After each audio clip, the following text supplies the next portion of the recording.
Wyatt's Pretend Pledge, Christmas Brides for Billionaire Brothers, Seven Sons Ranch in Three Rivers Romance, Book 5. Written by Liz Isaacson. Narrated by Terry Clark Linden, member SAG-AFTRA. Chapter 1. A groan hissed from Wyatt Walker's mouth as he tried to sit up. He got his legs over the side of the bed and paused, taking a long, deep breath. If he didn't stretch before he stood up, it would be a very bad day. And today was already a very bad day, so he didn't need his back acting up on him. Because today he needed to be strong for Marcy, as she was burying her father in just a few hours. His heart hurt as he stretched his right arm up and over his head, reaching toward the wall until his fingertips pressed against it. Breathing in and out, he held the stretch, finally releasing it. He repeated the motion on the other side, and then twisted side to side as much as he was able. With the pins in his spine, he didn't have great range of mobility, but he did what he could. The last surgery was nearly 5 months old, but he'd endured major back surgery, and that didn't heal overnight, despite his pleas to the Lord. "Help me today," he prayed as he got to his feet. "Help Marcy be strong." He already knew Marcy Payne was a strong woman, one of the strongest he'd ever met. But he also knew she had a soft side, and she suffered behind a mask of confidence. She'd let that down in front of him several times over the past year, and the memories from last week, when he'd found her sobbing in her father's house after he'd passed away, moved through his mind as he showered. They'd communicated a little bit since then, but she'd been surrounded by family members, and she'd had a million things to do to prepare for the funeral. Once Martin Payne had been diagnosed with colon cancer, he'd started planning everything. But having the floral arrangements chosen didn't mean they'd be ready without phone calls and follow-up.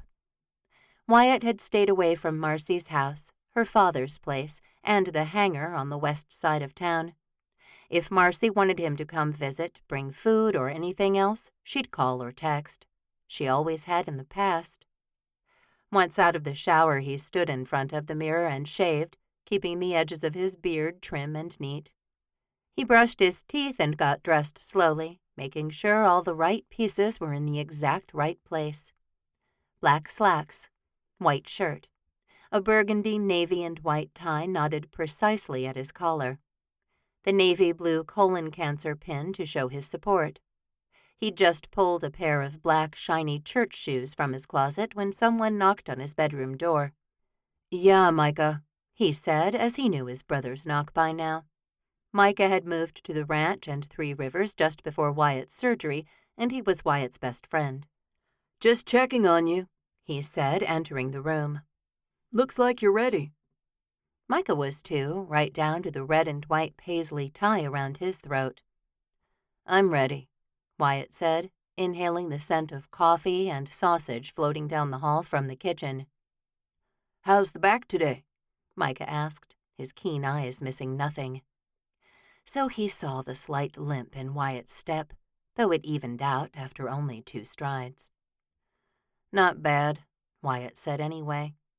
"I just want to make it through this day."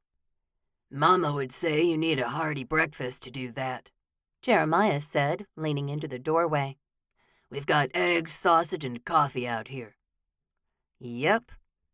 Wyatt smiled at Jeremiah, who welcomed everyone to the ranch, made them whatever food they wanted, and got them to stay a while. At least that was how Wyatt had felt when he'd come to Seven Sons last year. "How are you today?" he asked, following Wyatt down the hall. Wyatt swallowed a sigh, because he knew his brothers meant well, but there had been a reason he hadn't told them about his injuries for almost 8 months. At the same time, he was glad he didn't have to try to hide his bad days anymore. "I'm okay," he said, turning back once he'd reached the kitchen. "Really?" Jeremiah asked, moving past him to pick up a plate. "Because it's okay to not be okay." Wyatt glanced at Whitney, who lay on the couch, her phone up in front of her face. She'd had a scare about 3 weeks ago with her pregnancy, and Jeremiah didn't let her do more than walk a few steps at a time.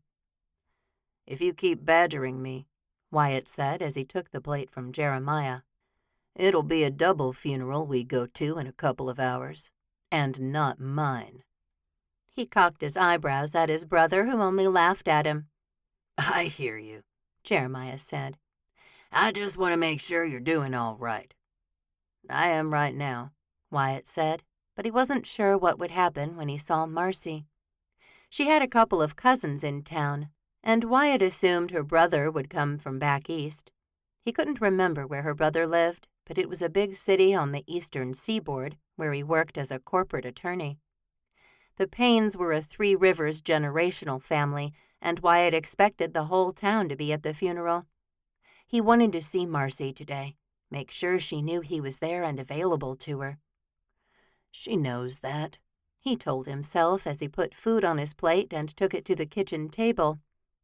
He had the very real feeling he wouldn't be able to spend much time with her today, at least not the way he wanted to. Tomorrow, everyone else would go back to their regular lives. They'd get up with their own problems and go about their business. Every once in a while, they might think of Martin Payne and the daughter he left behind, but the thoughts would be fleeting and momentary. Nothing would come from them.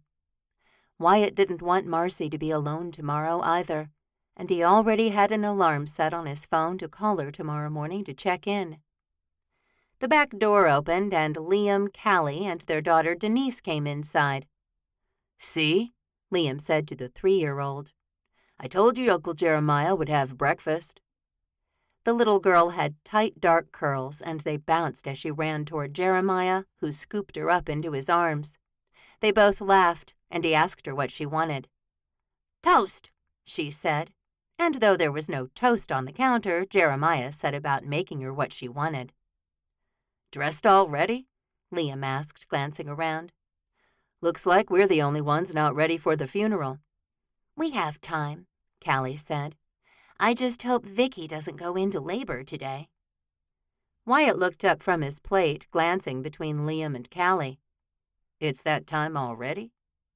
"She's due in 4 days," Liam said. "So yes, any time now." "Hopefully not today," Callie said again, and her nerves radiated off of her in every direction. Wyatt didn't want to sit around the house, and a viewing for Martin had been scheduled for that morning.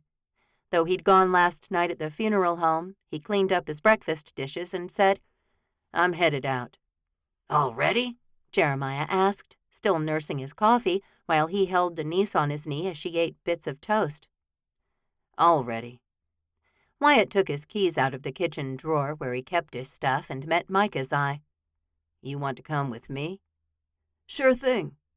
Micah downed the last of his coffee while Wyatt ignored the concerned looks on his family's faces. He didn't need their pity, didn't even want it. The moment he walked out the front door, the weight of all those eyes lifted from his shoulders, and he felt like he could breathe normally, at least for a minute.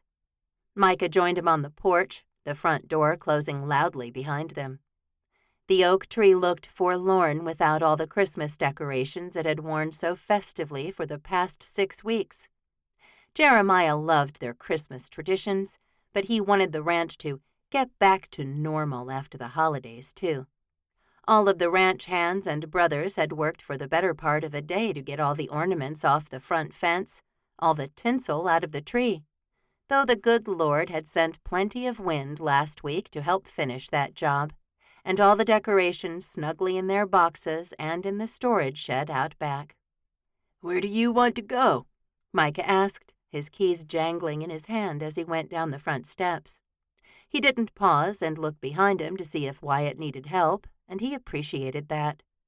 Sometimes the way Rhett or Liam wanted to steady him by holding onto his elbow made him feel infantile, and he didn't need to deal with that on top of everything else.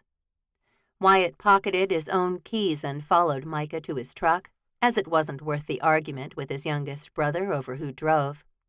Wyatt would get to go where he wanted no matter whose truck they were in or who sat behind the wheel. "The bakery," he said, using the runners on the side of the truck to get himself into the vehicle. He sighed as he settled into the seat and pulled his seat belt into place. "And that new hot chocolate shack." Micah fired up the truck and got the heater blowing, the heated seats warming and the radio volume adjusted. "Sorry," he said, grinning. "I like the music loud."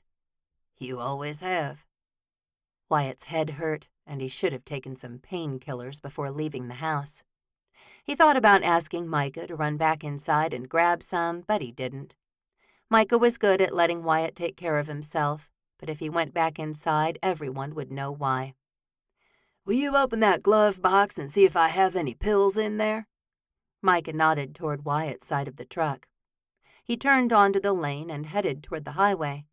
Wyatt did as he asked, thrilled when he found the little bottle of ibuprofen. "Can I have some too?" "Of course." Wyatt shook a few pills into his hand and swallowed them dry. "How many do you want?" "3." Wyatt counted them out and handed them to Micah, who drank from a half-full water bottle to take his pills. "This is a terrible thing," Micah said. "It sure is." Wyatt didn't usually mince words, and he wouldn't today either. He let Micah drive him to the bakery, through the lane to get caramel hot chocolate, and to the church where the viewing and funeral would be held. He didn't see Marcy as he went through the line for the viewing, but he shook her brother's hand and moved into the chapel. They saved seats for everyone in the family, and Wyatt's heart leapt and jumped and rejoiced when the Payne family finally walked in. Marcy wore a floor-length black dress, enough makeup to hide the fact that she'd been crying, and a bright white rose on her wrist. She held her head high and her brother's hand, and she didn't even glance at Wyatt as she walked past him. He wanted to reach for her. He wanted to reach out to her. He kept his hands at his sides and sat with everyone else. He wept through the songs, the talks, the advice from Pastor Daniels. He wished he could be the savior in that moment and take upon himself all of their sorrows, their grief, their pain. He watched Marcy more than anyone, and she wiped her eyes several times and bowed her head once. She leaned against her brother, and Wyatt wished it was him. He had so many wishes when it came to Marcy Payne, and hardly any of them had come true. The funeral ended, and after employing his patience once again, Wyatt left the chapel with his brothers and their wives, their children, and everyone else in Three Rivers. "Are you going to the cemetery?" Micah asked. "Yes," Wyatt said, deciding on the spot. He shed his jacket as he left the church, as he ran hot almost all the time, and the sun was out, albeit a weak early January light and warmth from above. "I can go alone," he said, "if you want to go back to the ranch with someone." Liam and Callie were going that way, as were Jeremiah and Whitney and all their ranch hands. Someone would have a seat if Micah wanted it.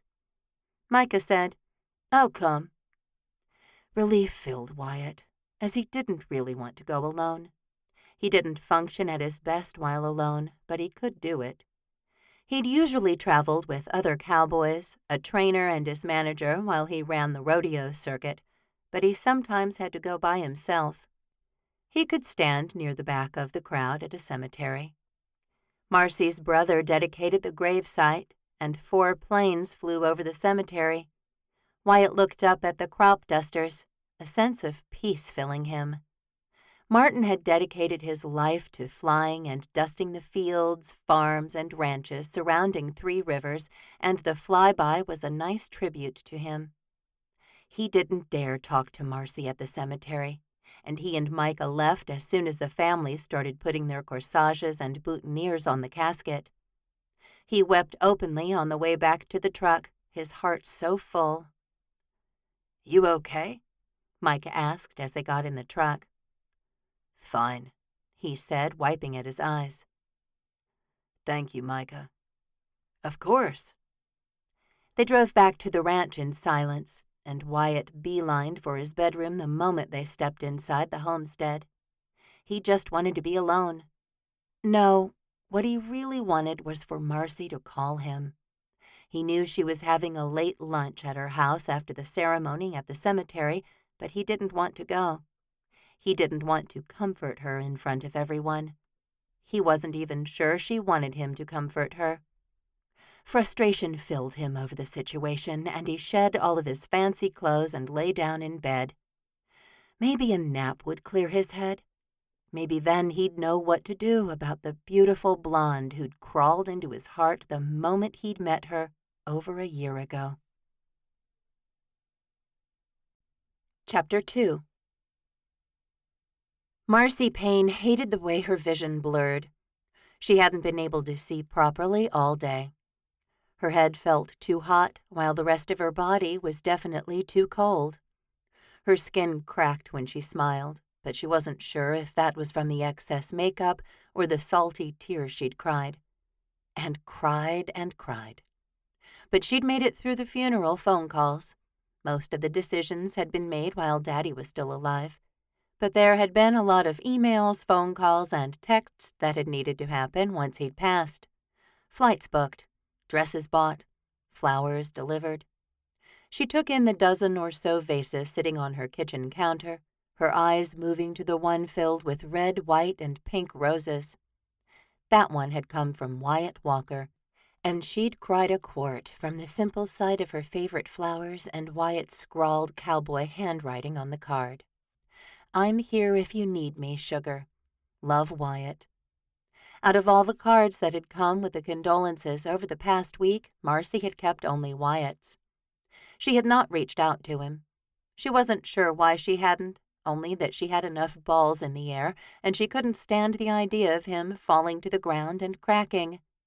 She'd broken up with him once before, maybe twice, if her telling him she couldn't have a relationship while she dealt with her father's health counted. He'd stayed away for a while, eventually coming back every few weeks. And over the summer, their romance had really blossomed. "That's it," Brian said, drawing Marcy's attention away from the roses. He closed the front door and looked at Marcy. She smiled, the gesture wobbling on her face. "Thanks, Bri." Drawing in a deep breath, she surveyed the house. The sink was full of dirty dishes, and the dishwasher was filled with clean ones. She should have served lunch on paper plates, but she hadn't been able to. This was her father, and he deserved more than paper plates for the last meal memorializing him. "Are you going to take off?" she asked. Daddy's death and funeral had come at a terrible time for him, as he was involved in a huge important case in Washington, D.C., where he lived and practiced law for one of the biggest firms in the country. "Unfortunately, I have to," he said, walking toward her. He had the same sandy hair as their father, the same dark green eyes. Marcy had inherited more of their mother's lighter blonde hair, which she enhanced with golden sunshine dye every couple of months. She also had blue eyes instead of green, and her father had often said how much he loved seeing her after their mother died, because then he could see a piece of her too. Her chest constricted, but she held back the sob. She didn't want her brother to go. Then she'd be all alone in Three Rivers. No parents, no siblings. "Your cousins are here," she told herself, and that did bring some consolation. Brian wrapped her in a hug, and she clung to him. "I love you, sis," he said. "Please let me know what I can do." "I will," she said. She'd turned over Daddy's estate to the lawyers, as he had quite a few things to go through. The house, the land, the business, the airplanes. Marcy had known about the estate planning lawyer, and she'd notified Nick Marlowe as soon as all the family had been made aware of Daddy's death. Brian exhaled, bent to pick up his bag, and went out the front door, too. Marcy flinched with the finality of the click and turned to survey her house again. It was a mess, which wasn't that different from when she lived there alone. She could pile up coffee cups and soda cans on an end table until there wasn't a spare inch before she'd finally haul a trash bag into the living room and clean it up. Her thoughts again turned to Wyatt, who'd come out to the hangar several times to sit with her while she worked. But sitting was hard for him, and he'd gone around picking up trash and discarded mechanic rags, setting the washing machine and making her heart glad. She had to go through Daddy's house, meet with the lawyers, go visit the cemetery and make sure the headstone she'd ordered was correct. Not only that, but she hadn't been in the air since Daddy had died, and the work at Payne's Pest Free had been piling up. And up and up. She had to fly tomorrow, as people were sympathetic for a time. After that, they just wanted what they'd paid for. Marcy wanted to fly anyway, as the only place where she'd ever felt perfectly in place and at peace was in the cockpit of an airplane, soaring over the good state of Texas. Her black maxi dress floated around her legs and feet as she started cleaning up. Exhaustion pulled through her, but she didn't want to be here alone. She couldn't stand the thought of going down the hall and sleeping in her bedroom alone. Before Daddy had died, she'd craved being able to come home and go to bed alone. She'd spent the better part of the last year going straight to his house after work and staying with him until he fell asleep. Heck, sometimes she fell asleep at his house, too, and she'd spent more than one night on his couch. Her tears started afresh as she emptied the dishwasher and reloaded it, put a detergent pod in the compartment, and tried to start it. The buttons didn't light up, and she opened the door and slammed it closed again. "Just start," she said, jabbing at the buttons without looking at them. The machine did not start, and her irritation grew. She didn't have time for this. There was laundry to do, and a hamster to feed, and garbage, and... Someone knocked on the door, but Marcy didn't want another casserole. Food didn't fix anything. She didn't have room for more flowers. They did nothing to fill the hole that now existed in her soul. She held very still, hoping whoever had come to the door would assume she was asleep or away and they would leave. "Marcy?" she heard, and her heartbeat buzzed through her bloodstream. That was Wyatt's voice. "Open the door, sugar. I know you're here." How could he possibly know? Her car was at her father's house, and she'd been riding with Brian for the past week. She took a couple of steps toward the door, and then paused. She didn't want to see Wyatt with streaked makeup on her face. Her house was an absolute mess. What a wreck she'd become since her father's death. He already knows, she told herself as he knocked again. He'd been the one to find her at her father's house, with her deceased dad on the couch. She hadn't been able to do anything after Daddy's last breath, and without Wyatt she wondered if she'd still be in that living room, crying on the floor. Marcy walked over to the front door and opened it. Sure enough, tall, dark, beautiful Wyatt Walker stood there. She'd seen him at the funeral, wearing his white shirt and tie, as well as his brand of cowboy hat. His actual brand, as he was one of the most winning cowboys to ever enter the rodeo circuit, and he had sponsors from here to Calgary, even now that he was retired. The man was made of gold, from his broad shoulders and hard muscles to the pure concern in his eyes. Concern for her. Marcy wasn't sure what she'd done to attract this man's eye, as he could literally have anyone he wanted. "Hey," he said, obviously nervous.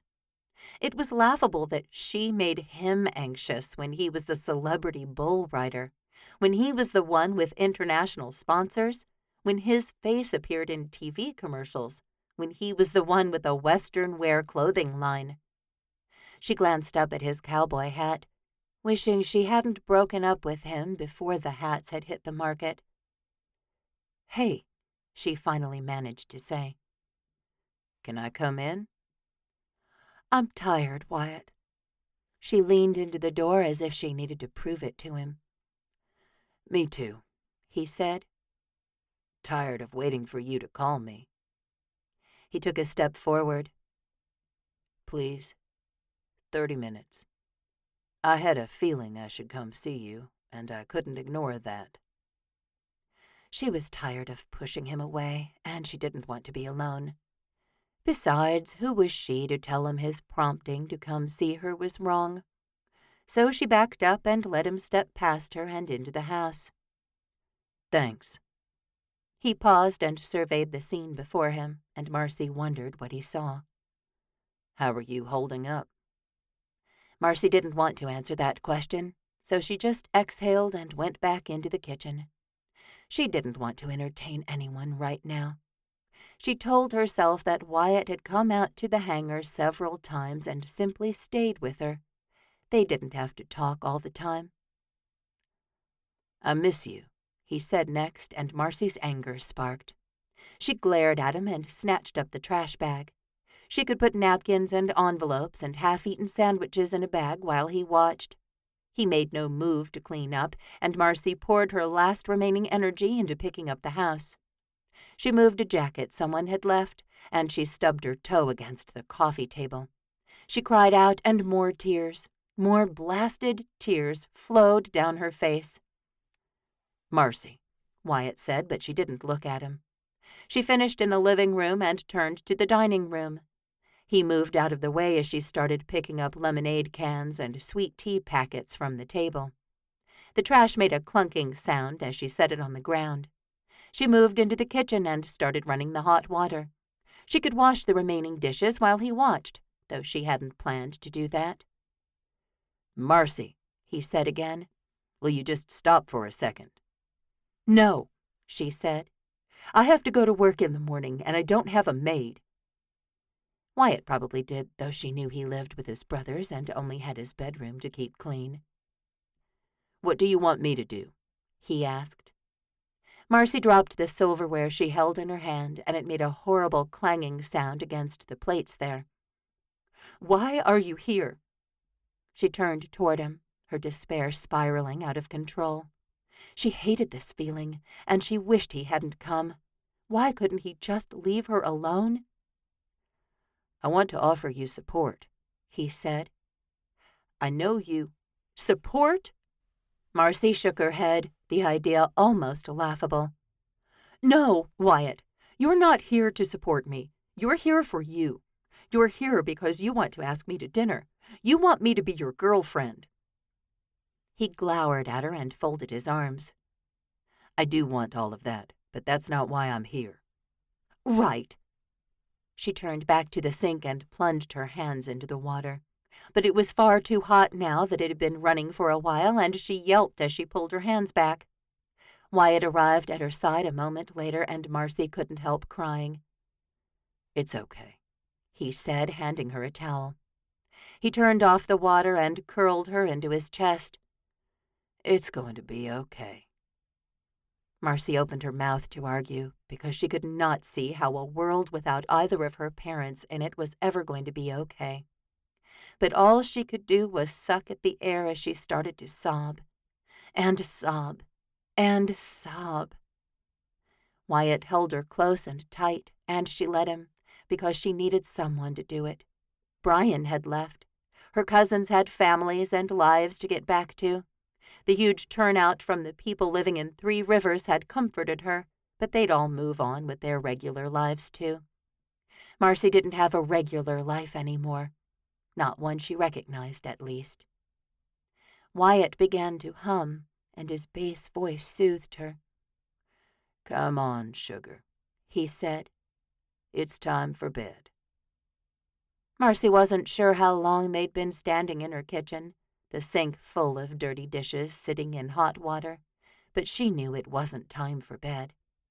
But she let Wyatt lead her down the hall to her bedroom. She was aware of him opening a couple of drawers and then handing her a pair of pajamas. He left the room, and she somehow changed. He knocked before re-entering the room, and he held a glass of water and a couple of pills. "Painkillers," he said. Marcy didn't want them.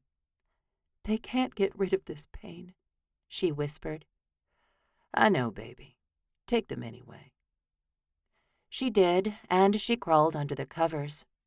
Wyatt laid down with her, a groan pulling through his throat as he did. She curled into his chest and listened to his heart beating. He breathed deeply, and she tried to match her breathing to his. Finally,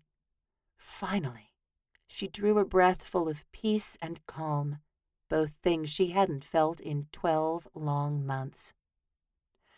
"Thank you, Wyatt," she murmured just before she fell into unconsciousness. When she woke, she was alone, and panic pulled through her sharply. She sat up with a gasp, searching the darkness for some clue as to where she was. "It's okay," Wyatt said again, and Marcy looked toward the sound of his voice. He sat in the recliner in her bedroom. "You're safe, Marce."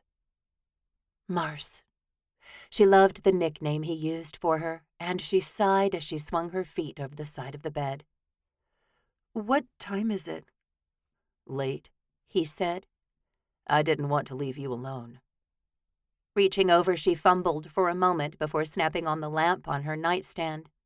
Their eyes met, and pure gratitude streamed through Marcy. Everyone else had left her. Wyatt had not. "Will you be okay now?" he asked. He looked as exhausted as she felt. She wanted him to stay, but she wanted him to get the rest he needed, too. "I'll be okay," she said. Wyatt got up, pain moving across his face, and stepped over to her. He swept his lips along her hairline and said, "I'll bring breakfast to the hangar in the morning. I won't stay. I know you'll be really busy." With that, he walked out of her bedroom, leaving Marcy to wonder why she'd tried to push him away. Again. She also needed a plan for tomorrow morning, because she still wasn't sure she was ready for a real relationship with Wyatt Walker. At least not the kind he obviously wanted. She needed to figure out how to live in this new world first. She needed to keep her crop dusters running. She had all the cleaning and estate sorting to do. She wondered if she actually had room for Wyatt in her life right now, and she certainly didn't think so. So she'd just tell him tomorrow. With everything else already weighing on her conscience, she couldn't have her poor treatment of a good man adding to it. Chapter 3. Wyatt pulled up to the hangar bright and early the next morning. Marcy's car was already there, and the sausage and egg sandwiches he'd brought weren't going to stay hot forever. But he didn't get out of his truck, instead taking a few moments to survey the land and to see if he could see through any of the windows. He couldn't, as the wind out here on the west side of town could take dirt and blast it against a building, creating a film that was impossible to get off and hard to see through. His back didn't protest today as he got out of the truck, probably from his long afternoon nap yesterday. It was due to that nap that he'd been able to sit up in Marcy's bedroom while she slept too. His heart hurt for the woman, and he honestly had no idea what she was going through. He'd spent most of his vigil over Marcy praying for clarity, for guidance, for the best way to help her. His conscience, and the Lord, wouldn't let him leave until Marcy had woken up, and then he'd driven home under the darkest of Texas skies. "Knock, knock," he said as he opened the door that led into the hangar. Marcy wasn't there that he could see, and the light in her office wasn't on. Wyatt sighed, because if he'd let her, she'd go right back to avoiding him. "Maybe you should let her," he muttered to himself. He had to get out to Three Rivers Ranch, as he'd taken plenty of time off from the horses at Bowman's Breed since his surgery. He didn't need the money, but he sure did love spending his time with horses and people who loved horses. Ethan and Bryn were both rodeo champions, and maybe Wyatt liked that he still had a tie to the world he'd loved. He didn't want to go back to the circuit, but sometimes he did miss it. He'd belonged there, and Wyatt was still trying to find his way in the regular world. He walked toward her office and went inside to set the food on her desk. He'd told her he'd come this morning, and he was a little surprised she wasn't there. A bright pink note had been stuck to the computer monitor, and Wyatt reached for it when he saw his name on it. "I had to fly," Marcy had written. "I'm so behind on my fields. Thank you for coming last night, and thanks for breakfast." She'd squeezed the last few words on the side of the note, and Wyatt couldn't help smiling as he turned the paper over to see if she'd written any more. On the back of the note, she'd drawn a heart and left the letter M. Wyatt's heart skipped a beat, which was utterly ridiculous, he knew. But that heart was almost like her opening the door and saying, "Please come back into my life, Wyatt. I sure do like you." He grabbed the pen on her desk and laid the bag of food down so he could write on the top. "Sorry I missed you. Please call me with anything you need. Anything." Mimicking her, he drew a heart and left a W, noting that his first initial was hers inverted. Wyatt had always been a romantic at heart, and his chest warmed at the thought of having a real relationship with Marcy. He left the hangar then, because if she was already in the air, she wouldn't come down for hours. He continued to Three Rivers Ranch, finally pulling up to the stables where he'd been working for almost a year about an hour later. This ranch held as much life as Seven Sons, and Wyatt sometimes thought more. It was a much bigger operation than the one Jeremiah ran, and it had 2 homesteads with 14 cowboys who lived full-time on the ranch. 3 full families, all of them with children.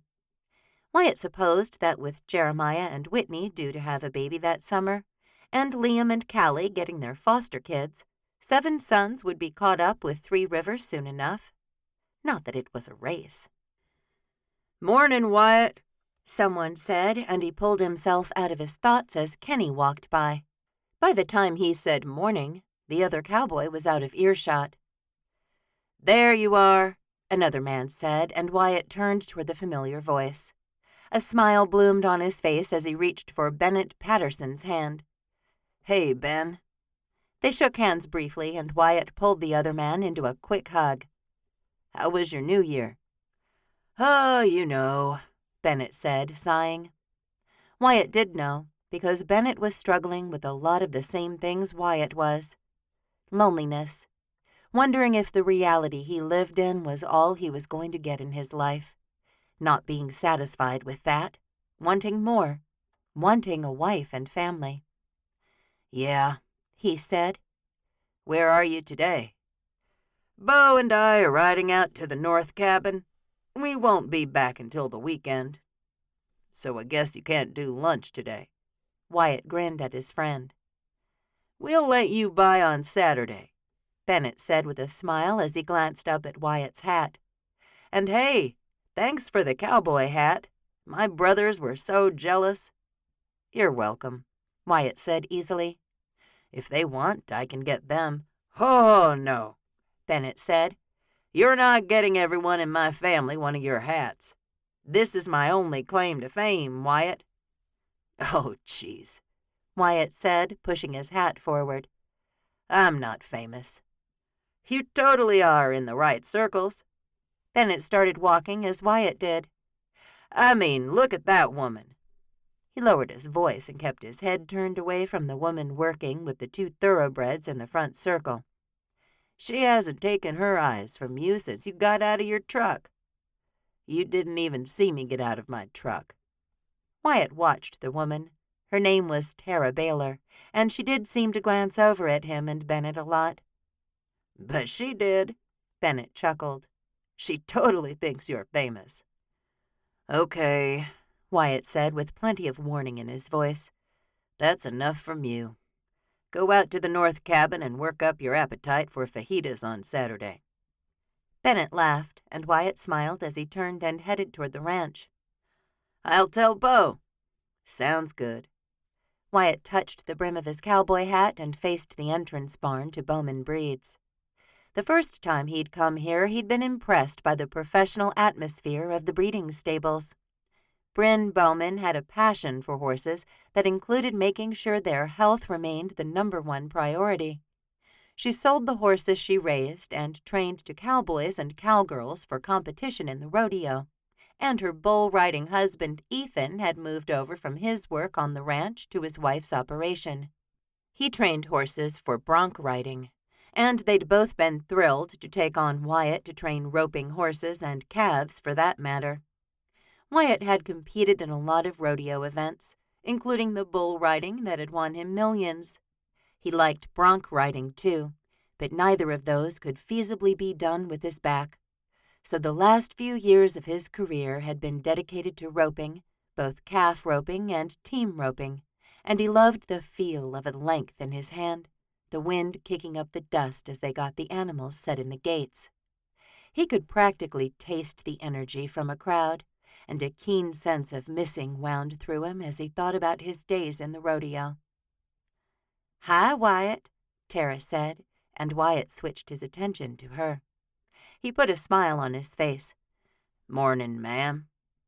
He wasn't so blind that he didn't see her soften and sigh, but he didn't want to go out with Tara. Ever since he'd moved to 3 Rivers and 7 Sons Ranch, the only woman he wanted was Marcy Payne. He lifted his hand in a wave and ducked into the barn that served as the administration and front offices of Bowman Breeds. A woman named Jen ran the front desk, and she barely glanced at Wyatt as he stepped behind the desk to get out his time card. "My brother loved his hat," Jen said. "You made me a real hero." Wyatt chuckled because he was tired of being told thank you for the cowboy hats. The NPRA and Wiseman Western Wear had given him whatever he'd asked for, and Wyatt had sent in a request for 300 cowboy hats. He'd given one to everyone he knew, for them, their brothers, their fathers, whoever, and he still had 25 of them stored in the attic at the homestead. "I'm glad," he said to Jen. He tucked his time card back into its pouch and added, "I guess I'm out in the gates today." "I'll let Bryn know," she said. "Oh, wait, I have a note here for you." "A note?" "Yeah, I guess Squire dropped it off for Jeremiah." Wyatt's hopes crashed to the earth, and he couldn't believe he'd actually thought it might be from Marcy. She'd never called Bowman's Breeds and left him a note before, because she had his cell phone number. "Thanks." He took the card with Jeremiah's name on it and left through the back door. Fences ran along both sides, creating a sort of alleyway to the next barn. Then the horse stables beyond that. There were breeding pens and a maternity wing at Bowman's Breeds, as well as a stud sector that Wyatt hardly ever visited. And then pastures and training facilities as far as the eye could see. Bryn and Ethan had started small and expanded the operation as they had time, help, and money. The first week Wyatt had worked here, he'd offered to donate to their operation monetarily, as he'd just been so impressed with it. So many training and breeding facilities didn't even treat the animals properly, and it warmed Wyatt's soul to find one that did. If he could help their cause, he would. Bryn had initially declined his offer, but over the past year she'd been working on buying more land from the ranch so they could put in more cattle training grounds. Most people didn't know or even consider how much the rodeo relied on livestock, and that livestock needed to be raised and trained with respect, and then honored when they performed, just like Wyatt was. He hadn't been to work since he'd found Marcy in her father's living room, and he expected to find a mountain of tasks to be completed. Other cowboys tended to his horses and cattle while he was away, but no one took care of his animals the way he did. The morning passed as he cleaned stalls and troughs and gave his cows and horses special treats. "Yeah, I missed you guys," he said, giving an extra butterscotch candy to Maleficent, a pure black horse who would win championships for her rider one day. She was tall and broad, and Wyatt had been training her to do calf roping and steer wrestling. She never balked, and she could hold the rope no matter how badly he'd thrown it. The scent of hamburgers filled the air, and he looked east, where the main homestead on the ranch sat. Squire and Kelly Ackerman lived there, and Wyatt had eaten at their table, along with dozens of other cowboys and cowgirls dozens of times over the past 12 months. And it seemed like today he could again. With everyone clean and fed and happy in their stalls, Wyatt washed his hands and joined a couple of other cowboys as they walked over to the homestead. He laughed and talked, but they were just motions he went through. He didn't feel like he was part of the festivities. because he still had so much turmoil inside him. Didn't these people know there had been a funeral yesterday? Did they know his back had started to ache, and that if he sat down he might not be able to get back up? Everyone had problems, he knew that. His phone buzzed in his back pocket, and he couldn't help getting his hopes up. He ignored the device, though, and went to stand at the end of the table where Ethan Green sat with his wife Bryn and their 2 boys, both of whom were wearing Wyatt's hats. "Wyatt," one of them said. "Hey, Josiah," he said. "Hey, bosses." "Wyatt." Bryn stood up and drew him into a hug. He couldn't lie and say that didn't feel nice. He did feel like he belonged to Bryn and Ethan, and that was something, he supposed. Ethan stood and clapped Wyatt on the shoulder as he hugged him, too. "How's Marcy?" Ethan asked, going right for the jugular.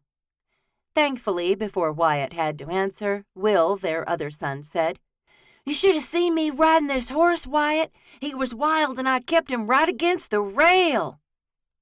Wyatt chuckled and looked at the boy, who was probably only 8 or 9 years old. "Yeah? What's his name?" "Haven't named him yet," the boy drawled. "Daddy says we have to wait and see his personality." "Smart." Wyatt exchanged a glance with Ethan, who was grinning and seemed so proud of his son. To keep the emotion from choking him, Wyatt took a bite of his hamburger while Ethan started to talk about the phone call he'd gotten that morning. "We have buyers coming this whole week," he said. "You'll be in, Wyatt?" "Every day," he said. "How's your back?" Bryn asked. "Fine, ma'am." Wyatt didn't want to talk about his back. When he'd first told Ethan and Bryn about his surgery, they'd said he could have as long as he needed to recover, and he'd taken it. He had no problem texting them when he woke up in the morning if he couldn't make it to the ranch. "Now that everyone is getting back to training, they want horses," Ethan said. "And I told them we've had Wyatt Walker with us for a year, training up roping horses." Wyatt smiled and popped a couple of chips in his mouth. Sure, he wouldn't have to respond to that. What was he supposed to say anyway? "I set up a demo tomorrow at 10, Ethan said. "Does that work?" "Yep." Wyatt took another bite of his burger. "The horses will be ready?" Wyatt looked at Ethan and nodded, still chewing. "The calves?" "Yes." He looked at Bryn. "Does he not know what yep means? I said I'd be here and that the demo at 10 would work." Bryn started giggling, but Ethan's eyes sharpened. "Wyatt, I've been bragging you up. You'll ride, right?" "Yes," he said with as much enunciation as he could. "I'll demo the horses and the calves. I'll be in the saddle." He realized all at once what was really going on. "Oh, no. You've invited more than just potential buyers, haven't you?" "Ethan," Bryn said sharply, and it sounded like this was news to her, too. "Just a couple of people," Ethan said. "Babe, if we want Bowman's Breeds to be the premier breeding stable and livestock provider, we need some press coverage." "Press coverage," she repeated as if she didn't know what the words meant. But Wyatt did, and he'd need to press his jeans tonight and buy a new shirt on the way home, too. He'd probably need to do some wrist exercises, as he hadn't done his signature cowboy hat wave in a while. He was tired just thinking about performing for the cameras again. He'd spent so much of his life doing it, and he needed more time to gather his chi together.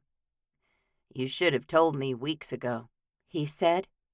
"I know stuff like this doesn't happen with one phone call." "You were dealing with a lot," Ethan said. "I wasn't even sure you'd be back." "So what were you going to do if he wasn't?" Bryn asked in a somewhat shrill voice. "It doesn't matter," Ethan said. "He's back, and the horses and calves are ready." He grinned around at everyone, his sons included. Wyatt didn't return the smile and finished his hamburger instead, taking way too big of a bite. but he needed to be done with lunch so he could get back to the training grounds and make sure his animals really were ready for tomorrow's demo. As he saddled Maleficent, he told her about the people coming to see her tomorrow. "And you have to do real good," he said, "even if you don't want to leave me." He didn't want her to get bought and go with someone else, but she deserved to show the world what she could do. And besides, Wyatt was used to the good things in his life ending. At least that was what he told himself. By the time he finished with the horses and calves, bought a new shirt for the demo, and made it back to Seven Suns, he remembered to check his phone. Marcy had not called or texted, and he wondered if he should count her as one of the good things in his life he didn't have anymore.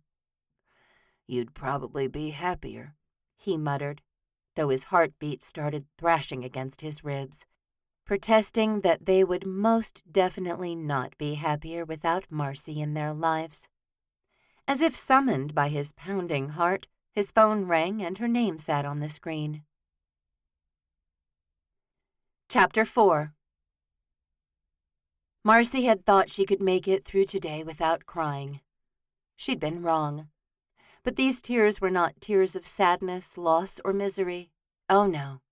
These tears were born from anger, pure, unadulterated fury. And why wasn't Wyatt answering? He'd said she could call about anything, and she had a doozy. "Miss Payne?" a man behind her asked, and she held up one hand in a universal sign of, "I need a moment, please." She'd already asked for a few minutes to make a phone call and get some air, catch her breath. She couldn't actually remember what she'd said to the estate lawyer. "Hey," Wyatt finally said, his voice a little breathless. Maybe she'd interrupted him. "What's going on, sugar?"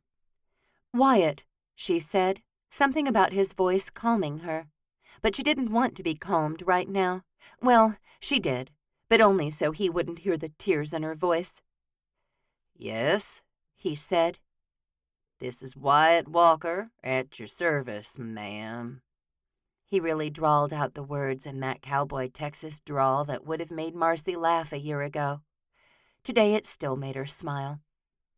"I have something I need to talk to you about," she said. "Are you home already?" "Just pulled up." Marcy lifted her hand to her mouth and bit her thumbnail. She hadn't chewed her nails since she was a teenager and was learning how to fly airplanes. They'd made her nervous at first, thus the nail chewing. And what she had to talk to Wyatt about was as equally as unsettling as learning to fly an airplane when she was 14 years old. "Are you going to spit it out, Mars? Or am I supposed to guess?" He chuckled, sobering quickly. "Are you in trouble? Do you need me to come get you somewhere?" "Yes," she blurted out. "I'm in trouble, and I need you to come get me." "I'm on my way." She could actually hear his truck's engine roar as he stepped on the accelerator. "Tell me where." Oh, how she loved that he could and would come whenever she called. He'd always been so good to her in that regard, and she once again wondered what about her was special to him. "I'm downtown," she said. "The law offices of Marlowe and Brandau." "Law offices? Marcy, maybe you should tell me what's going on." She turned around and found the shadowy figure of Nick Marlowe lurking just inside the doors. He'd handled her father's estate, and he'd started going through all of the paperwork to get things sorted out. She'd had 4 messages from him before she'd landed for her first refueling, and she'd called him back only to arrange their late afternoon meeting. At least she'd finished her dusting for the day before the bomb had been dropped on her. "Nick Marlowe is my father's estate planner," she said. "He's been going through the initial will and stuff." "Okay." Wyatt dragged the word out, clearly not getting it. And why would he? Marcy had sat in the meeting and she still didn't understand. In fact, Mr. Marlowe had explained it 4 times and then leaned toward her and said, "Miss Payne, what it means is you have to be married in order to inherit the crop dusting business." She'd started hyperventilating at that point, claimed she needed a minute to get some air, and fled the room. She couldn't tell him this over the phone. Why he'd been the one she'd first thought of to call, she wasn't sure. She should have called Brian or one of her cousins, but she'd called Wyatt. "I'm on my way," he said. "You're okay to wait?" She eyed Mr. Marlowe through the glass. "I'll be here." She hung up, something in the back of her mind telling her that she'd called him because she hoped he could offer a solution to her brand-new colossal-sized problem. She knew the solution, a proposal, and the only man in Marcy's life was Wyatt Walker. This is so stupid, she thought as she went to open the door. It was locked, which surprised her, and Mr. Marlowe had to open it. "We're closed now, Miss Payne." She shivered in the January evening. The sun had set while she'd been on the phone with Wyatt, and a new brand of helplessness filled her. "Don't I need to come in and sign something?" He held the door open for her. "There's nothing for you to sign today." "Even so, I can list the house for sale." "Well, that's true. You can sign the release papers on the personal property and assets." "I can email them to Brian to get his signature." She stepped inside out of the wind. "He's in the middle of a big case in D.C., and I'll be handling everything." The weight of the world rested on her shoulders, and it felt so heavy. Somehow she could still walk, and she followed Mr. Marlowe down the hall to the conference room she'd run from 20 minutes ago. "As soon as he signs," Mr. Marlowe said, "you can do whatever you need to with the personal assets, the house, the belongings, the land, all of that." Marcy pursed her lips, everything in her drawing tight. "And the business. To get that, I have to be married." "I'm sorry, Miss Payne," he said, and his expression actually looked sorrowful. "I did try to tell him that was an antiquated thing, and that he would regret it." "Well, he's dead now, so how could he regret it?" Marcy snapped. She immediately regretted the words, and she sighed. Mr. Marlowe didn't react at all. He probably had angry clients yelling at him all the time. "And you should know he did that for the business 10 years ago. I think he hoped it would encourage you to get out of the cockpit and into the dating scene." Marcy said nothing because the words piling up in her head were not nice. She'd loved her father with everything inside her, and she didn't want to be angry with him now, of all times. But honestly, how in the world would she have been able to get married 10 years ago? At 26, she'd just finished airplane mechanics at the trade school in Amarillo. She'd been working on all their planes since, and Daddy had started training her on the business side of things a few years later. The condition that she be married was ludicrous, absolutely ridiculous. And then Mama had died, and Marcy and Daddy had bonded over that. Never once had he said he'd put in his will that in order for Payne's pest-free to pass to her, she'd need to be married. Why did it matter anyway? "Anyway," Mr. Marlowe cleared his throat, "you have 6 months, so if you have a boyfriend, you might want to talk to him about it." Heat filled Marcy's face, and she hastily scrawled her name on the paper to release the personal assets. Mr. Marlowe made a copy for her, and she said she'd send it to Brian that night. As she hustled out of the office building, another round of frustration and tears went with her. Wyatt had not arrived yet, but Marcy wasn't going to wait inside for another moment. She tugged her coat tighter around her and looked up in the sky. If she was out at the hangar, she'd be able to see every star in the sky for miles and miles. But here in downtown Three Rivers, at barely 6 o'clock, plenty of businesses were open and light spilled up into the sky, masking the stars. Several minutes later, Wyatt pulled up in his big black truck.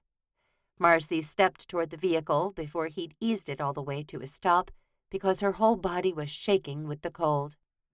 "Have you been waiting on the sidewalk this whole time?" he asked. "I've got your seat warmers going." He reached for the knobs on the dash, and a moment later a blast of heated air hit her. She calmed instantly, partly because of the heat, but mostly because Wyatt had arrived and Wyatt would take care of her. Just the fact that she thought that surprised her. The fact that it was true was not surprising. Wyatt possessed such a calm demeanor that Marcy didn't think there was anything the man couldn't do. "Thank you," she said, because she suddenly found she couldn't tell him about the stipulation in Daddy's will. "Where to?" he asked, both hands on the wheel, ready to take her wherever she wanted to go. "And is your car here?"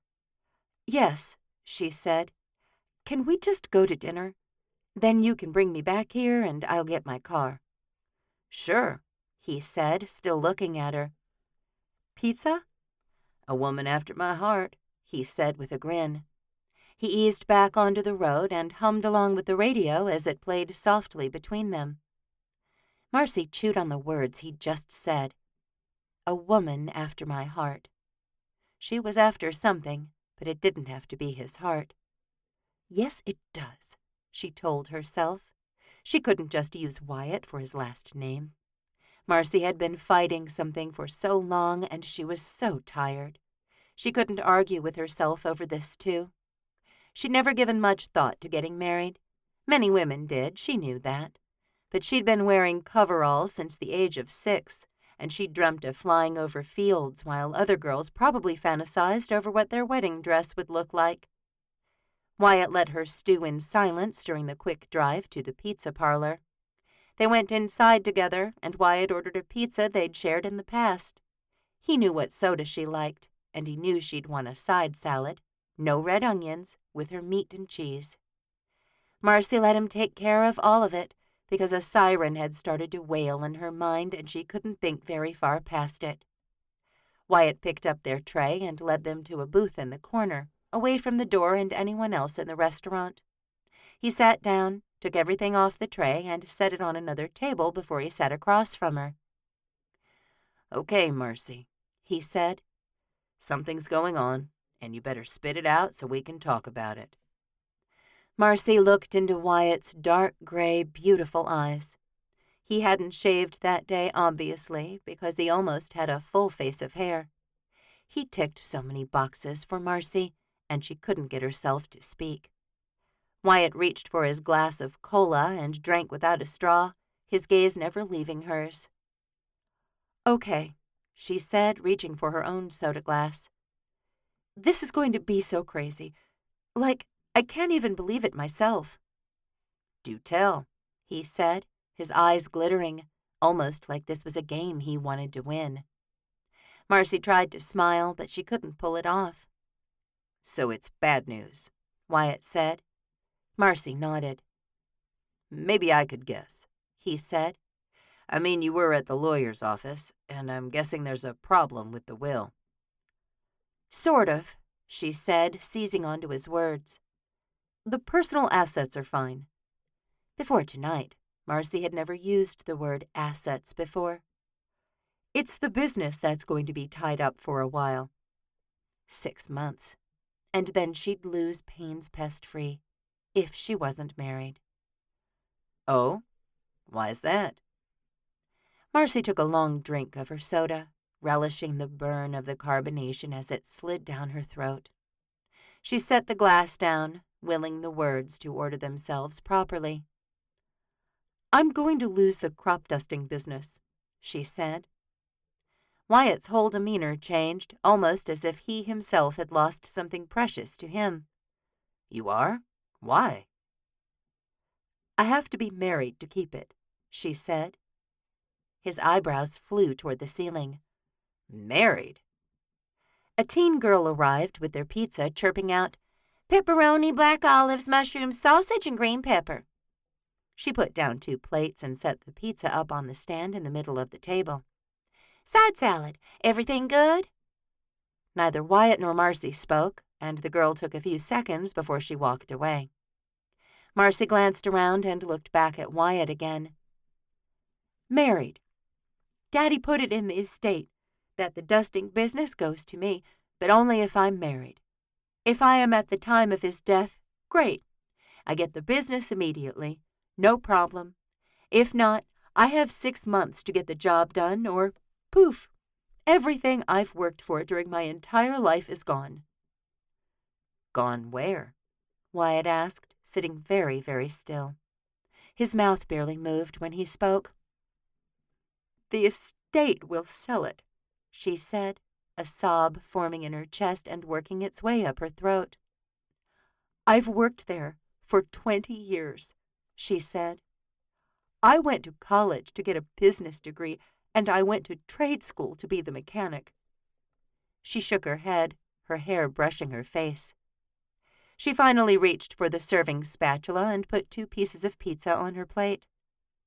"What am I going to do?" Wyatt took the spatula from her and put 3 slices of pizza on his plate. "What are you going to do? You're going to marry me." Marcy choked, though she knew he'd say that. She'd actually been hoping he'd offer. "Wyatt, be serious." "I am being serious," he said. "This isn't a problem at all. I'll marry you tomorrow." He took a bite of his pizza and watched her. "Wyatt, it's not that simple." "Why not?" he asked, leaning forward. "Although I will say that I learned from my brothers that you need to apply for a marriage license in the state of Texas, and that takes 3 days to go through. So I can't really marry you tomorrow, unless you want to go to Vegas." He actually raised his eyebrows, as if she'd say, "Sure, let's go to Las Vegas and get married." She couldn't believe this was her life.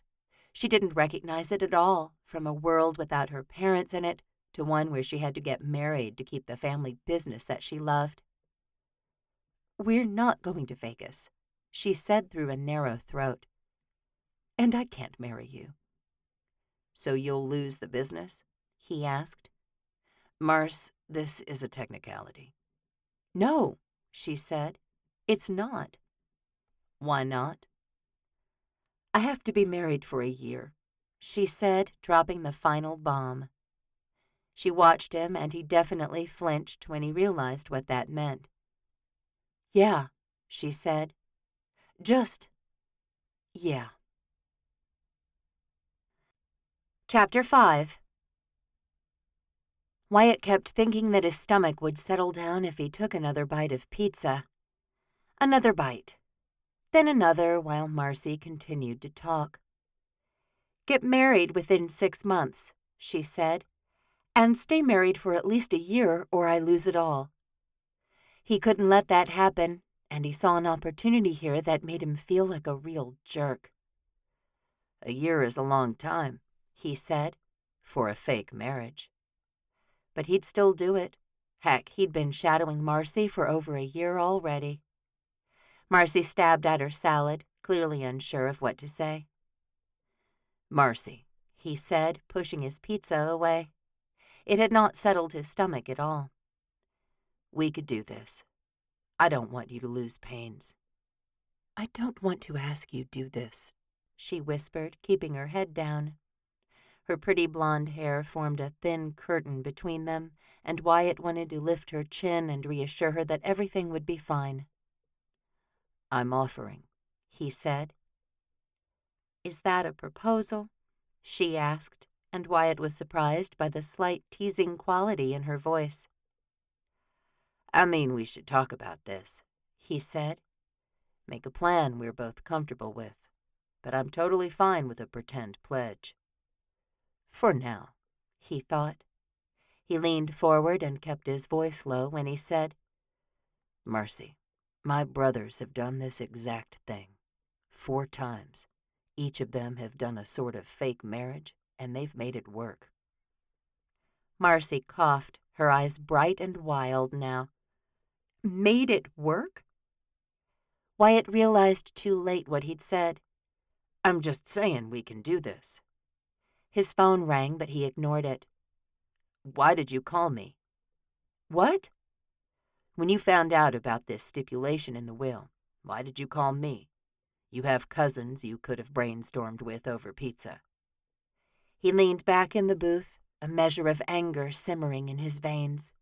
He was tired of playing games with Marcy, and he thought he'd been ultra-patient with her. Marcy remained quiet for several long seconds. She seemed to be angry as well, and Wyatt would take that over distant or silent. "I called you because you always know what to do," she said, her voice shaking. "You make me feel safe, and I don't know. I wanted to talk to you." "I don't always know what to do," he said, starting a prayer in his heart that he would know what to do in this situation. He knew what he wanted to do, but he also wanted to do what God wanted him to, what was right. "To me you do," Marcy said, "but I've been a mess for a while now." "You're not a mess." She gave a short laugh. "I kind of am, Wyatt." "A beautiful mess," he said. Marcy shook her head, but a small smile sat on her mouth. "Maybe we should think about this," she said. "Okay," he said, his mind already whirring. But not about whether he should do this or not, but how he should do it. He'd known enough women to know they liked the romance of things, and every female he'd ever met who'd been married had an engagement story. He could do that for Marcy. He could throw the biggest wedding Three Rivers had ever seen and not even miss the money. He could help her with the hangar, the business, clearing out her father's house, all of it. All she had to do was say yes. "I've got a demo tomorrow," he said, "but after that I could meet you at your dad's place to start going through things." "Sure," Marcy said, and Wyatt counted that as a huge step in the right direction. He didn't have to ask her to marry him tomorrow, even if he wanted to. Even if he didn't have a giant crush on the woman, he could give her a year of his life to make sure she got her planes. He knew how much she loved those planes, and he couldn't let her lose them. So he'd find a way to convince her that marrying him was the lesser of two unideal situations. Surely she'd see reason and say yes to his pretend proposal. "Please help her see," he prayed, glad when she asked him about the demo so they could talk about something else for a few minutes. "Oh, Ethan's going to turn this into a sideshow," Wyatt said. "It's going to be terrible." Marcy giggled, a sound Wyatt hadn't heard her make in a while. "You like the sideshow." "I do not," he said, gaping at her. "Wyatt, you so do," she said. "I've seen you transform from this sort of quiet cowboy to a superstar rodeo king in less than a second." "That doesn't mean I like it," he said, puffing out his chest. "It means I had a very good manager who taught me how to charm the crowd." "And you like charming the crowd," she said. "I prefer no crowd at all," he said. "Sure," she said, her tone dry and sarcastic. "Tell me more about this manager." "Oh, Jim was a bear," Wyatt said. "An absolute bear." That got Marcy to laugh, and Wyatt sure did like that. He went on to tell her about the man who'd made sure Wyatt got entered into all the best rodeos, with the right events that would take his career to the next level, and then the next, and then the next. Jim had been a good friend, and Wyatt missed the man as he memorialized him for Marcy. After driving her to her car and then heading back to the ranch, Wyatt let his mind wander. It was the moments of subconscious thought that would help him come up with a great way to ask Marcy to be his pretend wife. "A pretend pledge," he muttered to himself as he walked into the homestead. He could do that, because he knew it would become real soon enough, and he really wanted a shot at genuine, true love with Marcy.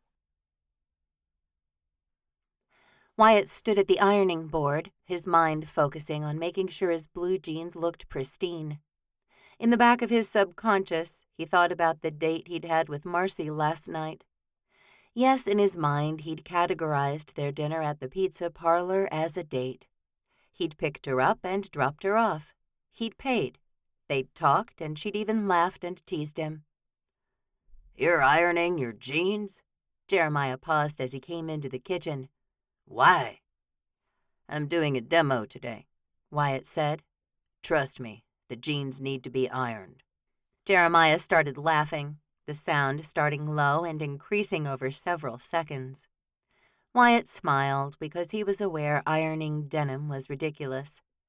No wonder you were the most popular cowboy in the rodeo, Jeremiah said as he moved into the kitchen to pour a cup of coffee. Hey, Wyatt said, though he couldn't deny what Jeremiah had said. I know how to look like I know what I'm doing. Wyatt, I've seen you on a horse. You know exactly what you're doing, pressed jeans or not. Maybe, Wyatt said. He hadn't been on a horse much in the past 5 months, and while he'd done a little bit yesterday, he certainly wasn't where he'd been while he'd ridden on the circuit. Jeremiah put cream and sugar and chocolate syrup in the coffee, which meant it was for his wife. A flash of jealousy moved through Wyatt, and he almost blurted out that he might marry Marcy to make sure she got to keep the crop dusting business.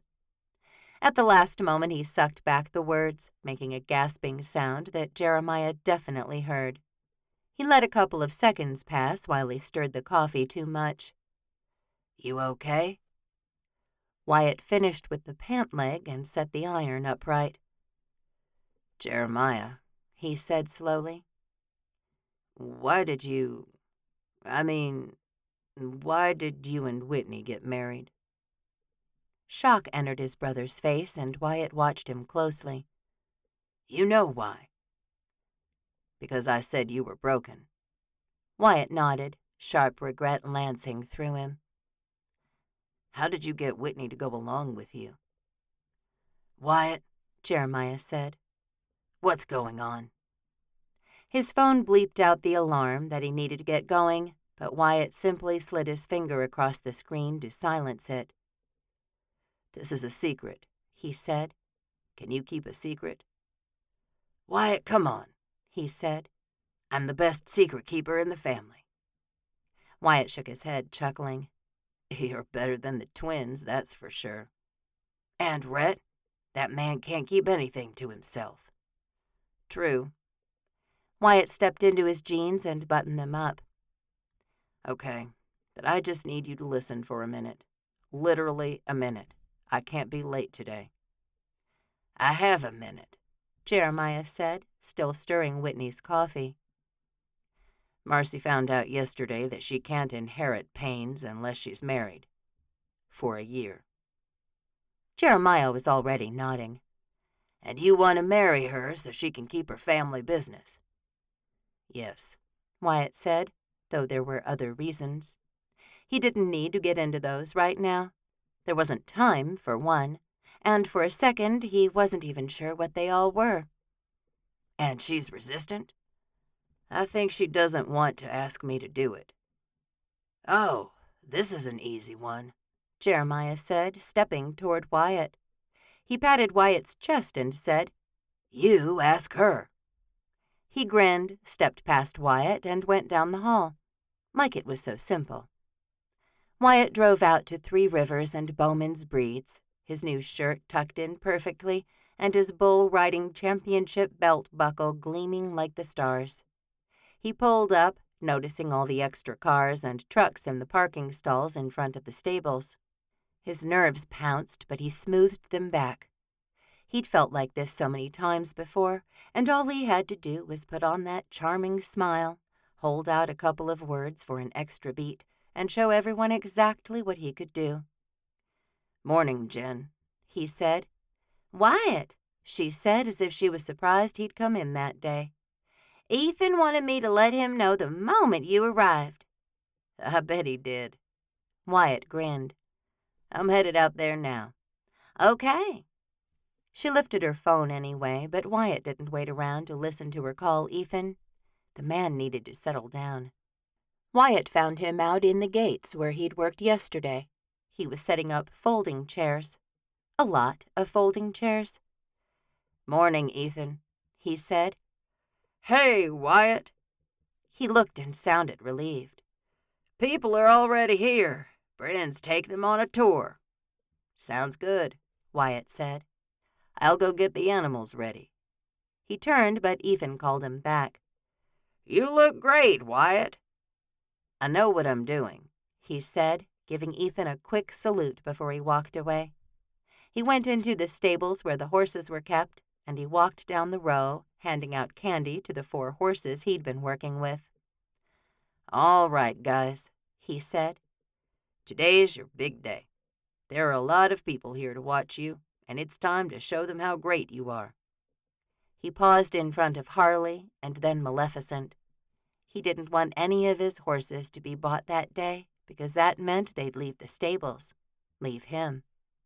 He turned and went across the path to the barn where the calves were kept. Most people probably thought they looked the same, but to Wyatt, he knew each one of them. He only needed 4 for the roping demo today, but he'd probably go a couple of rounds. He opened the huge back doors and let the calves out, telling them to get a snack and he'd be back for them. He returned to the stables and started getting the horses ready, leading 2 at a time out the ring where he'd warm them up. He got them all hooked up, and he walked with them, muttering to them about Marcy and the situation that had come up last night.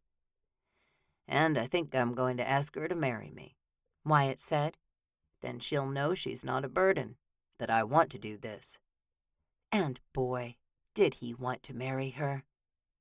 "Do you love her?" The moment he thought of the question, he knew he didn't. But even more importantly, he knew he could, if she'd just open her heart and let him in. His phone rang and he checked it. His mother. Again. She'd called last night while he'd been on his date with Marcy. He hadn't answered the phone then, and he hadn't called her back yet. Glancing around, he decided he had a couple of minutes to talk. "Hey, Mama," he said. "Wyatt, my son," she said. And though she and Daddy had been living in Grand Cayman for a few years, she hadn't lost her Texan accent. "What's up? I'm doing a demo for the horses I've been training in a couple of minutes." "I'm just reaching out to all the boys," she said, "to see what you think." "About what?" "Daddy and I want to come back to Texas." Warmth filled Wyatt from head to toe. "That would be great, Mama. I can't imagine anyone saying they wouldn't want you to be closer." Maybe Skylar, but he was away at college and didn't have a whole lot to do with the family right now anyway. Micah had retreated for a couple of years too, maybe 5 or 6, but even he'd come to 7 sons. "I'm having a hard time convincing Daddy," Mama said, letting the words hang there. "Oh, so you're really calling for a favor," Wyatt said, connecting all the dots. "A little," she said. "Maybe you could text him or something and tell him how much you miss him." "Sure," Wyatt said, though he wasn't an overly sentimental guy. He had talked to his father a lot while in the rodeo circuit, but he said everything he needed to say with his hat. And somehow, when Wyatt missed his daddy the most, his father knew it. And then Daddy would show up unannounced to watch Wyatt ride. So maybe he could text him and say he missed him. Not only that, but that he wanted his dad there for his wedding. "I have to go," he said. "I'll call him later." The call ended, and Wyatt started leading his horses over to the gate. Maleficent would have gone without a rope or reins, as she loved to train and work. With 15 minutes to go before the demo was scheduled to begin, Wyatt had everything ready. He went out into the crowd and started talking to people, taking pictures and giving details about the horses. He didn't make direct eye contact with Ethan or Bryn, but he could tell they were pleased with a quick scan. They'd severely underestimated him.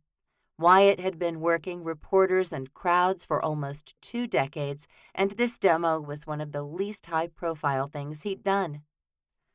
"Are we ready?" Ethan asked right at 10 o'clock, and Wyatt nodded.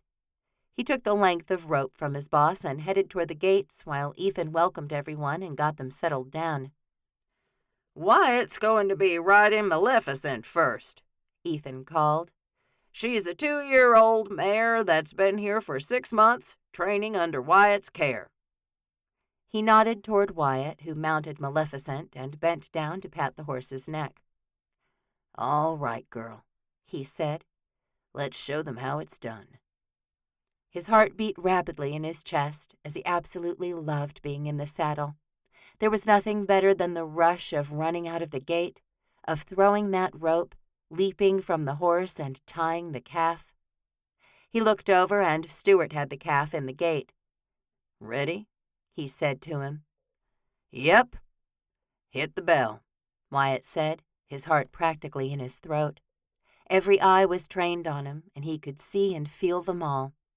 Then the bell rang and the world narrowed. Time slowed. The calf shot out of the gate.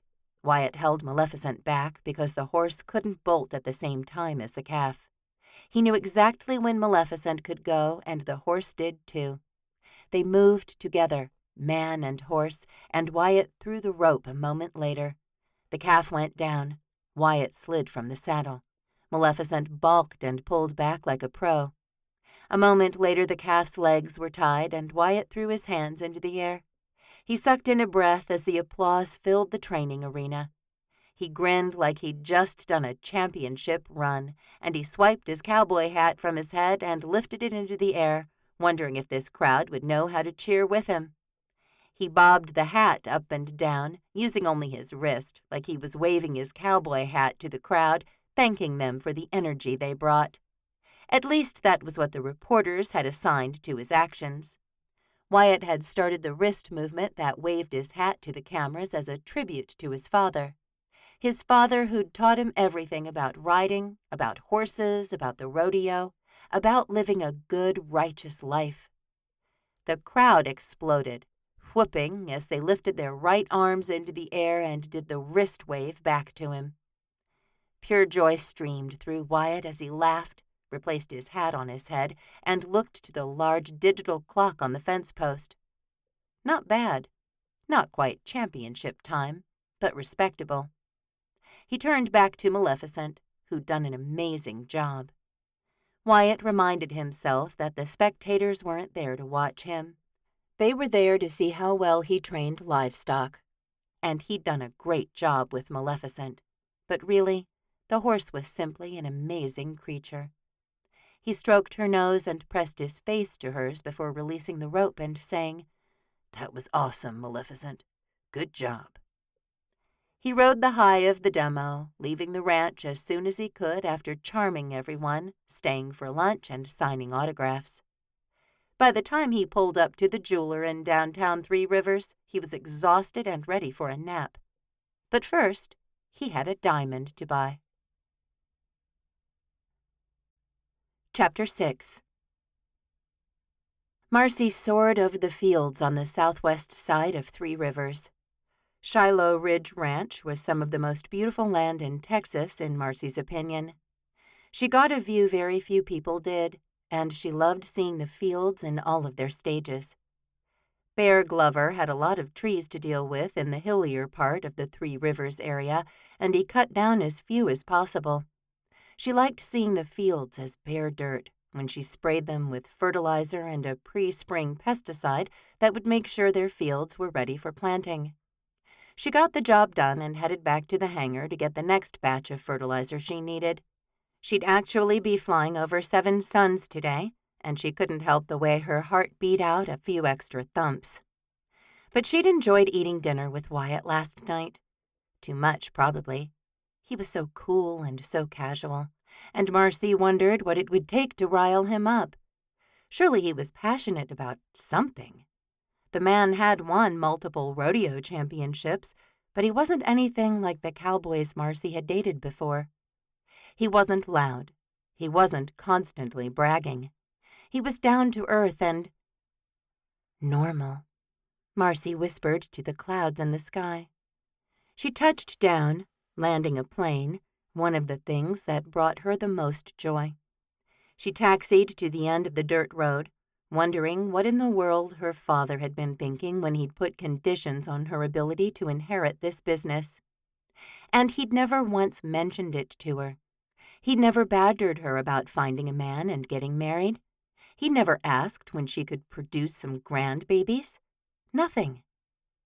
She checked her email as she sat in the cockpit of the plane as the propellers powered down. Brian had sent back the signed consent papers, and Marcy forwarded them to Mr. Marlowe at the law firm. Wyatt had agreed to meet her at her father's house that night to help her begin the process of going through everything, and Marcy was tired just thinking about it. She knew how much stuff her father had accumulated in the 72 years of his life, and after Mama had died, her father hadn't thrown away anything. So many memories to go through, so many decisions to make. "I'd come help if I could," Brian had said in his email. "If you want to hire someone, let me know and I'll help pay for it." Part of Marcy did want to hire someone to come go through everything, while at the same time she didn't want anyone touching her father's things without her there to make sure nothing important got thrown away. She refueled the plane and filled the tanks of fertilizer. She thought about Wyatt as she took off, pictured what his demo would look like as she made a wide turn and headed south, fantasized about holding his hand and kissing him as she picked out familiar landmarks and set her sights on his ranch. Dinner hadn't lasted long last night, and even with Marcy's exhaustion, she'd laid awake for at least an hour. Wyatt hadn't run from the pizza parlor when she'd mentioned the condition that prevented her from doing what she'd already been doing for a year now.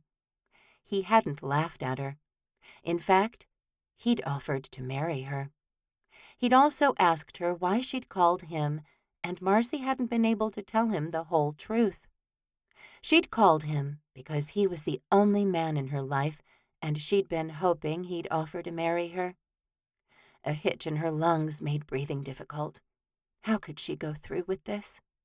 She liked Wyatt, sure, but she didn't love him, and she was pretty sure he wasn't in love with her. How people got married when they were in love existed outside Marcy's understanding. She'd never had grandiose plans for her life that included a husband, and a thread of guilt for tying down Wyatt for a year turned into a rope, and then a set of heavy chains. She finished dusting their ranch and flew back to the hangar, a constant stream of, "You can't do this, you can't do this," looping through her mind. But if she didn't? She looked at the dark green hangar, remembering the day she'd painted it with her mother and father. It had taken way longer than a day, and her father had had the bright idea to do the job in June, the sun beating down on Marcy's shoulders and back. She'd gotten sunburned that week, and it had been so bad she'd blistered and had to stay home for a few days. And they were terrible days, with nothing to do and no one to occupy her time. If there was one thing Marcy liked, it was being busy. Too much downtime made her nervous, and she hated feeling one breath away from a panic attack. She pulled into the hangar and climbed down from the plane to close the door behind her. She had more work to do, but not in the air. She didn't like the office work nearly as much as lifting into the sky and viewing the picturesque town of Three Rivers from above. She often wondered if God was looking down on her the way she could peer down on the town from an airplane. And if he was, what was he thinking? Marcy hadn't involved the Lord too much in her life until this past year, and even then, she felt like she'd only done it because she was going through something hard. When things got easy again, she'd stop talking to him, stop asking him for help, stop wondering where her parents were and if she'd ever see them again. A sigh moved through her body and out of her mouth as she walked into the office. Her stomach growled at the scent of food, but her feet froze to the grease-stained cement. "Hello?" she asked, peering around the doorframe and into the office. No one was there, but Wyatt had been while she'd been up in the air. She knew because a white bag sat on her desk that she had not put there, and the delicious scent of teriyaki sauce and sweet potatoes filled the air, and Wyatt knew exactly how to get in her good graces. Vegetable tempura and egg rolls. Sure enough, when she opened the bag, she found what she always ordered from China Aisle. She smiled and sat, pulling her phone from the breast pocket of her coveralls. "Thank you for lunch," she tapped out, though it was almost 3 o'clock. "No problem, sugar. Are we still meeting at your dad's tonight? Yes. 6? I'll be there. Marcy tipped her head back and closed her eyes. I know I've been asking a lot lately, but could you maybe help me know what to do with Wyatt Walker? The heavens didn't open, and light didn't stream down. Marcy didn't need a loud answer. Just a push in the right direction would be enough. Marcy had been at her father's for an hour by the time 6 o'clock rolled around. She'd brought home 2 big boxes from the shop, and she'd labeled one with keep and one with give away or sell. Then she'd sat down on the couch and stared at the built-in bookshelf surrounding the TV. Just going through her father's library would take hours, and Marcy didn't have the heart to throw away a single volume. The doorbell rang and she leapt to her feet. She couldn't tell Wyatt she'd been staring for almost an hour with nothing to show for it. No decisions made. Nothing. Hey, she said when she opened the door. But it wasn't Wyatt standing on the front porch. Alyssa, Savannah, what are you guys doing here? Her cousin stepped into the house and hugged her, a 3-way union that brought joy to Marcy's heart. We knew you'd be here tonight, Alyssa said, and we thought we'd stop by. We didn't want you to be alone, Savannah added, pulling her dark ponytail out and resetting it. Oh, you brought boxes. Yeah. Marcy glanced at them and closed the door, wondering what would happen when Wyatt showed up. She couldn't just kick her cousins out, and she didn't even want to. They'd been a big help over the past year, and she loved them like sisters. I haven't been able to get started, though. She could admit it to them, because they already knew her faults. She was still trying to hide as many from Wyatt as possible. Oh, honey. Alyssa put her arm around Marcy's waist and drew her to her side. What are you going to do with the house and everything? Brian and I decided it would be best to sell it, Marcy said. I have a house, and it's bigger and newer and nicer than this. I don't need it. Brian's not coming back. Her throat closed for a moment, but she breathed and steadied her emotions. So, we just need to go through it all and get the house ready to sell. So, an estate sale. Savannah picked up one of the pillows from the couch. Marcy blinked, and she could see her father lying there, his head on that pillow as he took his last breath. She couldn't get enough air, and she hurried into the kitchen and opened the fridge, though she had no idea what she was looking for. How's Aunt Opal? She asked, glad her voice sounded somewhat normal. Aunt Opal was her mother's sister, and Alyssa and Savannah were her daughters. After Mama's death, the cousins had stayed close, but Aunt Opal had drifted away from her sister's husband and kids. She's doing okay, Alyssa said. She is not, Savannah said, always the more blunt of the 2 sisters. She's terribly sad, and she doesn't know how to come over here and offer to help. She's welcome any time, Marcy said, straightening from the fridge with a bottle of water clutched in her hand. The fridge hadn't been cleaned out since Daddy had died, and there was plenty to throw away there. Perhaps that was where she could start. Old rotting food. She wouldn't have an emotional connection to that. I told her that, Savannah said. She doesn't want to impose. My father was a closet hoarder, Marcy said. She's welcome to come do whatever she wants. The enormity of the job before her threatened to drag her under water and hold her down until she stopped struggling. I'll tell her, Alyssa said. She drew in a deep breath and looked around the house. Where should we start? I'm going to clean out the fridge, Marcy said. She uncapped her water and took a drink. Good idea, Alyssa said. We'll go through the pantry. Maybe he'll have unopened things we can donate to the food bank. She pushed up her sweater sleeves and stepped into the kitchen with Marcy. And, Wyatt Walker is coming to help, Marcy said, glancing at the clock. It wasn't 6 yet, and she hadn't even thought to check the time earlier. Wyatt Walker? Alyssa and Savannah said in unison, as if they'd rehearsed it before coming over. They exchanged a glance, and Savannah said, The Wyatt Walker? The rodeo king? Marcy nodded, pure apprehension pulling through. We're sort of friends." They were a lot more than friends, despite Marcy breaking up with him in the hospital over 5 months ago. They'd shared several kisses, and none of them testified of friendship. The temperature in the kitchen skyrocketed, and Marcy pulled open the fridge again. "You're friends with Wyatt Walker?" Savannah wasn't asking this time. "When did this happen?" "Last year," Marcy said, her head buried in the depths of the fridge. She pulled out a half-empty bottle of mayo and one of ranch dressing. "I'm throwing all of this away." Alyssa bent and pulled a trash bag from under the sink. "Good idea." She met Marcy's eye, pure kindness in hers. "And good for you for the whole Wyatt thing." Marcy smiled and started throwing condiments and plastic containers of leftovers into the garbage bag.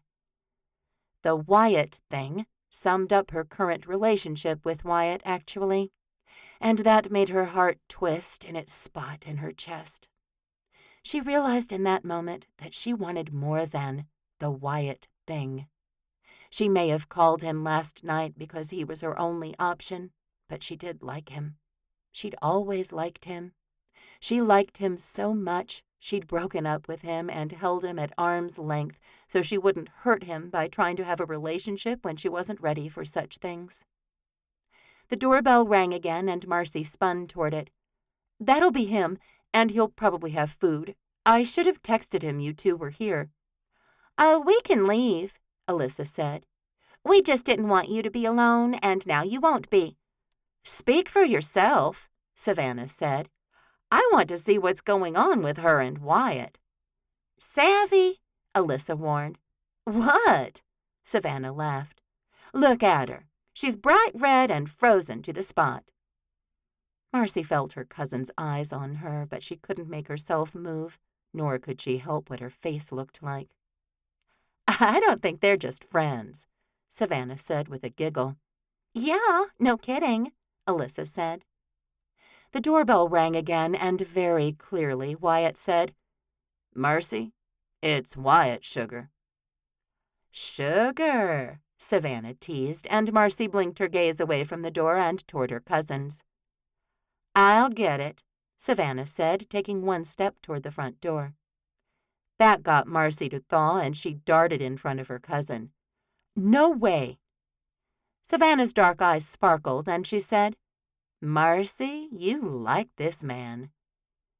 "Yes," she whispered. "I do." "Marce," he called. "You okay in there?" "You better get the door," Savannah said, grinning. "Or he's coming through it."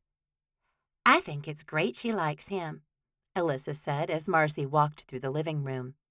"She hasn't dated anyone in so long." Marcy cringed at the words, though they were true. Savannah said something in return, but Marcy was too far away to hear what. She inhaled and opened the door to find the tall, dark, delicious rodeo king standing on the front porch. Pure worry lived in his eyes. "There you are," he said, lowering his phone. "I was just going to call you." "My cousins are here." "I saw the extra car," he said, hooking his thumb over his shoulder to the driveway. "Good thing I didn't plan an elaborate proposal, right?" Chapter 7. Wyatt glanced over Marcy's shoulder and saw the cousins. They hardly seemed like they belonged together, what with Marcy's blonde hair and her cousins with their dark strands. He watched Marcy blink at him, obviously stunned by the word proposal. Wyatt wanted to chuckle and draw her into a kiss, but he couldn't do that with an audience. He knew how to charm the cousins, sure, but it wasn't with a public display of affection for Marcy. In fact, Wyatt liked to keep those things behind closed doors, and he had the wild thought to pull Marcy onto the porch, close the door, and kiss her there. "Slow down, cowboy," he told himself. He did lean closer to her and whisper, "I have a ring, Marcy. Have you thought more about marrying me?" That question certainly wasn't going slow. nor did it put the brakes on his rapid heartbeat. And when Marcy nodded, Wyatt's most vital organ nearly sprinted out of his body. She stepped back to give him room to enter the house, saying in a very loud voice, "My cousins were just leaving." "Were they?" Wyatt entered the house, his gaze trained on the two brunettes hovering on the edge of the kitchen. He walked toward them, his celebrity smile curving his mouth. "I'm Wyatt Walker. I saw you at the funeral, of course, but I don't think we've formally met." One of them sighed, and the other giggled. Wyatt shook both of their hands while Marcy introduced them as Alyssa and Savannah. "Looks like we're starting in the kitchen," he said, picking up a box of crackers and looking at it. "I brought some crates. We can load up the unopened stuff in the back of my truck. I can take it to the food bank on my way to the ranch tomorrow." The diamond ring in his pocket felt like it was a lead brick, and he was so glad he'd noticed the other car in the driveway before getting down on both knees on the porch. After all, it was hard work for him to get down and up, and the last thing he needed was to embarrass himself, or Marcy. "I think we have time to load up the crates," Savannah said. "Right, Liz?" "Sure," her sister said, and the two of them scampered out of the house. Wyatt waited until the front door clicked closed, and then he looked at Marcy. She giggled too, but it wasn't nervous or girly. "Sorry about them. I didn't know they were coming." "I don't care if they stay." Wyatt scanned the room and saw hours and hours of work. Days, weeks, maybe even a month. At least Marcy had brought some boxes home, and she'd even labeled them. "I do," Marcy said. "We have some things to talk about." That they did, and Wyatt pushed his patient button while her cousins returned, and they all went through the cupboards to get the items the food bank would take. He loaded them into the back of his truck and stood in the dark driveway with Marcy as her cousins loaded up and backed into the street. He followed her into the house, and the door had barely clicked closed when she said, "You bought a ring?" "Yeah," he said.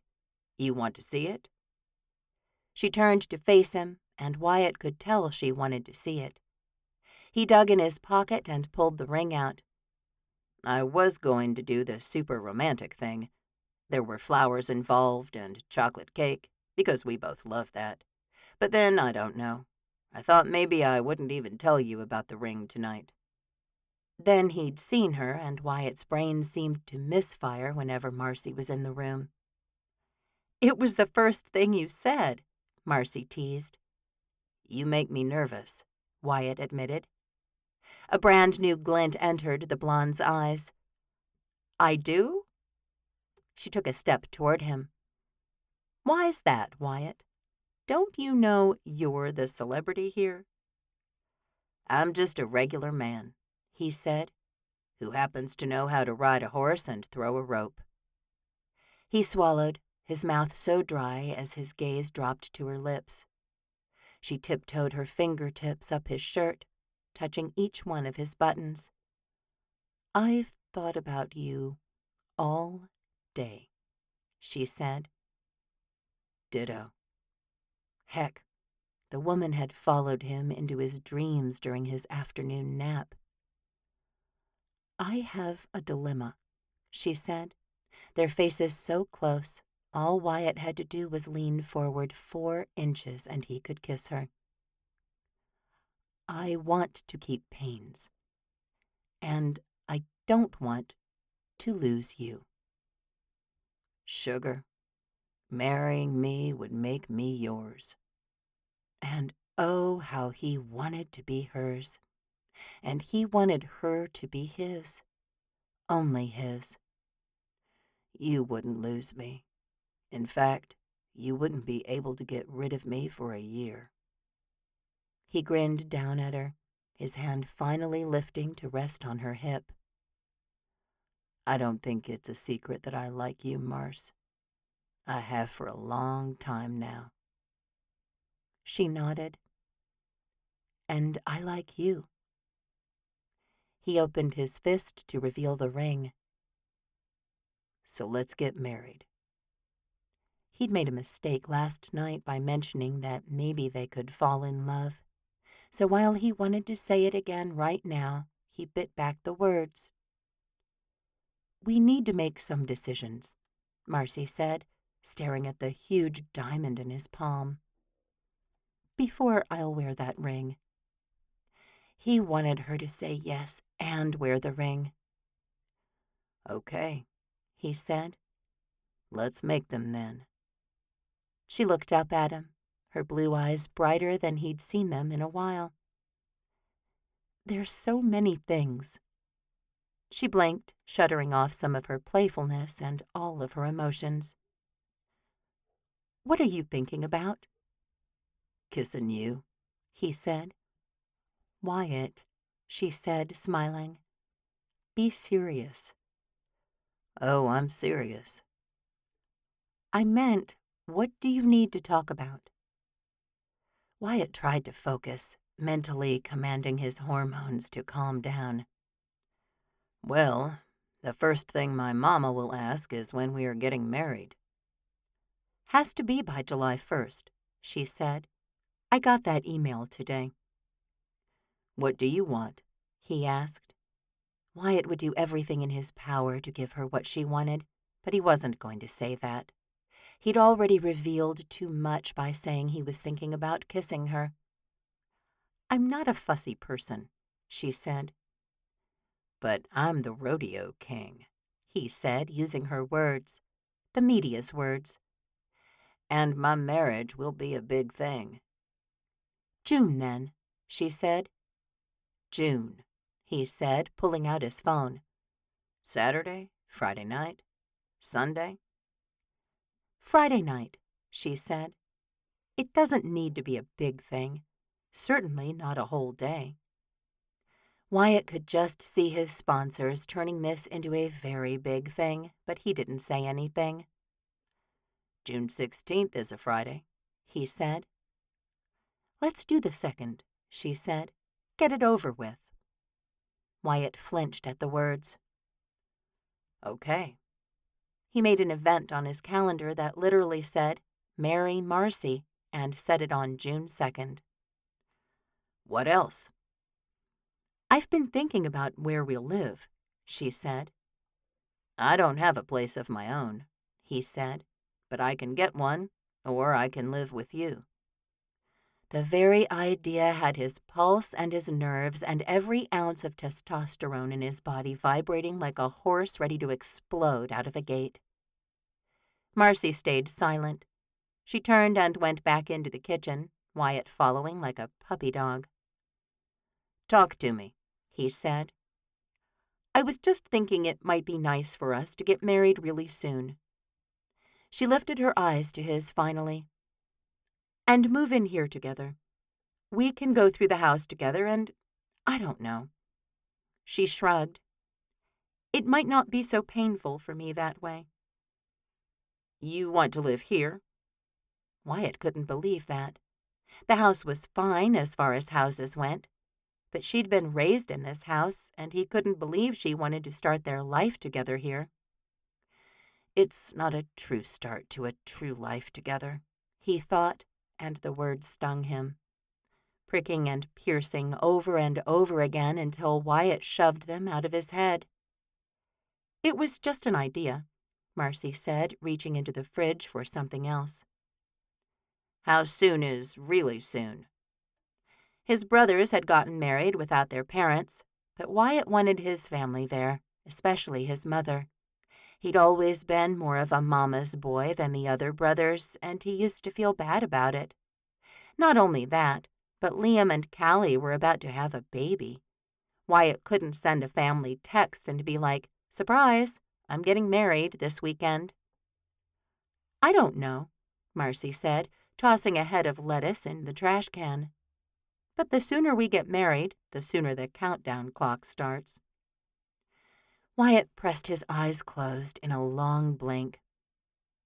"Marcy, I just have to ask. I don't want to upset you or freak you out, but I just have to ask." She stilled in her cleaning, and Wyatt gathered all the courage he had. This was so much harder than tying himself to a bull and letting it try to buck him off. Do you think we could, you know, have a real relationship through all of this? Marcy looked resigned, almost like she'd been expecting the question. Yes, she whispered. Wyatt's hope took shape as it ballooned in his chest. So maybe we won't have a countdown clock. She swallowed and breathed in deep before she said, I just feel bad. I feel like I'm making you do something you don't want to do. Marcy, he said, disbelieving what he'd just heard. I've had a major crush on you for over a year. Trust me when I say I'm not doing anything I don't want to do. He ducked his head, the brim of his cowboy hat hiding her face from his view. And I've kissed you a lot, sugar. You seem to like me well enough. It's not that, she said. I don't want to use you. I don't want to marry you because you're the only man I know. Literally, Wyatt, the only one. She blew out a frustrated breath. But as I was flying today, I just knew I couldn't give up Payne's either, and I feel stuck. He stepped around the trash can, pushing it out of the way with his foot so he could take Marcy into his arms. But if we like each other, and you actually think we could take this pretend pledge and make it real one day, that's what I think, Mars. I think we would be so good together, and not just for a year.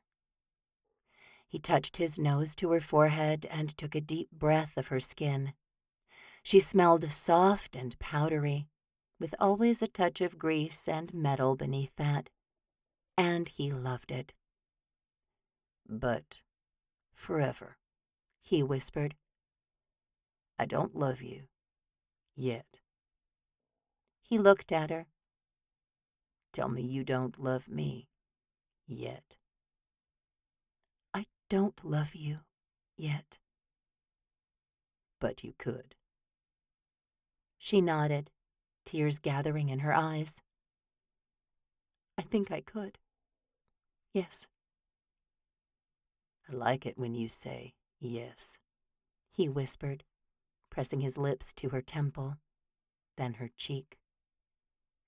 So, sugar, don't think so hard about stuff, okay? We can work out more things. I know we need to. But will you marry me? Yes or no? Marcy nodded, her cheek brushing his. Yes, she said, and that became the single best word in the English language. I'm going to kiss you now, Wyatt whispered, and he gave her a couple of seconds to protest. She didn't. He touched his lips to hers, a firecracker exploding down his throat as he kissed her. She kissed him back, and Wyatt wondered how he'd survived on a daily basis without kissing this woman. Without her, nothing was possible. With her, nothing was impossible. And Wyatt kissed her until he remembered they weren't quite married. Yet. Chapter 8. Liam sat straight up in bed, his senses firing at him all at once. That's your phone, Callie said, her voice on the edge of sleep still. It's the baby, he said, scrambling to throw the blankets off his legs so he could get up. He reached for his phone at the same time, trying to get to the call before it went to voicemail. It is? Callie asked, a measure of panic in her voice now. How do you know? It's either that or an emergency, he said, though he considered bringing home a newborn baby a total and complete emergency. He felt ill-equipped for a tiny human who needed everything provided for them. Sure, he and Callie had been taking care of Denise, the 3-year-old foster child that had been placed with them for a couple of months now. Callie had fallen right into the role of motherhood like she was born for it. Liam had struggled a little bit. He loved the girl with all of his heart, and he'd spent lots of time with her on the ranch, showing her the chickens, the horses, the pigs, and the goats. He'd taken her horseback riding with him and swimming at the community center. She'd fallen asleep in his arms at the New Year's Eve fireworks, and he'd had a hard time deciding which to watch more, her sleeping soundly or the bright pops of light in the night sky. But he had no idea what he was doing. He'd been praying since the day they picked her up that he'd be guided and led to say and do the right things. He and Callie had gotten a file on Denise, and she'd been through a lot in her short life already. Liam wanted to make sure she never had to go without food and proper care again, period. "Hello?" he asked, finally swiping on the call. "Is this Liam Walker?" "Yes, ma'am," he said, his heart thumping in such a strange way. He hadn't recognized the number, so it wasn't a family member, nor was it Vicky, the birth mother they'd gotten to know since taking in Denise and preparing for this new baby. "This is Cheryl N. Thomas from the maternity center at the Amarillo Medical Center. Vicky Forrest has asked me to call you." Liam snapped his fingers and waved his hand, and the bed rustled as Callie got up. "Is she in labor?" he asked. "Yes, sir. She said y'all could come any time. The baby will likely be born within a couple of hours." Liam stood up, ready to fly the hour and 15 minutes to Amarillo. "We'll be there as soon as we can," he said. "Thank you." He hung up and tossed the phone on the bed. "She's in the hospital." "I'm getting dressed," Callie said. Liam stretched to reach for his phone again, realizing he shouldn't have just tossed it away. "I'll call Rhett." His oldest brother had agreed to take Denise at a moment's notice so Liam and Callie could go to the hospital in Amarillo when Vicky called. 2 hours, he added. "That was the agreement," Callie said, darting into the bathroom. The line rang at Rhett's for a long time, and Liam remembered his brother put his phone on Do Not Disturb after 10 p.m. It was definitely way past that. He hung up and dialed again, only waiting for the phone lines to connect before hanging up again. It would ring this third time as Rhett had the emergency system engaged. Any time the same number called within 10 minutes, the phone would ring. "Liam," Rhett answered a moment later, clearly still pulling himself into consciousness. "We have to bring Denise now," he said as Callie came out of the bathroom. She motioned that she was going to leave, and Liam nodded. She was probably going to get Denise ready to go. "Vicky is having the baby." "Oh, sure," Rhett said. "We're ready. I'll get Evie up." Evelyn and Rhett were the obvious choice for babysitting, as they had a 9-month-old baby of their own, and Evelyn didn't work outside the home anymore. Heck, Rhett barely did more than take his dog out and throw her ball, come ride horses at the ranch, and consult on a very few select veterinary forensic cases anymore. "Thanks," Liam said. "Probably 15 minutes. "We're up," he said. "Come on in when you get here." "Will do." Liam set his phone on the nightstand and hurried to pull on a pair of jeans and a t-shirt. His wallet from the bathroom counter went in his back pocket, and his jacket was in the kitchen. He just stepped into the hall when Callie came out of the bedroom down the hall, Denise asleep on her shoulder. "I'm going to put her in the truck," she whispered. "I'll grab my jacket and meet you out there," he said. "And get the baby bag from the bedroom," she said. He retraced his steps to pick up the bag Callie had packed weeks ago. It had everything she could think of that a newborn might need to come home from the hospital. He'd put the car seat in the back of the truck last week as well, and they had a bassinet already waiting in the corner of their bedroom. Liam paused for a moment and looked at it, the soft white lace actually calming him. "Bless us all that this will go smoothly," he whispered, hoping the Lord didn't need to be called 3 times in order to get a message. Evelyn met Callie on the front porch, and the transfer of a sleeping 3-year-old little girl happened seamlessly.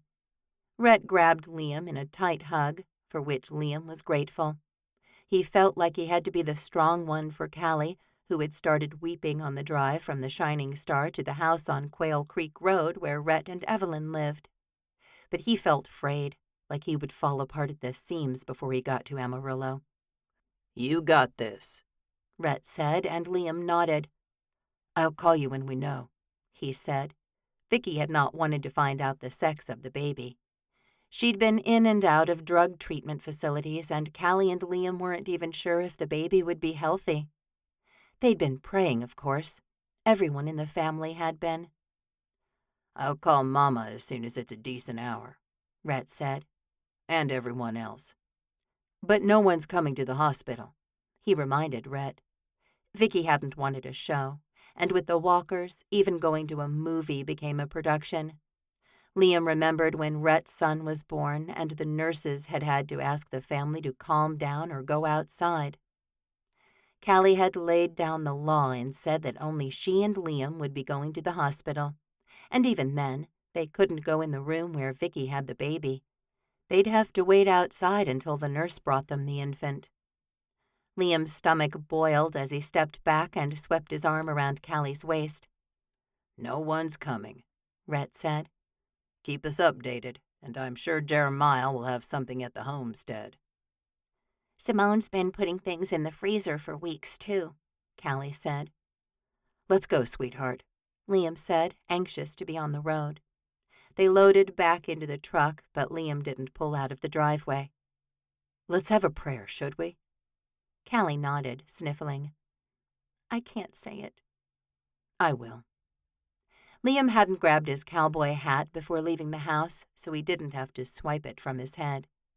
He simply closed his eyes and took a deep breath.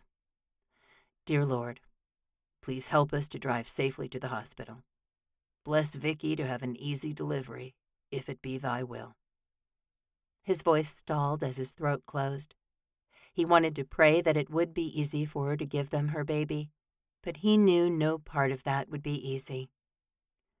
"We're so grateful for this opportunity to be parents, and bless us that we can do what's right for Denise and this new baby. Bless the baby that he or she will have few complications, and that we'll know how to take care of them if there are some."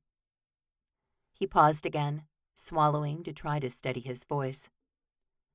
"Amen," he finished, because he'd begged God for everything already. Callie reached over and threaded her fingers through his, squeezing his hand to let him know she would have said everything he had. They drove through the darkness, along a lonely strip of road no one else was using at 3:30 in the morning. The hospital was well lit, a glowing beacon in the much bigger city of Amarillo. Liam parked near the main entrance, and he and Callie managed to get all the way to the maternity department on the 4th floor. "Bella Forrest?" he asked at the nurse's station there. "I'm not sure if she's had her baby or not." He looked down the hall, but there were only white walls, wooden doors, and windows with curtains drawn over them. Callie's nerves radiated from her, and Liam kept her close to his side. For some reason, now that he was here, he only felt calm and ready. A blessing from God, he knew, as every time he'd previously thought about holding a person who weighed less than 10 pounds, he'd nearly had an anxiety attack. "The doctor went in about 10 minutes ago," the nurse said after checking something on her computer. "I'm sure it won't be long now." "So we'll just wait over there," Liam said, indicating the waiting area down the hall. "Yes," she said. "Sherilyn will bring the baby out when she's ready." "She?" Liam asked, his heart jumping. "Is the baby a girl?" "Oh, sorry," the nurse said, smiling. "We don't know that yet. I was just saying when the baby is ready, Sherilyn will bring her out." She shook her head. "See, I did it again. I guess unborn babies where we don't know the sex are just all girls." She gave a quick laugh and went right back to her work. Liam took Callie down to the waiting room and they settled in. 10 minutes became 20, which became 30. When an hour had passed, Liam had gotten up to go to the bathroom twice, and he'd bought a soda from the machine that stood guard over all the empty chairs. "She's coming," Callie said, and Liam looked up from the floor where he'd been memorizing the pattern in the carpet. She stood, and Liam got to his feet too, mesmerized by the woman coming toward him, a soft smile on her face, and a perfect bundle in her arms. A perfect pink-wrapped bundle. "It's a girl," Liam whispered at the same time Sherilyn asked, "Liam and Callie?" Callie nodded, as did Liam, and Sherilyn passed the tiny girl to Callie. "It's a girl. She's doing great, as is the mother." A soft, "Oh," escaped Callie's mouth as she gazed down at the baby girl. She had perfectly pink skin and the cutest little nose. Her eyes were closed, but she grunted as she shifted against Callie. "Liam, look at her." Tears streamed down Callie's face, and Liam put his arm around her to give her strength. "She's beautiful," he said. "What are you going to name her?" Sherilyn asked. "I can get going on the birth certificate and all that." "Ginger," Liam said. "Ginger Elizabeth Walker."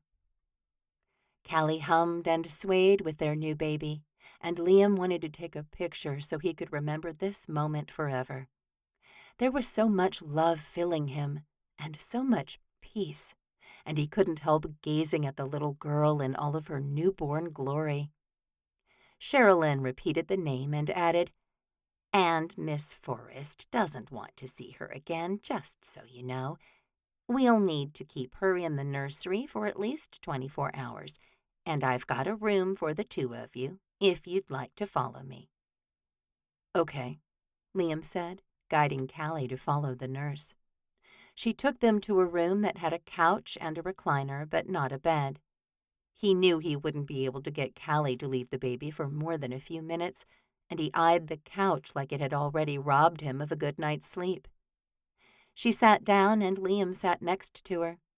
Sherilyn said she'd bring them something to drink, and she left too. "I wish my mother could see her," Callie said. "She did," Liam said. "She knows." Callie nodded, smiled down at Ginger, and leaned her head back against the couch. Exhaustion pulled through Liam, too, and he sent a quick text to Rhett. "It's a girl. We named her Ginger Elizabeth, and they gave us a room because Vicky doesn't want to see her." "How long until we can come?" Rhett asked. "And I just mean us, with Denise." "Come this afternoon," Liam sent back to him. "And let Jeremiah know we won't be home until at least tomorrow." With his texts sent and his plans made, he said, "Rhett's going to bring Denise for a couple of hours this afternoon." "Okay." He'd just started to doze when Sherilyn returned. "Liam, Callie." His eyes shot open. "Yeah?" "We need to talk about Ginger's test results." Chapter 9. Skylar woke to a slew of messages on his family text string, instant annoyance soaring through him. His brothers all woke with the sun, but Skylar did not, which was why he'd muted the family texts and only looked at them when he was good and ready. He hardly ever contributed anything, but if anyone noticed how quiet he was, they'd never said. He yawned as he tapped on the phone to see he'd missed 87 messages since last night. 87? The level of incredulity in his voice filled his bedroom.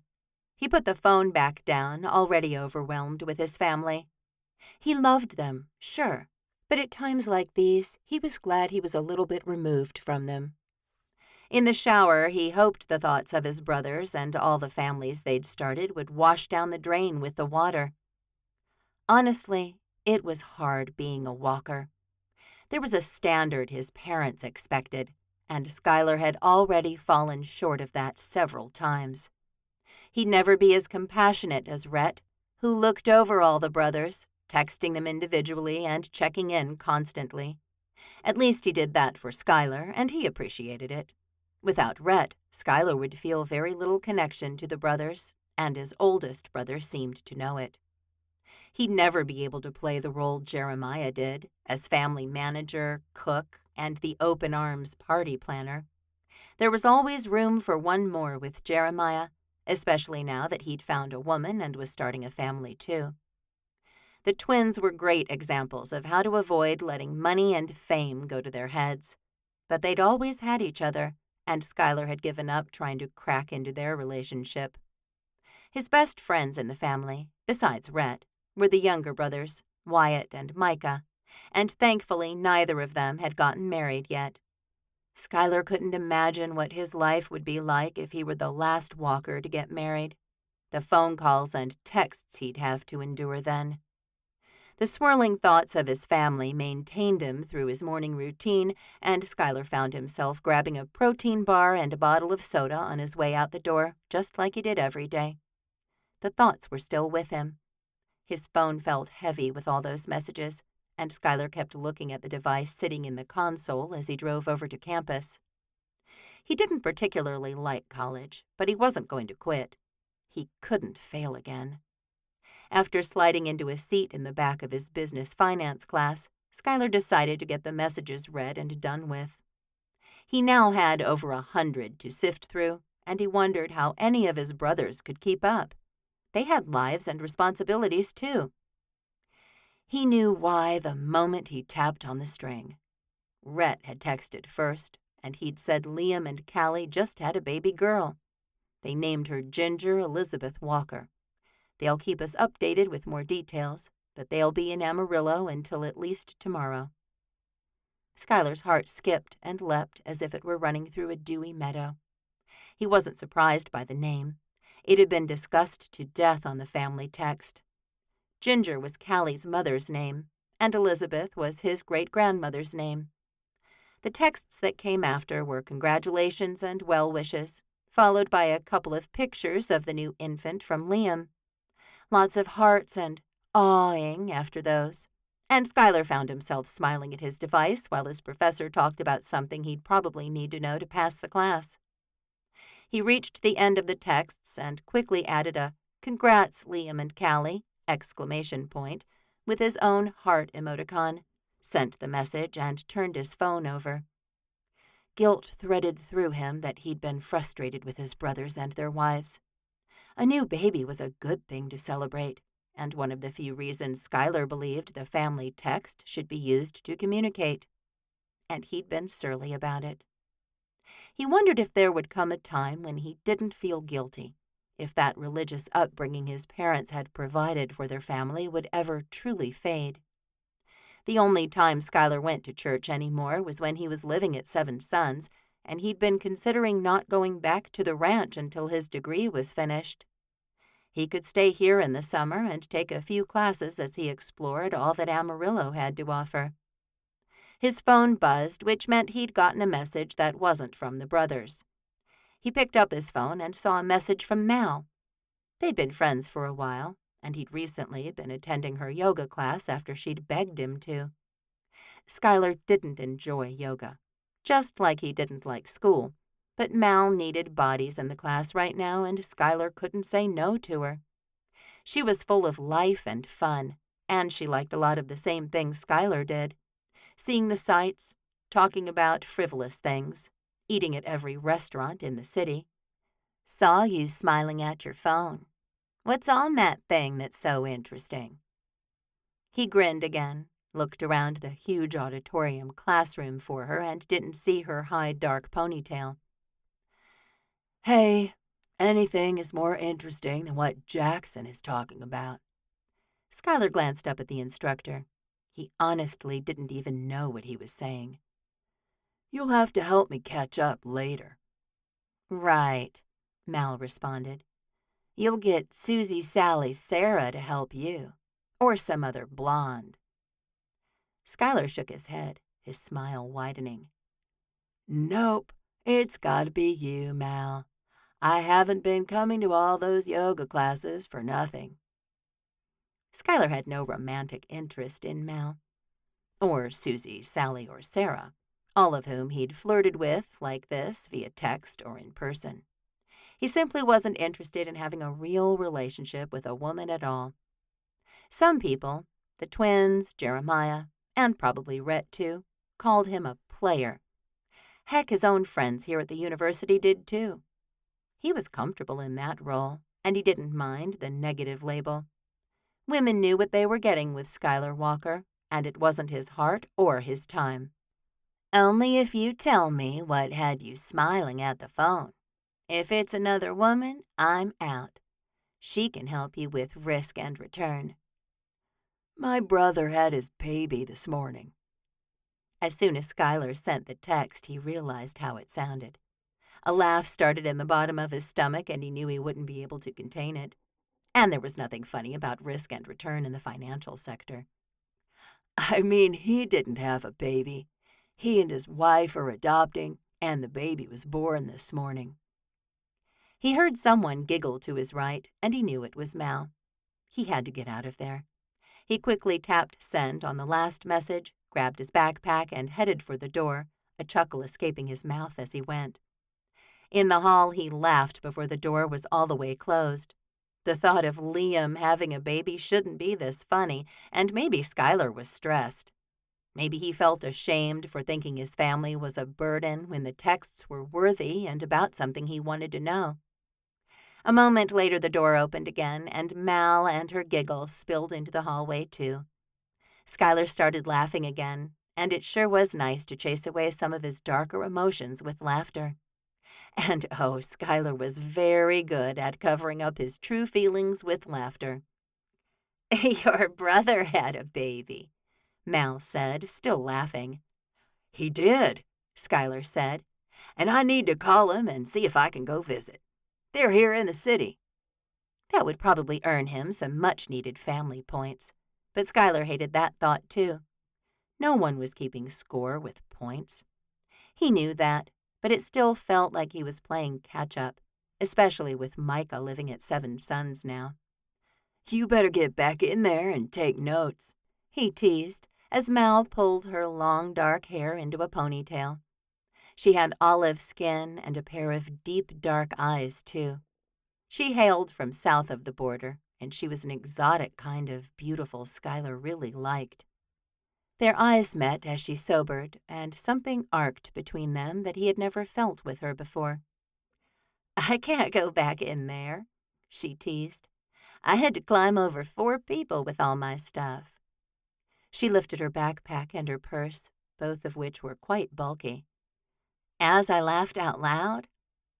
She shook her head, her eyes glittering at him. No way. You go take the notes. I have to call my brother.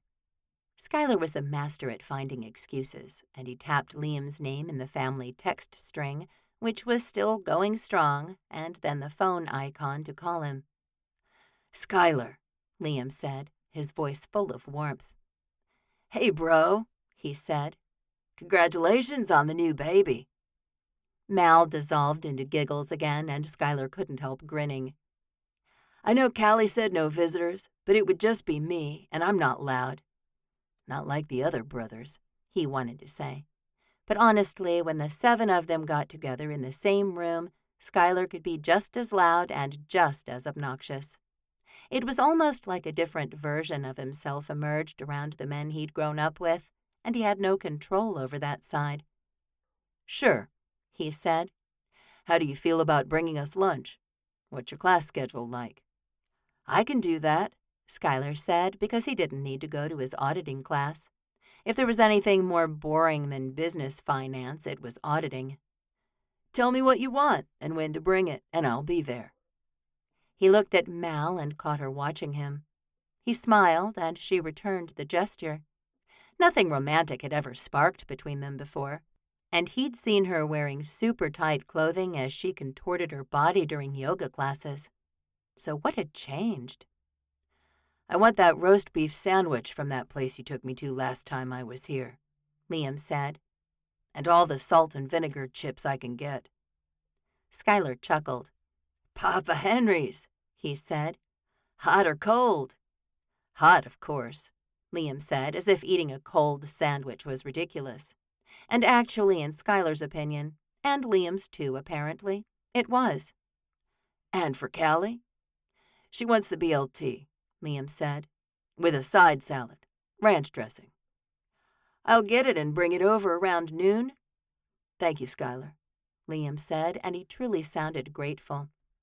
Schuyler knew it wasn't an act, and his heart shriveled a little more when he remembered how annoyed he'd been at the family texts. "See you then," he said, hanging up quickly before his emotions could overwhelm him too much. Plus, he had an audience. He looked back at Mal, wondering if maybe he'd just had a moment of weakness with her. "I'm taking them lunch. You want to play hooky with me and go see my brother, his wife, and their new baby?" "Oh, playing hooky is what I do best," she said, lifting her backpack to her shoulder. "But I have to get rid of some of this stuff if we're going to the hospital. Drive me home?"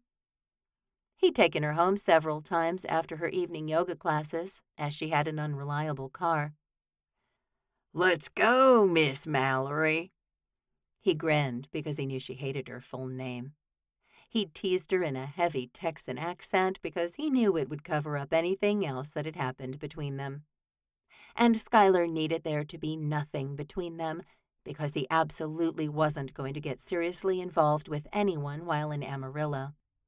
"Ever," he told himself, glad when everything went back to light-hearted and easy between him and Mal as they walked out to the parking lot. Chapter 10. Rhett held his son on his lap as he waited for the rest of the family to arrive at Seven Sons. Jeremiah was already here, of course, as he'd been laboring in the kitchen for a couple of hours now. He whistled while he kneaded dough and outright sang as he formed meatballs and slid them into the oven. His wife Whitney appeared from the hallway that led down to the bedrooms, and she smiled at Rhett as she joined him in the living room. "Can I hold him?" "Sure thing." Rhett passed Conrad to Whitney, who gave the baby a kiss on his cheek before settling him onto her lap. Conrad was used to being passed around, and he continued to babble as he clutched the teething ring Evelyn had bought for him. Rhett had taken it out of the freezer just before bringing the boy to the ranch, and Conrad loved the thing. "Where's Evelyn?" Whitney asked. "She's next door," Rhett said. "Helping Callie get the kids ready." Callie and Liam had returned from the hospital that day, but Rhett hadn't seen them yet. Simone and Evelyn had been at their family ranch for an hour or two, and everyone was gathering at Seven Sons for dinner. As if on cue, the back door opened, and Wyatt and Micah came inside, talking. They washed their hands while Micah laughed at something, and they stayed in the kitchen giving some kind of report to Jeremiah. Rhett was content to sit in the background and watch. He hadn't known, when he'd first bought the ranch, that it would become a beacon of light for their family. He'd known it was the right thing to do, but he could not have predicted the events of the past 4 years. The front door opened, and 8-year-old Oliver called, "Jeremiah?" He came running down the hall from the door, and Jeremiah went to greet him. Rhett marveled in the change in his younger brother, because when Jeremiah had come to Three Rivers, he'd been filled with resentment and anger. Rhett knew most of that had been directed inwardly, but at least some of it had projected onto God. He'd prayed for his brother for a solid year, and he was so happy Jeremiah had found happiness with Whitney. Jeremiah scooped Oliver into his arms with a smile and a laugh. Before Rhett could eavesdrop further on them, Liam said, "We're here," and chaos broke out. Rhett was on his feet faster than lightning, and he paused next to Whitney. "You okay with him?" "Yes, go," she said, and Rhett did. He hugged Trip and Ivory first, welcoming them to the ranch. Then he took Denise from Liam and hugged him with the little girl balanced on his hip. Callie carried the baby, and her sisters had rallied behind her. They all seemed to be glowing, and Rhett hardly recognized the foster sisters. They'd come so far since that first time he'd met them in the cellar beneath the house, a tornado raging around them. He'd always known of their strength, and wow, they all possessed an iron will. Evelyn hadn't been an easy one to convince that she needed Rhett in her life, and Callie had resisted Liam just as much. Rhett gazed down at the beautiful little girl in Callie's arms, and he couldn't believe he'd once had a human that tiny to take care of. He glanced up, his eyes immediately going to Micah, who stood back by the island, his eyes glued to Simone.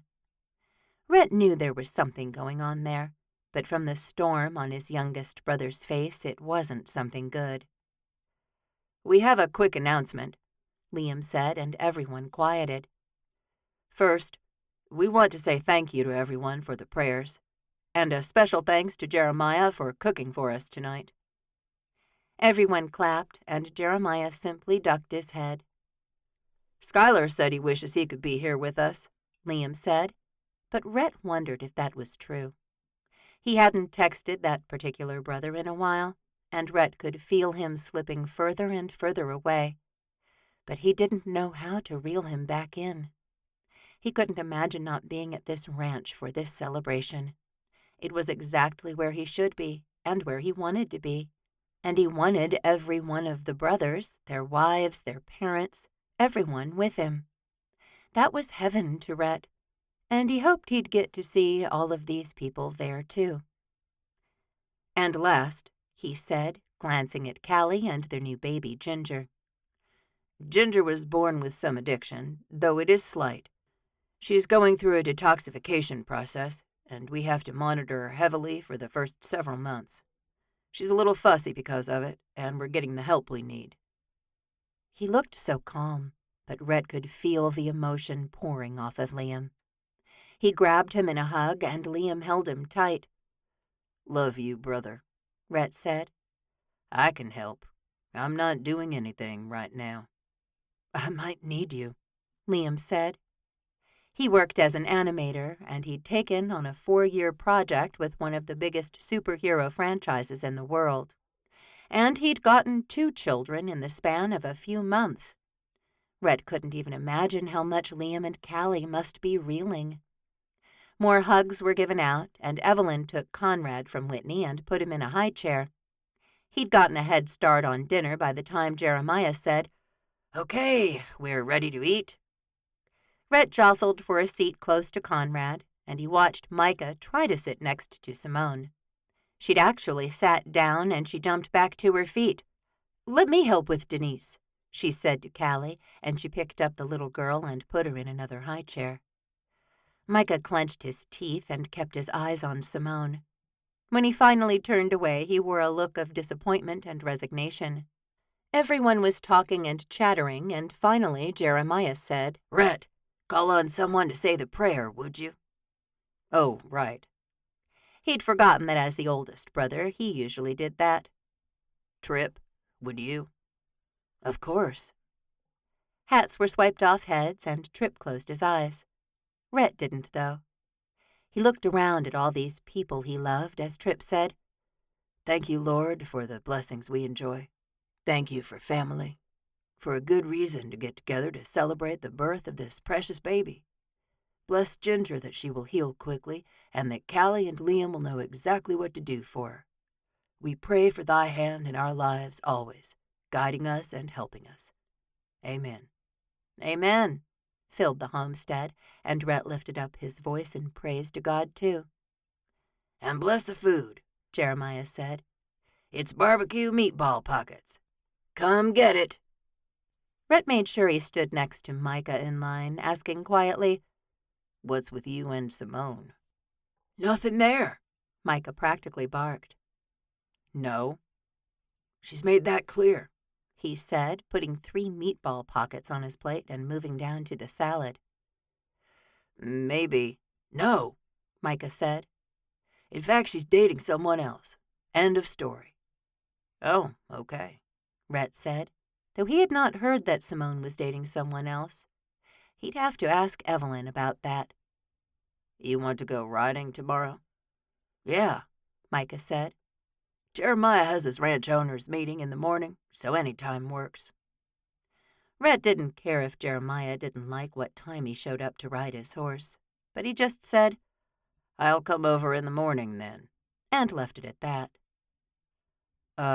Guys?" someone said, and Rhett looked over to find Wyatt trying to get everyone's attention. The chaos calmed slightly, and he added, "I should have done this before we started getting food, but I have an announcement." A couple of them, actually. He held up his phone, and Rhett's curiosity shot through the sky. Mama's on speaker, and I just told her Liam and Callie were home with their kids. Tell 'em, Mama. "Hello, boys," she said, and Rhett smiled at the sweet sound of his mother's voice. He missed her with a fierceness only the heat of the sun could rival, and he hoped the announcement she was about to make would be the one they'd been discussing for the past few days. "And wives, and now new grandbabies." Her voice choked for a moment. "Daddy and I are moving to Three Rivers," she finally said. A roar went up and smiles exploded onto every face. Rhett knew then just how much his parents were loved, and he couldn't wait for his father and mother to be more involved in Conrad's life. And honestly, Evelyn would love to have them close by too, as she'd lost her mother at a very early age. Once that started dying down, every eye trained on Wyatt again. Finally, Micah asked, "What's the second announcement, Wyatt?" "Yeah," Jeremiah said. "Spit it out. We're starving." Wyatt looked at the phone. "You still there, Mama?" "Right here, sugar." He looked out at the mass of people, and Rhett knew what it was like to talk to all of them. He loved them, but there were some strong opinions among the Walkers, that was for certain. "I'm engaged," he said.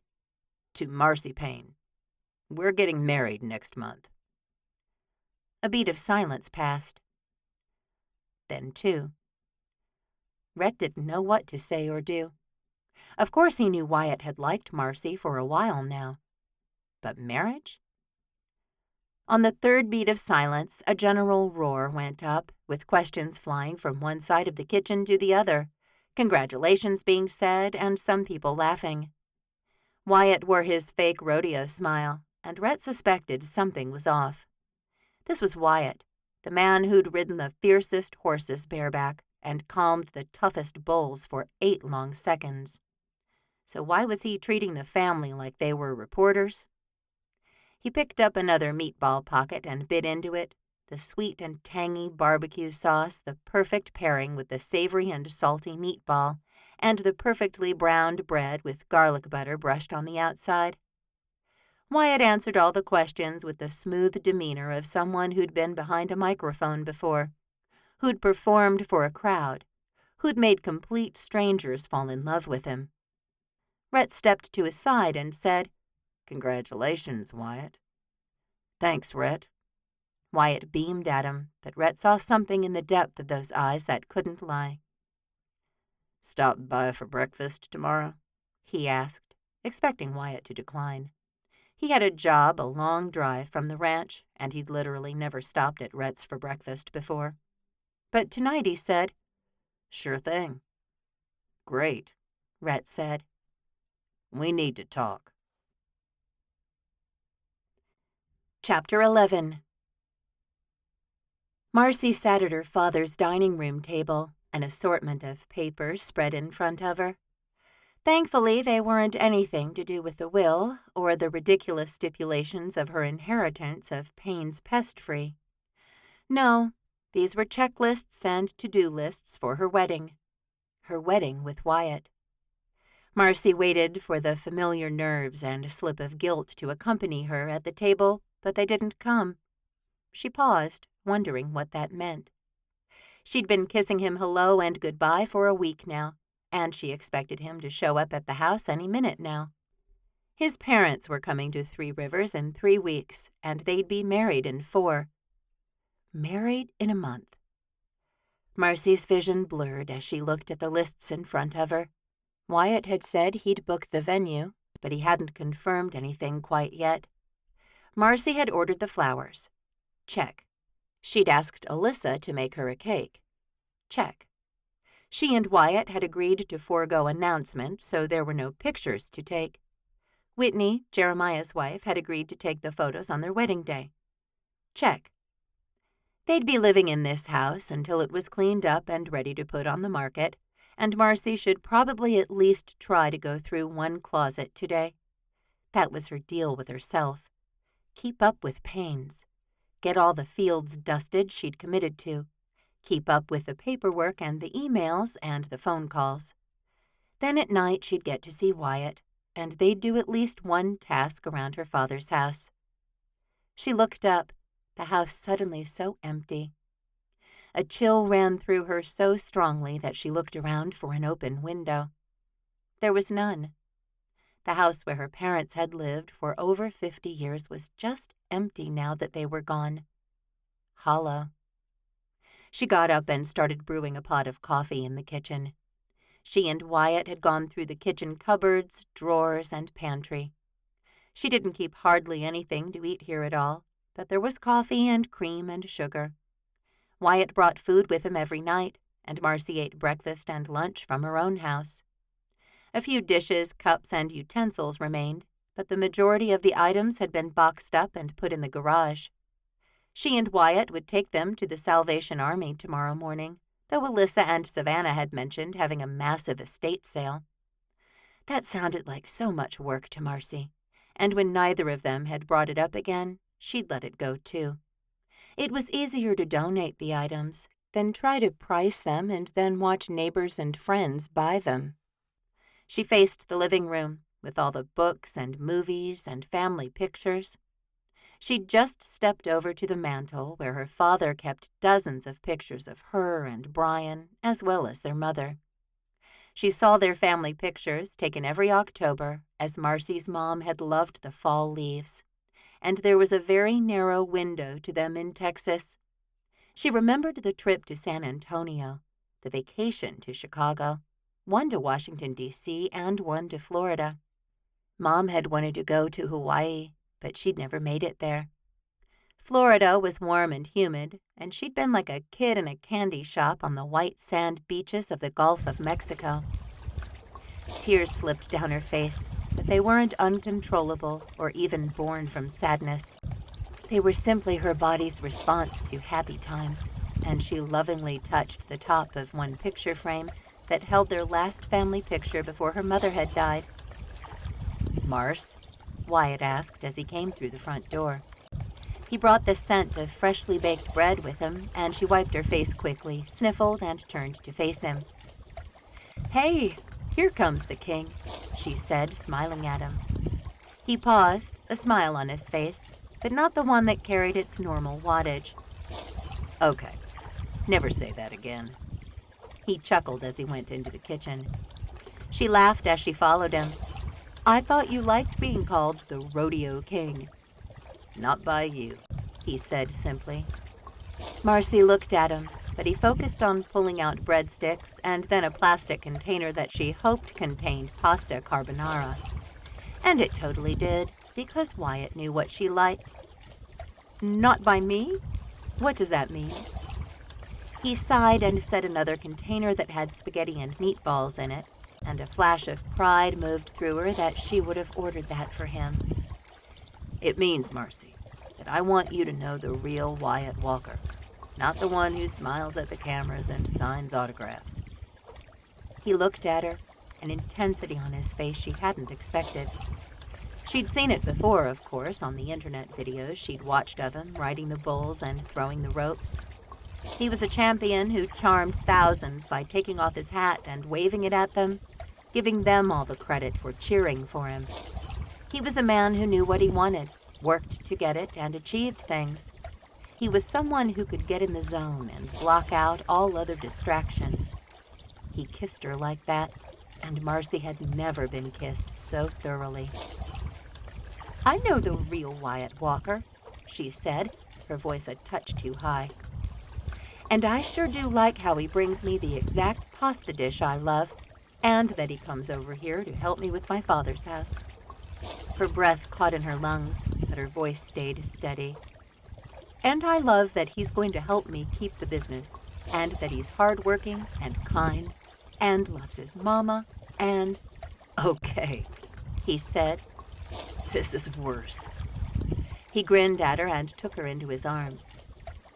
"And, for the record," she said, sliding her hands up his chest until they curled around the back of his neck, "I would have known to order you the spaghetti and meatballs.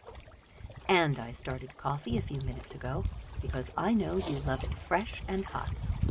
And I keep cream here because I know you like it." "So, you kinda like me too?" he whispered, leaning toward her. Marcy giggled, tipping her head back to receive his kiss. And she got that bone-melting kiss, where she was the absolute focus of Wyatt's attention, and he was definitely a king to her. "Okay," she said, pulling away. "I'm starving, and we need to go over a few things for the wedding." "Right, the wedding." Wyatt wiped his mouth and pulled plastic forks out of the bag. "How do you feel about having puppies for ring bearers?" Marcy looked at him, and she knew instantly that something was up because he wouldn't meet her eye. "Puppies?" "I'm good friends with a former rodeo guy, and he now owns a huge animal rescue and training operation on the east side of town. Lots of space, big trees. And he said we could have the wedding there, and there would be a lot of room for people." "And by people, you mean reporters?" "There's gonna be some reporters, yes," he said. "As soon as we lock down the location, I'll have Jim make the formal announcement, and then we can coordinate from there." He took his food to the dining room table and surveyed her lists. "We're only feeding family, though, right?" she asked. "Yes," he said. "And Jeremiah said we could do it at the ranch or here or wherever. He says food transports pretty easily. Tripp offered his house, and it's huge." "Okay," Marcy exhaled as she sat at the table with him. "So, we're talking venue and food right now. And we need to discuss refreshments, too, if we're going to offer them for wedding guests or restrict everything to family." "If it's all the same to you," he said. "I think we should have refreshments at the wedding. It's just money." "And you have plenty of that," Marcy said. She did too, actually.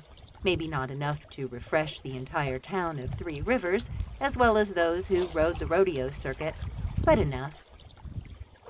"Maybe those little bundt cakes," he said. "and sweet tea and lemonade." "Oh, now you're just naming all your favorite things," she teased. "Well, it's my wedding," he said, cutting a meatball in half. "Shouldn't I have all my favorite things?" "Absolutely," she said, reaching for one of her lists. "I'll just jot that down right here." "I'll do all the refreshments at Four Paws, and Jeremiah will cook for the family."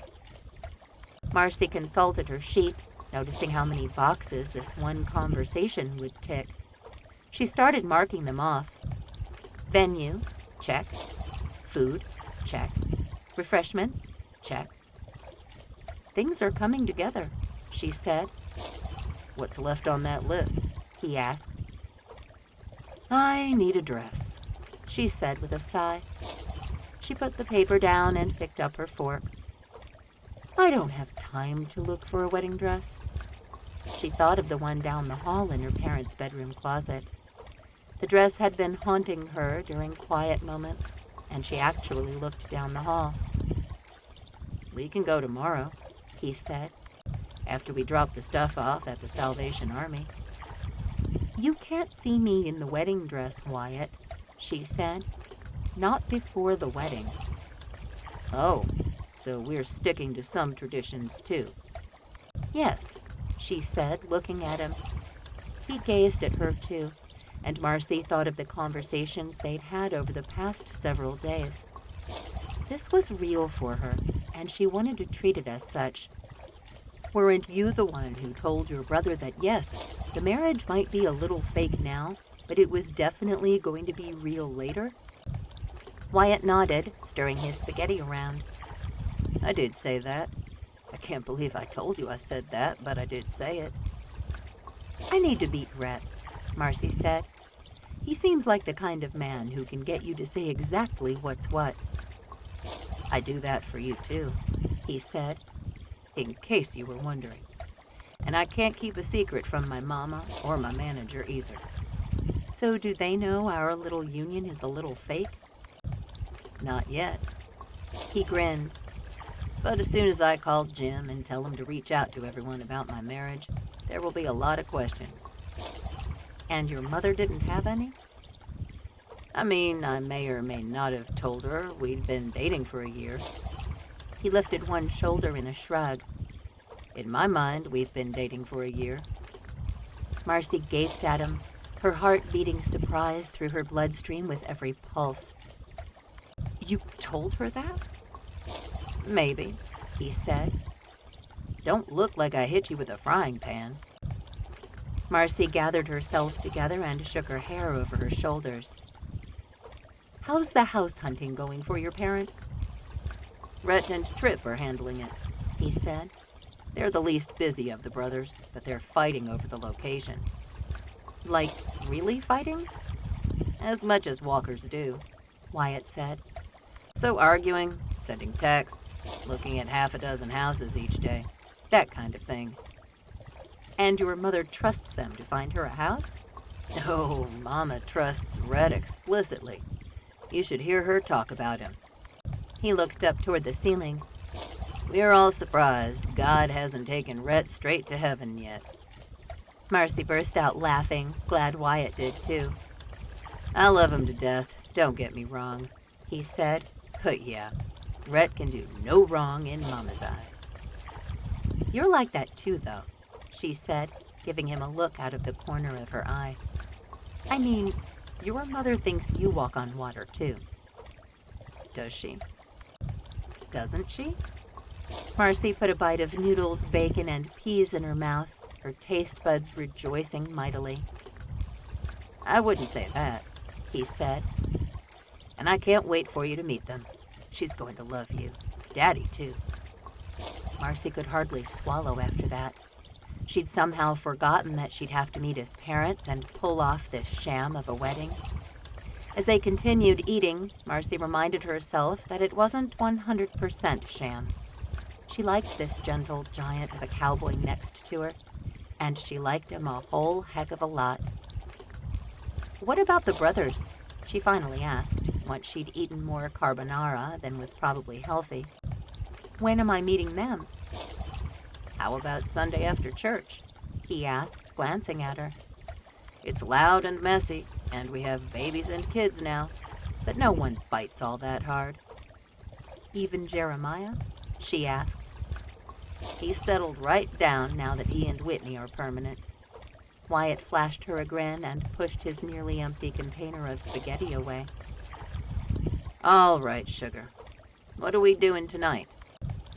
Marcy put one more bite of salty, savory pasta in her mouth. Let's tackle the hall closet, she said, looking at the family pictures along the mantel. She wanted to leave them there for another day, because the memories were happy, and she craved seeing her family in this house, even if their spirits had departed. Ho, ho, ho, Wyatt said, chuckling. The hall closet. Should be fun.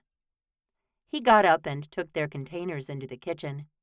Marcy just watched him, because he was all of those things she'd said earlier.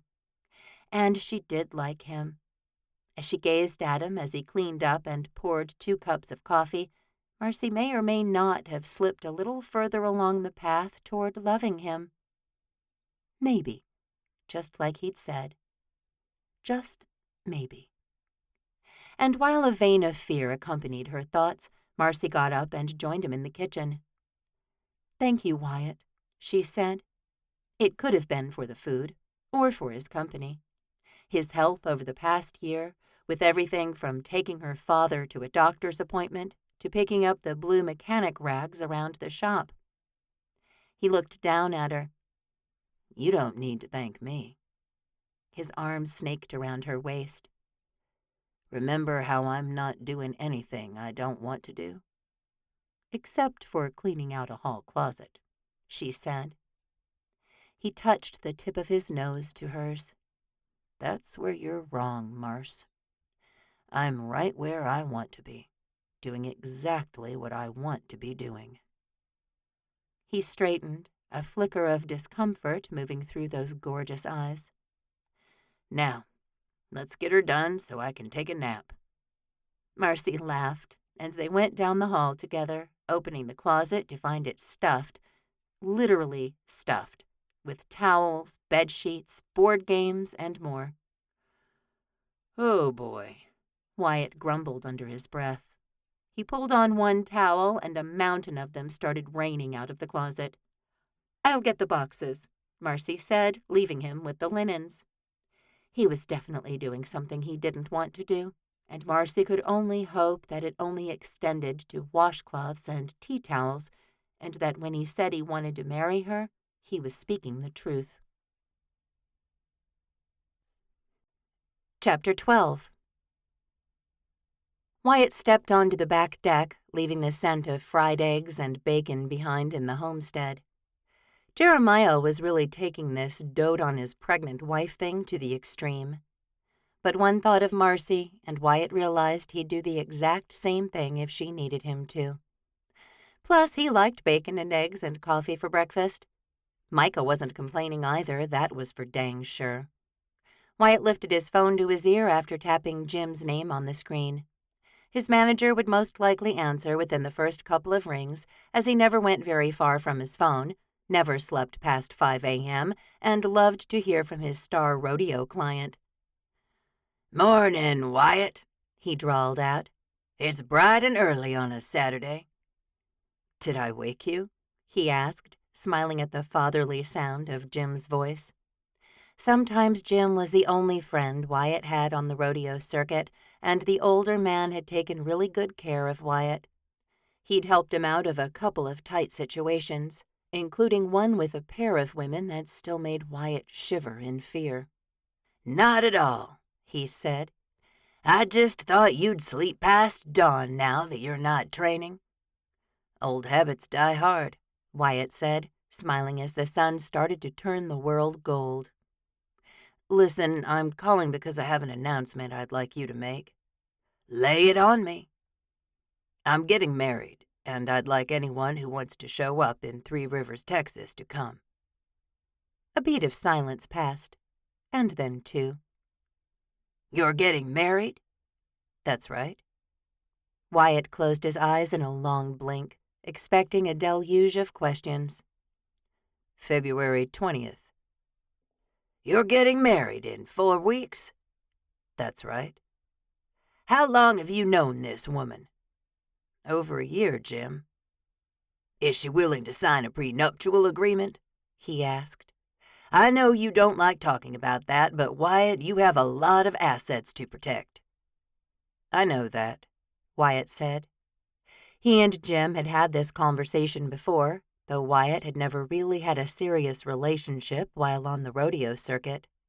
His mind flew back to those days, and in comparison to what he did now, they were definitely simpler. Yes, traveling could be difficult from time to time. But he had someone paying his bills, telling him what and when to eat, and all he'd done was train or drive, or sleep while someone else drove. His life in the rodeo had been physically exhausting, mentally challenging, but so many of the little pieces were taken care of by someone else. Wyatt was trying to manage all of those balls now himself, and he constantly felt like he was about to drop them all. "So she signed one?" "I haven't brought it up yet." "Wyatt," Jim said, and that was all. He didn't need to say more than that. Wyatt rolled his shoulders. "I'm going to," he said. "Today, actually. I just need to know what you need from me to make the announcement." "Okay, cowboy, let's get something straight," Jim said, and Wyatt grinned at the familiar phrase. He'd missed it more than he'd admitted to himself. Jim would say it to him only minutes before every event he did. "Okay, cowboy, let's get something straight. You're the top roper here. Go prove it." "All right," Wyatt said, chuckling. "What do I need to get straight?" "I'm not the one going in front of the media with this news." Horror struck Wyatt right behind his heart. "Well, I'm not. That's why I have you." "I can call all the right people," Jim said. And you'll be the one to get up there and break the news to all the cowgirls out there still holding on to the hope that you'll somehow show up at their doorsteps, a diamond in your hand. Okay, cowboy, let's get something straight. You've drawn the highest-ranked bull. Go ride it. 8 seconds. Wyatt wondered how long it would take to tell the world that he was engaged and about to be married. Couldn't take more than 8 seconds. Could it? All right, Wyatt said with a great big sigh. When? You tell me, he said. The hype over the rookies has died down, and there's a definite lull in the industry right now. This will be huge. Let's do it next Saturday, he said. In 3 Rivers? That's quite a drive for people, he said. What would be easier? I can fly in somewhere. He had the sudden thought that he should probably show up to the press conference announcing his engagement with his fiancée. Marcy had commitments and work to do, and she might not be able to come along next Saturday. And she's not just coming along, he told himself. This wasn't a show. It wasn't another rodeo event. She was going to be his wife, and he was entirely too excited about that. At the same time, Marcy had loosened up around him over the past week since she'd said yes to his proposal, and he knew she liked him. This marriage isn't a charitable event, he thought. Why don't you see if you can come to Dallas? Jim asked. And I'm going to need all the details. Date, time, place, how you two met. I'm going to need pictures and all of that. Wyatt's throat narrowed, his task list for the day exploding right before his eyes. Yeah, sure, he managed to say. He'd played a part for long enough in his life that he sounded natural and like he had all of those things ready for his manager. I'll wait for it, he said. And Wyatt, I just have to know one thing. Wyatt tipped his head back and filled the Texas sky with laughter. I'm going to take that as a yes, Jim said, chuckling too. Good for you, Wyatt. I'll wait for your email before I make any phone calls. The call ended while the last of Wyatt's laughter died out. Yeah, Jim, he said almost under his breath. She's blonde. The next day, Wyatt enjoyed church more than he ever had before. His back felt great, number 1. Number 2, Jeremiah had made his favorite food for dinner, prime rib. And thirdly, he currently sat on a bench next to Marcy, her hand solidly in his. He'd dreamed of this hour of his life for far too long, and it was as magical as he'd imagined. He loved the calluses on her hands from where she worked on her airplanes, and he loved the soft peach scent of her perfume, that hint of grease just underneath. He liked the cute little pencil skirt she wore, and the heels, and the bright pink blouse with airplanes on it. His heart thumped in that odd way it did whenever he was around Marcy, but this time it was because they were sitting just across the aisle from the rest of his family. The Walkers had grown a lot in the past couple of years, and they took up 2 benches in the little white church in downtown 3 Rivers. Wyatt loved the slower pace of Sunday, and he loved singing praises to the Lord. He hadn't always taken the time he needed to feed his spirit, though, and the rebellious side of him often thought he was smarter than God. Today, though, he closed his eyes as Pastor Daniels talked about how to better study the Scriptures, and he prayed that the good Lord would help him make sure Marcy was well taken care of. Wyatt wanted to be the one to provide for her every need, but he hadn't thought of anyone but himself for so long he wasn't sure how. The sermon ended, and Wyatt's back didn't protest as he stood to sing the last hymn. Marcy's mouth moved, but he couldn't hear her singing at all, and he slipped his arm around her waist. You're not singing. My mama taught me that sometimes it's okay to lip sync. She smiled up at him. Which is always for me. I can't carry a tune. Wyatt's eyebrows went up as her eyes twinkled at him. Is that right? I didn't know that about you. Now you do, and I expect to know one of your flaws before lunchtime. She hipped him, clapped along with the song, and moved her mouth, no sound coming out. A rush of affection for her filled Wyatt, and he pressed his lips to her temple. Even her flaws were awesome, and Wyatt fell a little further in love with her in that moment. He took time to savor the feeling, because the moment the service ended, his family descended. "Are we heading straight to the ranch?" Rhett asked. "I need 10 minutes with the food," Jeremiah said. "Ivory has to change her shoes." Tripp started for the exit first, thank goodness. The others followed, Liam's new baby crying, and Whitney pressing one hand to her pregnant belly as she followed everyone.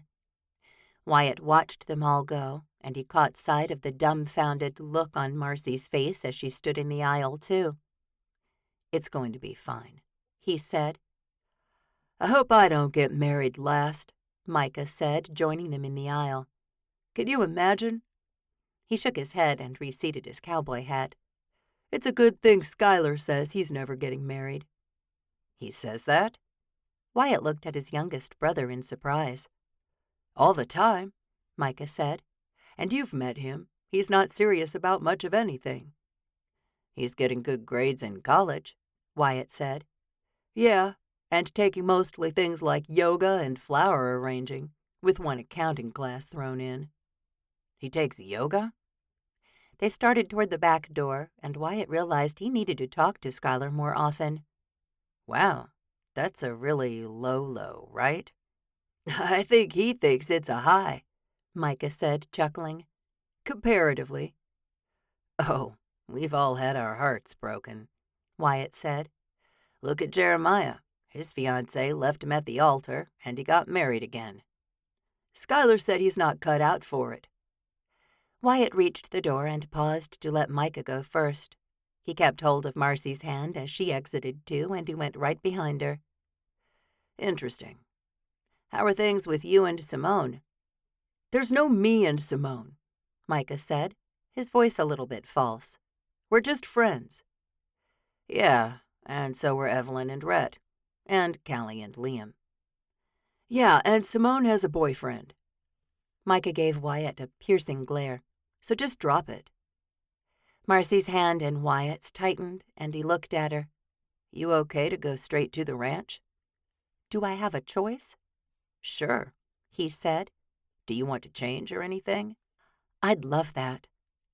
Wyatt helped her into his truck and drove to her house, the silence between them comforting and welcome. He waited in the truck while Marcy ran inside, the idea of asking her about a prenuptial agreement rolling around his mind. He hadn't brought it up yesterday because they'd had a great morning together, taking a dozen boxes to the Salvation Army and then going to breakfast. They'd worked through one of the spare bedrooms at her father's house, and then they'd taken a nap together on the couch while a movie played.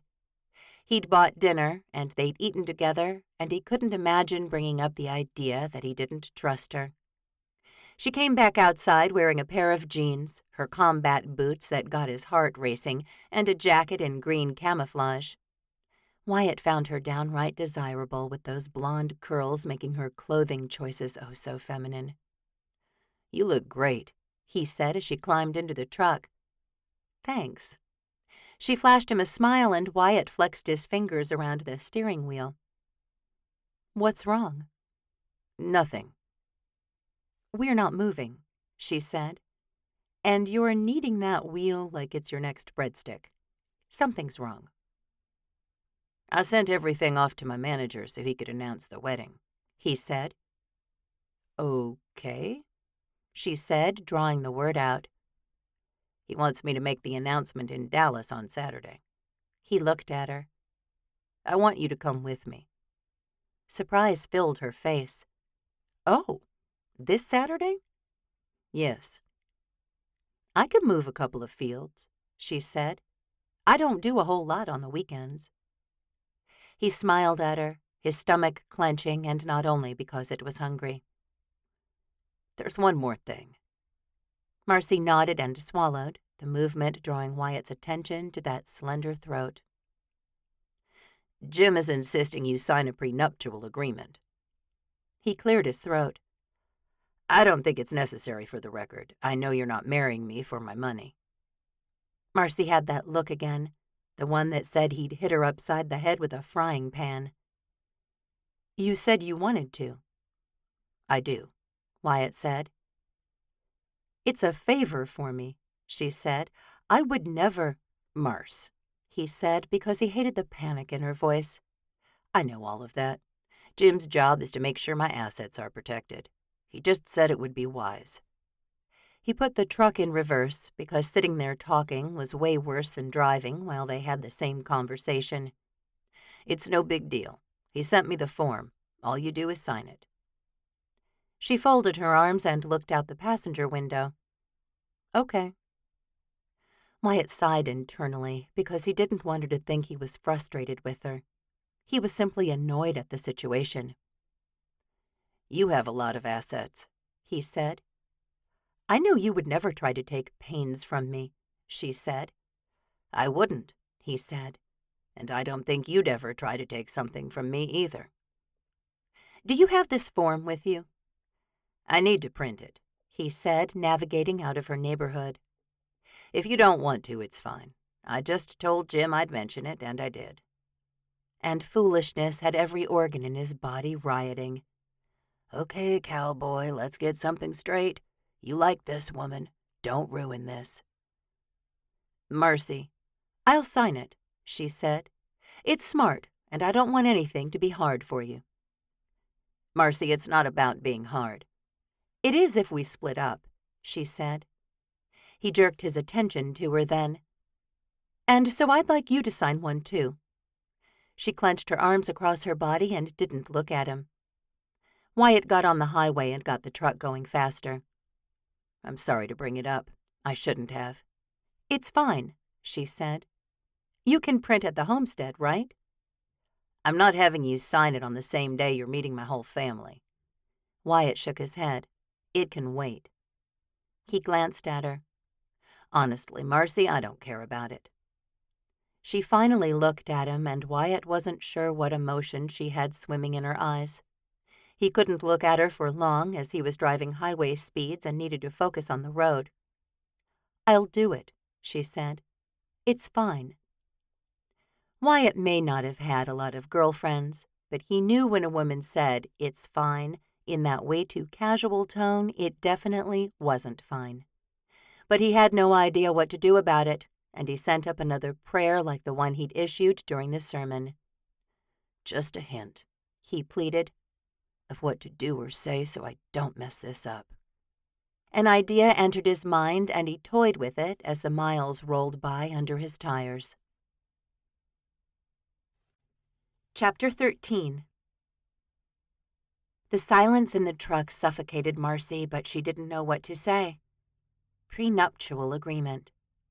Of course, it made sense from Wyatt's point of view. He did have a lot of money and a lot of assets, and he was only marrying her so she could get Payne's pest-free. Even as she thought it, she knew she was wrong. Wyatt was doing her a favor, sure, but he was doing it out of the goodness of his heart, and he truly liked her. No man could kiss the way he did and not mean it. He pulled up to a beautiful, sprawling ranch that screamed wealth from the fences that stretched east and west to the giant house sitting back off the road. The landscaping obviously had someone with a deft hand looking after it, and she felt like the Lord shone the sun differently on this piece of land than any other. Wow, she said. Wyatt put the truck in park behind several others already in the driveway. Marcy, he said, we're okay, right?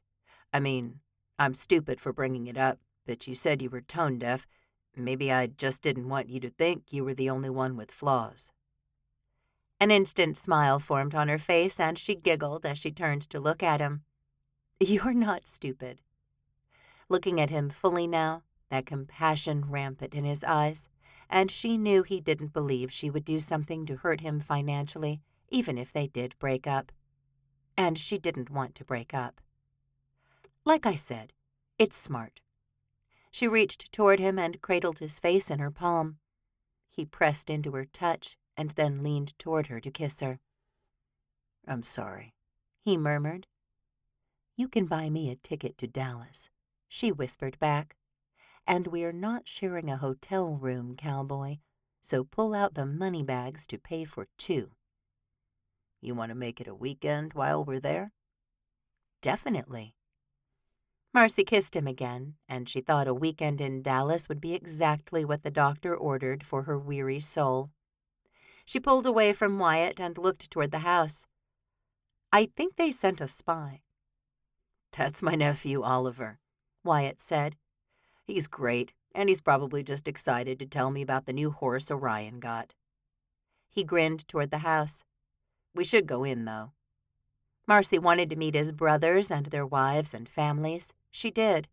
She spent so much of her time alone, and she knew it was time to stop flying solo on everything. Still, she was comfortable with solo. She knew how solo worked, what it looked like at dinner time, and what it smelled like in the morning. Wyatt slid out of the truck, and before Marcy could move, he opened her door and extended his hand toward her. She put her fingers between his, and suddenly everything was going to be okay. "Uncle Wyatt!" the little boy called from the porch, and Wyatt turned toward him as he closed the truck door. I know about the horse, buddy, he said. I was here when Orion paraded him around. Oliver came flying down the steps, his excitement apparently too much to be contained by the porch. "Will you take me out to see him after we eat? Uncle Jeremiah says he's too tired, and Tripp says I can't ask Liam because of the baby." He skidded to a stop and looked up at Wyatt expectantly from under the brim of his child-size cowboy hat. Sure thing, bud, Wyatt said with a chuckle. He reached for the boy and gave him a quick hug. This is my fiancée, Marcy Payne. You can be the first to meet her.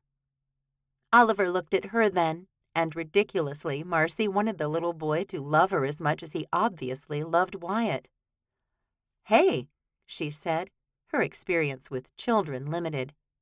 Another flaw, and Wyatt was going to know in a matter of seconds. "Good afternoon, ma'am." He swept his cowboy hat from his head and bowed. Delight filled Marcy. My, what proper Texas manners!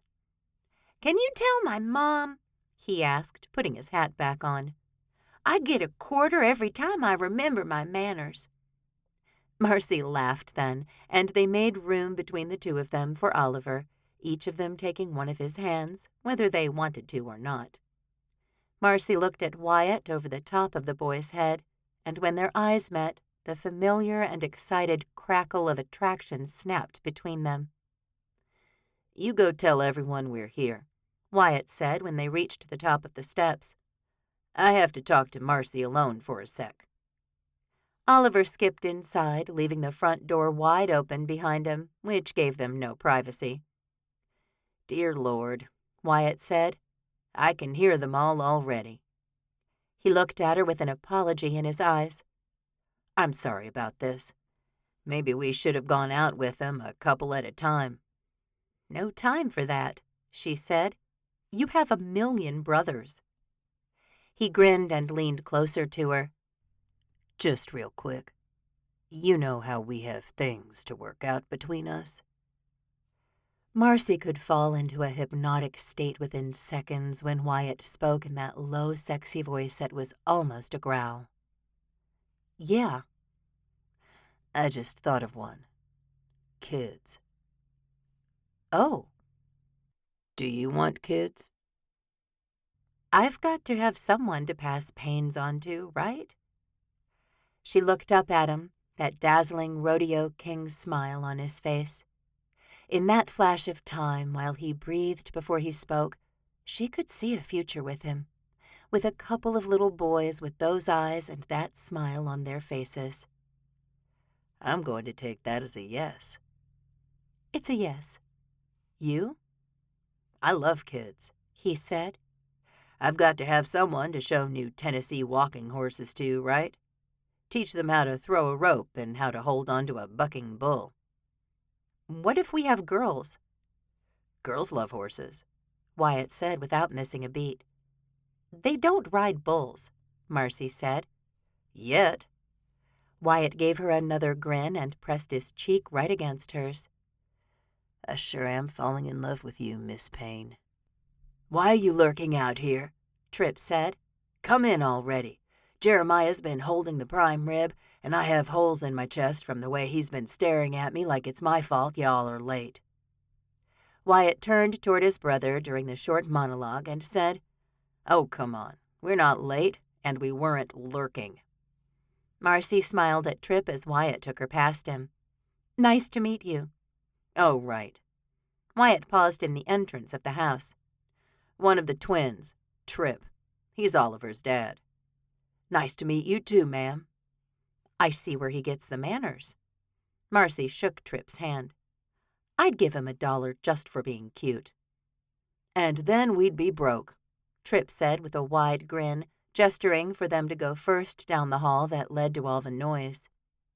Marcy went with Wyatt, and it could have been her imagination, but it sure felt like he was barely walking by the time they arrived in the living room, the dining room and kitchen expanding beyond that. The shared space really was huge, so that the 15 or so people in the room, many of them broad-shouldered, 6-foot-tall cowboys, fit easily, comfortably. All at once, Marcy realized what kind of luxury Wyatt was used to, and she couldn't believe she'd asked him to live in her father's house. "Everyone," Wyatt said, and that got most of them to quiet down. The baby fussed still, despite Callie's efforts to soothe her with a pacifier. "This is Marcy Payne, my fiancée. I've given her a quiz on all of you so she knows your names already." He took a breath. "But Marcy, this is Whitney, Simone, and Evelyn." He nodded to the 3 women sitting on the huge sectional in the living room. "Micah, Liam, Callie, Rhett Ivory, Jeremiah, and you met Tripp." He finished with the man she'd already shaken hands with. "Oh, and Liam and Callie have 2 kids, Denise and Ginger. And Rhett's got his son Conrad. And we met Ollie on the porch." Wyatt nodded once like that was everyone. "Who did I miss?" "No one," Jeremiah said. "Welcome, Marcy." He actually stepped over to her and gave her a quick hug. "Let's eat."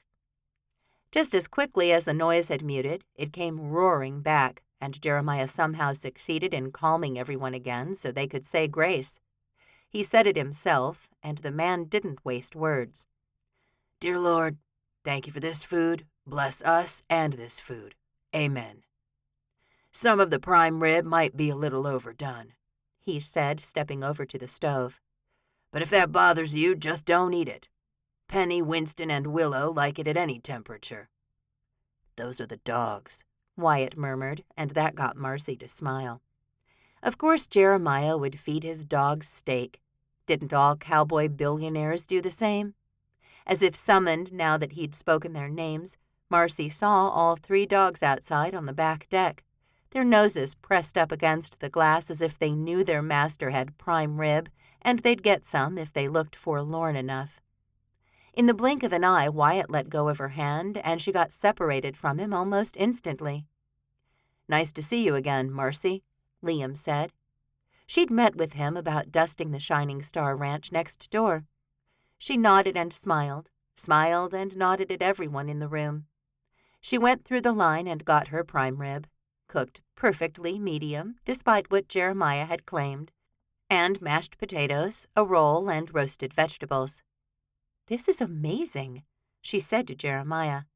How he could feed this many adults and have everything hot and ready was amazing. And he didn't run out of anything, even as the last person moved through the buffet-style line at the island and went to sit at the dining room table. "Thank you for agreeing to feed the family for the wedding," she said. "Oh, I secretly love it," he said with a smile. "I do want to talk to you about the menu and how many people there will be." "I just have a couple of cousins," she said. "Don't you have a brother?" He spread butter on both sides of his roll. I need to talk to him and see if he can come." For some reason, she didn't want Brian to see her marry Wyatt, as if her own flesh and blood would be able to smell the scam from 100 miles away. "Aunts, uncles, grandparents?" "I have some of those, yes," she said. "I'll get your number today," he said, "and we'll chat." He grinned at her and took his place next to Whitney at the table. Thankfully, Wyatt had saved her a spot, or Marcy thought she'd be out on the back deck. "It's one for all at mealtime," he said, taking her plate so she could pull her chair out and slide into it. "I can see that," she said. "Overwhelmed?" "A little." She picked up her fork, comfortable at Wyatt's side. Evelyn asked her something about flying, and Marcy loved nothing more than talking about airplanes. Before she knew it, they'd seamlessly integrated her into their lives, and it happened over the course of a single meal. Marcy hadn't even known how they'd done it, but she would have to learn because she wanted everyone she met to feel as welcome and as loved as she did by this family. As she participated in the meaningless chatter about what movies everyone had seen or what the weather would be like for Valentine's Day, Marcy wanted to be part of this family. And not just for a year. Permanently. "I'm taking Ollie out to see the horses," Wyatt said. "Do you want to come?" "Sure." Marcy stood up and put her plate in the kitchen sink before going outside with Wyatt and Oliver. The dogs there greeted her enthusiastically, and Wyatt bent down to give them all a healthy pat. "Winston likes me best," he said. "but don't tell Jeremiah that." He stroked the dog's head again. "Don't you, Bud? He likes to sleep on my feet at night." He grinned at the dog like he'd told him a lot of secrets, and Marcy wished canines could talk. "We have to check on Kessler, too," Wyatt said, looking at Oliver. "That's my horse." He looked at her. "The animals are like members of the family," she said, almost guessing. "Yep." "So they're like my airplanes." "Do you name your planes?" He took her hand in his and let Oliver skip ahead of them. "I sure do." "Like what?" "Better than Kessler," she teased, nudging him with her shoulder. "Oh, wow," he said, chuckling. "That horse came with that name, I'll have you know, and we won a lot of championships together. He'll probably like you better than me in 5 seconds flat." "How do you know if a horse likes you?" Marcy asked. "You just do." Wyatt didn't explain further, and they walked through one barn to the rest of the ranch, and again Marcy felt more peace here on this land than she had in the year leading up to her father's death. "Wow," she said, breathing everything in around her. "This place is stunning." "Jeremiah works hard," Wyatt said. "This way, Oliver," he said, nodding to the left.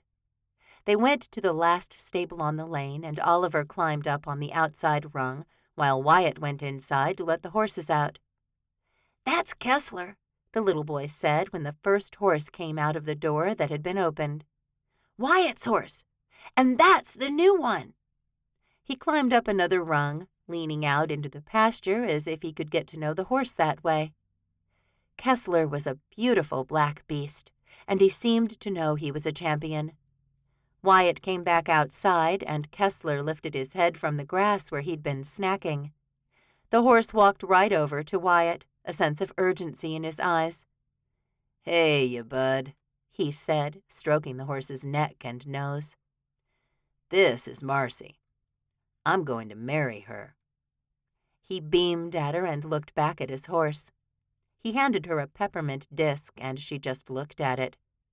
"What's this for?" "You give it to the horses," Oliver said. "They like 'em." Marcy had no idea how to feed a horse, and she pinched the candy between her fingers. "Not like that," Wyatt said. "Just lay it in your palm, nice and flat." "He grabs it with his lips," Oliver said. "Uncle Wyatt, do you have any more of those?" He passed one to Oliver, who unwrapped it and held it up for the other horse. "What's his name?" "It's a girl," Wyatt said. "and Orion named her after his mother. Christmas Carol." Marcy's heart softened as she let Kessler suction up the peppermint. He shuffled a couple of steps over to her and pressed his nose into her palm. "I knew it," Wyatt said. "He likes you better than me." Marcy shook her head as she laughed. "That's because I gave him a candy." "And now you know my secrets," Wyatt said, sliding his arm around her waist and pulling her into his body. Marcy sighed, a happy smile on her face. "I don't think I know all your secrets," she said as she watched Oliver feed a sweet to Christmas Carol. "Oh, we have to save some things for after the wedding," he whispered, and Marcy snuggled further into him. This man made her feel alive in a way she hadn't felt in a long time. He brought her comfort when she needed it most, and he accepted her just how she was. Oliver jumped off the fence and moved down it with the new horse. "Here you go, bud." Wyatt flipped him another piece of candy, and Marcy looked at the man. "Wyatt," she said, her throat sticky and somewhat clogged. "I'm falling in love with you, too." "I'd hoped you were." He touched his lips to hers, and Marcy could not imagine a better day than the one she'd just experienced. She held Wyatt's face in both of her hands, feeling like she had the world between her palms. Chapter 14. Wyatt stood at the barrier, keeping him from going past airport security, scanning the crowd of people streaming past. His nerves jumped and bumped and thumped through his bloodstream. He hadn't seen his parents since last Thanksgiving, when they'd come for a few weeks to visit. "Where are they?" someone asked. "Their flight landed 20 minutes ago," someone else said. Wyatt couldn't keep track of all the voices amid the noise and hustle of the rest of the travelers in the Amarillo airport. The whole Walker crew had made the drive in 4 separate vehicles to greet their parents, and Wyatt really wanted to hug his mother first. So badly, in fact, that he'd called it on the family text. First hug. No one had argued with him either, which said they all knew he was the mama's boy, and if he didn't see his mother in the next 5 seconds, he felt like he might burst. "There she is," someone said, and he whipped his attention to the speaker. "Where?" he asked. Rhett stood on his tiptoes and pointed. "She's wearing a pink coat." "She doesn't need a coat." "Why is she wearing a coat? She came from a tropical island." Wyatt tuned them all out as he caught sight of his mother. Her footsteps seemed to get slower and slower as she neared, and then finally she reached him. "Mama," he said, enveloping her in a tight hug and lifting her right off her feet. She laughed and hugged him back. "My baby," she said, and warmth moved through Wyatt. But he couldn't really hold her for very long with his back, and he set her down a few moments later. She wiped her eyes and moved to the next son, which was, of course, Rhett. Wyatt was actually surprised Rhett hadn't played the oldest card to get to hug their mother first. "Oh, my boys," she said with each one. "And my new daughters." She hugged them too, smiling and patting and wiping her tears. "Daddy," Wyatt said when it was his turn to greet his father. He admired his father on a deep level, especially his work ethic and the way he treated Mama like royalty. "It's so good to see you." "It's good to be back in Texas," his father said, and Wyatt could only agree. "You didn't like the tropics?" "I liked them fine," he said. "For a visit." Wyatt grinned at him as he fell back a step, and Marcy's hand slipped into his. "Hey, Dad," he said. "This is my fiancée, Marcy Payne." "It's a pleasure to meet you, sir," she said, her enthusiasm gushing out of her. "Oh, you're Wyatt's." Daddy grinned at her, and the big, broad-shouldered cowboy, who'd made all the other big, broad-shouldered cowboys in the near vicinity, took Marcy right into a hug. Wyatt laughed at her yelp of surprise, and he loved the way her face flushed when Daddy released her. The past 3 weeks with her had been absolutely amazing. They were easy, even as they cleaned out shelves, closets, and bedrooms, even as they planned refreshments and meals and activities for the wedding. It felt very real to Wyatt, and he loved training horses at Bowman's Breeds. He loved that his mom and dad would be here for the wedding, because he was in love with Marcy Payne. The general excitement continued until everyone had hugged his mother and father, and then Wyatt took Marcy to meet Mama. He introduced her, and the two women looked at one another for just a moment. Then Mama said, "Oh, you're perfect for him." She too drew Marcy into a hug, and Marcy seemed more ready for it this time. "I feel like I know you already for how much this boy talks about you." "Mama, I'm almost 40 years old." "Oh, you're just a big teddy bear." She swatted his chest and hooked her arm through Marcy's. "Now, tell me about the wedding. What can I do to help?" "I think we have everything," Marcy said as the group moved toward the baggage claim area. "Right, Wyatt?" "Most things," he said. "Well, what do you need?" Marcy met Wyatt's eye again, and he didn't like the nervous edge there. "I don't quite have a dress yet." "You don't?" Wyatt asked at the same time his mother stalled. "No dress. You're getting married in 6 days." She looked from Marcy to Wyatt and back again. "What are you going to wear?" "Well," Marcy ducked her head and tucked her hair behind her ear. "My mother has a wedding dress, but I'm afraid to try it on." "Marce," Wyatt said, as she hadn't mentioned this at all. True, he hadn't followed up on the wedding dress situation, but then again, Marcy had said she had it handled. "Would you like me to help you with it?" Mama asked, and to Wyatt's surprise, Marcy nodded. "I was hoping you would," she said. Mama patted her arm and started walking again, her head now held high in an air of importance. "Of course I will, dear. You let me get settled tonight, and I'll come over first thing tomorrow morning."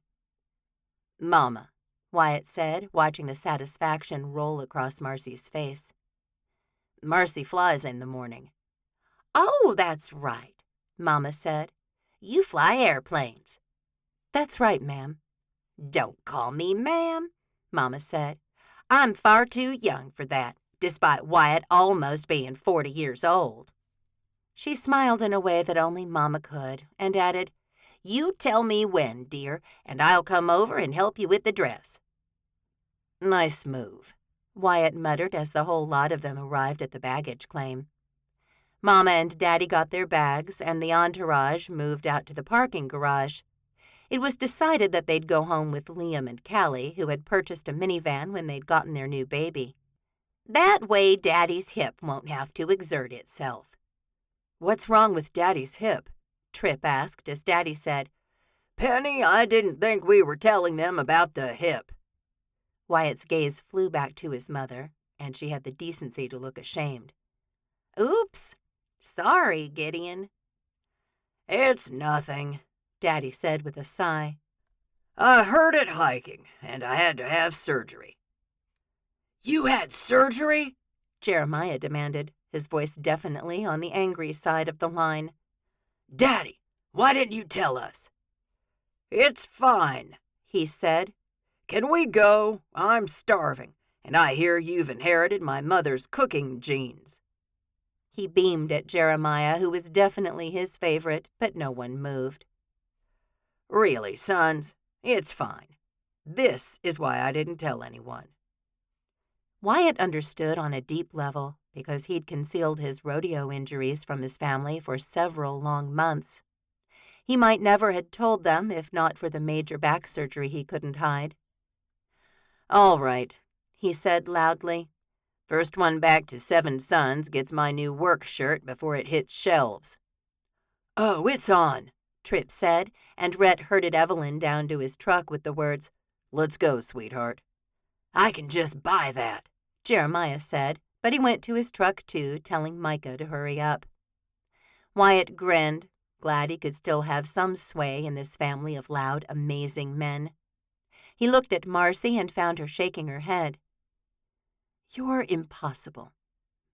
"Impossibly awesome," he said, slinging his arm around her and helping her into his truck. He leaned into the doorway. "Why didn't you tell me about the dress?" She lifted one shoulder into a shrug. "I felt silly. My mother's been gone for a while now, but I just can't get myself to open that closet and pull out that dress." "And you don't want me to see it?" "Right." "Well, you made my mother's whole year." He smiled at her and leaned in for a kiss. "I think she might love you more than I do." Marcy sucked in a breath, her eyes flying open. Wyatt hadn't imagined telling her that he loved her in the short-term airport parking garage, but what was done was done. Wyatt. He couldn't stop the grin that spread across his whole face. "I love you, Marcy." Tears filled her eyes and her chin quivered. "I love you, too." Joy like he'd never experienced before exploded through him, especially when she took his face in her hands and kissed him again. He loved the way she held him close, as if he were precious to her, the tender touch of her fingers along his jaw, almost as sensual as the kissing itself. "And we're getting married next weekend," he whispered, ducking so his forehead rested against hers. "I'm so happy." "Me too," she whispered, breathing with him. Wyatt pulled himself away from her with difficulty, thinking that maybe their wedding next week wouldn't be a pretend pledge after all. Chapter 15. Jeremiah had never been happier to have his father working beside him as they drove back to the hay barn, a load successfully put out for the goats in their pasture. "Thanks for letting us stay at the ranch." "Of course," Jeremiah said. "When will the house be ready?" "Thursday." "Just in time for the wedding," Jeremiah said, dying to talk to someone about it. Wyatt and Marcy sure seemed like they liked each other, but he knew for a fact the woman had broken Wyatt's heart in August. "Well, we'll be able to get in the house, but we have no furniture, and our stuff from Grand Cayman doesn't arrive for another week." "I didn't know that," he said. "So you'll stay for a while then?" "No, we're going to Liam's on Tuesday, like we said," he said. "Be there for a few days. Your mother wants as much time with the babies as she can get." Dad smiled, and Jeremiah understood how he felt. He had all kinds of feelings about being a father, and one of the loudest was anxiety. How would he know if he was doing things right? What if he was a terrible father? "Then we're going to Rhett's until our things come. Mama will order new furniture as soon as she can, I'm sure." Dad sighed like his wife ordering furniture was a burden. "We didn't have much in Cayman. Nothing we'd want to bring back to Texas." "Where's all your stuff from before?" "We got rid of all of it," he said, "which was fine. A lot of it was old." Dad was the perfect man to bump around with in a ranch truck over dirt roads. He just sat in the passenger seat and watched the scenery go by, and love for him filled Jeremiah. "Have you been by the place?" he asked. "Or did Rhett send you pictures?" His parents hadn't been in Three Rivers for more than a few hours, but he'd driven separately from Liam and Callie, and they could have easily swung by the little farm Jeremiah and Rhett had found for their parents. "Haven't been," he said. "I think Rhett sent Mama a link, but I didn't look at it." "Should we go?" he asked. "I can be done for the rest of the day." "You've got good men," Dad said. "That's invaluable." "I do," Jeremiah said as the homestead came into view. "Let me ask Whitney if she wants to come for a ride." "She's great," Dad said. "I'm glad you found someone new, son." "Me too." Jeremiah's fingers tightened on the wheel because his emotions over having Whitney in his life overwhelmed him sometimes. "And lunch was amazing. Thank you for cooking it." "Yeah, sure," Jeremiah said. "I like doing it." "Grandma Lucy did, too." Dad smiled. "She'd be so happy to hear you've taken after her." "Well, we spent plenty of time with her growing up," Jeremiah said. "I was always shelling peas or shucking corn or stirring something on the stove for her. I guess I just felt the spirit of it." "Did she give you her recipes?" Yeah, years ago, Jeremiah said. That beef stew we had today was hers. The potato rolls, too. I knew the rolls were, Dad said. I should think about bringing them up here. They'd leave the farm? Jeremiah chuckled. I don't think so. My mother is pretty stubborn, Dad agreed. But it might be worth a conversation. I never thought I'd get your mother to leave the beach. Why does she love the beach so much? Oh, I don't know, Dad sighed. Something about how it soothes her soul or something. Did you like it there? Yeah, sure, Dad said nonchalantly as they approached the homestead. Your mother was happy, and I liked the sunshine more than the rain. Jeremiah heard what his father was saying. If Mama was happy, so was he. Jeremiah knew because he felt a lot the same about Whitney. If she wanted to sleep in, Jeremiah wanted her to. If she wanted hot coffee when she finally got out of bed, Jeremiah wanted to be the one to give it to her. Let me call Whitney, he said, reaching for the display in front of him. He tapped, and the low-playing radio stopped as the line rang. He adjusted the volume so he could hear his wife. "What's up?" she asked. Dad and I are going into town to look at the farm, he said. Do you want to come? Yes, she said before he'd even finished speaking. I'll be right out. Great, we're pulling around the house now. Jeremiah continued down the dirt lane and toward the huge oak tree in the front yard. He drove under the boughs between it and the house and braked. We could stop at Whitney's store, too, he said to his dad, and get some of that flavored cream I was telling you about. Sounds good. Whitney came down the steps and his father got out of the truck. It's fine, mister. I'm not riding in the front, Dad said gruffly, opening the back door and climbing into the back seat. I could see just as good back here. Jeremiah met Whitney's eye, glad she'd found a moment to slick on some of that red lipstick he liked so well. Hey, baby. He leaned over and kissed her. How you feeling? Good, she said, smiling. How were the goats? Good, he said. Daisy May is doing well, and she'll be grown up before we know it. You and those baby goats.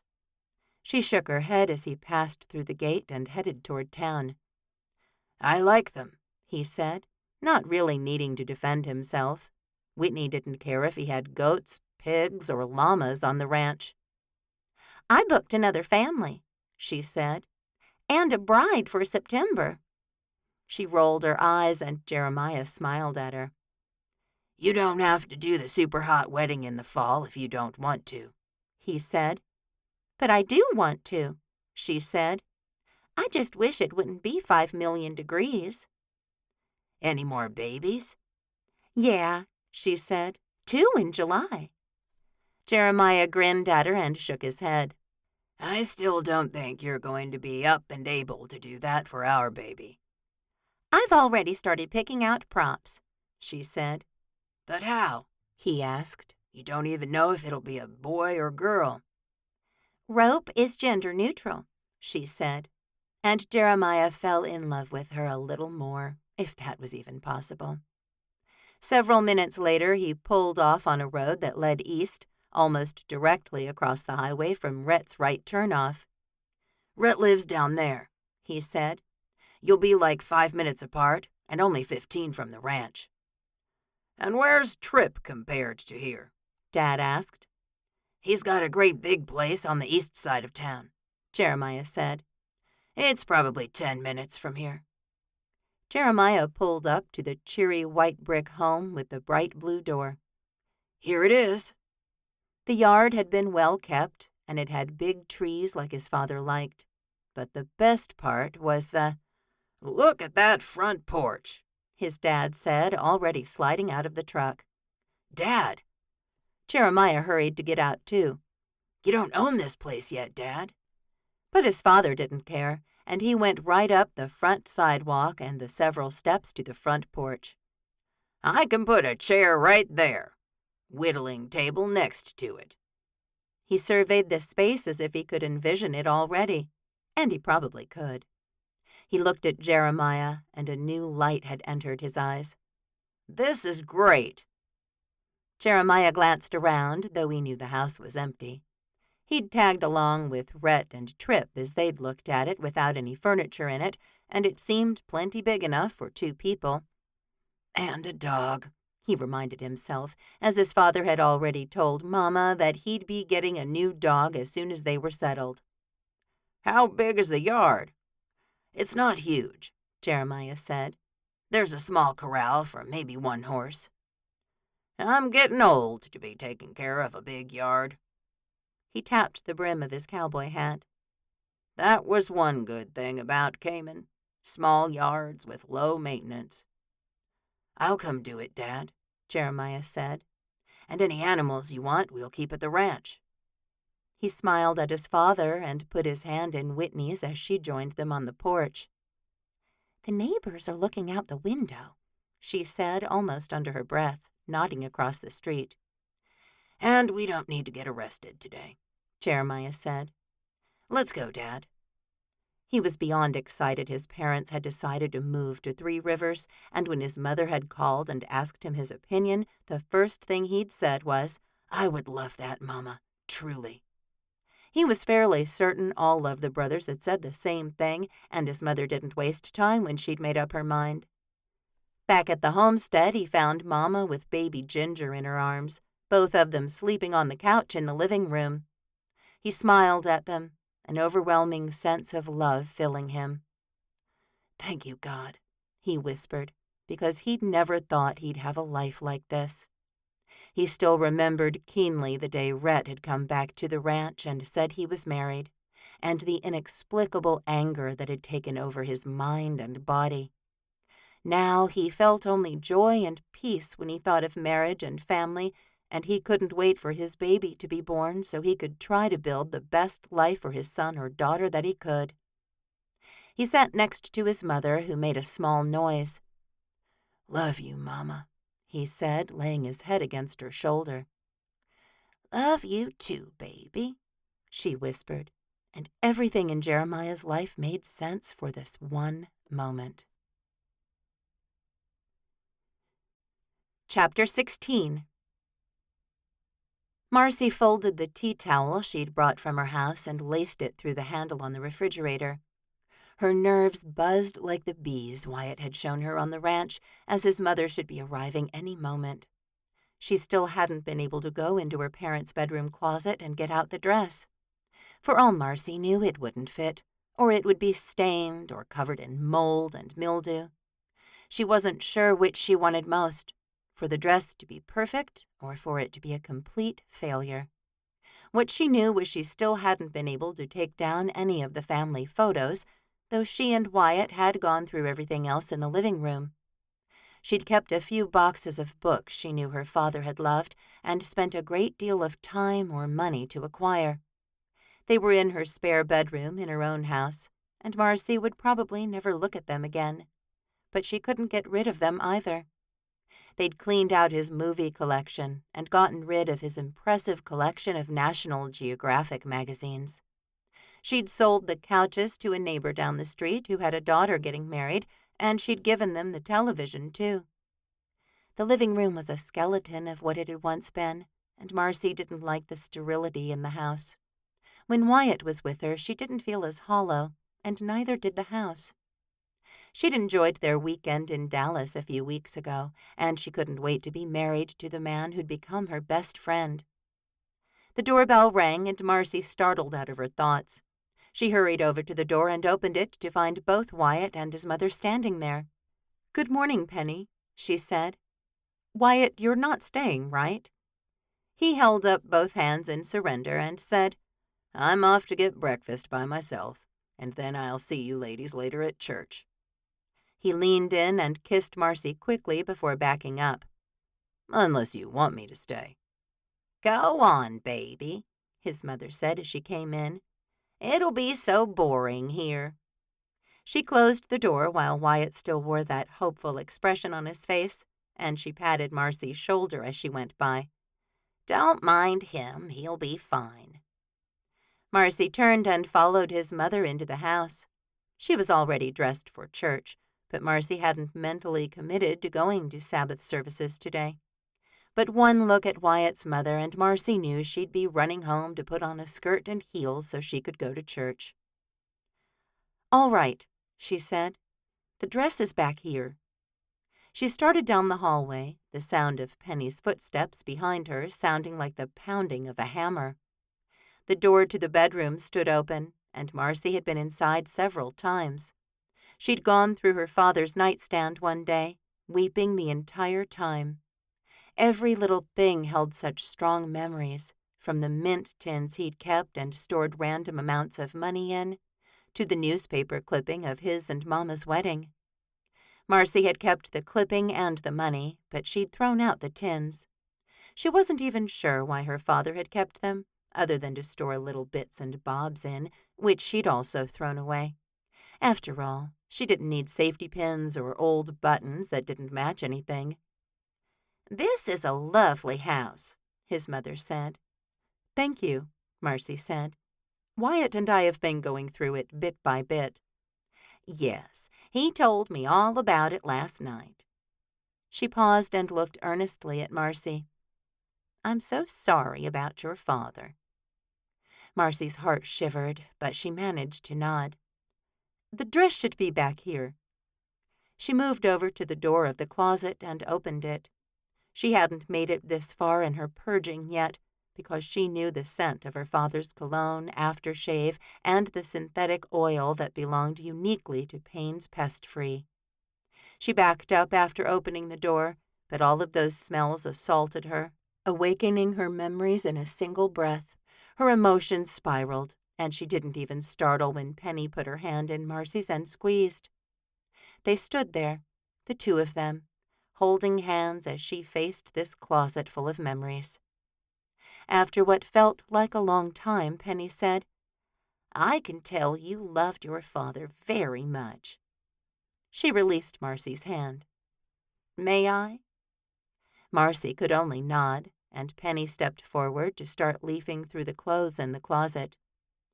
"I'm sure I can find it," she said, and the sound of hangers scraping along the rod met Marcy's ears. She sat on the bed, feeling a little numb as Penny continued to look through the closet. She hadn't expected the fresh waves of pain to roll over her, but they did in full force. "Here it is," Penny said, backing up as she pulled out a garment bag. "This has to be it." She laid the bag on the bed beside Marcy and started to unzip it. "Yep, this is it." A moment later the bag had been shed, and Penny was holding up Marcy's wedding dress. She hadn't even realized that tears had gathered in her eyes before they fell, and Penny sat beside her on the bed, letting the dress drape across her lap. "I wish I could have met them," she said. "Your folks." Marcy nodded because she couldn't say anything. "They must have been very special for you to love them so much. I hope when it's my turn to go, my sons won't be sad, because I've lived a good life." Marcy looked at her, and so much was said without any words. "I just missed them," she said, swiping at her tears. She'd carefully made up her face, too, as if she needed to impress Wyatt's mother. "I still miss my mother, too," she said, "and she died 20 years ago." She gave Marcy a small smile, the kind filled with empathy and a soul that knows. "And you've done an amazing job cleaning out this house as much as you have." She looked down into her lap, and Marcy followed her gaze. "I think this dress could be lovely," Penny said. "We need to see how it drapes on you, and we might need to do a little updating." Marcy drew in a long breath, using it to strengthen herself enough to stand up. "All right." With Penny's help, she stepped into the dress and got it zipped up. "Plenty of room," Penny said, circling her. "Probably too much." She pinched some of the fabric along Marcy's waist. "I can put a pleat right here, and we can take off some of the old lace. It's a little gray, and lace is kind of out right now anyway, isn't it?" "I have no idea," Marcy said, her tears returning. "But you think it could work?" "Why don't you step into the bathroom and look for yourself?" Penny swept her hand toward the bathroom as if Marcy didn't know where it was. Marcy looked at her again, her fears subsiding with the older woman's kind smile and encouragement. She took another big breath and walked into her father's bathroom. She hadn't cleaned up this room either, because these were the things her father had touched last. She gasped as she took in the image of herself in her mother's wedding dress, the bodice tight across her chest and the straps laying just right over her shoulders. "I need a different bra," she whispered, but she could find one of those in the next 6 days. She ran her hands down her torso, and Penny was right. The dress needed to be taken in an inch or so, and the lace definitely told everyone the dress was 50 years old. But Marcy loved it, and as Penny stepped into the bathroom with her, she asked, "Can you do it, Penny, or should I call a tailor?" "I can do it," she said. "Don't tell me Wyatt hasn't told you about the horrific shirts I used to make for all the boys." "He's mentioned it," Marcy said. "Something about matching clothes when you all traveled." "I had a lot of kids," Penny said, lifting her chin as if she were being challenged. "If they all wore the same thing, I could find them all in a hot minute." Marcy smiled and nodded. "That was it." "I can fix this right up for you," she said. "You need something else to wear underneath it." She touched Marcy's hip where the outline of her underwear could be seen. "I can take care of that," she said, facing Wyatt's mother. "Penny, would you help me get dressed on my wedding day?" Penny's dark eyes softened, and she reached up and touched her perfectly styled hair. She was dark like her son's, and Marcy could see bits and pieces of Wyatt in her. "I'd love to, my dear." She embraced Marcy, and Marcy hugged her back, closing her eyes in bliss. She may not have any biological parents left in Three Rivers, but Penny felt like a kindred soul, and Marcy wouldn't have to deal with the wedding day things alone with her here. Before she knew it, the week slipped away from her. She dusted all the fields she needed to. She fell a bit behind on paperwork because she had to shop for new underwear and a pair of shoes to get married in. And then she woke up on Friday morning and looked up at the ceiling.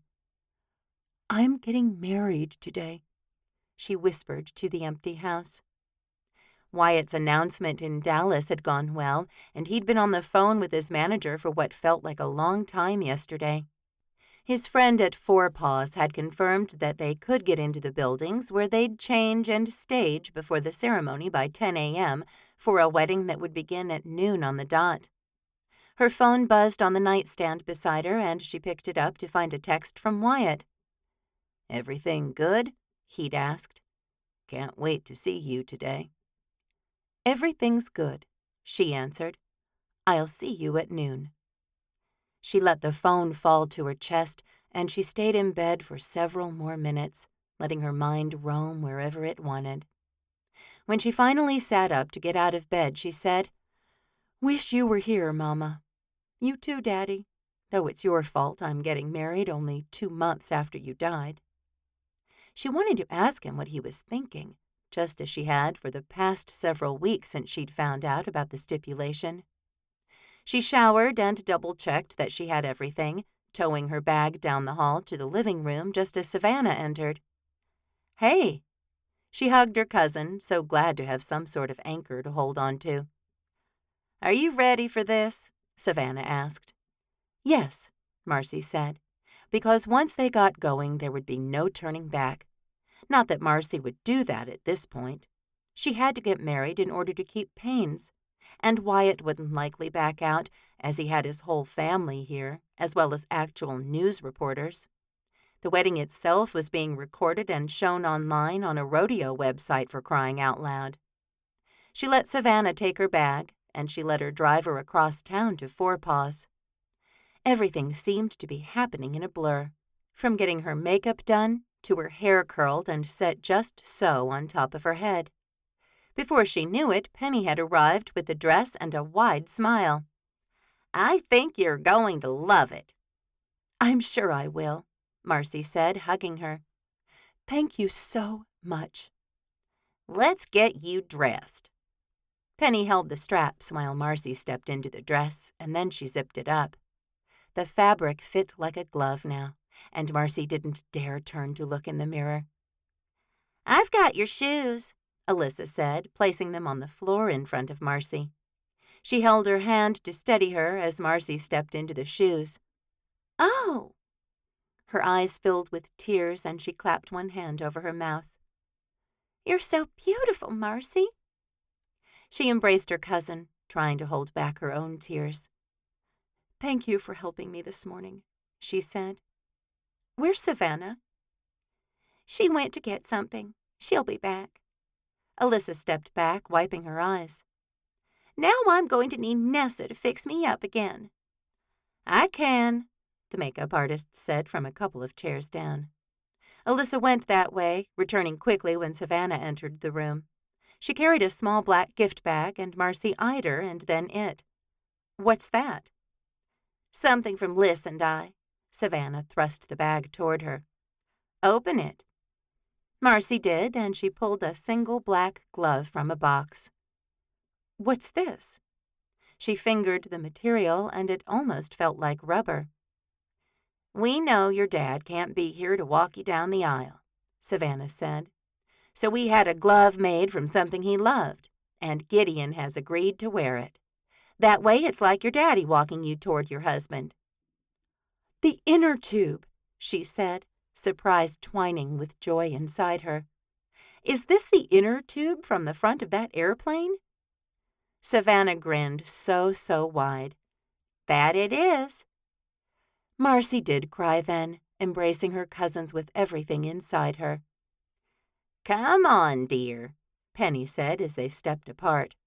"The wedding is going to start in 5 minutes." "Let me fix you up real quick," Nessa said, and she deftly removed any evidence of tears from Marcy's face. She handed the glove to Penny, who took it and left. Then she finally turned and faced the mirror. The dress was stunning. It had clearly been cleaned, as it gleamed a bright white now that it hadn't in her father's bathroom. The lace along the bodice had all been removed, replaced with a white satin that made the top half of the dress shine like white silver. The waistline had been bedazzled with beads and gems, and the skirt fell softly to the floor from there. "I can't believe it," she said, running her hand along the neckline and up the strap. "It hardly looks like the same dress." "It's lovely," Alyssa said, and Savannah agreed. "Okay, we're going to go take our seats." They hurried out of the room, leaving Marcy with her hairdresser and the makeup artist. Not 5 seconds later, someone knocked on the door, and Wyatt's father poked his head into the room. "I've been sent to get you, young lady." He smiled at her, and Marcy blinked as she saw the image of her own father standing there. And not the frail, sickly man he'd been when God had finally seen fit to take him, but the strong, vibrant man who taught Marcy everything she knew about flying and airplanes. She took Gideon's gloved hand and said, "Let's go. I'm ready." Chapter 17. Wyatt walked around the grounds at Four Paws, shaking hands and giving man hugs, complete with all the back-slapping he could stand. It felt like he'd been dressed and ready to get married for at least 5 hours, though he knew he hadn't even been awake that long. He was surprised at the sheer number of people who had shown up for his nuptials. Dalton, Whitney's nephew, hadn't strayed more than 10 feet from him, and the teen was in pure heaven talking to some of his rodeo idols.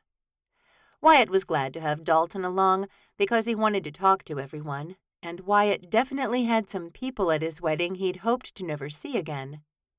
Dalton didn't need to know that, and the boy allowed Wyatt to move to someone else after saying a quick hello. It wasn't hot by any means, and yet Wyatt had a ring of sweat along his hatband.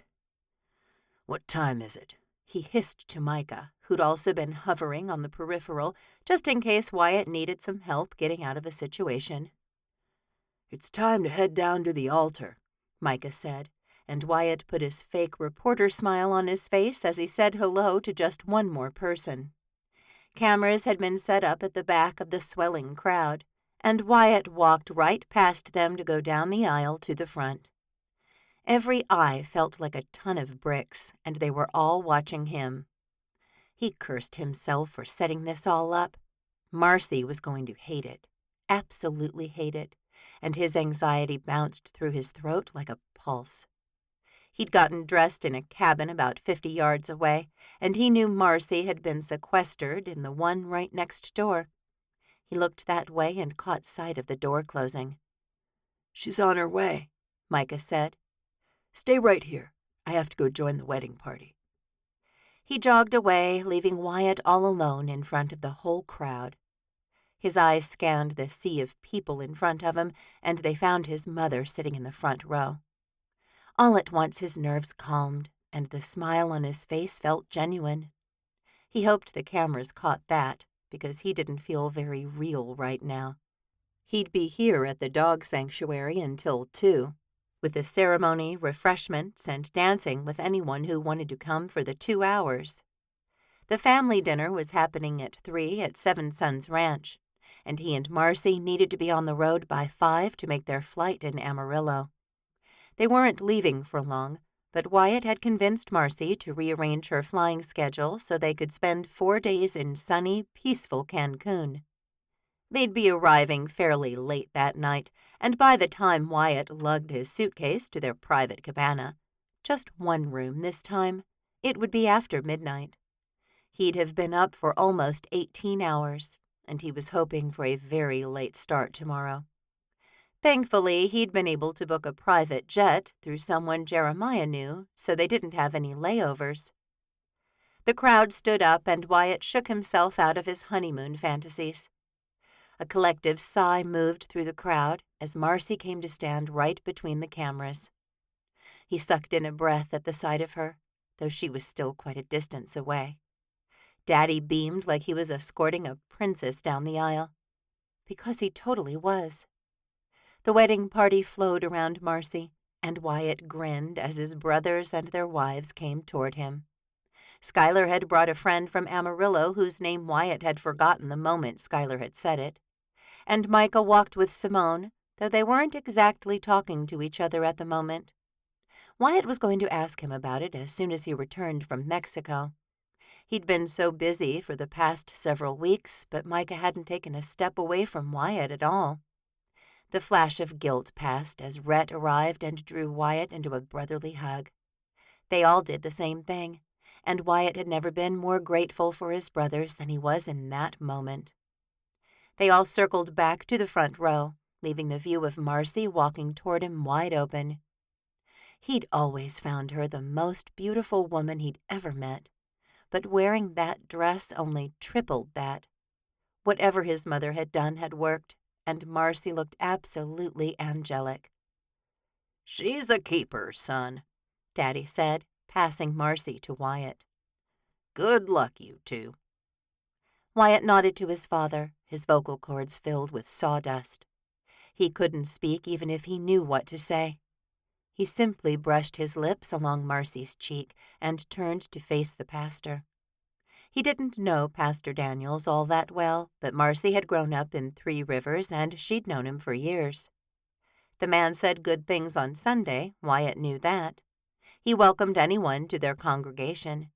He organized meals for people, sent out prayer roll reminders, all of it.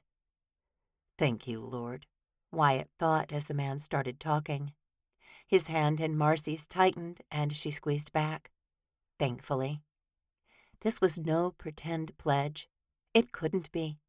She'd said she loved him. He loved her.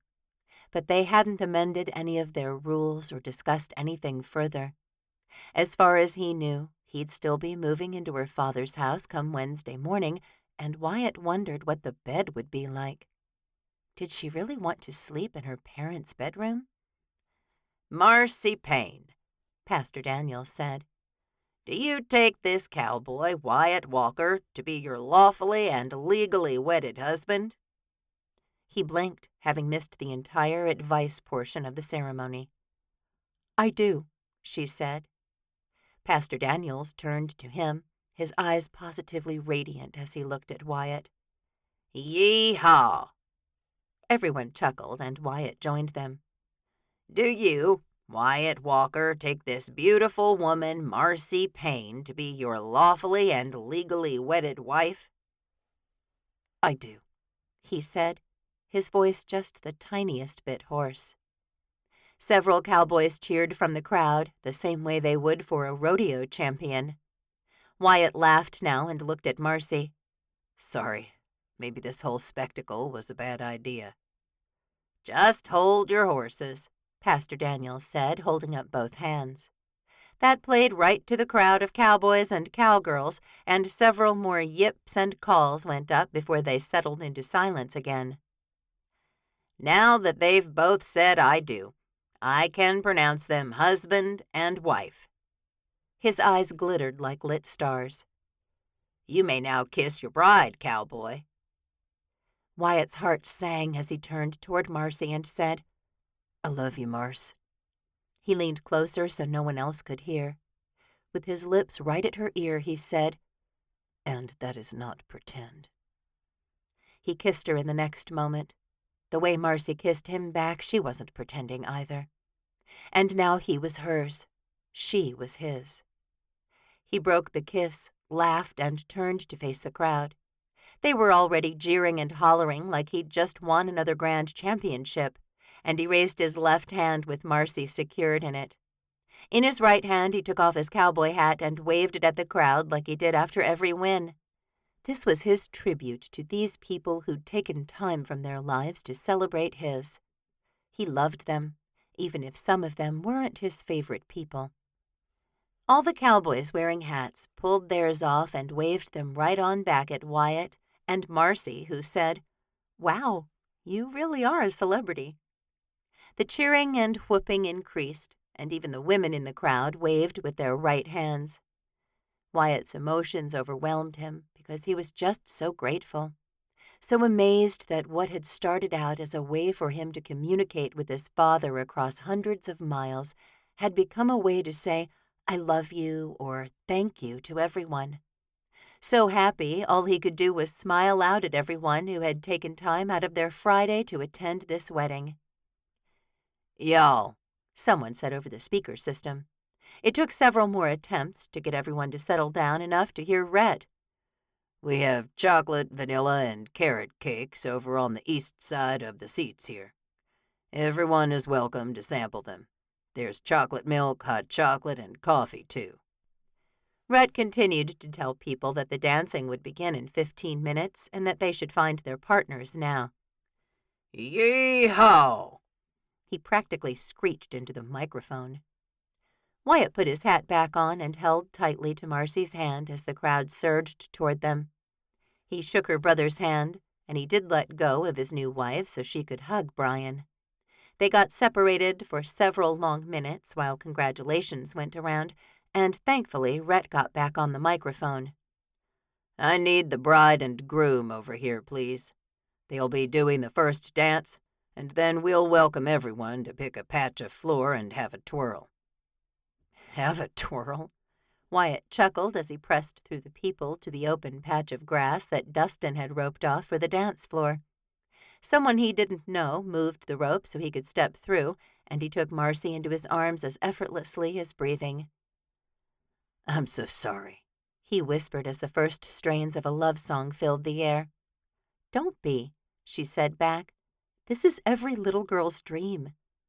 "Is it?" He laughed, glad the smile would be natural for Marcy, who seemed to be everywhere and nowhere every time he looked. "Wyatt, this is fantastic," she said, pressing her cheek to his. He closed his eyes because this was like heaven to him. He had fallen right into a dream, and he couldn't wait to be alone with his wife. The song ended, and Rhett said, "Let's liven this party up a little, shall we?" "I should have never put him in charge," Wyatt said. The music blared through the speakers, and Rhett had known his exact audience for this wedding. Cowboys flooded the dance floor because they liked quick-tempo music to swing to. Wyatt thought he'd probably catch an elbow if he stayed on the dance floor for too long, and he managed to get Marcy out of harm's way and over to the mini cake table. "Chocolate for you, my wife," he said, grinning at her. "And chocolate for you," she said as he picked up the same flavor for himself. Wyatt laughed as he continued to do for the next hour of dancing and merriment. Then he escaped to the quiet of his truck, where he drove Marcy to her house to change for the family dinner. He changed in her spare bedroom into a pair of jeans and a button-up shirt with the signature 2 W's on the breast pocket. One of his shirts. The best seller, in fact. He looked good in blue, he knew, and he felt his confidence soar when he left the bedroom and found Marcy in a tight pair of black jeans and a sweater. She melted right into his arms, and Wyatt kissed her. Nothing else needed to be said, because she had a way of saying everything he needed to hear without uttering a word. And this time, he didn't put the brakes on his kiss before it went too far, because this time he was married. Chapter 18. Simone sat on the couch at Seven Suns, feeling very out of place. Everyone around her was nice, sure, but they all had someone to chat idly with, and she did not. Her sisters had their Walker brother husbands, and Simone felt more left out than she ever had. Skylar had brought a friend from Amarillo, but if Simone were a betting woman, there should have been a girl in front of friend. Judging from the way Skylar kept grinning at her and putting his arm around her and leaning close and saying something no one else could hear, the two of them were definitely more than friends. Her name was Fiona, and Simone didn't even know regular humans used that name. She looked away from them as Skylar and Fee weren't helping in the kitchen. The twins had disappeared out on the ranch when Wyatt had called to say he and Marcy would be a little bit late, and they'd taken all of the kids with them. Callie helped Jeremiah in the kitchen, and Evelyn currently had her eyes closed as she cuddled into Rhett's side. Simone herself felt like taking a nap, but she couldn't let her guard down. Not for one single second. If she did, Micah would sidle up to her, and she didn't want to talk to him. Linking her arm through his and walking down that impossibly long aisle had been hard enough. She'd managed to keep him at bay with glares and frowns, but he was wearing her down. Now that he lived here full-time, and that she'd broken up with Jared, he'd been trying to wiggle his way back into her life. But she'd had enough of the on-again, off-again drama. He didn't get to toy with her like a yo-yo, reeling her back in when it was convenient for him, and throwing her for a loop when his ex came calling. And wow, Stephanie didn't understand the meaning of a breakup. Simone did, as she'd been through several in her life. More than either of her sisters, who'd almost lived like spinsters until Rhett Walker had bought the ranch next door and moved in. Truth be told, Simone wanted her fairy tale Walker wedding too, and Micah seemed to know it. If only he wasn't so good-looking, so rich, so kind, so good. If only he didn't look at her with that longing in his gaze, or text her a funny meme exactly when she needed to see it. She'd laughed more times while alone in her she-shed than she cared to admit, all because of something Micah had sent her or something he'd said. He'd gotten really close to kissing her once, and Simone wouldn't have objected. Her boyfriend might have, and thankfully Jared had knocked on the door of her workshop before any lip-touching had happened. So maybe she'd gone cold on Micah a time or two as well. He'd accused her of giving him mixed signals, and Simone had tried to deny it. But in all honesty, he was right. "Hey." She looked up from her perfectly manicured nails, a treat she'd given herself for the wedding. By Monday morning, they'd be chipped and broken, as Simone did a lot of sanding, staining, and stitching to make her junkyard pieces into cherished antiques. Micah had sat beside her, and she hadn't even seen him coming. "Could we go talk on the front porch? I promise I won't take you far or take up too much of your time." He got up almost the moment he finished talking and walked away. Simone watched him go, aware that several others were now watching her. "Well, go on," Evelyn said, her eyes still closed. "Evie," Rhett said, "let them work it out." Simone didn't know what to do, but the chatter in the kitchen and living room had almost died, so she heard the defining click of the front door as Micah closed it behind him. Indecision raged through her, and another long stare at her fingernails didn't give her the answer she needed. At one point in her life, she might have prayed to know what to do, but she'd given up the habit about the time she'd realized her pleas to the Lord fell on deaf ears. At least that was how it felt to her. "He says they're 10 minutes out," Jeremiah said, and Simone thought she might as well give Micah 10 minutes. They wouldn't be able to talk longer than that anyway. Once Wyatt arrived, dinner would be served, and there would be no time for private talks. Like a shot, she bolted to her feet and started for the front door. Behind her, she heard Callie ask, "Where's she going?" Someone responded, but Simone didn't know who. Probably Whitney or Ivory, as they were both curled into the couch too, and had likely heard what Micah had said. The sun's rays slanted across the porch when Simone reached it, and she too brought the door closed gently behind her. Micah sat in a rocking chair in the sunshine, the slow squeak of the wood almost comforting. "The seat's open," he said, indicating a second chair. Simone approached him slowly, wanting to jump into his arms at the same time she wanted to tell him to just leave her alone. The internal war was exhausting. She sat down and folded her hands in her lap. He'd asked her to come talk to him. He could start the discussion. "Listen," he said, but he didn't follow it up with anything. Simone lifted her eyes to his face and found him gazing across the porch to the oak tree. He wore one of Wyatt's hats, as had many at the wedding. There were plenty of other cowboys to choose from. Simone didn't know why she was so hung up on this one. She remembered the time she and Micah had worked on painting her cabin back behind the homestead at the Shining Star. They'd flirted shamelessly, and Simone had enjoyed herself so much. She hadn't had that much fun since then, and she'd started a relationship with one of the cowboys on their ranch after Micah had left. He hadn't moved to Three Rivers permanently until last July, and by then Simone had herself a boyfriend. That didn't prevent them from texting and sharing funny videos and memes with one another. It hadn't stopped him from coming to her workshop and showing her the piece he'd found on the side of the road. It hadn't stopped the flirting or the way they circled each other. "Will you go to dinner with me?" he asked, his voice soft and full of the tenderness Simone ached for. Surprise flowed over her. "Dinner?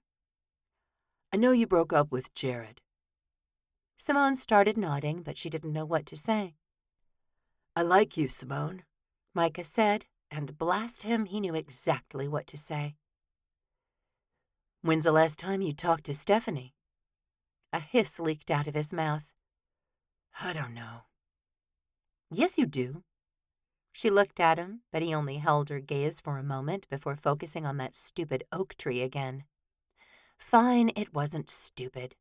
Simone rather liked the oak at Seven Suns.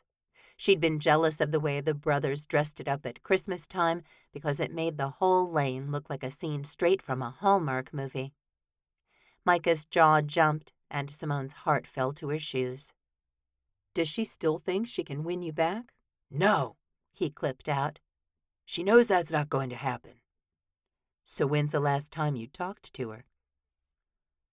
"She sends me stuff," Micah said, his dark eyes flying back to Simone's. They glittered with danger, but Simone knew he was all bark and no bite. All the Walkers were. though she had been quite careful around Jeremiah for a couple of years. That man had a loud bark that Whitney had completely silenced. "You don't know what it's like," he said.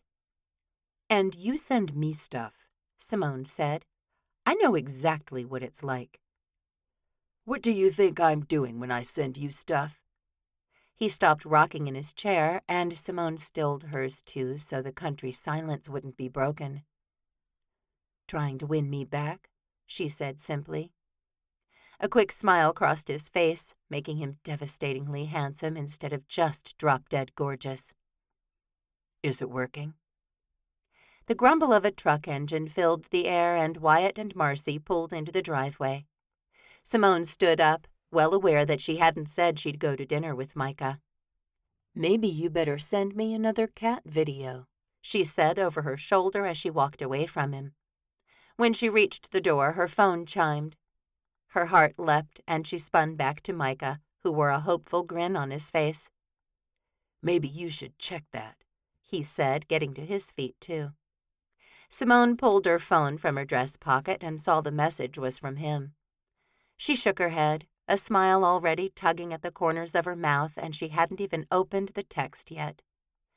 It was a cat video, one of her favorites. A gray cat stared at something intently, his fangs out. The caption said, "Smile for the camera," and about 6 seconds in, his eye twitched. Simone's funny bone got triggered, and she couldn't help the giggle that spilled from her mouth. "Please," Micah whispered, his hand landing lightly on her elbow. "Just dinner. 2 hours." Simone looked up, and he stood so close, the heat from his body mingled with hers. Her mind blanked, because if she just tipped up a little, she could kiss him. And oh, she wanted to kiss him. The front door opened before she could move or speak, and she got jostled to the side as the whole crew spilled out onto the front porch to welcome the happy newlyweds. Wyatt led Marcy up the steps, his hand securely in hers. Simone had heard the rumor that Marcy had needed a groom, and fast, or she wouldn't be able to keep her crop-dusting business. But anyone looking at Marcy and Wyatt wouldn't think their marriage was a sham. They glowed like two people in love with one another, and an ache that Simone dulled with ice cream and her never-ending quest for the next amazing antique roared at her.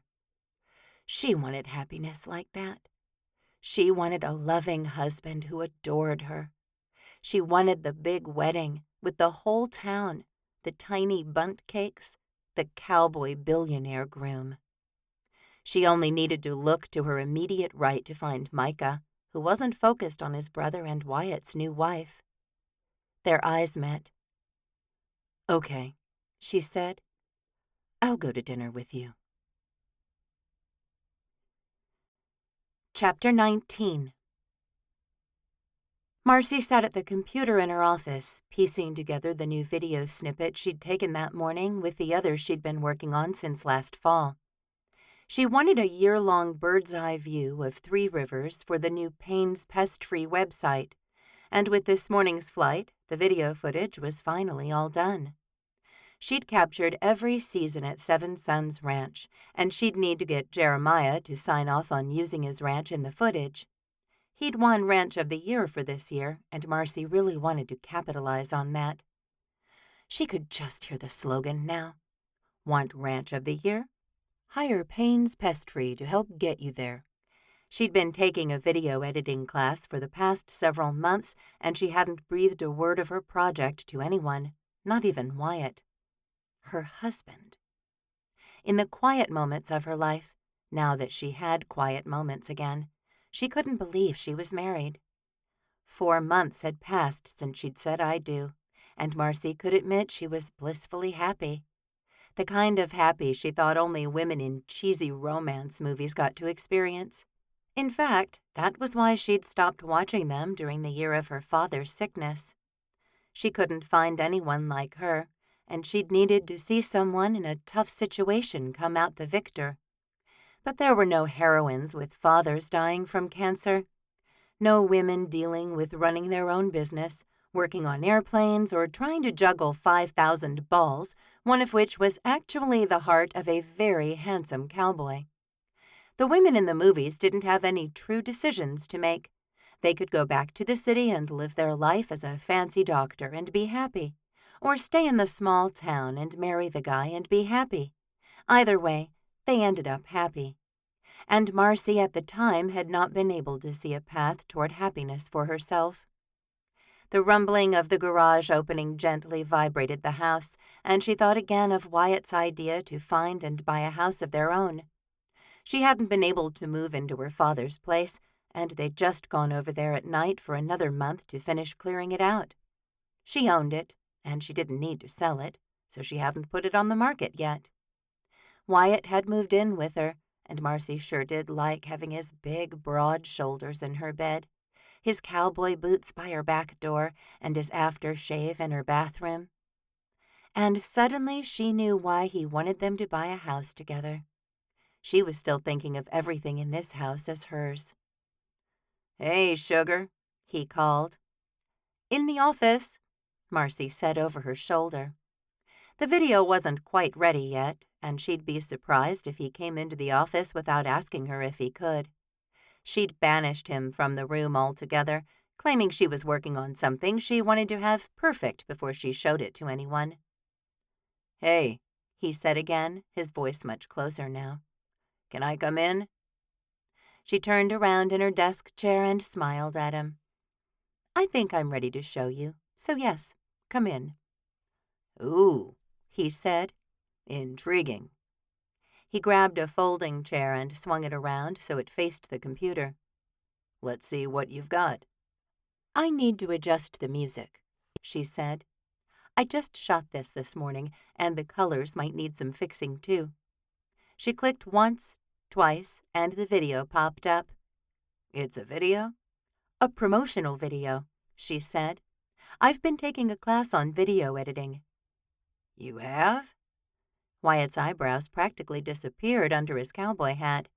"Why didn't you tell me?" She shrugged. "I don't know. It was just something for me, I guess." She clicked to start the video, and she knew the first 75% of the video was flawless. "Hey, that's 7 Sons," he said. Marcy just smiled, admiring the work she'd put into this video. "Oh, I see what's happening here," he said. "You're going through all the seasons." "In less than a minute," she said as winter faded into spring. Finally, the summer shot she'd been taking for the past few mornings filled the screen, and yes, the music was too loud. It needed to taper at the end. And she needed to make the sky bluer, as sometimes she lost color while up in the blueness of the atmosphere. "I need to put the title on the end here," she said. "I loved the beginning," he said. "Want an award-winning ranch? Genius." His hand found hers and squeezed. "Do you think Jeremiah will sign off on letting me use the footage of the ranch?" She'd gotten shots of several other ranches, too, but 7 Sons was special to her, and it was the only award-winning ranch she currently dusted. "If he won't, I will," Wyatt said. "Remember how I signed the original contract with Payne's?" "We should still talk to him about it." "I'll call him right now."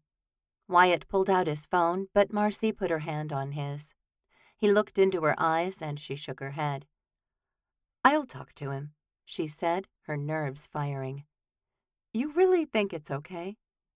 "Sweetheart," he said. "it's perfect. What are you going to do with it?" "Advertising," she said. "On my website, maybe some through Facebook, that kind of thing." "I thought your schedule was full." "Barely," she said. "And if I get more customers, I can hire another pilot. Daddy and I used to both fly before he got sick." Her throat narrowed, but only for a moment. She painted a smile on her face and said, "Should I heat up some of that meatloaf from the other night?" "I brought home sandwiches," he said, standing up. She joined him, but he turned back into the doorway of the office, easily taking her into his arms. "I think you're pretty incredible, Marce." She grinned easily now. "Thanks, Wyatt. I think you're great, too." He touched his mouth to hers in a tender, loving kiss. Oh, how Marcy loved kissing him. And instead of going down the hall to eat dinner, Wyatt led her into her bedroom. Their bedroom. Later that night, she lay in his arms while his chest rose and fell in an even pattern. Wyatt. I think we should look at buying a new house. His muscles tensed for a moment. Really? Yes, she said, sliding her hand across his chest. Really? He twisted to reach for his phone on the nightstand. I'll call Rhett right now and find out who he used to buy Mama's place. Marcy should have known Wyatt would take action immediately. That's what Wyatt did. If there was a problem, he solved it. If he had something on his mind, he talked about it. If he got the green light to buy a house, he called a real estate agent. Naturally. Marcy smiled to herself as he talked to his brother on the phone, and when the call ended, he said, Jim texted. He's just going to ask you to do that tour again. Maybe I should think more about it, he said, keeping his back to her as he sat on the edge of the bed. I mean, we're settled now. You're flying every day. I'm just working at Bowman's. We have dinner with your mom every other day. He chuckled, his thumbs obviously moving across his screen. He said I can call. All right, she said, laying back onto her pillow. Call him then. Wyatt stood up and left the bedroom, the words, "Hey, Jim," coming from his mouth before he made it to the hall. Marcy sighed, because she did not want Wyatt to go on the road to promote his Western wear line. The last time Jim had called, he'd proposed a 6-week tour all over the South, leaving Marcy in 3 Rivers to fly over the same fields day after day. She didn't like the bitterness in her thoughts because she loved those fields. She loved flying. Heck, she'd gone straight to Wyatt to ask him to marry her so she could keep flying over the same fields day after day. Last time Jim had asked, Marcy had said they'd just gotten home from their honeymoon and they needed some time to settle in. But Wyatt was right. They were settled now. She sighed up at the ceiling as if it would have any sway over what Wyatt did. But Marcy knew it wouldn't. She barely had any sway over him, and she got up and padded across the hall to the computer. She'd never come back to finish the music or the titles, and she clicked and dragged and got everything where it needed to be.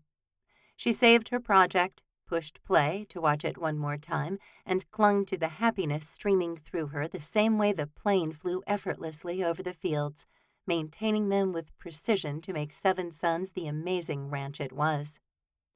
Because she had a very real feeling that things were about to change. Marce? Wyatt asked from behind her. Come listen to what Jim has to say, would you? No, she did not want to. She thought she'd dodged this bullet.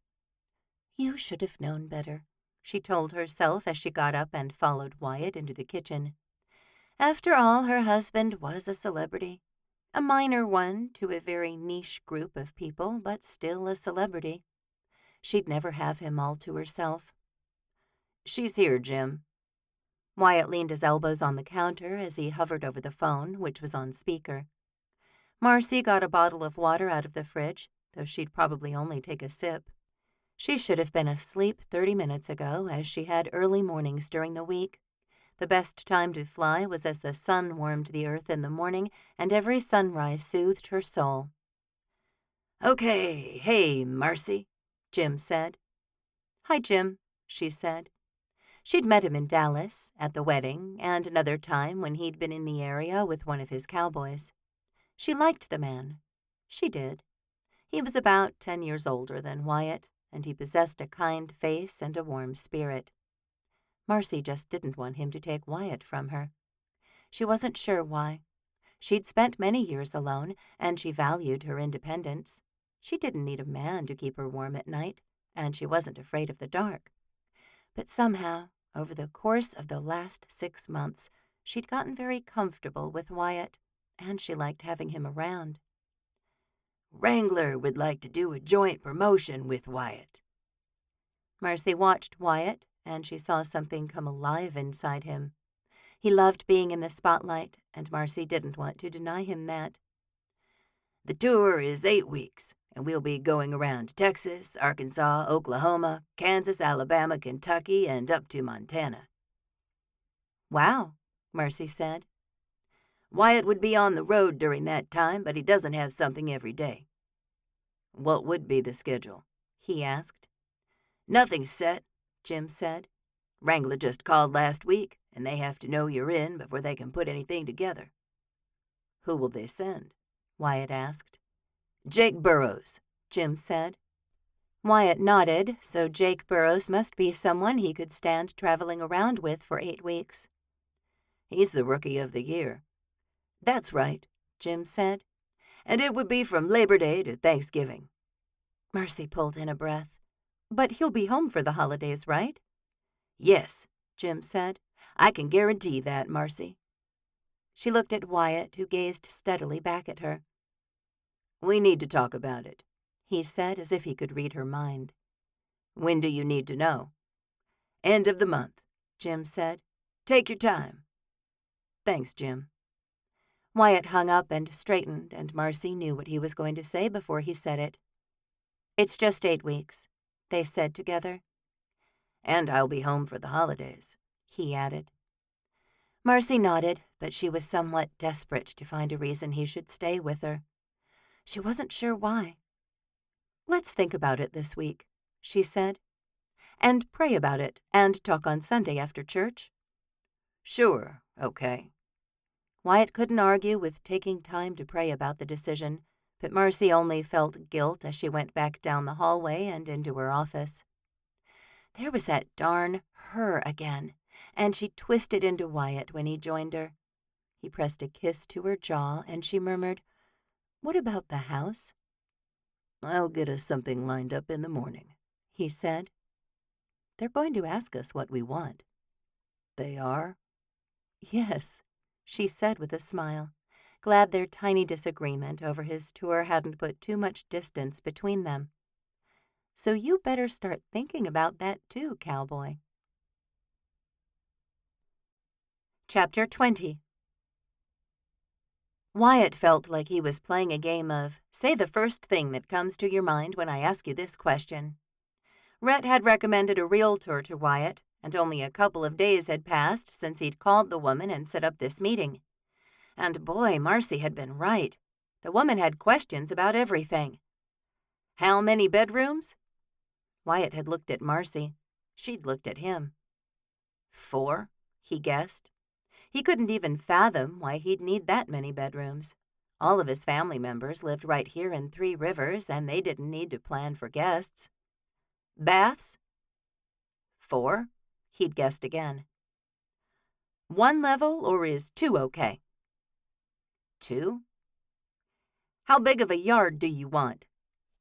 Melissa wore a pair of thick black-rimmed glasses, and she looked up with every question. After Marcy or Wyatt had guessed at the answer, she'd tapped on the tablet in front of her and fired off the next insane question. Yes, he wanted central air conditioning. No, he didn't want anything he had to fix up.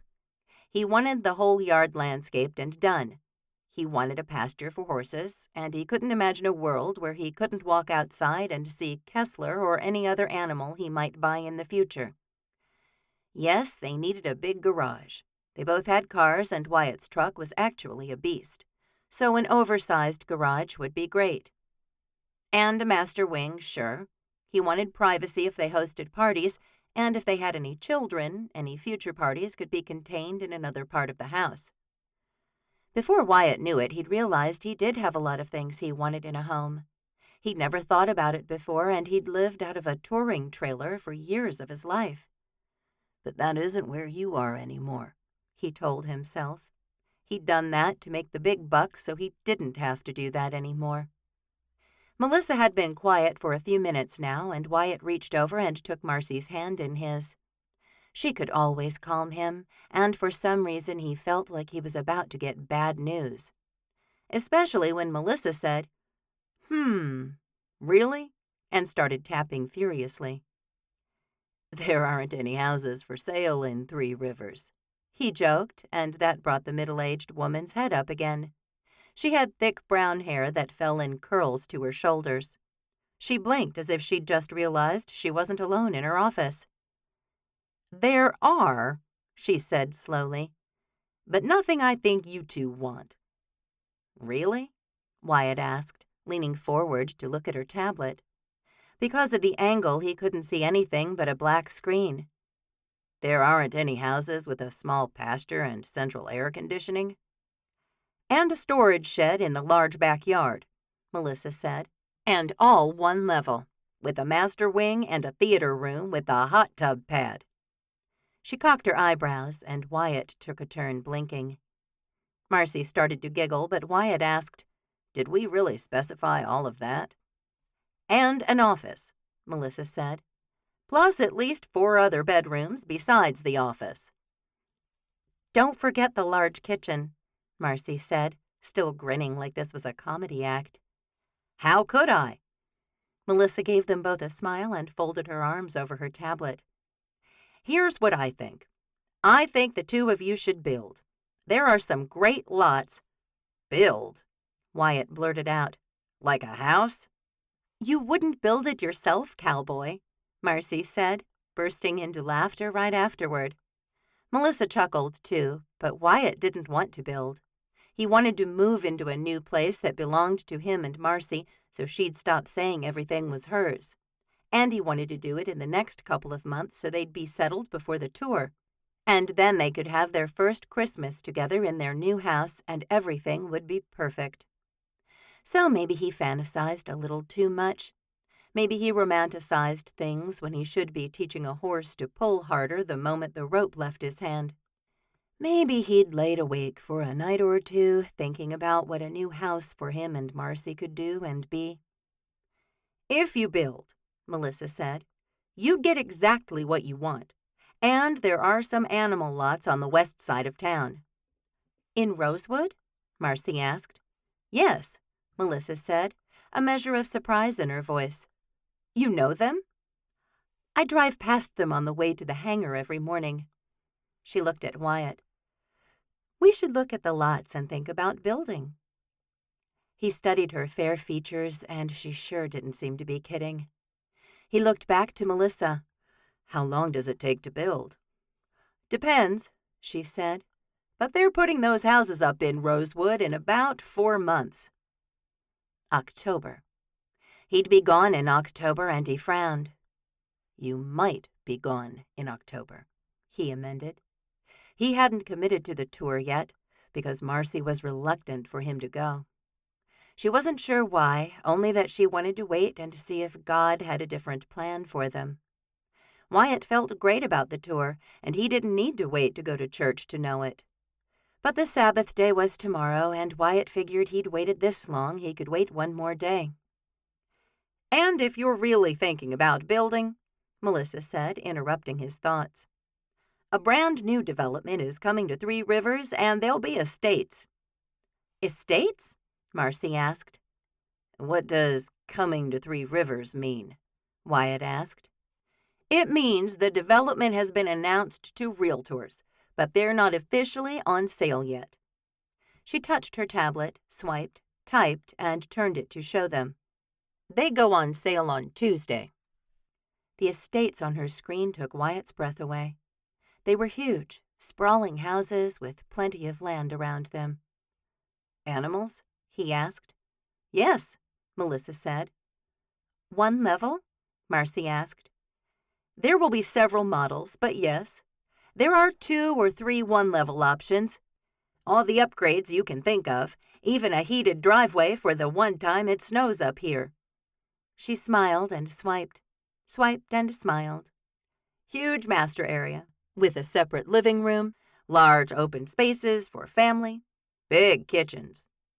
Everything she said manifested itself right there on the screen. "And let me see." She turned the tablet back toward herself. "I think there are options for outdoor buildings, too." Wyatt just wanted to look at the pictures again. He met Marcy's eye, and she was clearly interested in these estates, too. He lifted his eyebrows, and she nodded. Yep, Melissa said. It says here that there are options for corrals, barns, sheds, coops, and more. She looked up, her brown eyes bright. Maybe you'd like to go out there and see those lots too. Can we do that today? Wyatt asked. Sure, she said. We can drive up there. Up where? Marcy asked. And what will be the name of these estates? She looked at Wyatt. The name is important. We have to say to people, oh, we live in Monument Garden or whatever. He chuckled and squeezed her hand. So you're saying the name could break this for us? I'm saying it's important. She smiled and looked back at Melissa. They're calling this Church Ranches, Melissa said. It's on 12 Mile Road on the northeast side of town. Swanky, Marcy said. Tripp lives out close to there. He's not too far north, Wyatt said. These are, Melissa said. And they go up into the hills a little bit. Well, as much as we have hills here. She grinned and stood up. So, let's go look at the lots in Rosewood. You can get an idea of what's going on there, and then we can head out to 12 Mile Road. Sound good? Yes, Marcy said, standing up and shouldering her purse. Wyatt took an extra moment to get to his feet, mostly because he couldn't believe they were going to look at lots today instead of houses. There's really nothing for sale right now? He asked. Melissa paused at the edge of her desk. Tell you what, I'll take you by the biggest, most expensive house available right now, before we look at the lots, and you can decide. Wyatt nodded, a bit of apprehension threading itself through his bones. Marcy waited until they were seated and buckled in his truck, following Melissa in her car, before she asked, Why don't you want to build, Wyatt? Because, he said, it takes a long time. He flipped on his right blinker and started into the turn. In my head, I thought we'd find something and move before the tour. Oh, so this is about the tour. He glanced at her, her slightly salty tone of voice saying she didn't want to talk about the tour. Why don't you want me to go on the tour? It's not that I don't want you to go. Really? Because that's how it seems. Wyatt had participated in plenty of heated conversations, but somehow talking to Marcy about something she didn't want to talk about made his stomach clench. It's just, I thought you were done with the rodeo. I am. Wyatt eased up on the accelerator when he saw Melissa brake. This has nothing to do with the rodeo. Melissa pulled over in front of a very big house that had a for sale sign in the lawn. He peered at the house as he came to a stop at the curb behind her. I don't like this house, Marcy said. Why not? Wyatt couldn't say he particularly did either. I hate how it's on a street with 12 other houses. There's no room here. That, Marcy said, though she lived in a neighborhood like this one. And where are all the big trees? You think there will be big trees in a development with new homes? There will be at those estates, she said. They'll leave all the trees there and work around them. Wyatt had his doubts, but he didn't say anything. Melissa came to Marcy's side of the truck and Wyatt rolled down the window. This house is the size you want, she said. It has a large yard, but no room for horses. It's 2 levels, and there's no office and no hot tub pad. We don't want it, Marcy said. It's too populated. Ah, see, that wasn't on your list, Melissa smiled. But I figured. He wants something just like Seven Sons. Surprise filtered through him while Melissa said, Let's go to Rosewood, and started back toward her car. Do I want something just like Seven Sons? He asked as he pulled back onto the street.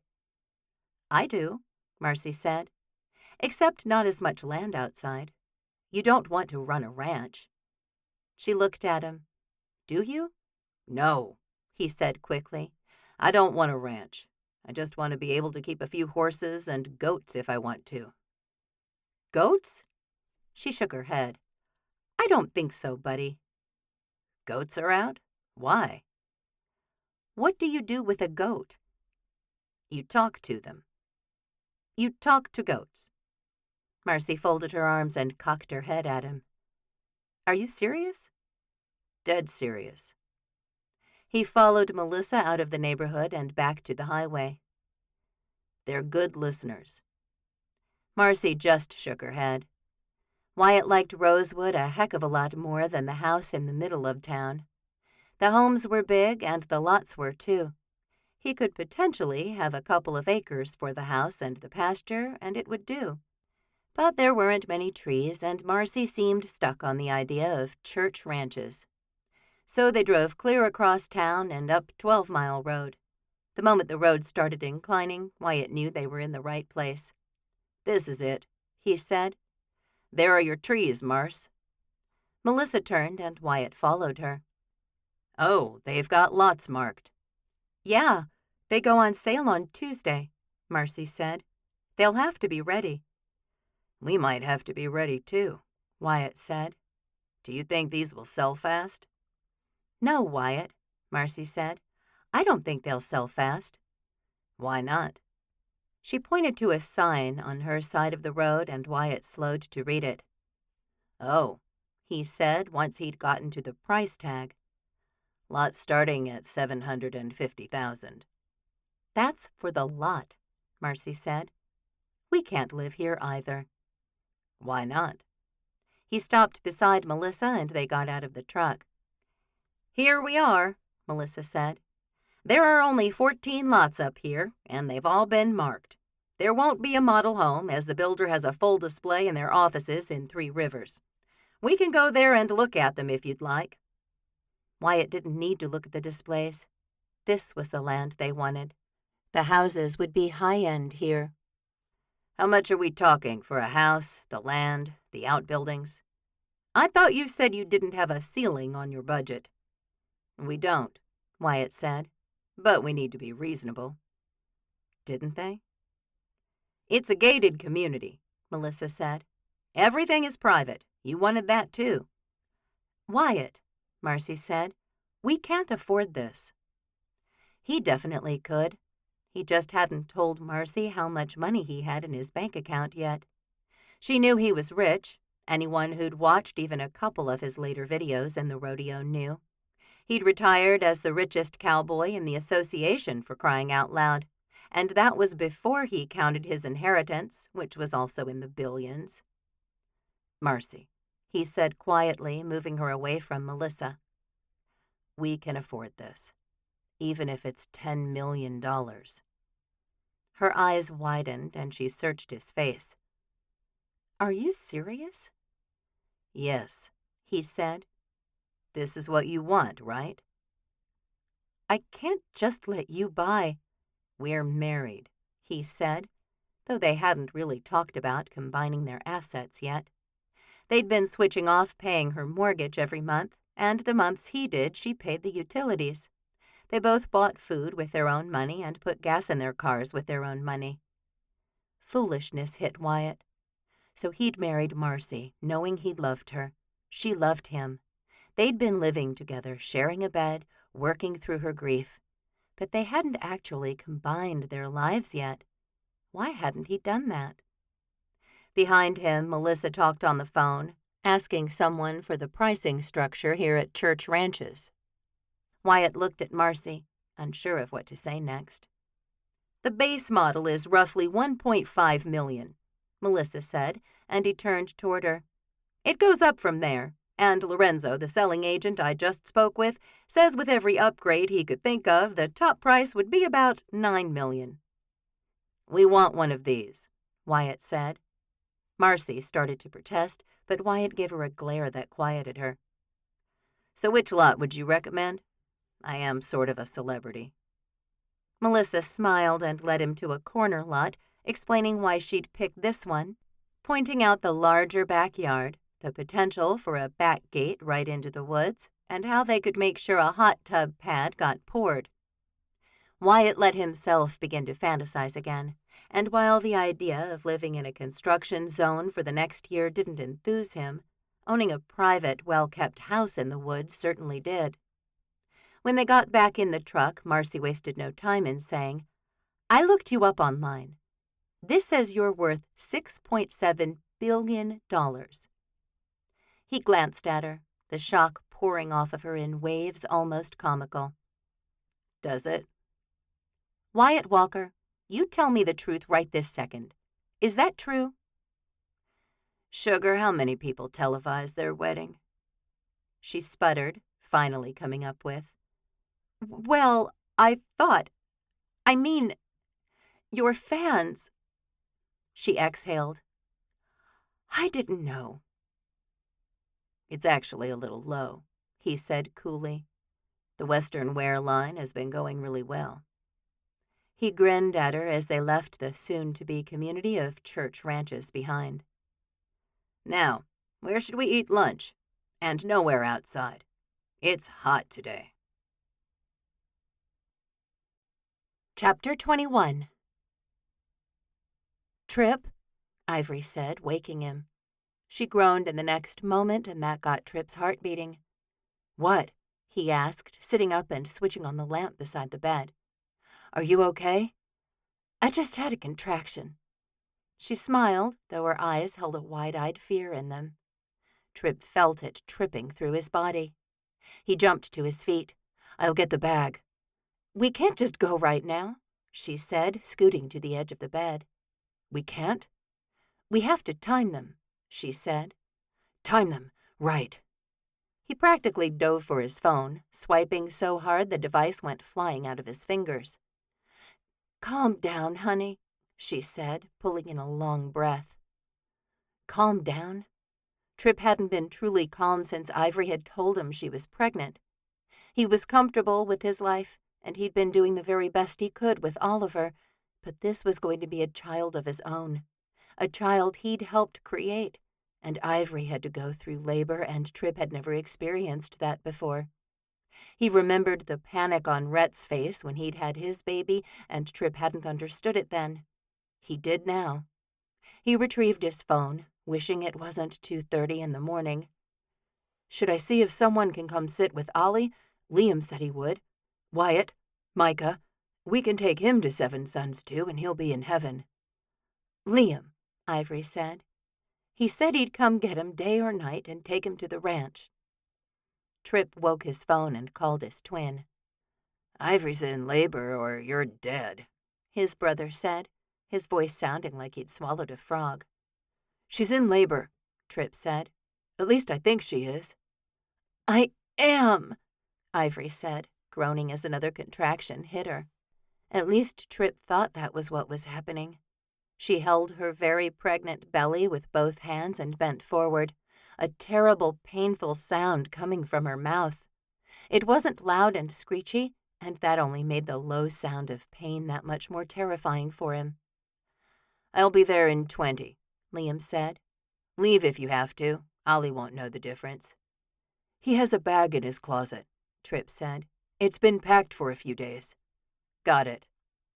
Trip hung up and circled the bed to kneel in front of his wife. His beautiful, lovely wife who'd been carrying their child for 9 months. "How long was that?" "Not very long," she said. He reached up and wiped her hair off her forehead. "I'll start timing now." He got the stopwatch on his phone going, and he added, "Do you need a drink?" "I need to get dressed," she said. "I'm not going to the hospital in an oversized T-shirt with the state of Arkansas printed on it." He grinned at her. "We're having a baby." "I'm having a baby," she said, though she smiled at him, too. "I love you," Trip said. And he did.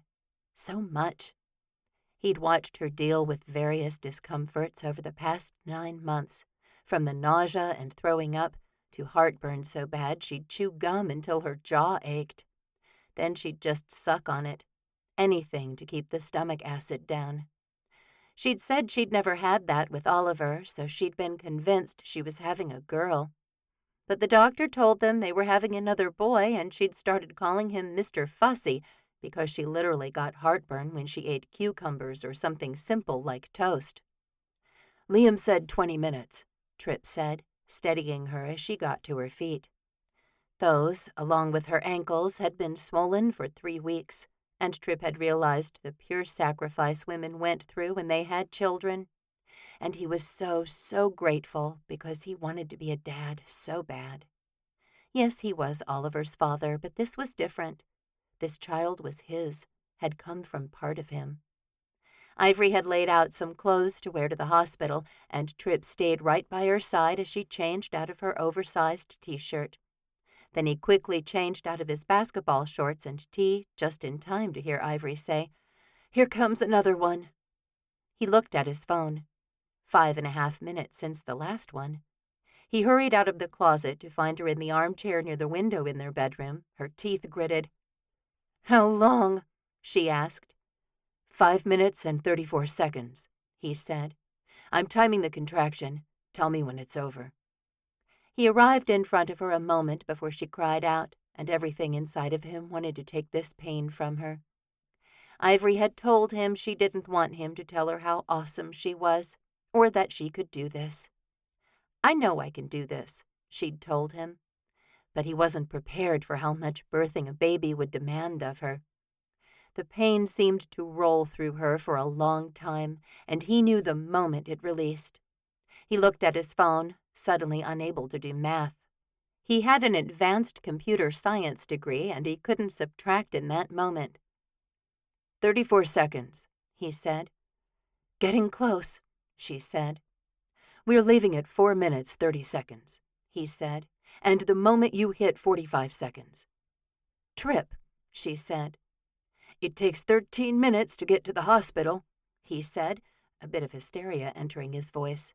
"That's 3 contractions on the way there." He sat on the bed to put on his shoes. Then he left her in the recliner to get his wallet, keys, and jacket. He ran outside to start the truck, and he hurried back inside to grab the bag she'd packed. She had baby clothes, diapers, slippers for herself, as well as clothes for herself to wear home. Tripp was actually glad Ivory had given birth before because he had no idea what to do. She'd put peppermints in the bag and gum, as well as a spare phone charger, her tablet, and a pair of headphones. She was the most prepared person he knew, and as he tossed the bag in the back seat, his heart filled and filled and filled. "Thank you, Lord," he said, tipping his head back and looking up. "Please help this delivery to go well. Bless my wife." His throat closed then, and an alarm went off on his phone. 5 minutes had passed since the last contraction. He almost ran back inside. The moment he arrived in the bedroom, Ivory smiled up at him, her chin a little wobbly. "My water just broke." "Let's go." They didn't have to wait for contractions anymore, and Tripp's heart zigzagged through his whole body. He took her hand and helped her up, keeping her steady as they walked through their house. He'd known it was a large house, but it felt like a hike to the truck. He'd just put her in the passenger seat when she groaned and leaned forward. He closed her door and headed around the tailgate just as Liam pulled up. His heart raced, and he was so grateful for his family. After backing out of the garage, he rolled down his window and Liam leaned in. "Going?" "Her water broke," Tripp said, and Ivory didn't look over at all. "She's contracting every 5 minutes. Oliver's asleep." "I'll pack him up and take good care of him." Liam saluted against his cowboy hat, which was a ridiculous thing to wear at 3 o'clock in the morning. But Tripp loved his brother with his whole heart as he finished backing out and got the truck headed for the hospital. 13 minutes there. Then they'd check in, and someone with more experience than him would be able to take care of Ivory. "I don't remember it being so painful," she said, panting. "Mr. Fussy is not going to be an easy child." Tripp wanted to laugh, but he was too nervous. "Almost there," he said, though they'd just left. He drove as fast as he dared, actually glad it was the middle of the night because there was no traffic. He wanted to call his mother because she'd want to know and maybe she'd be able to come help. Ivory's parents lived in Kentucky and she barely spoke to them. But it was the middle of the night, and Liam would put the news on the family text string at a decent hour. Ivory had 2 more contractions on the way to the hospital, and by the time Tripp pulled up to the emergency entrance, his nerves buzzed and frayed. "Here we go," he said, opening her door and helping her down from the truck. He couldn't remember if he'd taken the keys out of the ignition or not. A quick glance said he hadn't. "Let me get you a wheelchair." He left her leaning against the truck as he ran inside and grabbed the chair. With her sitting, he gathered his keys and the bag from the back seat, and then he pushed his wife into the hospital to have their baby. "Tripp," she said as he went past the emergency entrance. They needed to get to labor and delivery, and he knew right where it was thanks to a hospital tour Ivory had given him a month ago. But she sounded a touch panicked, and he slowed. "What?" "I'm bleeding a lot," she said, her voice growing weaker by the word. He looked down into her lap, which was wet with blood. He swung her around as gently as he could while still doing it quickly and strode into the emergency room. "I need help," he said when he didn't find anyone at the intake desk. "Tripp?" Ivory said again, only a moment before she passed out. "Ivory!" He darted in front of her and caught her so she wouldn't slump out of the chair. "I need help!" he yelled again, and thankfully 2 nurses came out of the nearby door. "She's in labor," he said. "Her water broke, and we came. She's bleeding a lot, and she just passed out." The nurses took over from there, and Tripp had no choice but to back up and let them help Ivory. He followed them through the doors that led to the back, answering the questions one of the nurses threw at him. Tears filled his eyes, and he had no idea what to do with them. He couldn't remember the last time he'd cried, but he watched more people gather around Ivory, get her from the chair to the bed, and call for a doctor. "Is she okay?" he asked. "Sir," someone said, "you should wait." "That's my wife," he said, "and she was fine 2 minutes ago. She's in labor and I'm not leaving her." He glared at the woman. "Who's your OB?" she asked. "Dr. Linda Tribear." "We'll call her. Try to stay out of the way." She gave Tripp a quick smile and ducked out of the room. Tripp couldn't look away from Ivory, and he hated how pale her face was and how she still hadn't woken up.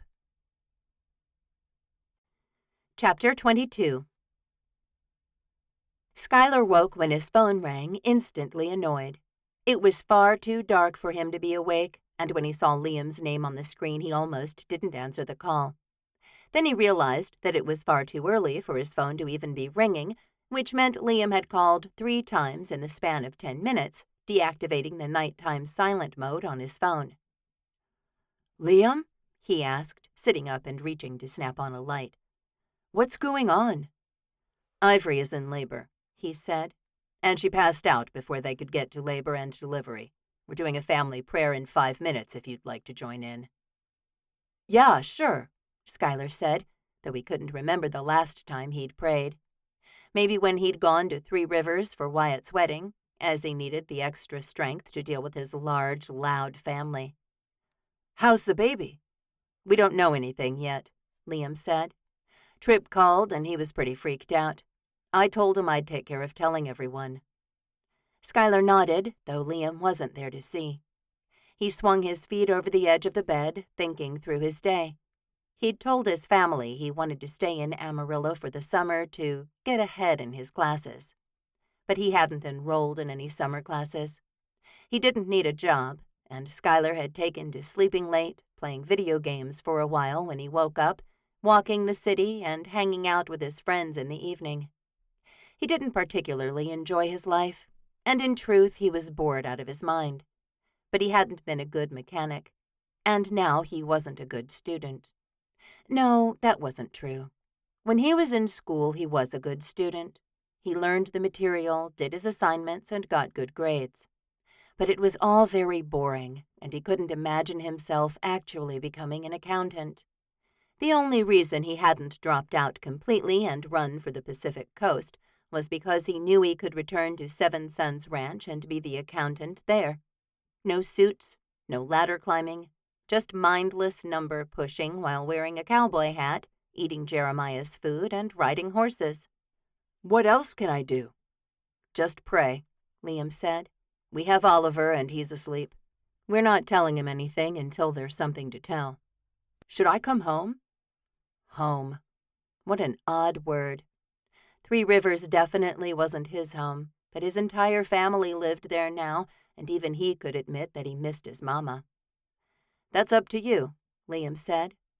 "Mama's calling, Sky. Love you, brother. Talk later." The line ended, and Skylar was left with the anxious voice of Liam in his ears. He knew his brother loved him. "Love you too, brother," he said, wondering when he'd become the Walker brother clothed in black sheepskin. The call to go home and be with his brothers filled him, and he got up and got in the shower. 30 minutes later, he had a bag packed and in the back of his truck.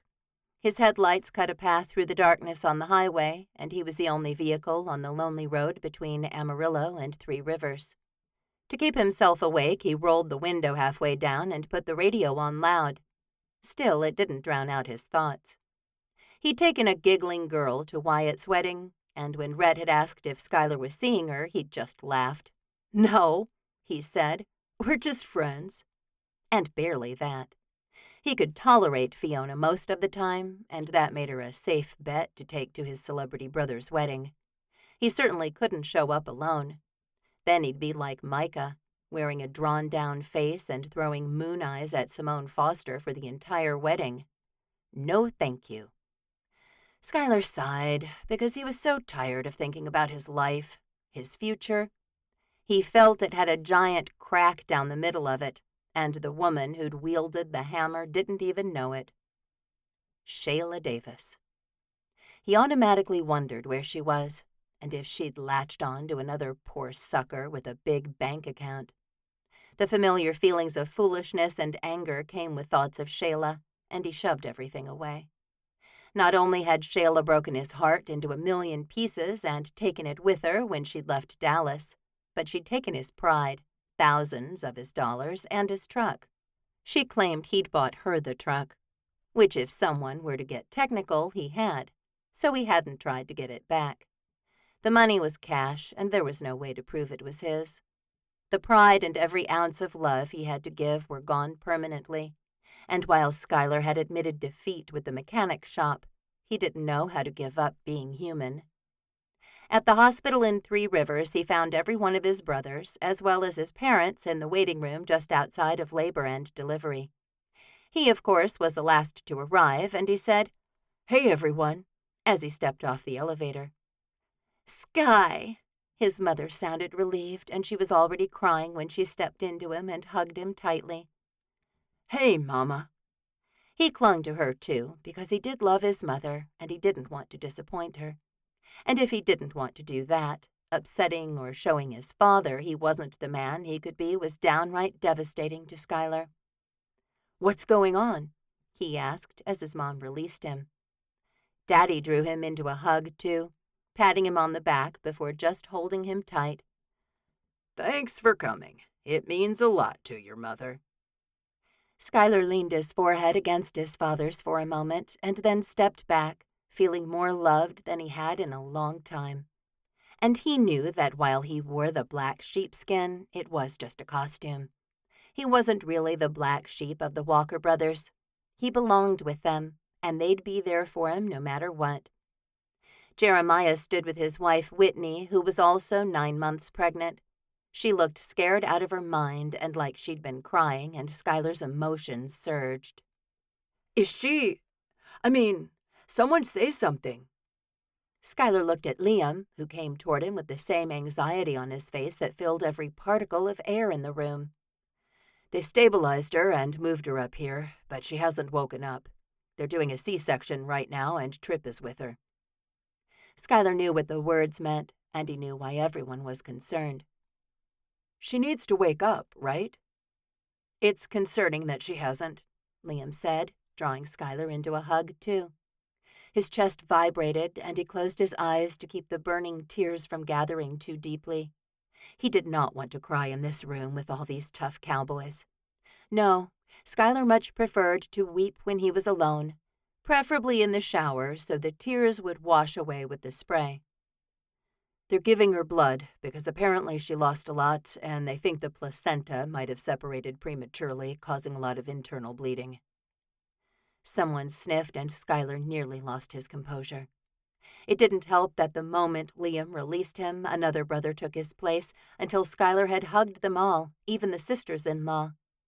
There were enough places to sit, but only a couple of people actually took a seat.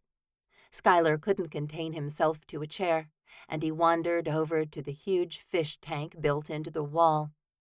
He felt a lot like the fish, swimming around in a foreign place, wondering what the point of his life was. He closed his eyes and did something he hadn't done in such a long time. He prayed. Honestly, truly prayed for Ivory's health, the well-being of their baby, and for Trip, who had left a huge hole in their family by not being there to greet Schuyler. It wasn't long before a nurse came out into the waiting room and said, "Walker family?" "Right here," at least 4 people said. "Oh, there are a lot of you." She smiled. "Trip said there would be." She drew in a deep breath. "We delivered the baby just fine, and he's healthy and crying. Trip's with him." She looked around at all of them. "We're getting everything finished up with Ivory, and she's got her normal level of blood back." "Is she awake?" someone asked, and Schuyler reached for the hand closest to him. It was Micah's, and his brother squeezed hard. "I'm sorry," the nurse said. "She hasn't woken yet. We have the best working with her, and I'll make sure you're updated." With that, she turned and went back through a door that led into the maternity ward. The air seemed to leave the room with her. Ivory had to wake up. She just had to. Schuyler didn't know her well. He didn't know any of his brother's wives very well. But it was enough that they loved one of his brothers. They belonged to the family, and that meant nothing could happen to them that wouldn't devastate Schuyler. "Now what?" Wyatt asked. "Now we wait some more," Micah said, dropping Schuyler's hand and moving over to a couch with Simone Foster. They didn't touch or even look at one another, and Schuyler's heart bled for his youngest brother, too. He knew how much Micah liked Simone, as Micah had confided in Schuyler and texted him often. Another hour passed, and Trip brought his bundled baby out to the waiting room. He'd clearly been crying, and Schuyler stayed at the back of the crowd while everyone took turns meeting the baby and embracing Trip. "Schuyler," Trip finally said, pulling him into a hug. "Thanks for coming." They both cried then, and Schuyler felt like the whole world was different once again. He'd never seen Trip cry as an adult, and it was humbling and horrible at the same time. "Any news on Ivory?" Mama asked. "She just woke up," Trip said, taking back his infant son. "Her placenta had ripped away from the womb, and they said it was lucky we were already here, or she may have bled too much before they could save her." He let the tears run down his face. "Thank you for the prayers. I know God heard them and saved my wife." Liam put his arm around Trip, and the sight of the twins leaning on each other was too much for Schuyler. He swiped at his eyes and sucked in a tight breath. "We named him Isaac Luther," Trip said, smiling through his emotion. "And as soon as they say Ivory can have visitors, I'll let you know." More hugging, more crying, more cuddling the new baby. Even Schuyler gave the tiny boy a kiss before Trip went back into the maternity ward. He felt wrung out and put together backward, and he didn't know what to do about it. His stomach grumbled, and Micah's next to him did the same. "Breakfast?" Micah asked. "Do we have time?" "I think we have time." He yawned and stood up. "Mama, we're going to get something to eat. What should we bring back for you and Daddy?" After that, it turned into a dozen orders, and Schuyler's annoyance rose again. His phone chimed, and he pulled it out of his back pocket. "You're not home. I thought we were running this morning." "Mal," he said under his breath, his thumbs already flying across his screen. "Who's Mal?" "No one," he said, not even glancing up at whichever brother had asked. "You're going running with her? Do you run?" Schuyler sent his message explaining about Trip's baby in as few words as possible and looked up. Wyatt stood there, his eyes gleaming. Yes, Skylar said. I run. Since when? Since Mal started asking him, Marcy said, smiling. Right? Skylar rolled his eyes. No, not since Mal started asking me. Though if he could be honest with the two of them, yes, since Mal started asking him. And he'd gone to her yoga classes and this frou-frou smoothie shop she liked. We're coming to breakfast with you, Wyatt said, taking Skylar's phone before he could comprehend what had just happened. So you can tell us all about her. Nothing to tell, he said, the chime on his phone making his heart leap. Didn't you bring someone else to our wedding? Marcy asked. That's because I'm friends with a lot of people, Skylar said. And maybe, just maybe, he wanted to be more than friends with Mal. He just didn't know how to get there because he had a reputation that nothing was serious, and he absolutely was not interested in a real relationship. If he'd known he was digging his own grave, he might have played things differently at the university. Chapter 23. Micah kept his head down as he crossed from Seven Suns Land to the Shining Star. The path was well marked, and he'd been walking it for a few months now, since Simone had sat next to him in the rocking chairs on the front porch at the homestead. Simone had a strict schedule, and if Micah wanted to see her and talk to her, he had to go in the middle of the afternoon when there was no chance of her sister showing up in her workshop. A she-shed, she called it, and Micah had smiled widely at that.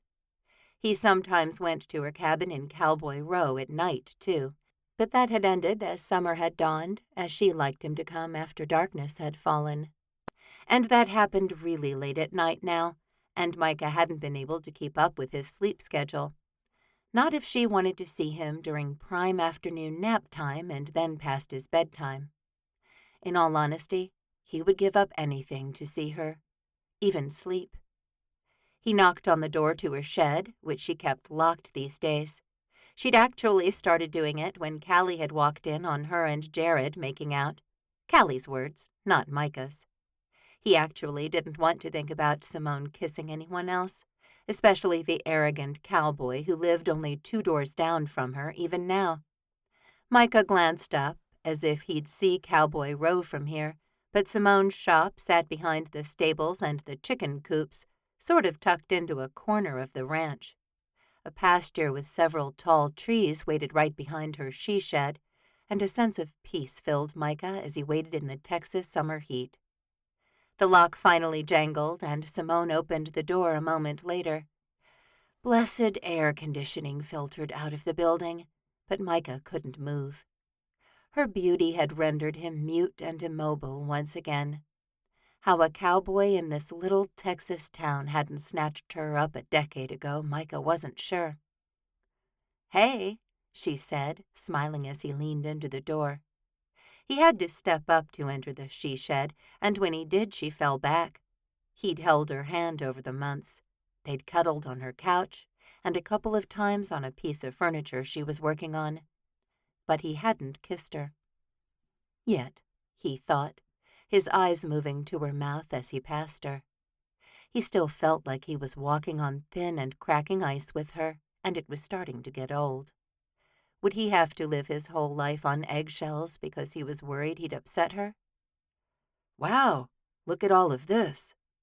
He took in the assortment of pottery on a shelf facing the door. She closed the door, locking them inside with all the cool air. "You've been at the wheel forever." "Just last night and this morning," she said, her voice like music to his ears. She came to stand beside him, and Micah's fingers twitched. It was Simone who slid her fingers into Micah's, and all the unrest in his soul quieted. "Is one of these for me?" he asked. "Why would one of those be for you?" she asked, but he heard the teasing quality in her voice. "Oh, wait, it's your birthday next week." "Another year older," he said, smiling. "How old?" she asked. "You haven't guessed right yet." "Okay, so we're sticking to that." Yes, Micah was sticking to that. "Let's see. Last time I think you were younger than 36 and older than 32. That's right, he said, though he couldn't actually remember. They hadn't talked about his birthday yesterday or the day before. He hadn't seen her the day before that, as Tripp and Ivory had finally been released from the hospital, and Micah had gone to their place to help with Oliver while Tripp made sure Ivory was okay at home. She'd been in the hospital for 5 days as they monitored her to make sure she didn't have any lingering internal bleeding. She'd recovered quickly once everything had been repaired, but she'd had a cesarean section, and that didn't heal in a few days. She slept sitting up, her newborn nestled on her chest, and Tripp had been waiting on her hand and foot. So I have 3 choices. And 1 guess for today, he said, grinning at her. He lifted her hand to his lips and watched as Simone's eyes started glittering. A small smile appeared on her mouth, and Micah wanted to kiss it away. 33, she said. Older. She shook her head, smiling in full force now. Tomorrow I'll get it. Friday night, he said. We could go to Amarillo to that pizza place Skylar told us about. No one would know them in Amarillo, and maybe they wouldn't have to sneak around to see each other anymore. Simone hadn't actually requested that they keep their relationship a secret, but she hadn't wanted to hold his hand in front of her sisters or his brothers. So her message had come through loud and clear. In truth, Simone had held him at arm's length for 5 months, and Micah needed to do something about it. Kiss her or break up. Those were his 2 choices. I'm totally feeling like pizza, she said. Great, he said, actually a little surprised and hoping it didn't show in his voice. Did you want to come over to the ranch and we'll go from there? Or do you want me to pick you up here? I'll walk over, she said. Wait, it's 1,000,000 degrees outside. You can come pick me up. 4:30? It's a date. He got up the courage to look away from the pottery Simone had thrown, and their eyes met. Tell me what you're thinking, he said. About me. About us. Her eyes widened a little, her shock evident. Oh. Weren't expecting that, were you? He smiled because while he wanted things to be serious, he didn't want to push her away. I'm holding your hand. It's been 5 months, he said. And I haven't kissed you. Simone blinked those beautiful dark eyes that reminded him of a deep country night. She slid her free hand up his arm and to the back of his neck, her fingernails eliciting a shiver from Micah. He took that as her way of saying, You'd better kiss me then. And he took her into his arms and brushed his cowboy hat off into his hand. In the next moment, his lips touched hers, and Micah could have sworn angelic choirs started singing. It was definitely too hot in the she-shed now, as Simone kissed him back. Everything he'd been imagining this moment to be had come to fruition, and Micah broke the kiss for long enough to take a deep breath, and then he kissed her again. He lost track of time and space inside the she-shed, and it wasn't until she giggled that he realized he'd backed her into the door he'd knocked on so many times. Wow, he said, not backing up a single inch. Yeah? Heat filled Micah's face. Yeah. Wow. I think wow, too, she said. Yeah? She looked at him, and all that flirtatious power between them returned. Yeah. So are we allowed to tell people? Simone cradled his face in her hands. Isn't this more fun? Micah didn't know what to say. No. What would be more fun would be holding her hand after Sunday dinner, cuddling with her on the couch while Jeremiah put a movie on for Whitney, who was due to have their baby any day now. I mean, yeah, he said. This is fun. Kissing her had been lots of fun, but something deep inside him writhed. Was she embarrassed of him? But, she prompted. Yeah, but, I mean, is this what we are? Why don't you want anyone to know about us? Simone sighed, and though she couldn't step back, she slipped away from him all the same. She walked over to the pottery she'd thrown and picked up a piece from the shelf. I just feel, I don't know, like both of my sisters are married to two of your brothers. And? Micah stayed right where he was by the door. And I don't know.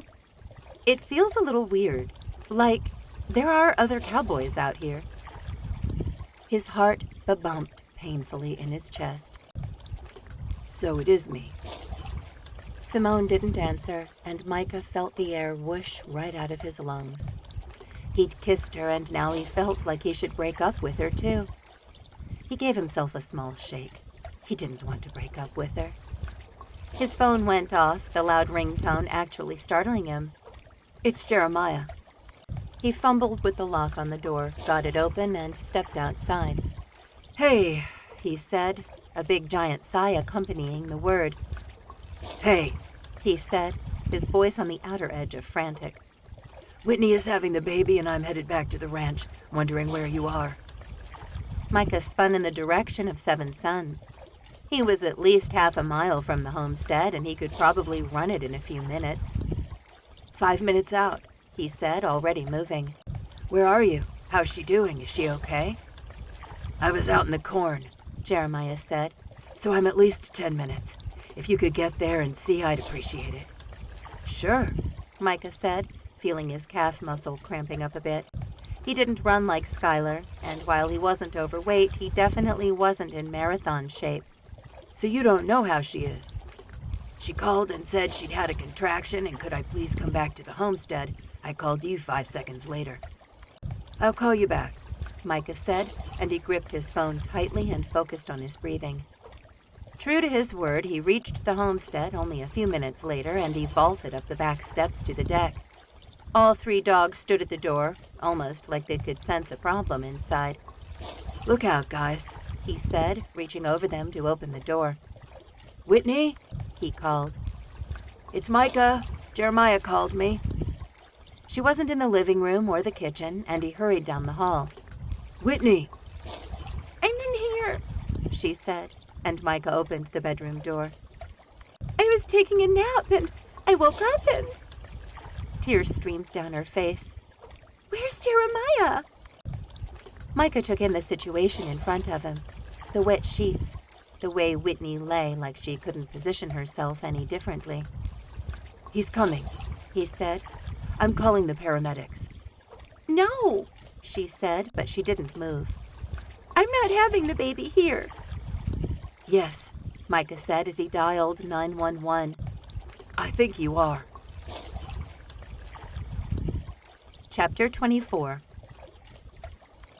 Jeremiah leapt from the back of the truck before Orion had come to a complete stop.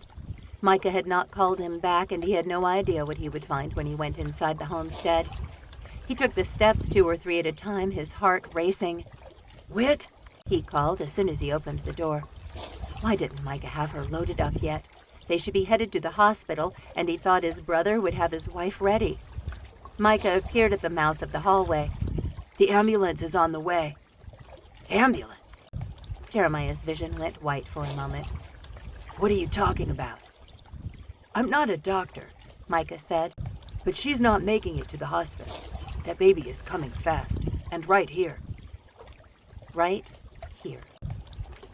Jeremiah pushed past his brother and sprinted down the hall to the master suite. Whitney lay on her side of the bed, a plethora of pillows stacked behind her. She was crying, and Jeremiah dashed to her side. Sweetheart, he said. I can't stop it, she said, hiccuping. Micah said we shouldn't move me. And Maya, I couldn't. I tried to get up, and I couldn't.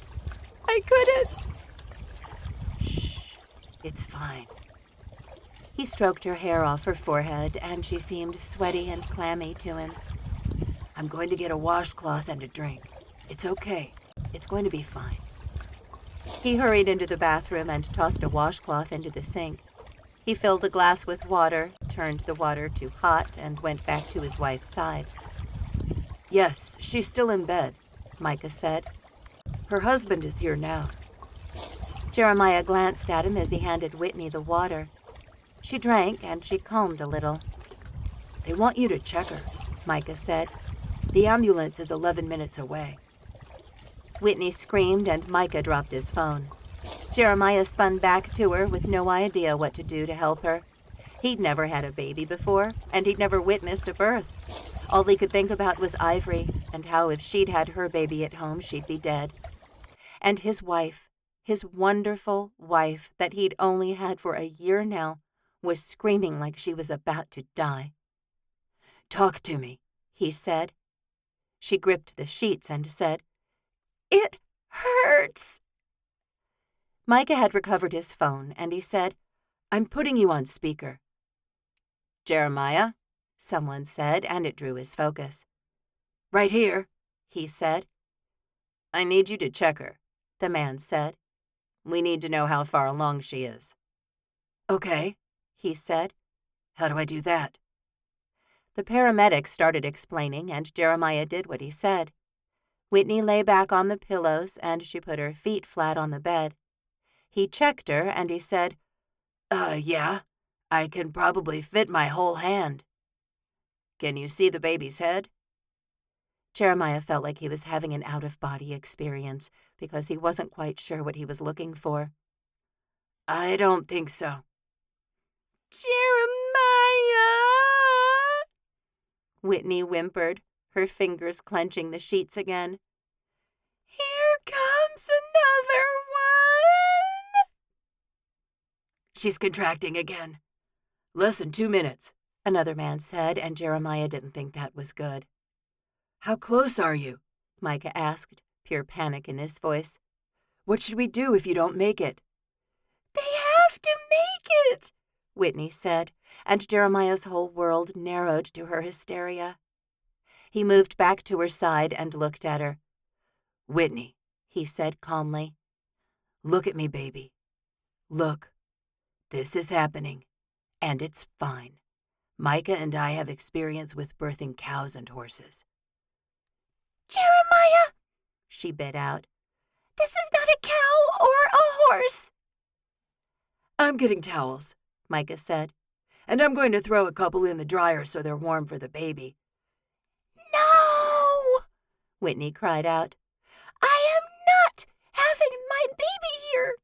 We're not wrapping him in towels." "It could be a girl," Jeremiah said calmly. He would not lose his head.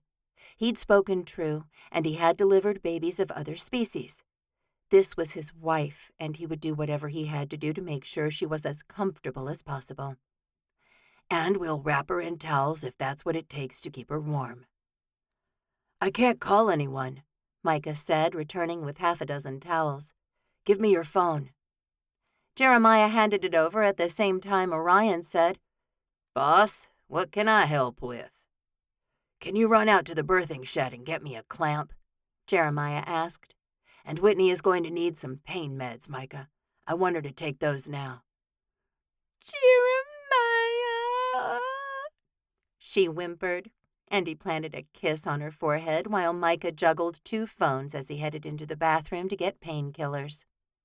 "I'm right here," he said. "It's going to be okay." He checked her again, and this time he could definitely see the baby's head. "On the next contraction, you're going to push, Whitney. Okay." He looked past her knees to her face. "You're going to push hard." She started nodding, little short bursts of her head. Micah helped by having her swallow the pills and then laying a few towels underneath her, and he said, "I called Wyatt. He's calling everyone, and—" He cut off as Jeremiah pointed to Whitney. "We could see the head," he said to the paramedics. "We're 6 minutes away," they said, and Whitney cried out. "This baby is coming now," Jeremiah said. "Tell me what I need to remember to do." "Have her push," the man said. And when the baby comes out, wrap her up in something warm and just leave the umbilical cord. Do not cut it or clamp it or anything. We'll do that when we get there." "I've got my guy getting a cattle clamp," Jeremiah said, disbelieving that he'd just used those words to deliver his baby, his own child. "You don't need it," the paramedic said. "Leave her on the bed. Newborns are slippery, and that way she won't fall." Newborns are slippery. "Jeremiah," Whitney said through her teeth. "Another contraction." "Push, baby," he said. "You're going to push now." She did, a guttural noise coming from her throat. The baby had a shock of black hair that Jeremiah could see as he positioned his hands to catch the infant. "Just like that, hon," he said, his voice growing in intensity. "Push, Whit." "I am pushing," she yelled, and in the next moment the baby's head came out and the baby turned. "It's not out all the way," he said. "I'm going to push again," Whitney said. "Here it comes." She yelled as another contraction overcame her and the baby's shoulder came out, and just like that, the rest of its tiny body followed. "Oh, boy," Jeremiah said, staring in awe at this new human in his hands. "It's a boy?" Whitney asked, but he couldn't answer. "Micah, I need a towel," he said, and his brother handed him a warm towel. The baby wailed, and it was the sweetest sound in the whole wide world. Gently, Jeremiah wiped his little face and looked up at Whitney, pure love for her streaming through him. "It's a boy," he said, his voice catching on itself. "Focus," the paramedic said, and Jeremiah realized he couldn't gaze at his son right now. "Give the baby to Whitney. Keep him covered and warm. They lose a lot of warmth from their heads." He quickly wrapped the baby and handed him to Micah, who laid him gently on Whitney's chest. She sobbed, and Jeremiah almost lost his focus again. "Okay," he said. "Now what?" "Now make sure they're both warm and comfortable, and we'll take care of her when we get there." 40 seconds, the second paramedic said. Jeremiah moved to stand next to Whitney, and they both gazed down at their son. "What are we going to name him?" He gurgled as if he knew his father was talking about him, and Whitney smiled fondly down at him. "I think Jonah." She put her finger in his tiny hand, and he clutched it. "Jonah Jeremiah." "That's perfect," he whispered. "Paramedics," a man called, and Micah rushed over to the door. "Down here," he said, and a few seconds later 2 men who looked like they knew what they were doing arrived in his bedroom. Relief hit Jeremiah, and he moved out of the way so they could take care of Whitney. He'd barely backed away when Liam arrived. "Oh, dear God in heaven," he said, his voice awed. "She had the baby right here." "Jonah Jeremiah," Jeremiah said. "And you better call Mama." "She's on her way," Liam said. "I came as soon as I got off the phone with Wyatt." He looked at Jeremiah, his eyes wide. "What in the world?" "It happened really fast," Jeremiah said. "Freaky fast," Micah added. "And she's fine," the paramedic said. "Now, Whitney, I'm going to need you to push again." "That's a lot of blood," Liam said.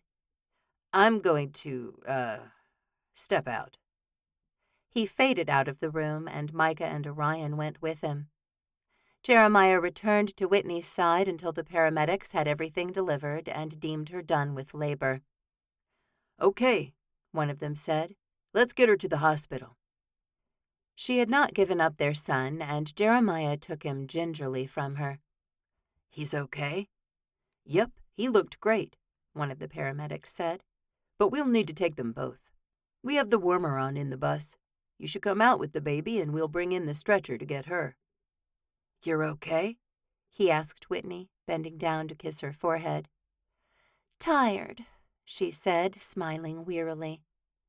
It's almost over, Jeremiah said, and he followed the paramedics out to the ambulance, where they placed his son in the warming unit and then proceeded to get the stretcher out for Whitney. Jeremiah put his finger in his newborn son's hand and let every emotion he had stream through him. He had not comprehended the vastness of love that he could feel until that moment, and it was unlike anything he'd ever experienced before. The sound of a vehicle pulling up met his ears, and he heard Mama's voice say, "The ambulance is here. Praise Jesus." "Mama," he said, his throat dry and scratchy. She turned toward him. "Oh, my." "He's right here. They're bringing Whitney out now." Mama climbed right into the back of the ambulance and gazed down at her new grandson. "He's a blessing," she said. "He's fast is what he is," Jeremiah said, chuckling. "I guess he was done being cooped up inside." "Just like you," Mama said, and Jeremiah smiled up at her. "Ma'am," one of the paramedics said. "Tell everyone to come to the hospital," Jeremiah said as Mama climbed down out of the ambulance. Whitney was loaded up, and they had her on oxygen now. "Is she okay?" "I'm fine," she said, "feeling lightheaded." The doors closed, and the one remaining paramedic bustled around in the small space to make sure the two people Jeremiah loved the most were taken care of. "Moving," the driver called from the front, and the man took a seat near Whitney's head. "Here we go," he said, beaming at Jeremiah. "You did really great in there, Dad." "Thanks," Jeremiah said, a smidgen of pride filling him. "I'm definitely going to need a new bed, though, right?" The man chuckled. "Yes, definitely." He looked down at Whitney and then Jonah. "It's a small price to pay for such a perfect baby." Chapter 25. Wyatt whistled while he went through his email. "Marce, we got the final plans on the house." He pushed away from his computer and looked over to hers. She hummed at him, a signal that meant, "I'm in the middle of this, give me a minute." She fiddled with something on the video she was working on, finally turning toward him a moment later. "What?" "The final plans for the house," he said. "They came today. We just need to approve them, and they'll start breaking ground." She blinked, life re-entering her eyes. "Oh, let's get them approved, then." "We should look at them first," he said, scooting back up to his computer. "Remember how they tried to make that back patio 10 feet by 10 feet? And Wyatt had been very clear that he wanted a large patio space, somewhere big enough to host all the Walkers, their parents, their spouses, their kids. There was no sense in buying a $5 million home and putting in a patio that only he could stand on. The builder had acted like a bigger patio would break the bank, and Wyatt wanted to make sure he got what he wanted. He clicked to open the new plans, and the blueprints on his 23-inch screen were beautiful. Marcy came to stand beside him, and together they looked over the plans. After a few minutes, she said, "You got your patio." "And the hot tub pad," he said. "I need that."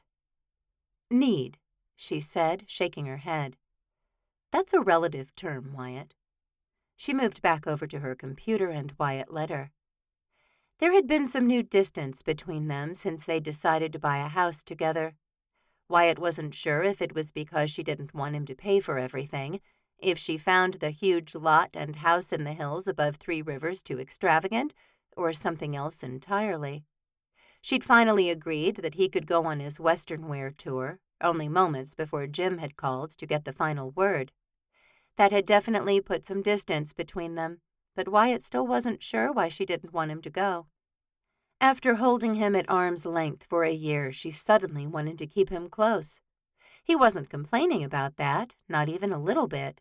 In fact, he had very little to complain about when it came to Marcy, except maybe the fact that she wasn't super forthcoming with her feelings. He wasn't either, and they worked together in the office they shared. her office in silence. "The plans look good," he said. "Should I sign them and send them back?" Yeah, sure, she said, completely disinterested in them. Wyatt sighed, but Marcy didn't say anything. Her chair didn't squeak to indicate she'd moved at all. "Marcy," he said, unsure of what to say next. "Do you want this house?" They could still get out of it. The lots at church ranches hadn't sold quickly, and there were still spaces available. The price tag had kept a lot of people away, but Wyatt had liked the idea of a gated community in the hills, away from town so people couldn't just show up at his doorstep. More than once in the past 6 months, he'd seen suspicious cars parked across the street from Marcy's house, his house, when he left for work. One of them had followed him all the way out to Three Rivers, where they'd asked him to sign one of his hats. They weren't dangerous, but Wyatt didn't want them on his front lawn. "Do I want the house?" she asked. "Yeah." He swung around, committing to this conversation. He was leaving for his tour in 2 weeks, and she'd have to handle a lot of things with the building while he was gone. "Do you want the house?" "Yes," she said, barely glancing at him. "We need a house that belongs to both of us." "Do we?" Marcy finally abandoned her video editing. "Wyatt, you're not happy here, and I know it." "I'm fine here, sugar," he said. "No, you think this house is mine." "This house is yours," he said. "So the new house is needed." Wyatt looked at her, trying to put the words in the right order. "We've been married for 6 months now," he said. Marcy crossed her legs, her eyes never leaving his. "Yeah." "It's just 6 more months," he said. "and then I can I don't know." Her eyes widened. "You think you want to be done at a year?"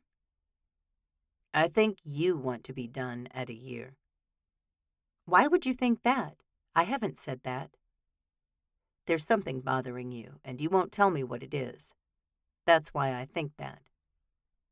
She turned back to her computer, her office chair swiveling easily. He'd bought her a new one when all of the shrieking the old one did had driven him mad. "See? You're doing it again." "I'm just getting used to the idea of us being a real couple," she said. "I know you love me, and I love you. But I'm afraid it's not the kind of deep, lasting love we need to survive long term." Shock and despair jolted through Wyatt at the same time. "It's early love," she said. "The kind you have in the beginning of the relationship. The kind you date through, you know. I feel like maybe we're still dating." Wyatt thought about what they did in the bedroom, and that definitely wasn't dating. That was married life. That was what husbands and wives did. "So you're still deciding if you like me?" he said. "No, Wyatt," she sighed. "Of course I like you. And I'm so grateful for what you did for me." "I don't need your gratitude," he said, an overwhelming flood of foolishness pouring over him. He sputtered and choked, trying to find a lung full of air that wasn't coated with the screaming wail that he was a complete idiot. She didn't love him, not the way she needed to in order to stay married to him for longer than it took to make sure Payne's pest-free was hers. Marcy looked like he'd thrown ice water in her face. She stood up and closed her laptop. "I'm sorry, Wyatt. I don't know what you want me to say." "I want you to tell me why you're so opposed to the tour," he said, following her out of the office and down the hall to the kitchen. "Because," she said, opening a cupboard only to close it again. "Then I'll be here alone." "You like being alone," he said. "You're not making sense."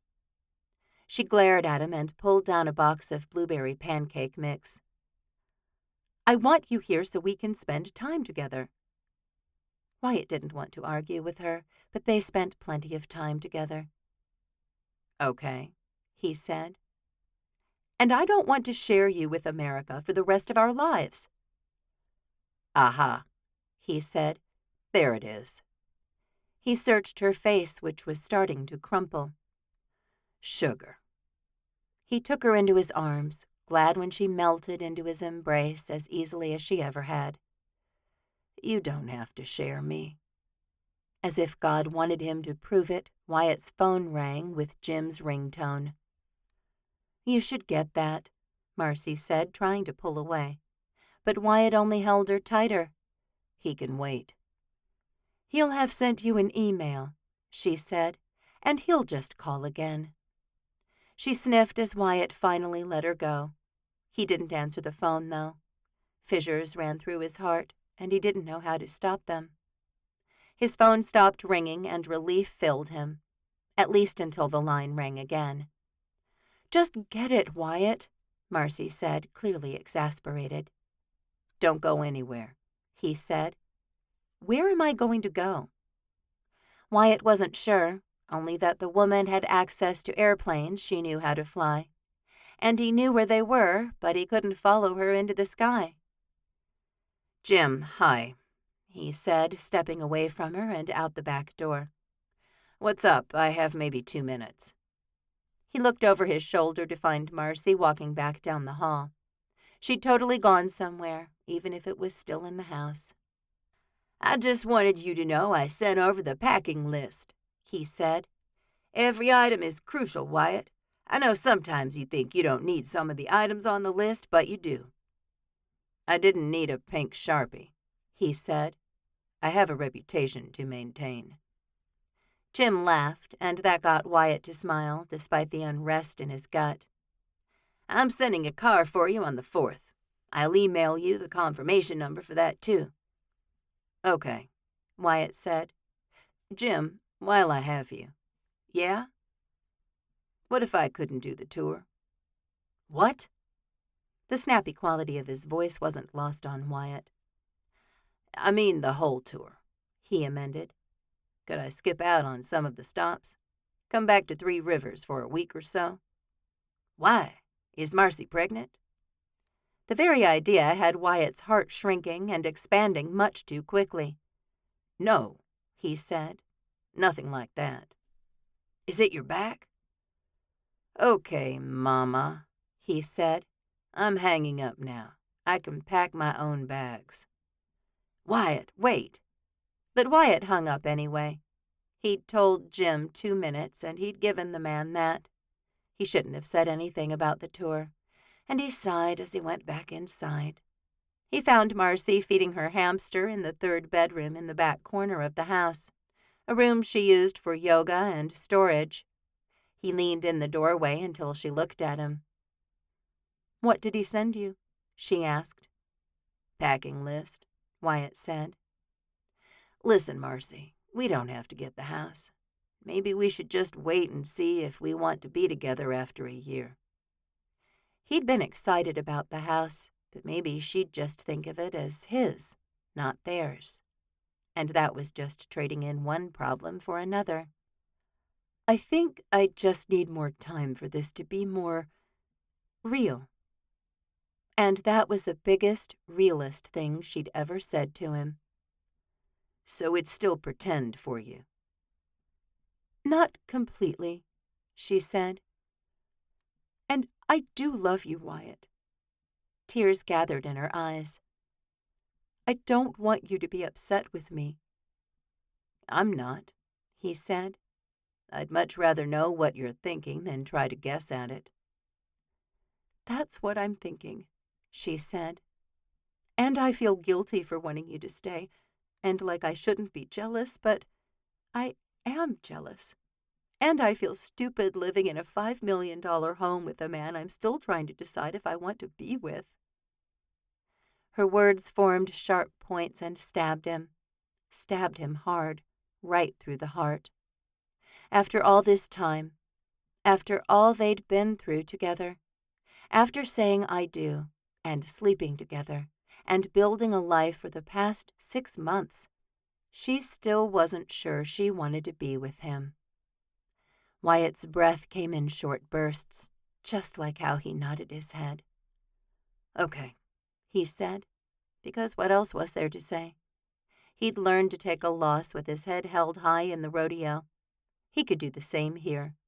After all, in the rodeo, the clock was king, and it didn't matter if he thought he'd ridden better than someone else. He had to get to the buzzer, and if he didn't win. Headlines streamed through his mind, and he hated that he was worried about what Jim or the media might say about his divorce after only a year. And he wasn't sure he could stay another 6 months as it was. If Marcy wasn't sure about him by now, would she ever be? "I'm going to go see what my brothers are doing at the ranch," he said. "Maybe I'll get to hold Jonah or Ginger." The baby soothed him, and there was nothing better than a nap on the couch with an infant snuggled up on his chest. "You don't need to go," she said. "Yeah, I do," he said. He gave her a watery smile. "I'm not mad. I just need some space to think." She nodded, and Wyatt turned away from her. He walked faster and faster, stopping only long enough to grab his keys and wallet before escaping her house. And it was definitely her house in that moment, somewhere he didn't belong, somewhere he might never belong. Chapter 26. Marcy flew over 3 rivers, her destination Shiloh Ridge Ranch on the southwest side of town, which also boasted some hills. Bear Glover was a good customer, and he and his cousins ran the ranch where the Glovers had been living for generations. It was one of the few ranches that had a dairy operation, albeit small, and Marcy loved flying over all the black and white dairy cows. They looked like little toys down in the fields, and she smiled to herself. It seemed odd that something as simple as a cow could make her smile, but these days she'd take what she could get.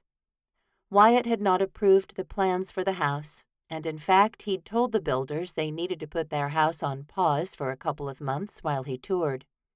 He didn't cancel it completely, and Marcy felt like her entire life had been put on pause. He'd be leaving for his tour in 4 days, and Marcy couldn't ask him to stay home now. It would be unprofessional and rude, and Wyatt Walker was neither of those things. She'd never told him this, but the root of her anxiety over their relationship was, well, Wyatt himself. He always seemed to get what he wanted. He wanted to go on tour, so he was. He wanted the big house, with the hot tub pad, the locked gates, the sprawling yard and pastures. So he'd gotten it. What about what she wanted? And the familiar guilt swept through her like a stiff breeze. Wyatt doted on her constantly. He brought her coffee every morning in her office, and he never complained when she put her cold feet on him in bed. He told her he loved her, though he hadn't since their conversation about the house and the tour and their entire marriage several days ago, and he showed it in a lot of little ways. He loaded the dishwasher every morning.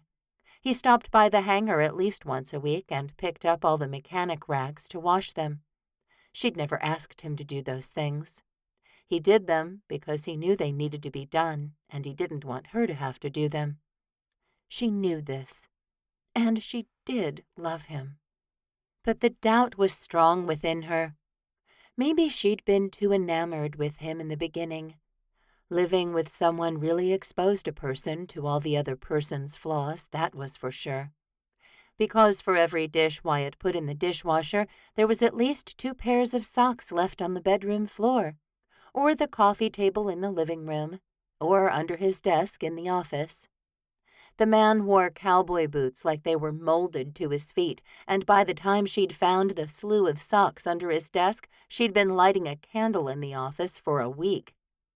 So he definitely had flaws, and his bossiness and commanding demeanor that allowed him to get everything he wanted were only 2 of them. "Shouldn't you be able to see past the flaws?" she asked the brilliant blue atmosphere in front of her. "Why am I fixated on these things?" It was almost like she was looking for a reason their marriage couldn't work. Dear Lord, she prayed as she flew over another picturesque field of cattle. I know you love me. The cows down in the field prove it. The sun rising each morning proves it. Please help me to know what to do about Wyatt. What is it going to take for me to know we've done the right thing by getting married? What proof did she need for that? Why did she need proof at all? Marcy wasn't sure, and she felt like she was constantly walking a fine line with her own husband. She did know how to dust a field of corn, and she dipped down in her plane to do exactly that. Perhaps she just needed more time with Wyatt and more time on her knees to know what to do. I just don't want to hurt him, she said as she pulled on the controls to swing the plane around for another pass. But she feared she already had. Maybe this tour would be good for both of them. Maybe then Marcy would be able to think inside the walls of her own house and learn how she really felt about Wyatt Walker. That night, they loaded up in Wyatt's truck to go to dinner at his mother's. Marcy usually enjoyed the weekly family dinners because Penny was kind and open, and her sons loved her with all of their hearts. All the other wives came, and the babies and the dogs, and Marcy enjoyed Wyatt's big, loud, sometimes obnoxious family. But she wasn't in the mood to talk to anyone. Heck, she was barely speaking to Wyatt as it was. Mama's made all your favorites. He'd texted earlier that day while she'd been up in the sky. And if there was one thing Marcy made sure of, it was that she didn't text and fly. She took her phone with her in the airplane, but she never used it. She'd seen his text when she'd landed, and she understood the code. She couldn't cancel. She could, however, leave the hangar a mess and the plane unattended to, and she'd done just that. She hadn't finished her paperwork or anything, and she'd gone home to take a nap.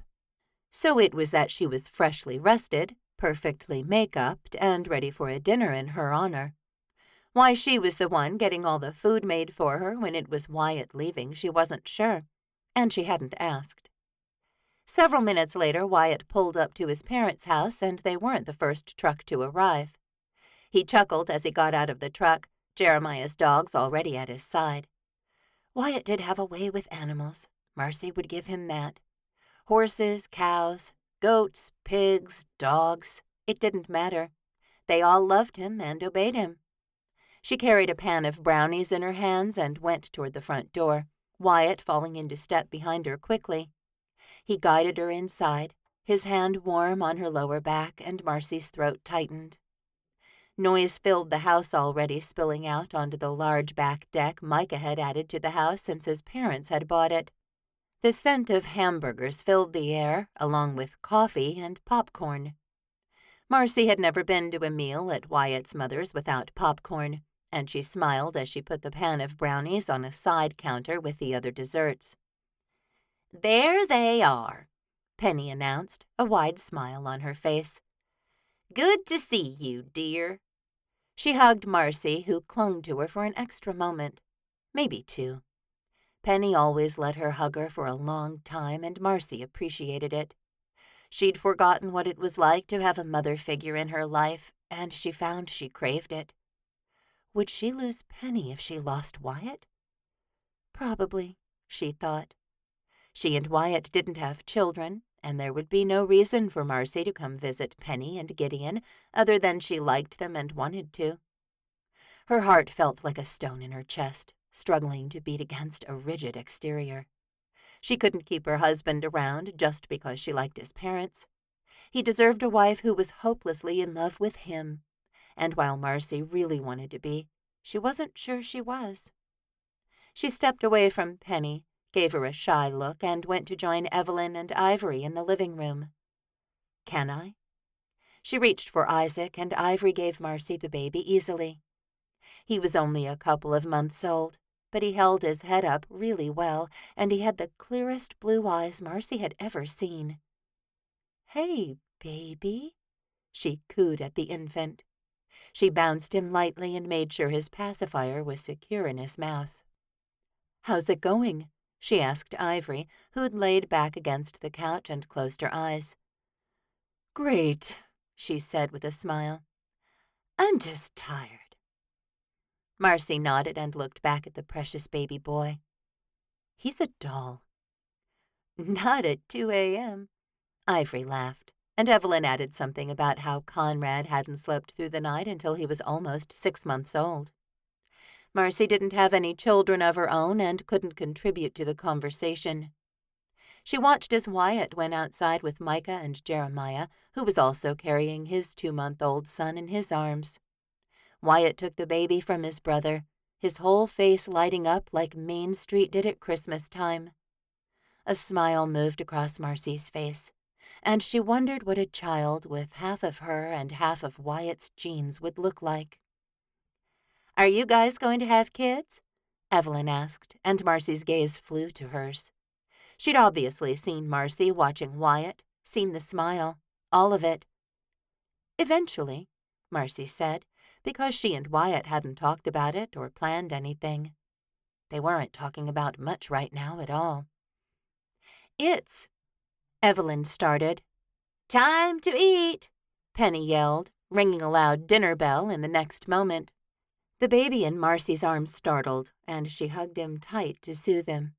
She stood up along with everyone else, and she kept baby Isaac as Ivory got Oliver settled enough for the prayer. Gideon said it, and he had such a powerful, calm, commanding presence. Marcy liked him a whole lot, and she realized as he asked for health and safety for all of their family and friends that Wyatt's personality was a lot like his father's. He was large and in charge, but he possessed a soft side too, a side that had faith and wanted to do what was right. "I'll take him," Ivory said, and Marcy hadn't even realized the prayer had ended. She gave Isaac to his mother, who put him in a swing in the living room out of the way. Then she and Oliver joined Trip in line to get food. Marcy hung back because that was what Marcy was good at. Wyatt usually came to her side and waited with her, making everything less awkward. But today he stayed on the deck, dishing out hamburgers and hot dogs as people came through the line. She finally reached him, and he grinned at her. "I know what you want." He gave her a hamburger, though it wasn't hard to tell, as she had the appropriate bun on her plate. "Save me a spot by you, would you?" "Sure." Marcy sure did like the fire in Wyatt's eyes, and she acknowledged that she loved him on some level. She probably always would, because he'd been right where she'd needed him to be at a crucial time of her life. It was the same reason she was so close with Alyssa and Savannah. They'd been the cousins that had been in town when her mother had died, and she'd relied on them. They'd seen her at her worst and loved her anyway. Just like Wyatt. So maybe things between them were okay. Maybe she just needed to get outside of her own mind and not worry so much. They ate, and the brothers used to stay and chat, play games, or put on a movie. But those with babies had been packing up and going home the moment Penny's delicious desserts were gone. Tonight she'd made mint chocolate chip ice cream and asked anyone who could to bring brownies. The twins were turning 42 on Monday, but Liam and Callie were taking their kids to Bear Creek Lodge for a family vacation and wouldn't be around. Marcy sang happy birthday along with everyone else, snuggled into Wyatt's side as the twins blew candles out on their brownies, smiled and ate too much chocolate and ice cream. Before she knew it, everyone had packed up and left, except for her and Wyatt and Micah. Her phone rang, and she left Micah and Wyatt standing on the deck overlooking the backyard to answer it. "Hey, Bear," she said.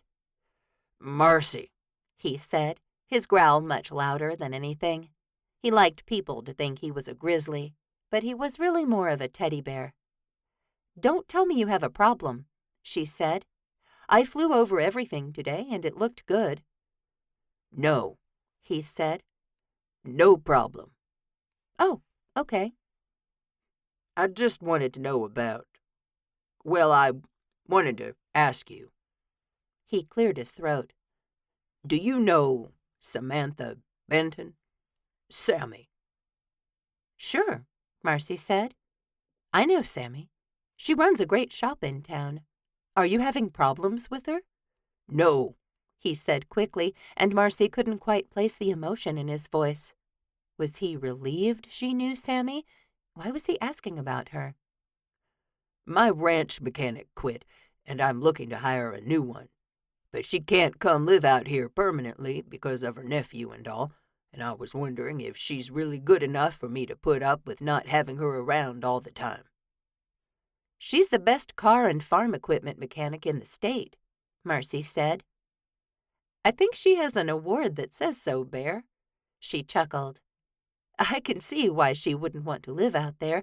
She has to take Lincoln to school every day. Yeah, that's what she said. And he plays soccer, too. Practices all the time. If you can hire her, she'd do a good job for you, Marcy said. And you know, you don't have to have a mechanic at your beck and call all the time. I know, he said, sighing. I've just gotten used to it. Well, then maybe Sammy's not the one for you, she said. I think she's had a harder year than me. Sammy's sister and brother-in-law had been killed in a terrible car accident, leaving their 3-year-old son behind. Sammy had adopted him and taken on the role of mother, buried 2 people she loved, and managed to keep her shop open, all within a few weeks. She's the one, Bear said. I just wanted an outside opinion, and I trust you. Thanks, Bear, Marcy said. Maybe work with her then? Maybe if you pay her well enough, she can pass most of the shop work to her other mechanics. I'm not made of money, Marcy, Bear said darkly. She laughed because he'd said the same thing to her before when she'd quoted him a price to get rid of a whole herd of grasshoppers. She knew he was, though. Everyone in 3 Rivers knew the Glover family had money. Old money, and lots of it. I'm hanging up now, the grizzly wannabe said, and Marcy said goodbye. She turned back to the deck to find Penny had joined Wyatt on the back deck and Micah had disappeared. She clutched her phone in her hand and watched him lean down against the railing, a serious expression on his face. She moved to the open doorway and leaned into it, trying not to make a noise. I don't know, Mama, he was saying. It's not like our marriage was real to begin with. What? His mom asked. What does that mean? We've all done it, he said, and Marcy's heart thrashed against all 24 of her ribs. Done what exactly? His mother did not sound pleased, and Marcy willed him to stop talking. Of course, she knew Rhett and Evelyn's marriage hadn't been real. They'd gotten divorced and then remarried, and everyone in town knew he'd only married her in the beginning to help her with her now-defunct matchmaking business. It had been quite the town scandal, actually, but Marcy thought their story was sweet. Number 1, she'd seen Rhett and Evelyn together, and they were made for each other by God himself. Number 2, she found Rhett's devotion to the woman he loved admirable. He'd loved her so much he'd married her, even when she wasn't in the same place as him. Gotten married without it being real, Wyatt said. Tripp only married Ivory so she wouldn't lose custody of her son. Liam married Callie so she wouldn't lose the ranch. Jeremiah— Stop it right now, his mother said, almost a hiss. This is not true. It is, Mama, Wyatt said. And I married Marcy so she could inherit her daddy's crop-dusting business. That's it. That's it. A squeak came out of Marcy's throat as his words ripped through her. Penny and Wyatt turned toward her, but Marcy only had one thought in her mind. Get out. Run. Go. So she went. Chapter 27. Wyatt's heart fell all the way to his cowboy boots. You better go after her, Mama said. I swear, Wyatt Jeffrey Walker, if you lose that woman, you'll be in big trouble. Why will I be in trouble? Wyatt simultaneously wanted to chase after Marcy and let her go at the same time. He could call Micah to come get him, and he was tired of the tension at Marcy's. He was tired of thinking about the house where he lived as Marcy's. "Because she's an amazing woman," Mama said. "Did you really marry her so she could get the business?" "Yes," he said with a sigh. "And no. I've liked her for a real long time before that." He looked out over the backyard, hearing the engine from his truck roar to life. His heart skipped a couple of beats, but he didn't move to go try to stop Marcy.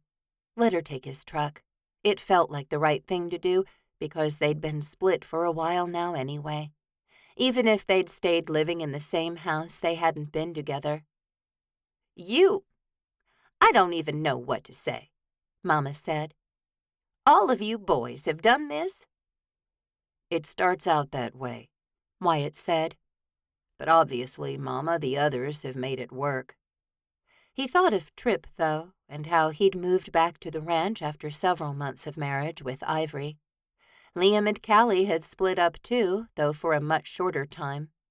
Even Jeremiah and Whitney had experienced a few days there where they weren't sure their relationship would survive. Mama didn't need to know all the details, and he couldn't believe he'd opened his big mouth.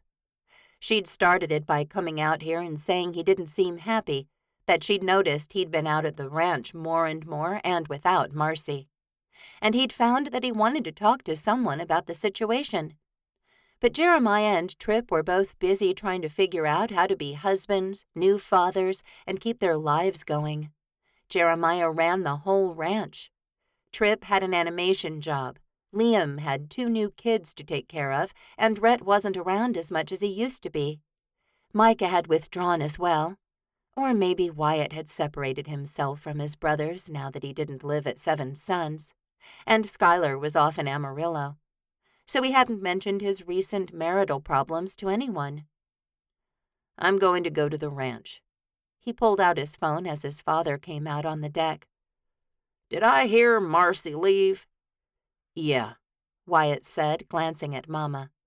"I'll see you later." He gave her a hug and moved over to Daddy. "What's wrong?" his dad asked. Wyatt felt like crying. He never wanted to disappoint his father. In fact, he couldn't think of anything worse. Enduring all the painful surgeries and recoveries he'd been through was easier than looking into his father's eyes and saying he'd messed up. But he did, his misery reaching a new low as his desperation shot up. "I'm sure it's not too bad," Daddy said. "What's going on?" "I'll tell you about it, Gideon," Mama said. "Wyatt, you get on home." He nodded because he didn't want to explain the situation to his father. So even though he was 38 years old, he left the explaining to his mother. He called Micah from the front porch and started walking down the road toward the highway. "Can you come get me?" he asked. "I'm at Mama's and I can't go back to Marcy's." Home. He didn't even know where that was. "Why?" Micah asked. "Can I tell you later, like tomorrow later? I'm not up to it right now." "Sure," Micah said. "I'll be there in a few." Wyatt hated the way his brothers tiptoed around him. He felt like he'd been transported back a year to the time immediately following his back surgery. He'd relied a lot on Micah then, too, and Jeremiah. But this time it wasn't his back that was broken. Thankfully, he only had 2 more days before he needed to be in Dallas to meet Jim and go on the tour. Instead of returning to Marcy's house for his clothes, Wyatt had simply bought new ones. Everything he needed for the tour was replaceable, and though he knew he'd need to eventually show up at her place and get his belongings, it didn't have to be now. "I'll come get my stuff when I get back," he typed out to her, the swing beneath him swaying back and forth. He loved the old oak tree that stood sentinel in front of the homestead, and he'd taken to spending most of the afternoon in it. He'd already planned to take this time away from Bowman's breeds, though he'd told Ethan and Squire that he'd come out for a farewell dinner tomorrow after church. He wasn't looking forward to it, but he could put on his media face and smile through the pain. The Lord knew he'd done that hundreds of times, as he'd once ridden to a championship with a broken rib. He hadn't talked to Marcy since she'd overheard him at dinner a couple of nights ago. He worried that any contact from him would further injure her, and he certainly didn't want that. He tapped to send the text anyway. "Unless you want it out now, then I'll send the twins over to get it all." He knew she wouldn't want to see him, and he didn't blame her. He looked up, tilting his head back as if he could see through the leaves and into the sky. Marcy might be flying right now, but she probably wasn't. She went up early in the morning and got things done before it became too hot. Then she worked around the hangar, doing paperwork and mechanic duties before coming home at night. Wyatt missed her with a fierceness he hadn't anticipated, though he'd felt something akin to it last year after she'd broken up with him in the hospital. His phone buzzed and he glanced down at it. "Whatever is fine with me, Wyatt." Another buzz. "I'm sorry this didn't work out." He tapped the phone icon and let the line ring. "Hey," she said a moment later, and it was clear she wasn't happy. Wyatt's heart shriveled, and he couldn't get his voice to work.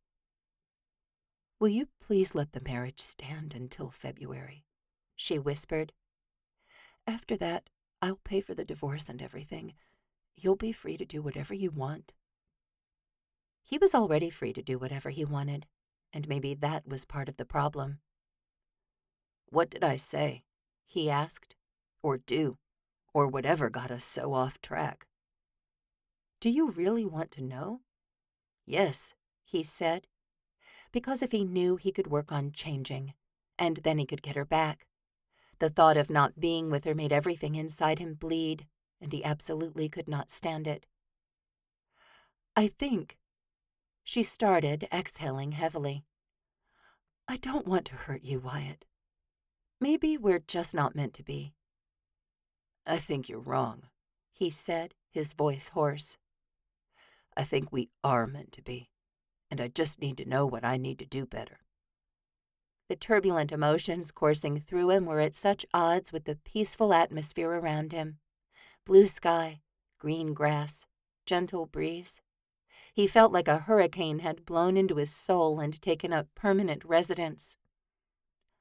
"I think you're not used to sharing your life with someone," she said slowly. "I think you've always been able to do what you want because you're the great Wyatt Walker and everyone loves you." His teeth ground together automatically. He was not the great Wyatt Walker. That was her first problem. She didn't even see him as just a man. She held him on a pedestal, and she was always going to be disappointed if she continued to do that. "So it's about the tour," he said. "That," she said. "Just everything. You wanted the house in the hills, so we got it. You sort of talk to me like my opinion matters, but it doesn't. Not really. Wyatt still does what Wyatt wants to do." "I won't go on the tour," he said. She sighed, and he could just picture her shaking her head, those pretty blonde curls wisping around her face. "You can't do that, Wyatt." No, he really couldn't. It was far too late to pull out now, as Jim had told him several times. "And honestly, Wyatt, I might have been able to figure out how to live the Wyatt lifestyle, do what Wyatt wants, because I do love you." Her voice broke, and that broke everything inside him. "But you said, that's it about our marriage. Even though you told me it wasn't pretend, it was. It is. To you, it is." "No," he said, because he couldn't get his brain to say anything more complicated than that. "Yes," she said. "I heard you talking to your mom, and Wyatt, if there's one thing I know about you, it's that you can't lie to your mama. And you stood there and said you married me so I could have pains. That's it." Regret heaped on top of his humiliation. He had said that. He hadn't been lying. "But—" "There's no but, Wyatt. It's fine." She pulled in a breath, and it shook, even through the line. "If you would be kind enough to wait until February, I'd really appreciate it." He'd known he'd need to be married to Marcy for a year, and he wasn't going to break that promise. Not after he'd broken everything else. "Okay," he said. "Thank you." "Marcy." "Please, Wyatt," she said, her voice too high now. "Don't make this harder than it has to be. I'm okay, really." But he wasn't okay. He nodded anyway, pressing his lips together to stop himself from saying something he hadn't censored yet. "Have fun on your tour," she said, and the call ended. Wyatt's arm dropped to his lap, his spirit crushed. That's it. He'd ruined everything with Marcy with 2 words. What an idiot, he chastised himself, and he had 2 more words streaming through his mind. Now what? Sunday afternoon found him driving to Three Rivers Ranch. He loved the community out here, and he'd miss everyone while he was gone. A bunch of balloons had been tied to the sign on the highway announcing the turnoff to Three Rivers, along with a sign that said, "We'll miss you, Wyatt."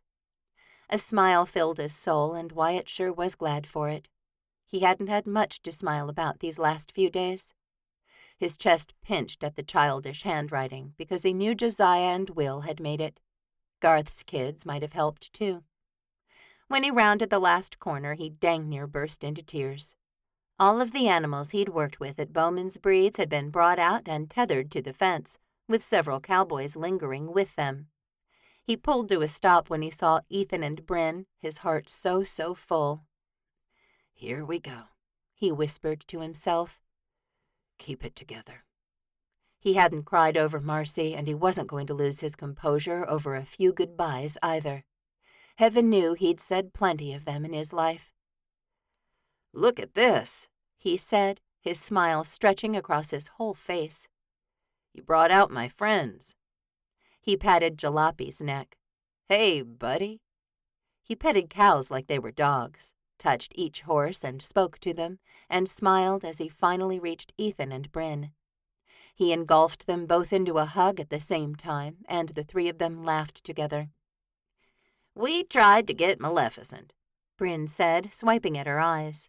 "but she's being used in the rodeo in Lexington this weekend." "I know," Wyatt said. "I saw her online. She's winning a lot." "She was trained by the best," Ethan said, grinning. "Now come on. All the kids have been working on something real special for you." "Oh boy," Wyatt said. "I can't wait." "We're eating at Pete's today," Bryn said. "They've got the tables and everything set up, and he's been smoking brisket for days." "I can smell it," Wyatt said, thinking all these good people had spent their precious time, money, and energy on him, and he didn't deserve it. Bryn led him across the dirt road and parking lot to the big glass building that functioned as the corporate offices of Courage Reigns, the equine therapy unit here at the ranch that Pete had founded and still ran. Inside, a great loud shout of "Surprise!" filled the air, and Wyatt saw more balloons, streamers, and a room full of people. "Oh my," he said, his emotions not allowing more than that to be said. The cowboys that had been tending to his animals had followed him, and they crowded in behind him, quickly taking spots on the sides. He saw Squire Ackerman and his wife Kelly. They had 4 kids now, and Wyatt experienced a moment of jealousy at all the other cowboy had that he didn't. Pete stood next to him, along with Chelsea and their 3 boys, who each held a sign wishing Wyatt luck on his tour. Garth, the foreman, smiled at him, along with his wife and kids. Bennett and Bo grinned at him mischievously, and Cal and Trina, Kenny and Taryn, Lawrence and Andy, Tanner and Summer had all gathered. Even Squire's parents were there, and Wyatt barely knew them. Of course, everyone in Three Rivers knew Heidi Ackerman because of her bakery, and Wyatt hoped she'd brought some of her chocolate soufflés. "Ready?" Bennett called, and Wyatt looked at him. 1, 2, 3. Everyone reached up with their right hand and took off their cowboy hats, if they were wearing one. Those that weren't waited a beat, and then they were all waving to him, their wrists going up and down as hands and hats flapped. "Goodbye. Thank you. We love you." Wyatt had known Three Rivers Ranch was a special place. He'd loved driving out here every day, even if he did complain about the distance sometimes. He'd known he was supposed to be in Three Rivers. He'd known he belonged here, with his brothers at the family ranch and with all of the friends he had out here at this ranch. He just hadn't known how much he loved them until that moment. How much he loved them and how much they loved him. Not bothering to pull back on the reins of his emotions, he reached up and took off his own cowboy hat and waved it at all of them, laughing through his tears as a cheer filled the building, the sky, his entire soul. Chapter 28. Marcy woke on Monday morning and stayed in bed for a minute. Somehow she knew Wyatt had left Three Rivers. It was Labor Day and she'd scheduled a day off. Why, she wasn't sure. She had nothing to do around the house, and she'd known Wyatt would be gone. Now that he was really gone from her life, she looked to her left where he used to sleep in the bed with her. She felt a bit lost. She got up and got herself in the shower. She went through her morning routine because it brought her comfort. She could get things done if she just focused on her daily tasks and completed them one at a time. Shower, get dressed, get coffee going, feed the hamster, check her email. She ate a piece of toast with her coffee, realizing she didn't want to spend the day alone. It was still plenty warm this first weekend of September, and she quickly picked up her phone and texted Alyssa. "What are you doing today? Could I tag along with you and Dale?" Her cousin and Dale both loved getting outside with their kids. Savannah would be busy with her longtime boyfriend, but Marcy had a hunch she'd text Savannah, too, if Alyssa wasn't available. She didn't get a text back right away, though. She'd just finished her toast when her doorbell rang, and then a child knocked on the door. Her heart leapt because she knew exactly who it was. "Remy," she said upon opening the door. She scooped Alyssa's daughter into her arms and hugged her. "How are you? I haven't seen you in forever." "I bought you this." She handed Marcy a piece of paper that had coloring and some semblance of letters on it. "Oh, it's so pretty," she said, setting the 5-year-old on the ground. "What is it?" "A potty," the little girl said. "Mama said I could invite you." "Of course I'll come." Marcy couldn't decipher the writing, though, and she looked at Alyssa, who carried her baby on her hip. "It's tonight," she said, handing Marcy a white pastry bag from Heidi Ackerman's bakery. "I didn't think you'd have anything going on, what with Wyatt leaving this morning." She hooked her thumb over her shoulder. "But his truck is still in the driveway. Is he not going on the tour?" Her eyes held hope, but Marcy shook her head. "No, he went," she said. "Come in. Y'all are letting out the cold." Alyssa and Remy came all the way inside, while Alyssa said, "Savannah is on her way over. We thought you might need some shopping therapy." "I totally do," Marcy said, sighing as she sank onto her sofa. She looked at the invitation again, seeing candles where she hadn't before. "Oh, my goodness," she said to Remy as her cousin put the baby on the floor with a couple of toys. "It's your birthday tomorrow." "Yep." The little girl climbed right into her lap, and Marcy squeezed her tight. "Daddy's gonna be gone." She glanced at Alyssa, who stood in the kitchen pouring herself a cup of coffee. "Dale's doing 10 days on, 5 off," she said. "So it's going to be brutal for the next 10 days. "I'm around," Marcy said. "And alone now." Alyssa turned, her eyes sharpening. "Alone now? Why, it's just going to be gone for a few weeks." "Until Thanksgiving, Liz." She shook her head. "And it doesn't matter. We broke up." "You broke up?" Alyssa hurried into the living room. "Honey, you're married to him. You don't break up. You get divorced." Marcy shook her head because it was all semantics anyway. I don't want to talk about it. She looked down at Remy and LJ, chewing happily on something from her spot on the floor. Tell me what you want for your birthday. Can you believe I don't have a gift yet? That got the little girl talking, and though Alyssa didn't say anything, Marcy knew she hadn't stopped thinking about Marcy breaking up with Wyatt. Sure enough, when Savannah finally arrived about 10 minutes later, she jumped to her feet and said, "Did you know Marcy and Wyatt broke up?" "What?" Savannah closed the front door behind her. "I thought we were okay with him going on the tour." "We were," Marcy said, sighing. Remy climbed down from her lap and said, "Marcy, can I play with Robot?" "Sure, sweetie. I already fed him, though, so no more food, okay?" "Okay." The little girl skipped down the hall to Marcy's yoga studio and pet sanctuary, leaving her alone with both of her cousins and their undivided attention despite the baby on the floor. "I'm not talking about Wyatt," she said. It might not work out, that's all. It happens." "She said might," Alyssa said. "I heard it," Savannah said. "Guys, really." Marcy got up and hung the invitation on her fridge.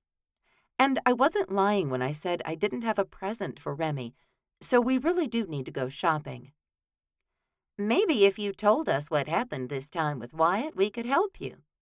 Savannah got up and set her purse on the kitchen counter. A glinting caught Marcy's eye, and she sucked in a breath. "Savvy, are you wearing a diamond ring?" She made a grab for her cousin's hand, and sure enough, she had a brand new rock on her left ring finger. "Liz, get over here." A shriek filled the kitchen, and the sound was filled with delight and joy. "It happened last night," Savannah said, "and I wanted to surprise you. I haven't told anyone yet, not even my mom." Alyssa grabbed her hand from Marcy, who could only beam at her cousin. "Congrats," she said, hugging her tightly. "I'm so happy for you." And she was. She honestly was. Savannah had been by her side for years now, and Marcy only wanted the best for her. Gabe was a good man, and he'd take amazing care of Savannah. She just couldn't help thinking about Wyatt. He was a good man, too, and he could take amazing care of Marcy. She knew because she'd experienced it. How could there not be more to their marriage than just her getting pains? Did he really feel that way? When she'd spoken to him a few days ago, he hadn't tried to explain. She had cut him off once, but she didn't need to hear him say, "But that was why we got married, Marce." Her nickname in his voice haunted her as she drifted to sleep as it was. Thanks. She'd asked him to wait until February, and he'd agreed. She'd asked him not to make this harder than it had to be, and he'd agreed. And then he'd left. Not for the first time in her life, Marcy wished she could leave Three Rivers as easily as everyone else seemed to be able to. First her brother, then Mama, then Daddy, now Wyatt. "Let's get this show on the road," Savannah said. "I want to hit the boutique first because Andy sent an email about a new shipment of skirts and they'll sell out." No one argued with that, not even Marcy, though she wasn't really a boutique type of woman. She could browse and be happy with wherever they were. And at the boutique, she wouldn't be able to see anything that would remind her of Wyatt. They had to park clear down the block from the cute little boutique, and it certainly seemed to be busy this Labor Day. They had to go up the steps single file, and Marcy went last. When she looked at the display in the window, she froze, dumbstruck. "Now carrying Wyatt Walker cowboy hats for that man in your life," boasted the sign in the window, at least 6 of Wyatt's hats above it. Not only that, but a huge replica of his signature adorned the top of the window, and Marcy prayed the ground would open up and swallow her whole. A couple of weeks later, Marcy sat at her laptop, her day's work done. She hadn't gone through her personal emails for a while, and Nick Marlowe had called to ask her if she'd gotten the emails he'd sent. She hadn't because she hadn't checked. She was now, and sure enough, she had 3 emails from the estate planner that she needed to respond to. No, she hadn't sold the house yet, and it suddenly became a weight around her neck she didn't know how to eliminate. Brian hadn't said anything about it either, and Marcy knew she should be thankful they hadn't gotten in an argument about how the estate should be handled. She knew some families had bitter fights after parents died. Yes, she was still married to Wyatt. Yes, she had the financial information for the 2nd quarter of the year for Payne's Pest Free. She handled everything for Mr. Marlowe and scanned the rest of her email. It was mostly junk, stuff she signed up for to get discounts and coupons. An email from Church Ranches caught her eye and she clicked it open. Her heart didn't quite fit in her chest when she saw the majestic pictures of the homes they were building up in the hills just outside Three Rivers. Mr. and Mrs. Walker, the email read. No one has bought the lot you were previously interested in, and I'm wondering if you have any continued interest in it. I can take $10,000 off the purchase price if so. The reason they'd backed out of the house wasn't because of money, a fact that Marcy felt all too keenly as she stared at the message. Had Wyatt gotten this too? She checked to see who the email had been sent to, and yes, his email was listed. She wasn't sure why, but her chest felt hollow and cold. He'd wanted a house that was theirs, and Marcy had too. Now, there was no they. Now everything was his and hers. Everything in her life had gone cold without Wyatt, and she hated it. Then do something about it, she thought. She wanted a home she could build with a good man like Wyatt. Maybe she just needed to go get it. Get him back. Get it all back. She hit reply on the email and started typing, feeling irrational and out of control. And maybe like she was the sanest she'd ever been at the same time. September became October, and one day she left the hangar by lunchtime to be able to get to the offices for Church Ranches at her appointed time. To get there, she had to pass her father's house, and she took a moment to pull into the driveway. She'd grown up here in this house. She'd loved her childhood, loved her parents, loved Three Rivers. She got out and went inside the house, which was stale and way too hot. There was no spirit here anymore, despite the family photos still lining the mantel. She'd never been able to take them and box them up.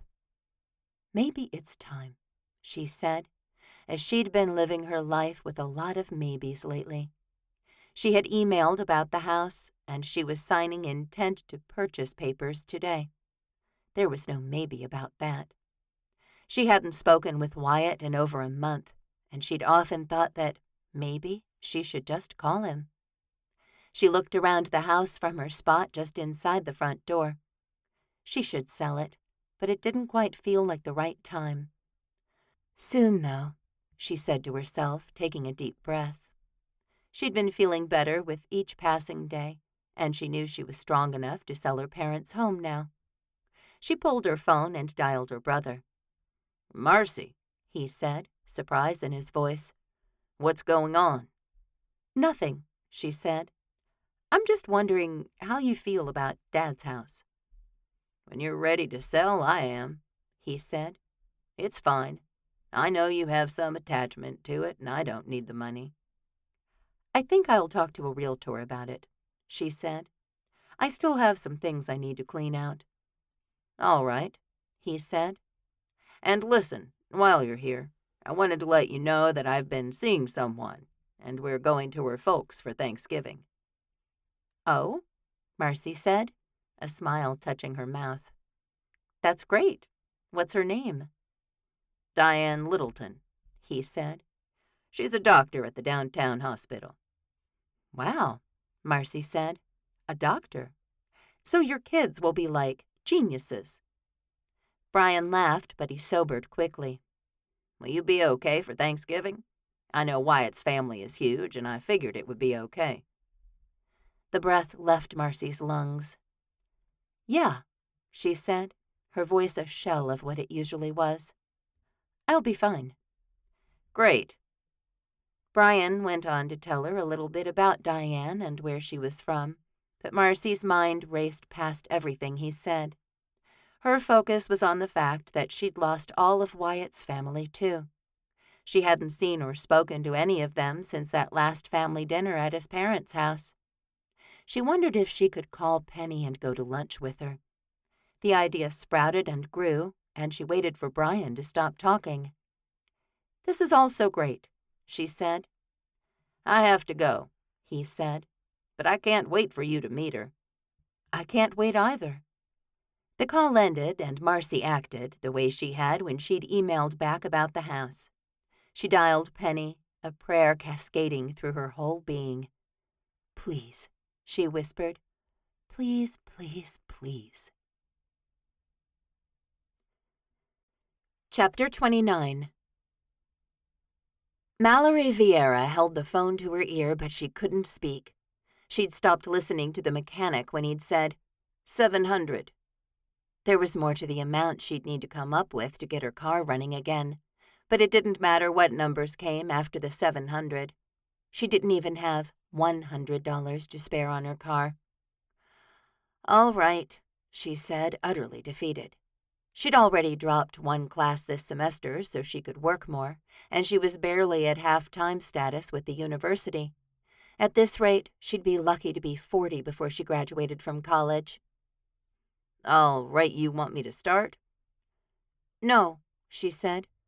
"I can't pay for it. I'll come pick it up." Her mind raced through her options. Maybe she could put the car repairs on a credit card. But then how will you pay that? She asked herself. No, it was better to live off what she made.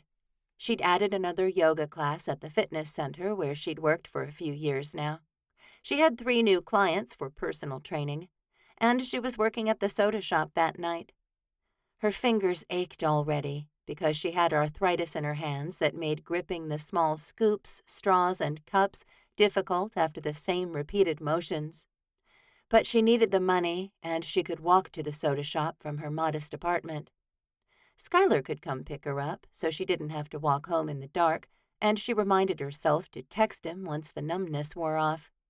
"Mal," someone said, and she jolted out of her own mind. "Yeah?" She looked up to find Grant Bellarian standing there.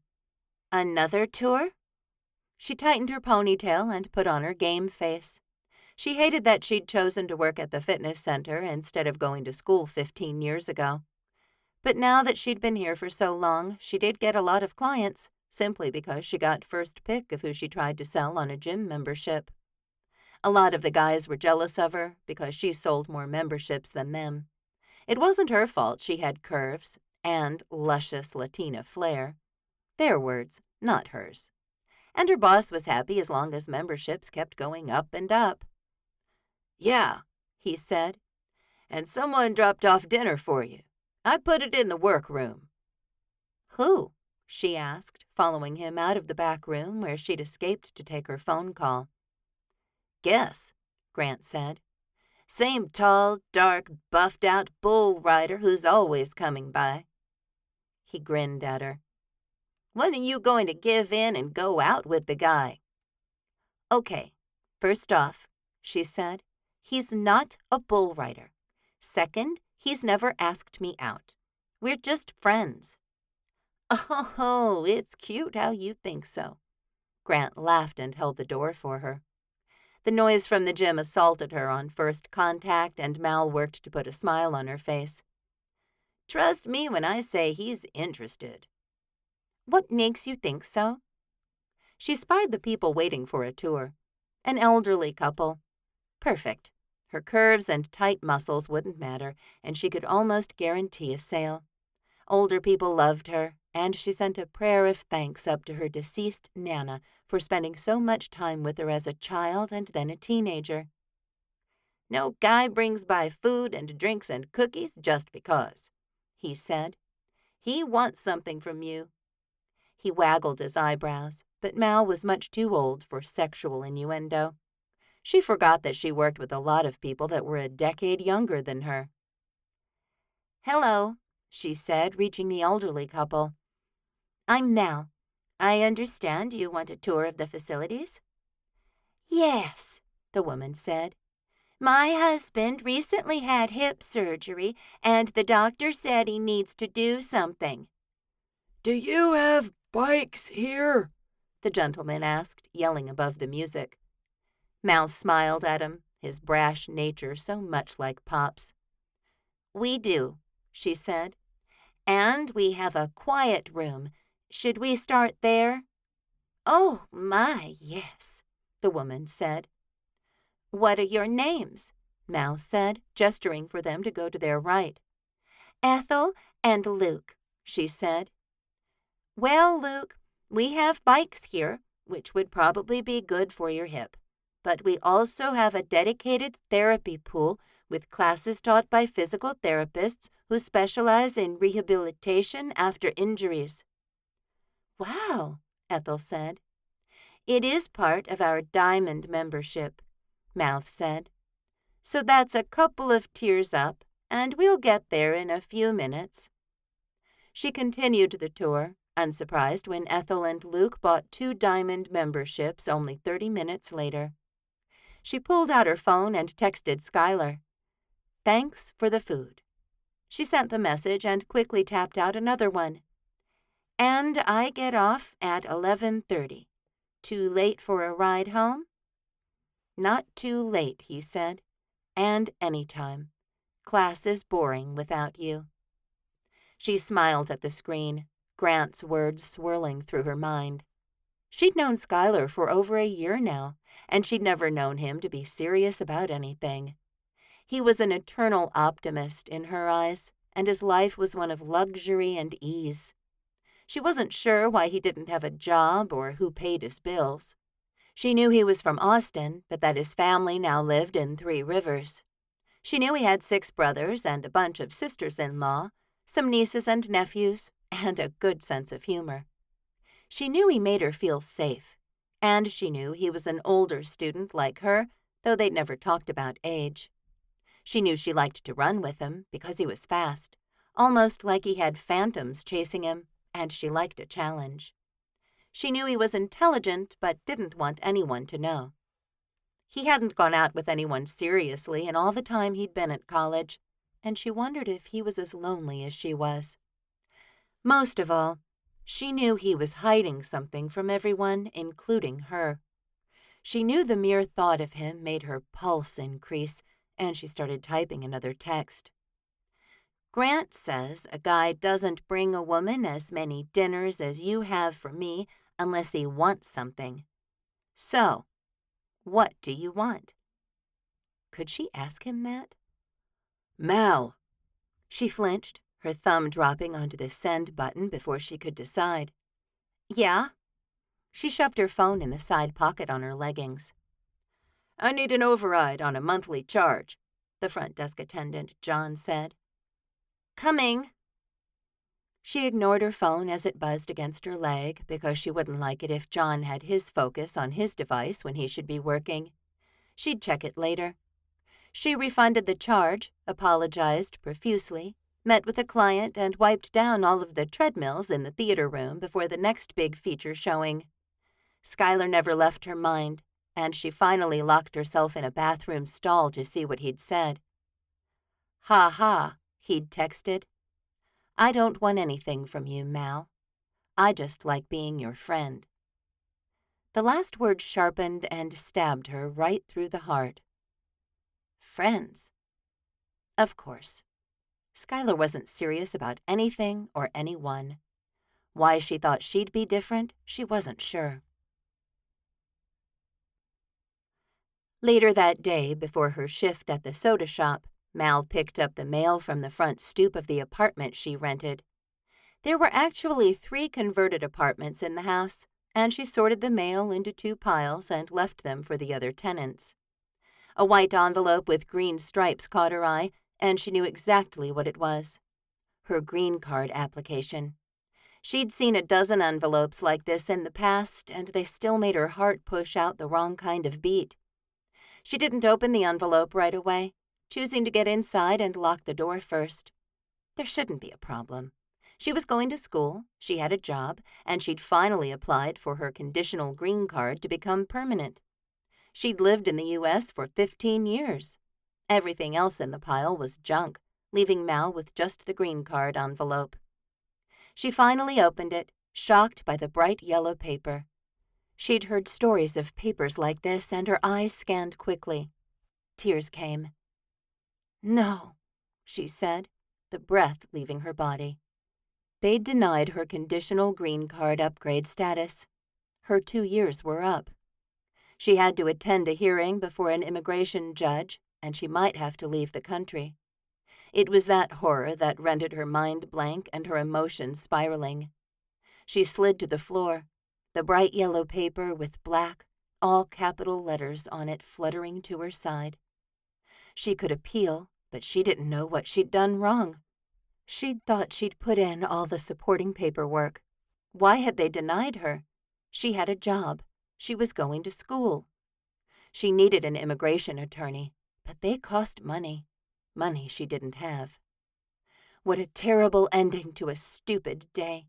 And she still had another full shift to work. Exhaustion filled her, and she felt like she'd never get ahead. Wasn't that why she'd come to America in the first place? To find a different life than the one her parents and siblings had in Mexico? And what had she been doing with her precious time? Selling gym memberships. Shame filled her, and she felt even more ridiculous as she tilted her head toward the ceiling and said, "Dear Lord, help me." She hadn't prayed out loud in years, and most of the time, God wasn't anywhere near her heart or mind. So why she'd thought to pray tonight, she wasn't sure. But she needed help, and she had no one to turn to. She wasn't sure how long she sat on the floor in her rundown kitchen. "Mal?" She perked up with the addition of Schuyler's voice to her life. He appeared at the corner, concern on his face. Relief crossed his fine features, but Mal couldn't speak. The appearance of him in her apartment, somewhere he'd only stood outside of, felt like a direct answer to her earlier plea. "There you are." He knelt in front of her. "What's going on? Are you hurt? Why didn't you go to work?" She just shook her head, her face cracking from all the dried tears. She didn't want to tell him, didn't want him to see the yellow paper. "Mal," he put his hand on her shoulder. "You're scaring me." With numb fingers, she picked up the yellow paper and handed it to him. He kept his eyes on hers for an extra beat, and then he looked down at it. "Oh." He exhaled the same way she had earlier, and he balled up the paper in one fist. "Come on, let's get you up. This calls for ice cream." She protested when he put his hands on her body, though she'd dreamed of holding his hand, kissing him, spending time with him that extended beyond the careful box of friendship he'd put her in. "I don't want ice cream," she said, finally getting her voice to work. Her foot slipped on another piece of mail that had fallen to the floor when she had, and Schuyler steadied her, pressing her into the counter behind them. Time froze, and Mal looked up into those dark eyes that had sparked attraction at her before. Maybe he didn't feel it too. Maybe he was just better at hiding his feelings. Maybe she should just kiss him and get it out of the way. She did that, practically lunging at him and matching her mouth to his. A strangled sound came from his throat, but Mal slid her hands up his arms to his face, and his surprise softened into acceptance. And then he was kissing her back, really kissing her back, one hand burning into her hip, and the other burying itself into her hair as he kissed her, and kissed her, and kissed her. Chapter 30. Schuyler had lost his blasted mind, and now he was on a runaway train called Kissing Mal felt great, and he couldn't stop. She was the one who finally got control of herself and broke the kiss she'd started. "Sorry," she said. "I'm sorry. I don't know what that was. I'm just all over the place today." She squirmed away from him, and Skylar stood panting at the counter, unable to move. "I missed my shift. Did I lose my job?" She gave a startled cry, swiped up her purse, and headed for the front door. "I have to call Hillstone." "Mal," he said, finally gaining some reason to his brain. "Wait."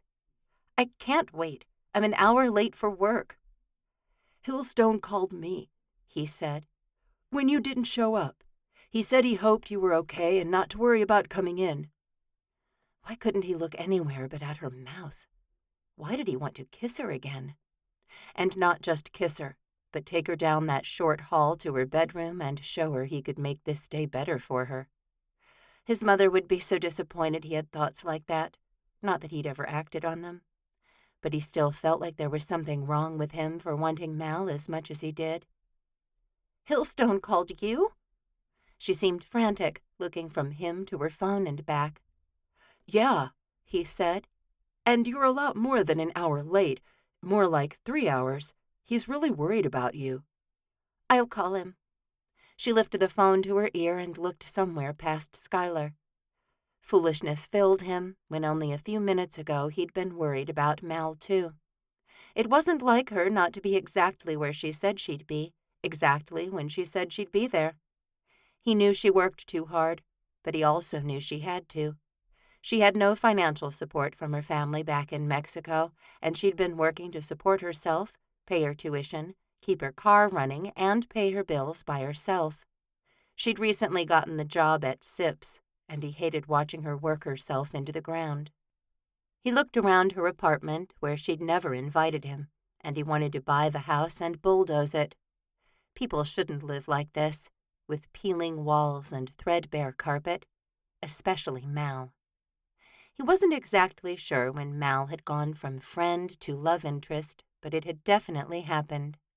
And before she'd thrown herself at him and kissed him, the inferno that had started in his core and spiraled out of control after only one stroke of her mouth against his still burned in his gut.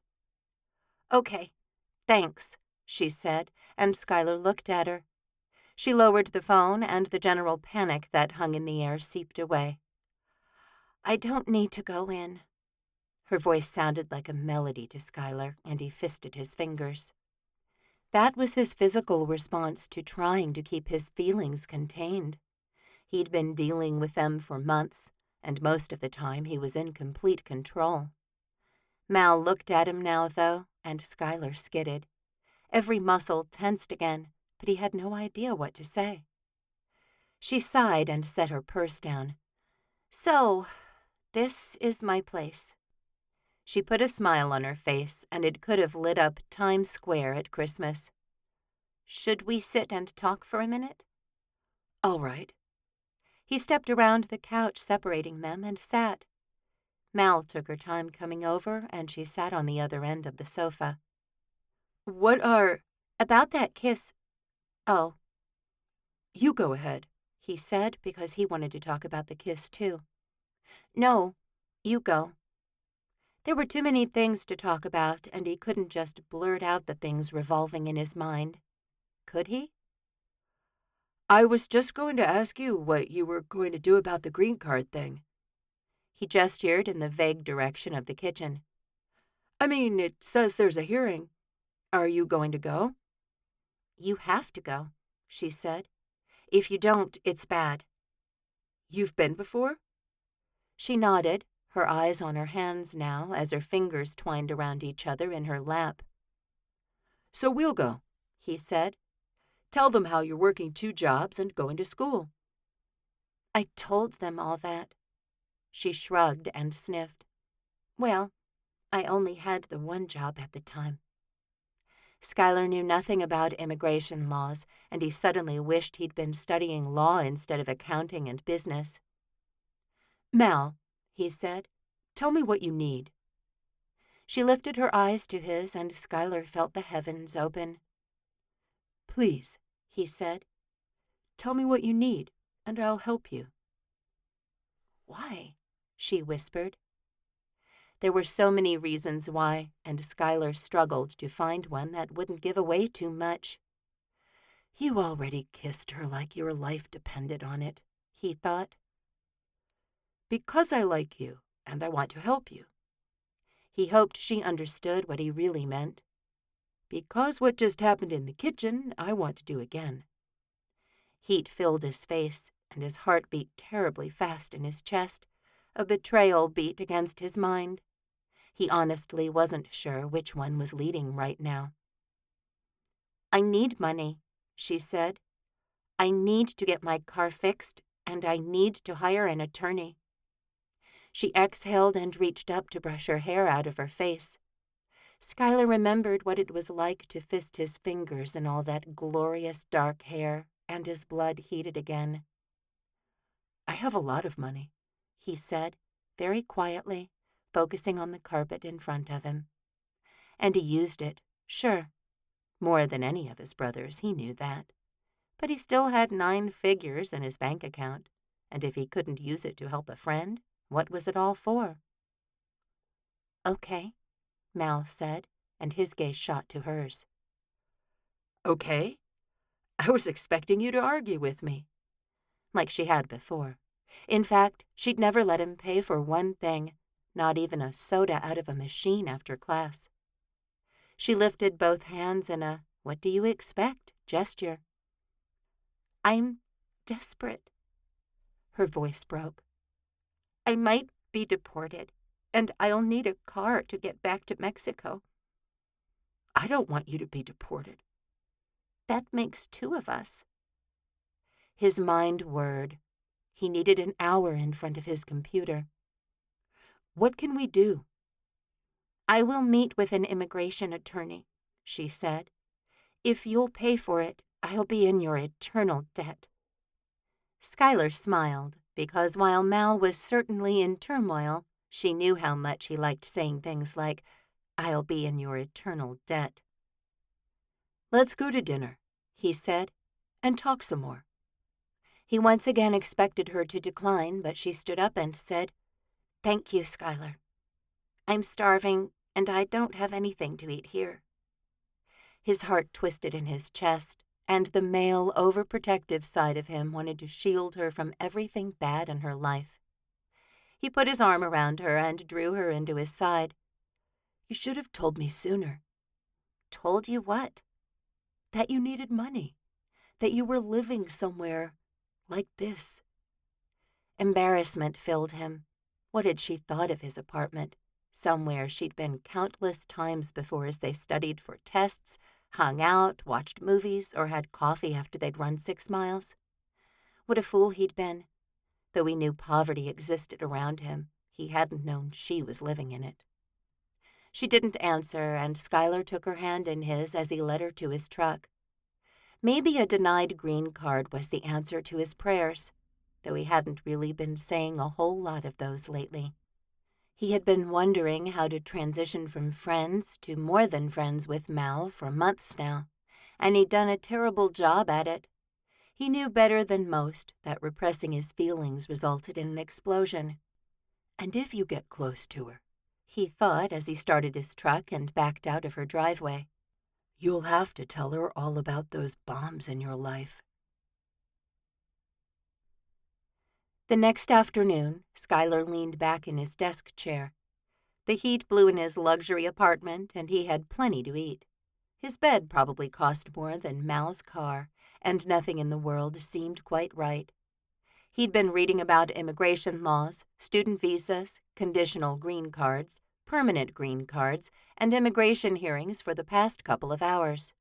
His mind was full and his heart beat in a strong rhythm.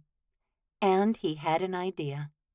He'd always said he wouldn't get involved with another woman again, and this was actually the perfect way to make sure that didn't happen.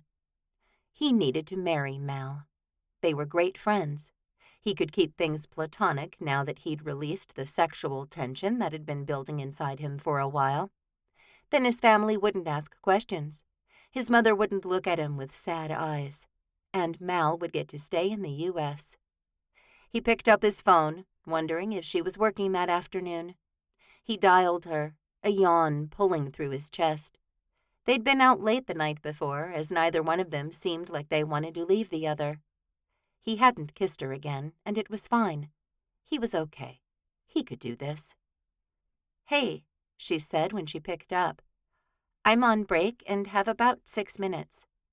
"Oh, I only need 60 seconds, he said. "Hear me out." "Okay," she said, plenty of doubt in her voice. "I think we should get married," he said. After that, his words rushed in a stream as he explained why and what they could show the immigration judge. "At the very least, they'll give you a 12-month extension while they look into the legalities of the marriage." "Skylar," she said, frustration heavy in both syllables. "Those types of marriages rarely work. They see through them." "Ours will," he said. "They don't know how long we've been dating. They won't know when I proposed. We could have been planning to get married for weeks now." "I don't know," she said. "Everyone knows we're friends. Even my brothers know I go running with you. No one will be surprised." Except him. Oh, and his whole family. His vision turned white as he thought about showing up with Mal out of the blue and saying, "Hey, everyone, meet my wife." Silence poured through the line, but Skylar had said his 60 seconds worth of stuff. Now it was up to her. "You know what?" she asked. "I'm feeling crazy today. Let's give it a shot." Skylar thought about all the things he'd read with just a few quick searches. He knew there were consequences that went all the way to fraud if someone determined their marriage wasn't real. "Okay," he said. "But it's going to need to happen quickly. Your hearing is the 2nd week of January, and we need to be married and living blissfully together by then." "Okay," she said. "It takes 3 days to get a marriage license in the state of Texas." He took a deep breath. "So, what are you doing after class on Thursday?" Chapter 31.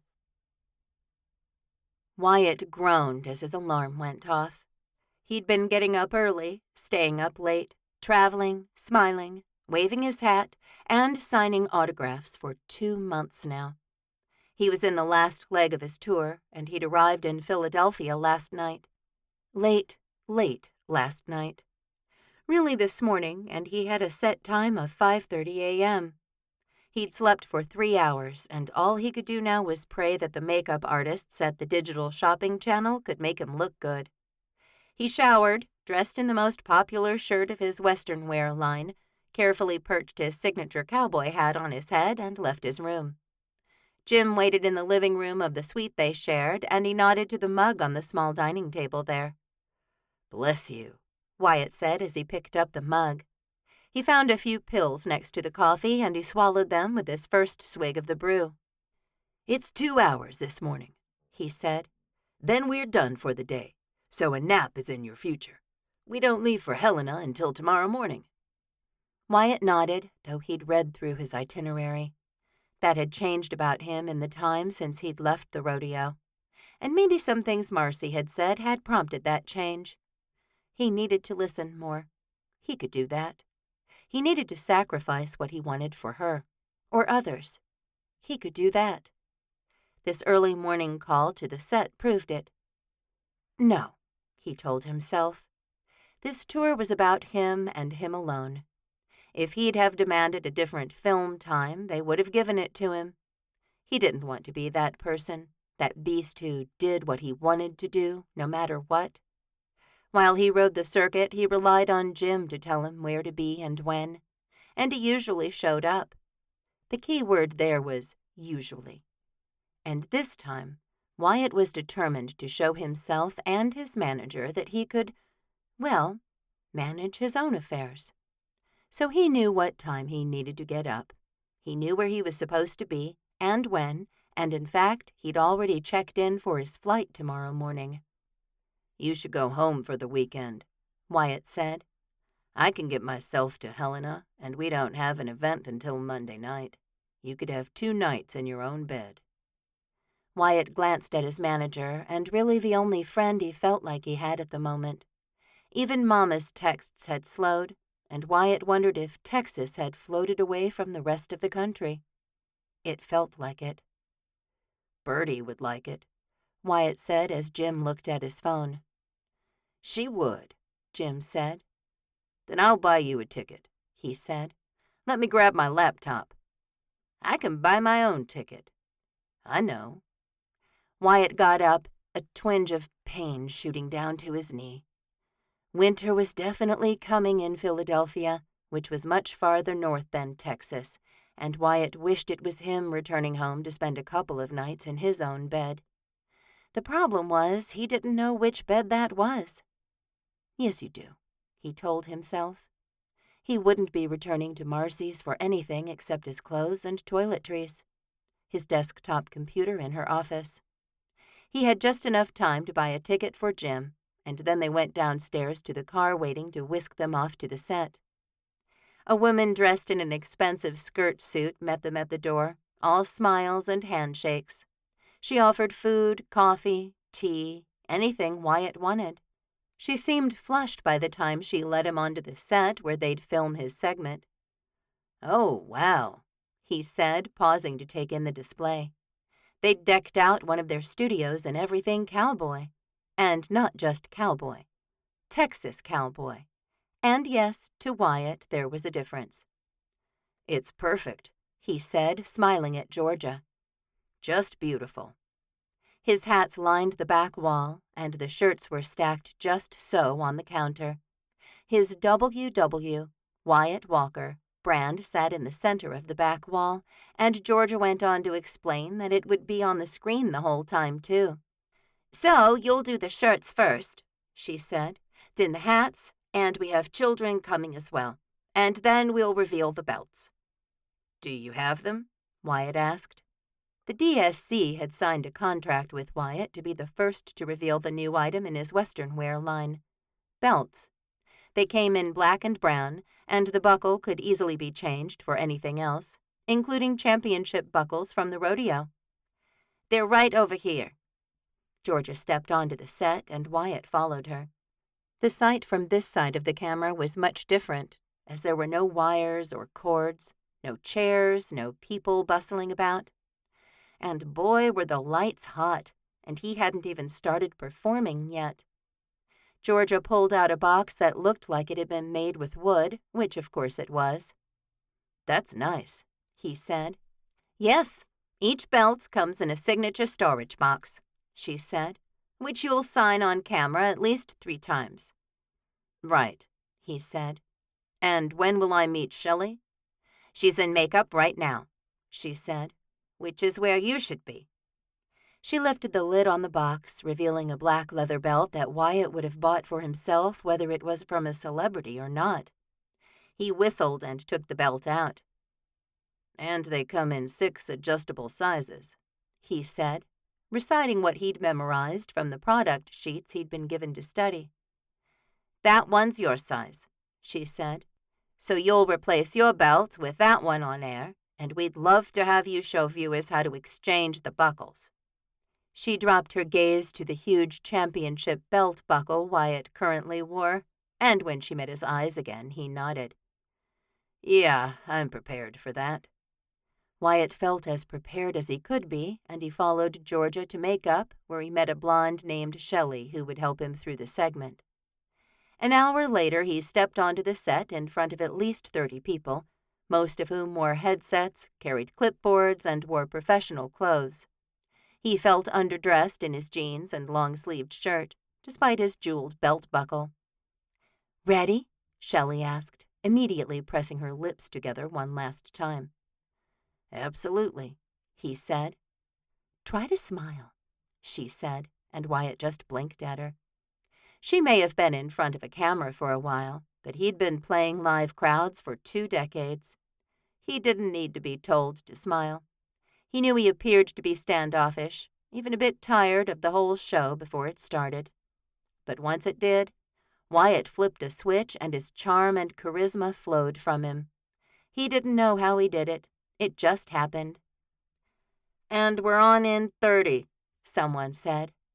Wyatt looked down at the screens embedded in the counter in front of him, a shelf just below that held a bottle of water, and he reached for it and took a drink. 10, someone said. 9, 8, 7, 6, 5, 4. Wyatt had been on television before, and when the director's fist balled up, it was ground zero, and he flipped the switch. "Hello, y'all," Shelley said, almost pouring it on a little too much. "Welcome to this special edition of the Digital Shopping Channel, where we have so many surprises for you today. Many of you know this tall drink of water standing next to me." She giggled, and Wyatt played his part perfectly and chuckled too. As Wyatt Walker, the winningest cowboy in rodeo history. Is that right, Wyatt? Winningest? "That's what they tell me," he said, shooting a grin at her and then the camera. "And we're going to be going through my affordable line of Western wear for the cowboys and cowgirls in your life today, as well as revealing a brand new item that isn't available anywhere else." "That's right," Shelley said seamlessly, and it was a thrill to work with someone with experience and know-how. "But we'll tell more about that later." She gestured to his body. "You're wearing your clothes. Tell us what you have on." And just like that, his products were front and center. He did all the things he was supposed to do.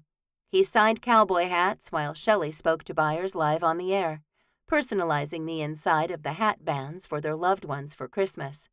He smiled and laughed and cracked jokes. He mentioned the maker of the clothes and hats, two companies that were owned by the same parent company and had a reputation for high-quality items. "So you'll be getting something of value," he said, "which is important to me. I'm still a working cowboy, and I don't want my hat to let me down while I'm out training with the horses." He spoke to callers, and when it was time to reveal the belts, he was the one to lift the lid. He changed out his belt and added the new buckle to it. The 2 hours passed in a blink of an eye, and with 20 seconds left, he looked right into the camera, thinking of his father, his mama, and Marcy. "Thanks for being here with us," he said, making sure he didn't say today or this morning, as DSC would show this special several times over the next 2 months as they went into prime shopping season. "And just before we go, I want to tell you a little about why I wave my hat the way I do after every ride." His throat tightened. He'd never revealed this to anyone before, and now he was doing it in front of thousands. "I started waving like this as a tribute to my father, who gave me everything I have today. It meant thank you. I love you, Dad. I knew he was watching because he watched all of my rodeo runs." He took a moment to breathe and center himself. "And over the years, it became a wave to my mother, letting her know I was alive and happy and okay. It meant thank you. I love you, Mama." He swept his hat off his head and held it at his chest. "And then it started being about the fans, the people who showed up and cheered for me, gave me a piece of themselves by sharing their energy with me as I rode. And so now when you wave your Wyatt Walker hat, you too can say thank you. I love you." Wyatt lifted his hat up in his signature wave. He moved his wrist in his signature up and down move, the hat flapping at the camera. "And now I add my wife to the sentiment, because she supports me in everything, and I couldn't be here without my sweet Marcy. So thank you, Marce. I love you." His throat felt extremely dry. He continued to wave his hat, and it seemed to go on for several seconds before someone said, "And we're out." He lowered his arm and looked at Shelley. "That was a joy," he said, taking her into a hug. "Thank you." "Oh," she patted him on his upper shoulders. "Well, you're very welcome." Jim appeared on set, and he ushered Wyatt down out of the spotlights. The switch got flipped off, and Wyatt took the towel and cold bottle of water his manager offered.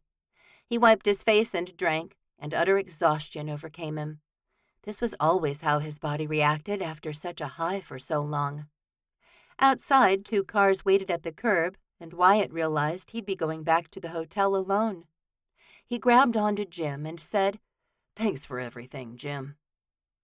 "I didn't know that about your hat," he said, pounding Wyatt on the back. "You're such a good man, Wyatt."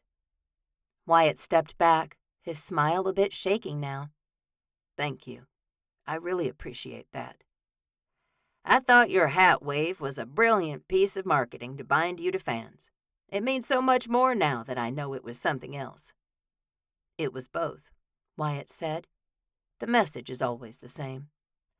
"Two important messages," Jim said, putting his hand on the door handle. He paused and turned back to Wyatt. He removed his own cowboy hat, one of Wyatt's, of course, and waved it at him. "Thank you, Wyatt. I love you."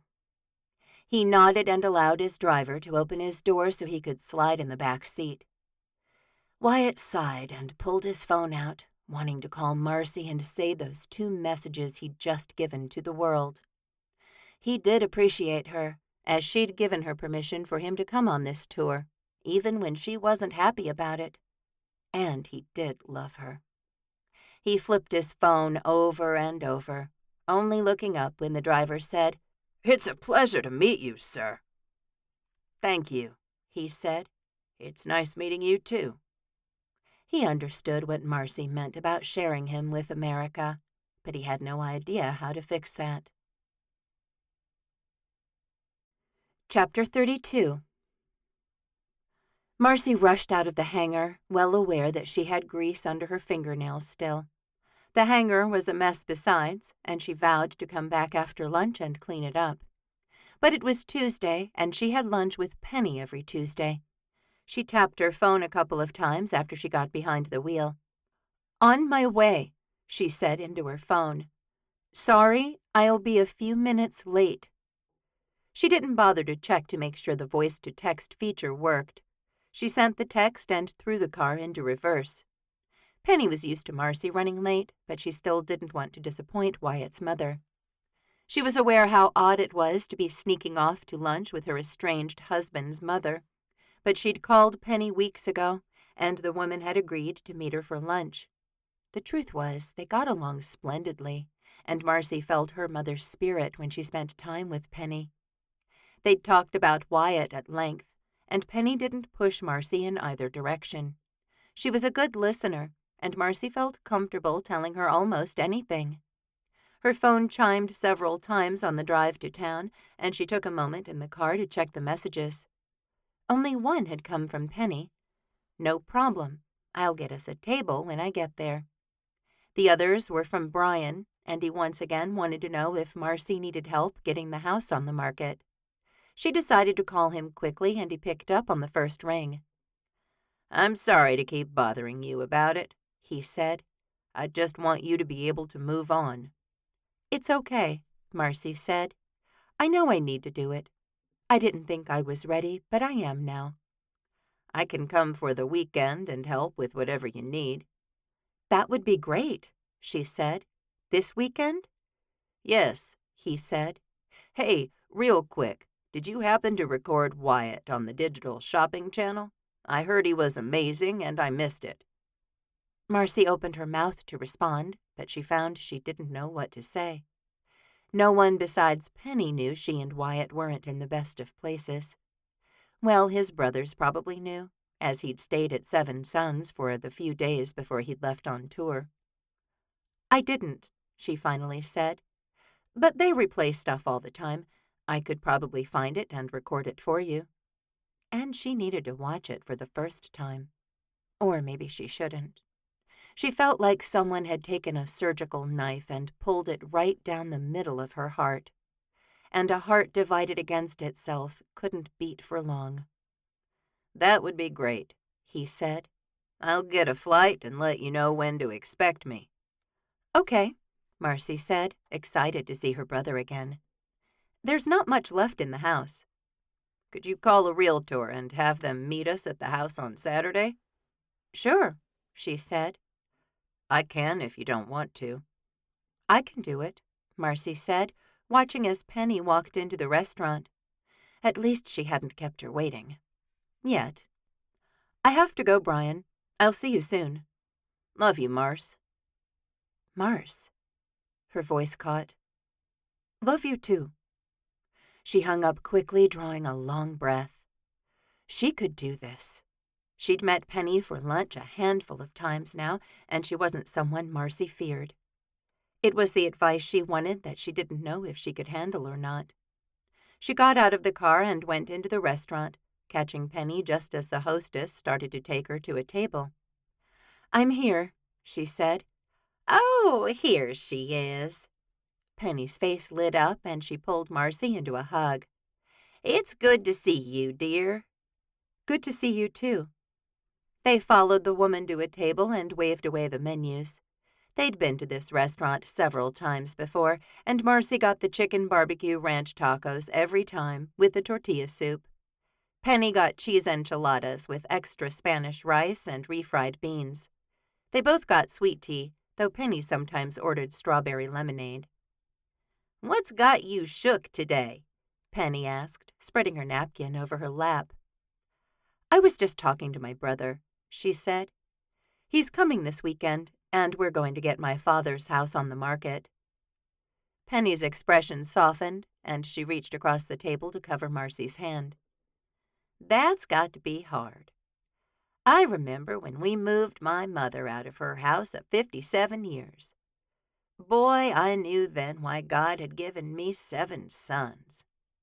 A smile crossed her mouth, but it didn't stay long as it wasn't meant to be jovial. The house is mostly cleaned out, she said. Wyatt and I did it last winter. That's good. I just haven't been able to let go of it yet, she said. It's time. I know it's time. She looked up and into Penny's soft brown eyes that would accept whatever Marcy said. I couldn't take down the family photos on the mantel. You will, Penny said. The waitress arrived and they put in their orders. Once alone again, Penny said, I wanted to talk to you about Wyatt's birthday. Marcy's heart bumped painfully for a moment. It's tomorrow. I want to tell him about our lunches. Marcy opened her mouth, but nothing came out. He'll be home in 2 weeks, Marcy, and you should. She shook her head. I'm going to tell him, and I want your blessing. He should know we're getting together. He should know you haven't given up on him.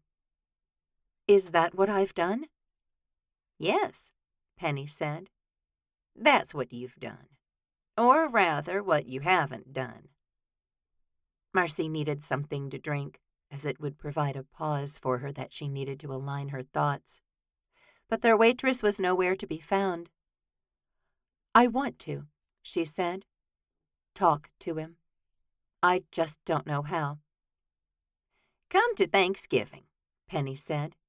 It wasn't the first time she'd invited Marcy to come for the holidays, and Marcy had initially balked at the idea. She still did, and she shook her head. I'm going to my cousin's, she said. I won't be alone, but I don't want to have a public thing with Wyatt. She shook her head. I'll figure out how to talk to him. Birthdays are a great time, she said. That's all I'm saying. Their drinks arrived and Marcy reached for hers quickly.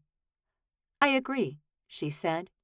She just didn't know if she had the courage she needed to call her husband and wish him happy birthday. The next day, Marcy woke while it was still dark. Now that it was mid-November, it did stay dark later in the morning, but it was early by any standards. She didn't know where Wyatt was right now, though she could have looked up his itinerary on her phone. He'd shared it with her back when they were still on good terms. She knew he was ending his tour in Montana, and it would be even earlier there. Even better, she thought, because she wanted him to start his birthday with a message from her. She wasn't going to steal Penny's thunder and tell him about their lunches, and she tapped out just 2 words. Happy birthday. There were so many more short phrases she could have used. I miss you. I love you. I'm sorry. Her fingers hovered above the screen as her mind whirred. What to send? What to send? She hit send and let her phone drop to her chest. What would Wyatt do with that text? Maybe he'd call. Maybe she should offer to call. Maybe she should send all the other phrases. I miss you. I love you. I'm sorry. Can you call me later? Can you forgive me? Can we figure out how to be together and share our lives with the world? I would love to talk to you. She felt flattened, as if the world had collapsed on her, pushing all the air out of her lungs. She closed her eyes and focused on breathing. Just one more breath. Just one more. Before she knew it, her phone was ringing, startling her out of slumber. Surprise and adrenaline combined in her chest, and she felt new life enter her body. And when the screen read Wyatt, all of her cells rioted. Hello? She answered. Marcy, he said, and nothing more. She hadn't sent any of her thoughts, but Wyatt had somehow gotten the messages anyway. I sure do miss you, he said. I miss you too. He sniffed, but Marcy couldn't imagine the tough, tall cowboy crying.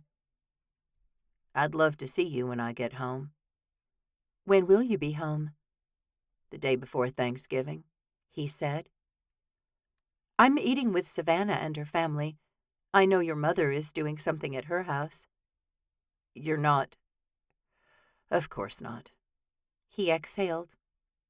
Maybe Friday? Yes, Marcy said. Let's get together Friday. Do you do that Black Friday thing? She gave a light laugh. I think you've forgotten who you're talking to. He chuckled, too, and the sound had been something Marcy had sorely missed in her life. So no shopping. Lunch? Make it dinner, she said. I have to fly in the morning, same as usual. Dinner it is, he said, sobering. Thank you for the birthday wishes, Marce. That text meant the world to me. She nodded, her words stuck in her throat. Be safe, she managed to say, and the call ended. She got out of bed and went into the living room. After turning on the TV and searching for Wyatt Walker on the guide, she found a replay of Wyatt's special on the DSC.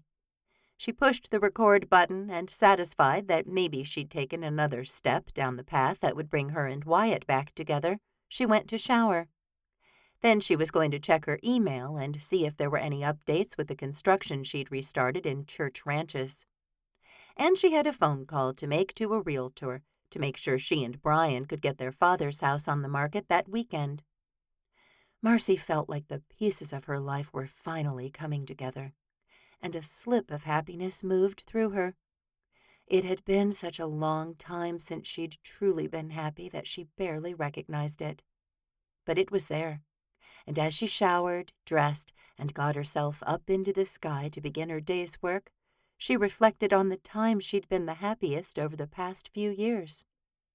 They all had Wyatt Walker in them, and she knew then that she needed to get him back. Chapter 33.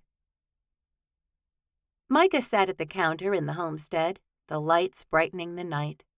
With Wyatt on tour, and Jeremiah and Whitney new parents, Micah often had the homestead to himself after 9 p.m.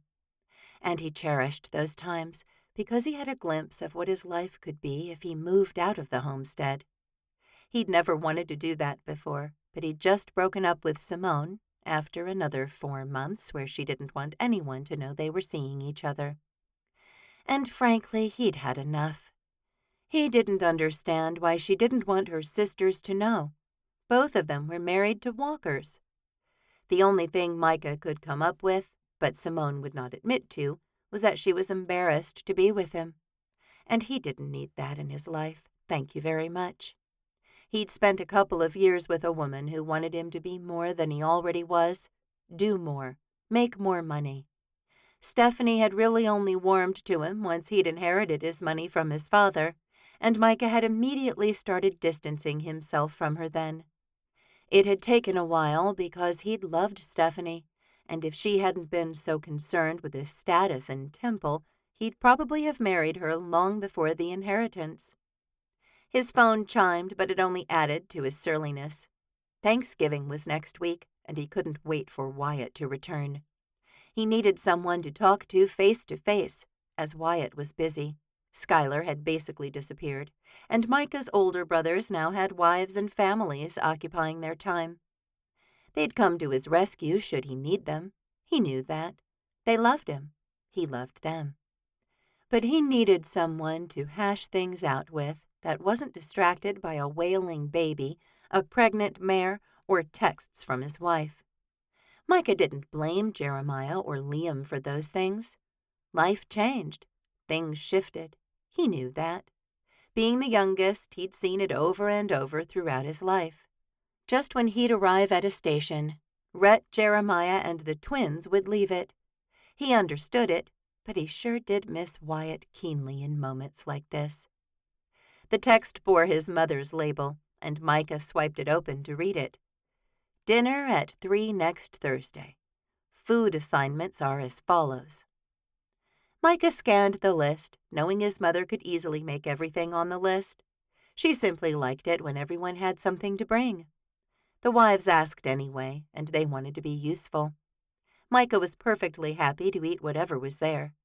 He'd been assigned to bring a pumpkin pie, which he could buy from the bakery. No problem.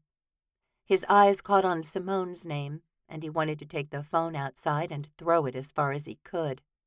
He couldn't get away from the woman, as he'd run into her just that morning as she unloaded her newest acquisition into her shop.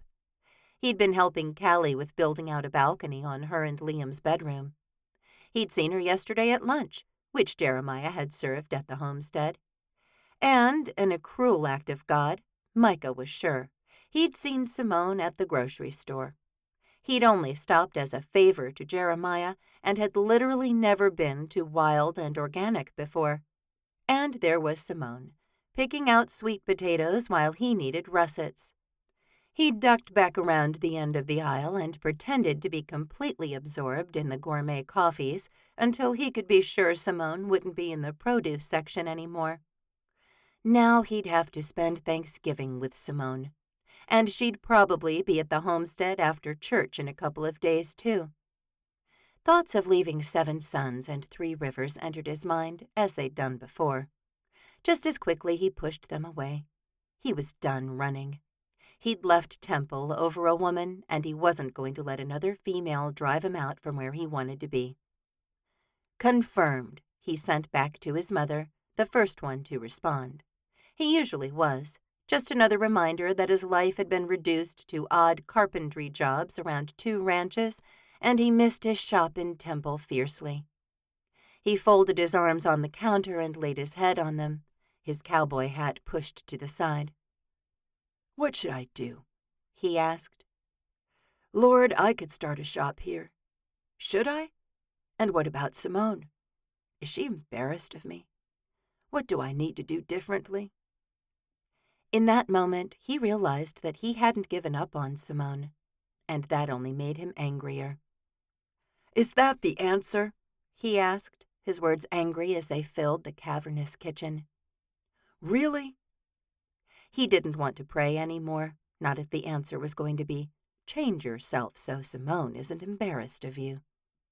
He wasn't sure why she would be. He showered, he kept his hair trimmed and neat. He worked out. He had an employable skill which he didn't need to use because he literally had billions of dollars in the bank. He took care of his responsibilities around the ranch, and he loved his family, the nieces and nephews, all of them. What wasn't to like? He got up and went down the hall to his bedroom, ready to stop thinking for the day. But Simone would not go as easily, just like he couldn't seem to physically remove her from his life either. He finally fell asleep sometime close to midnight, after another bout of prayer, begging the Lord to please let his mind rest for just a moment. The following day, Micah left the ranch in the morning and headed to the bakery in downtown 3 Rivers. It was the last weekend before Thanksgiving, and the 2 grocery stores in town looked incredibly busy. Cars filled the lot, and Micah was glad he didn't have to go there. He drove past the downtown park, which had holiday banners stretching from tree to tree. At night, all the tree trunks had been wrapped in brightly colored lights to create a festive atmosphere. White and blue snowflakes stuck out from every lamppost along Main Street, and Micah actually smiled at them. The brothers had a tradition at Seven Sons to get all the decorations up the weekend after Thanksgiving, and Micah was looking forward to it. The street became more and more crowded, and soldiers got added to the snowflakes on the streetlights. He had to park a couple of blocks from the bakery, and he realized what he'd thought would be a quick trip to get a pumpkin pie was easily going to take him an hour. Thinking quickly, he pulled out his phone and called the bakery as he walked toward it. "Bakery on Main," a woman chirped. "Yes," he said. "I'd like to order a pumpkin pie for pickup. 2 pumpkin pies." He had a lot of people to satisfy with the dessert, and though it wasn't the only one that would be at dinner, it was the most traditional. "We can have those ready in 30 minutes, the girl said. "Can I get your name?" He gave it to her, along with his phone number, and he detoured toward a bagel shop. It too was busy, but he only had to stand in line for 10 minutes before ordering a bacon, egg, and cheese bagel. He enjoyed his breakfast, continued down the street, bypassed the line, and picked up his pumpkin pies from the to-go line.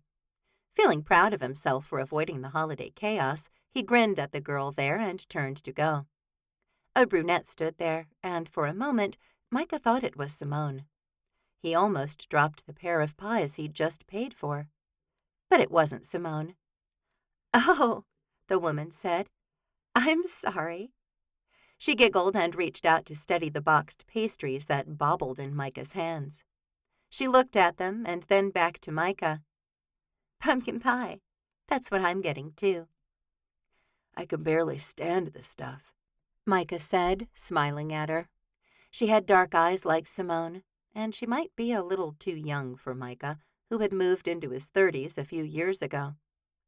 "But my mother gave me an assignment, and I'd rather not show up at all than show up without the pie." She laughed and said, "You must have a mother like mine." "I'm Micah Walker." "Of course you are," she said. He had no idea what that meant, and the chatter and noise in the shop was overwhelming for him, who spent most of his time in the quiet of the country. "Excuse me," she said, stepping around him as the line behind him inched forward. "I can't get your name," he asked. "Kayla Wharf." She stepped up to the counter, and Micah couldn't seem to look away from her. "You're Wyatt's brother, right?" a man said, and Micah looked at the cowboy in the line next to the to-go counter. "That's right. I'm Bennett, and I work with him out at 3 Rivers Ranch." He grinned and extended his hand for Micah to shake. Juggling the pies, Micah managed to get the job done. Bennett leaned toward Micah. "And you don't want to get involved with Kayla," he almost whispered. "She's still got a boyfriend, and I'm pretty sure her last name is Walters, not Wharf." Micah looked back at the brunette still at the counter, foolishness flowing through him. "Thanks for the heads up," he said. "Anytime," he said. "Tell Wyatt I said hello." "I will," Micah said, and he got out of the bakery before he could make a bigger idiot of himself. Thanksgiving arrived because Micah couldn't slow down time. He showed up with his pumpkin pies and Jeremiah and Whitney, immediately being overshadowed by the baby as Mama reached for Jonah. Rhett and Evelyn had already arrived too, and Micah put his pies on the counter where the desserts went. Trip and Ivory arrived next, and Mama now had 2 babies in her arms. She could still direct people to do what she wanted, and she didn't give up the baby boys until Callie and Liam arrived with their family. And Simone. Mama was finally forced to admit she had to work in the kitchen, though Jeremiah and Grandma Lucy were there too. Jeremiah laughed with their grandmother, and Micah wished he'd liked to cook. Grandma had tried to teach everyone, but Jeremiah was really the only one who'd been truly interested. It helped that Mama and Daddy had lived with them when Jeremiah was 13, the perfect age to be able to learn to cook.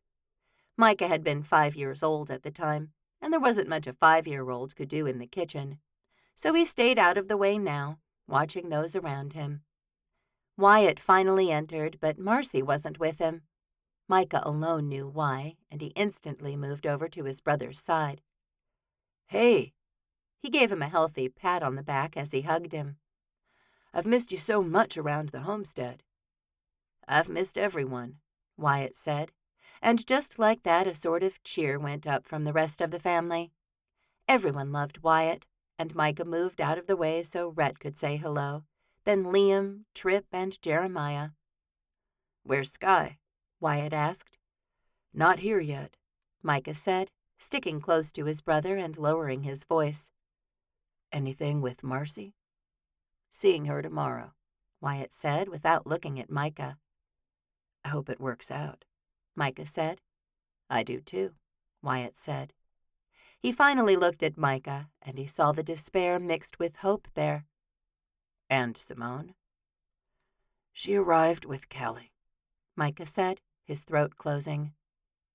"And the two of you?" "Nothing to tell," Micah said, still respecting Simone's wishes to keep their relationship a secret. He didn't normally do that, especially with Wyatt or Skylar, but his humiliation was strong enough to keep the secret for now. The door opened at the same time someone knocked on it, and Skylar came in. "Hey," he said, a wide smile on his face. Relief filled Micah, at least until he saw the gorgeous woman enter behind Skylar. He looked from Skylar to her, his interest shooting toward the sky. "This is Mal," he said. "Oh, the one you run with," Wyatt said, his eyebrows up under his hat band. "Yeah," Skylar said, glancing at the dark-haired woman. She had big brown eyes and full lips, flawless skin, and she definitely looked like she ran a lot. Skylar hadn't been serious about anyone in a while, but he tucked Mal against his side as if they were together. Were they together? Micah wanted to ask, but Mama had caught sight of the last son to arrive, and things exploded from there. Skylar introduced Mal around, never using the word girlfriend. He never said anything but, "This is Mal. Mal, this is Mal." Mal was charming and sociable, and she fit in just fine with the other women there. "I feel like a black sheep," Wyatt muttered. "I don't have anyone here either," Micah said. "Yeah, right," Wyatt said as Simone turned and looked right at Micah. He froze as if he'd been caught by a police helicopter, and all the chaos of his family fell away. And he knew then that he didn't want anyone else's name or number. He wanted Simone Foster, and his heart wailed, wondering why she didn't want him too. Chapter 34. Mama loved watching Jeremiah work with her mother-in-law in the kitchen. The two had enjoyed a special relationship for 3 decades now, and they put out some delicious food, if Mama did say so herself. And she did. "All right," she said loudly above the din of her 7 sons, their wives, babies, and children. She'd shaken the hand of Mal, the woman Skylar had brought with him from Amarillo, just tickled that he'd come. He hadn't committed to the meal until the week before, and he hadn't mentioned bringing someone. "We're ready. Gideon." Her husband stepped to her side, and a flash of love for him filled her. He's always been right beside her, and she beside him. They'd been together now for almost 50 years, and pure gratitude for the life they'd built together flowed over her. No, things had not always been easy. They'd lost homes, businesses, and friends.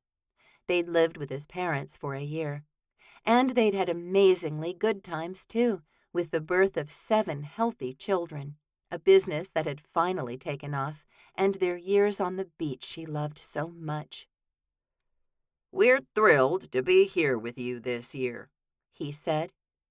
"We love Three Rivers, and we're grateful for each of you, your relationships with each other, and that you love and forgive us." He swiped at his eyes, the gruff cowboy getting soft in his old age. "I'll say a prayer, and then Mama and Grandma have instructions for us." He looked at her, but she nodded to Jeremiah. "Jeremiah does," Daddy said, and he reached up to remove his hat. The other boys did too, and he gave a beautiful prayer for family, friends, and any who needed help. "Amen," she said when he finished. Jeremiah gave instructions for the food, and Mama edged over to Ivory, who held 5-month-old Isaac on her hip. "I'll take him," she said, because she wanted life to be as easy as possible for her sons and their wives. Ivory smiled at her and passed over the baby before moving to pick up her plate and start to help her son get turkey and mashed potatoes. Mama watched Micah, who wore a general air of unhappiness about him. Her heart ached for him, as he'd always felt slightly left out of the family. With the boys spread out over 12 years, they naturally formed friendships with those closest to their ages. But Schuyler had almost removed himself from the family, and she watched him next.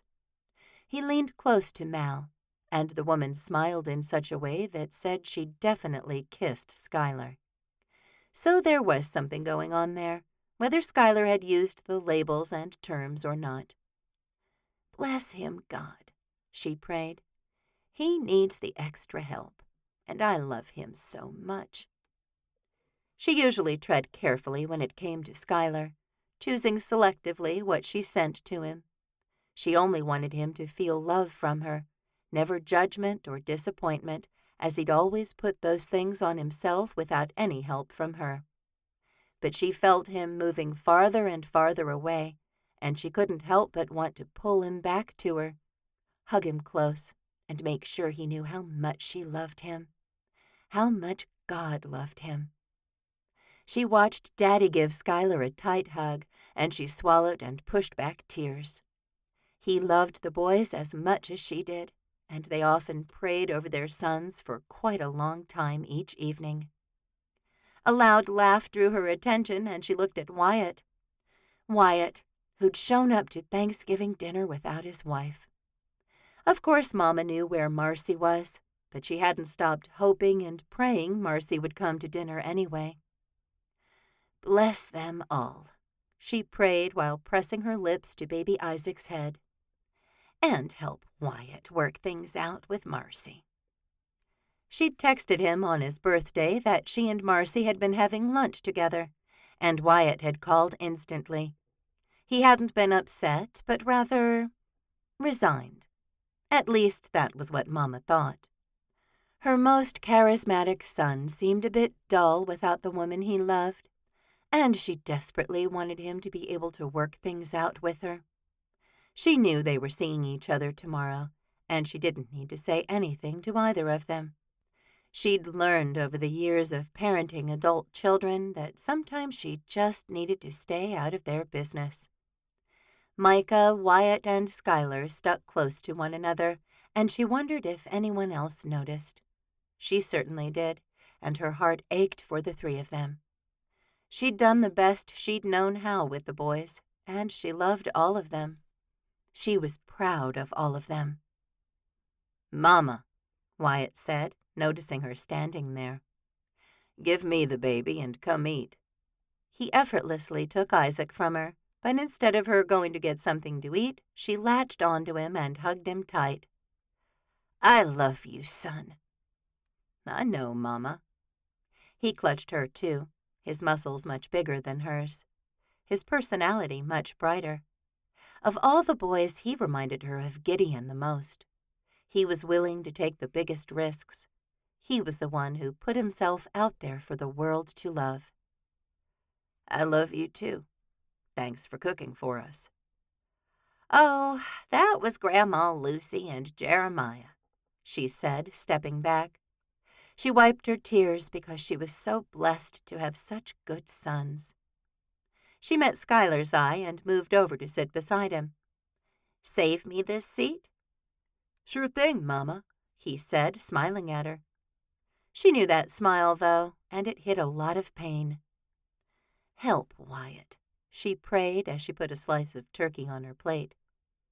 "Bless Schuyler," she added as she ladled gravy over her meat and potatoes.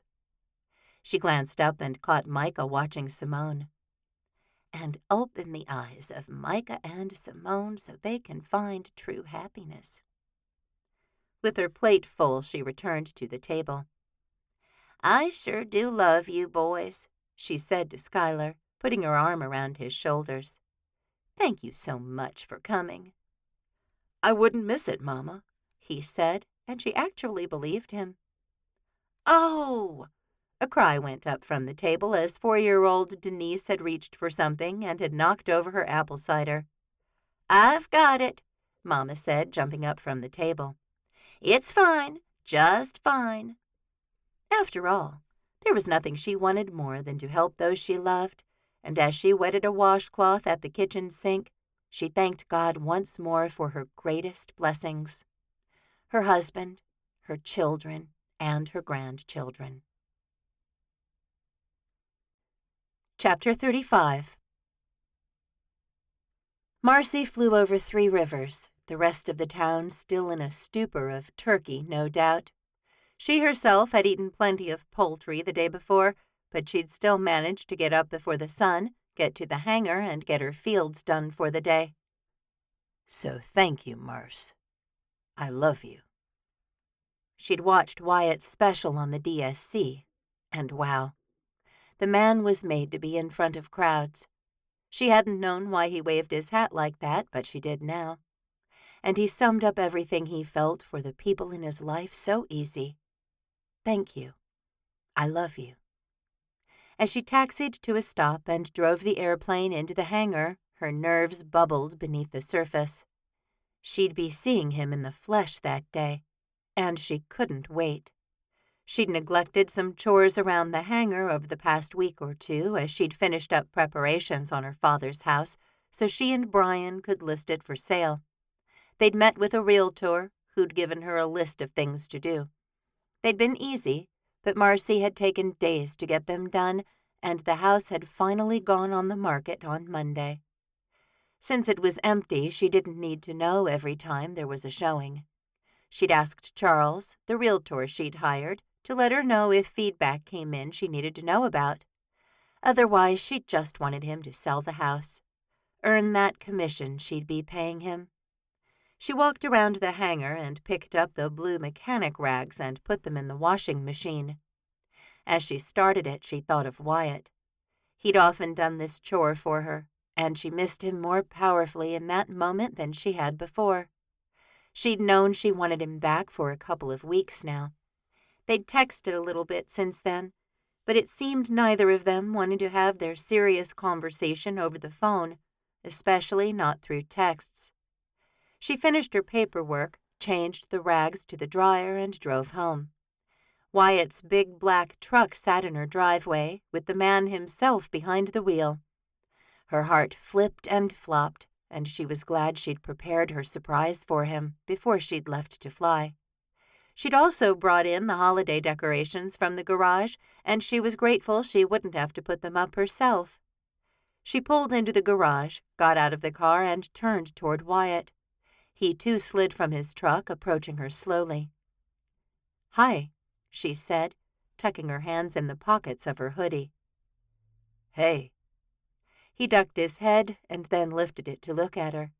A smile touched his mouth, and Marcy wanted to run to him and hold him close. So she did. He laughed as he caught her around the waist. "I know it's not fair," she said as she balanced herself against his shoulders. "I've never felt stupider than I have since you left. I'm sorry." She buried her face in his neck, the scent of that cologne and aftershave like coming home. "I'm sorry."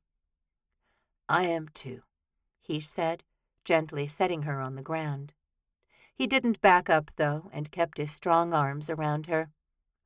"I've missed you so much." She held him as tight as he held her, realizing that now that they were together she wasn't as nervous. He soothed her anxiety, and that was priceless to her. "Come inside," she said. "I have a surprise for you." "You do?" He stepped back and gazed down at her. "And just so you know, I'm so sick of doing the laundry at the hangar, so I need you to come back and do that for me." He chuckled, and Marcy laughed with him. They went inside, and Marcy glanced at the boxes of decorations, as well as the folder and ring on her kitchen counter. Wyatt almost always settled there at some point, and she hoped he would today, too. She moved into the kitchen, and sure enough, Wyatt sat at the counter, right in front of the ring and the folder. "Marce, what's this?" "That's my wedding ring," she said, turning to face him. Her pulse bobbed in her neck, but she looked right at him. "I watched your DSC special, and you're an amazing man. I had no idea your hat waving meant those things." He swallowed, his eyes bright. "I want to wear that ring again," she said. "I'm in love with you, Wyatt Walker, and I don't know how to share you with millions around the world, but I'm willing to figure it out if you're willing to help me figure it out." He picked up the ring and twirled it in his fingers. "I'm willing to do that." Marcy smiled and moved around the counter. "Open the folder." He met her eyes for a moment and then did as she'd instructed. Only a few seconds passed while he studied the papers inside, and then he sucked in a breath. Time for speech number 2. "I want to build a life with you, Wyatt," she said, her voice catching on itself. "And we should build a home together. Not just a physical home, but a home between the two of us, so no matter where we are, if we're together, we're home." He looked up at her. "You bought the house at Church Ranches." "Yes," she said. "And they're already building it, so we can't back out. Dear Lord," she prayed, "please help me build a home and a life with this man." He looked back at the folder for several long seconds.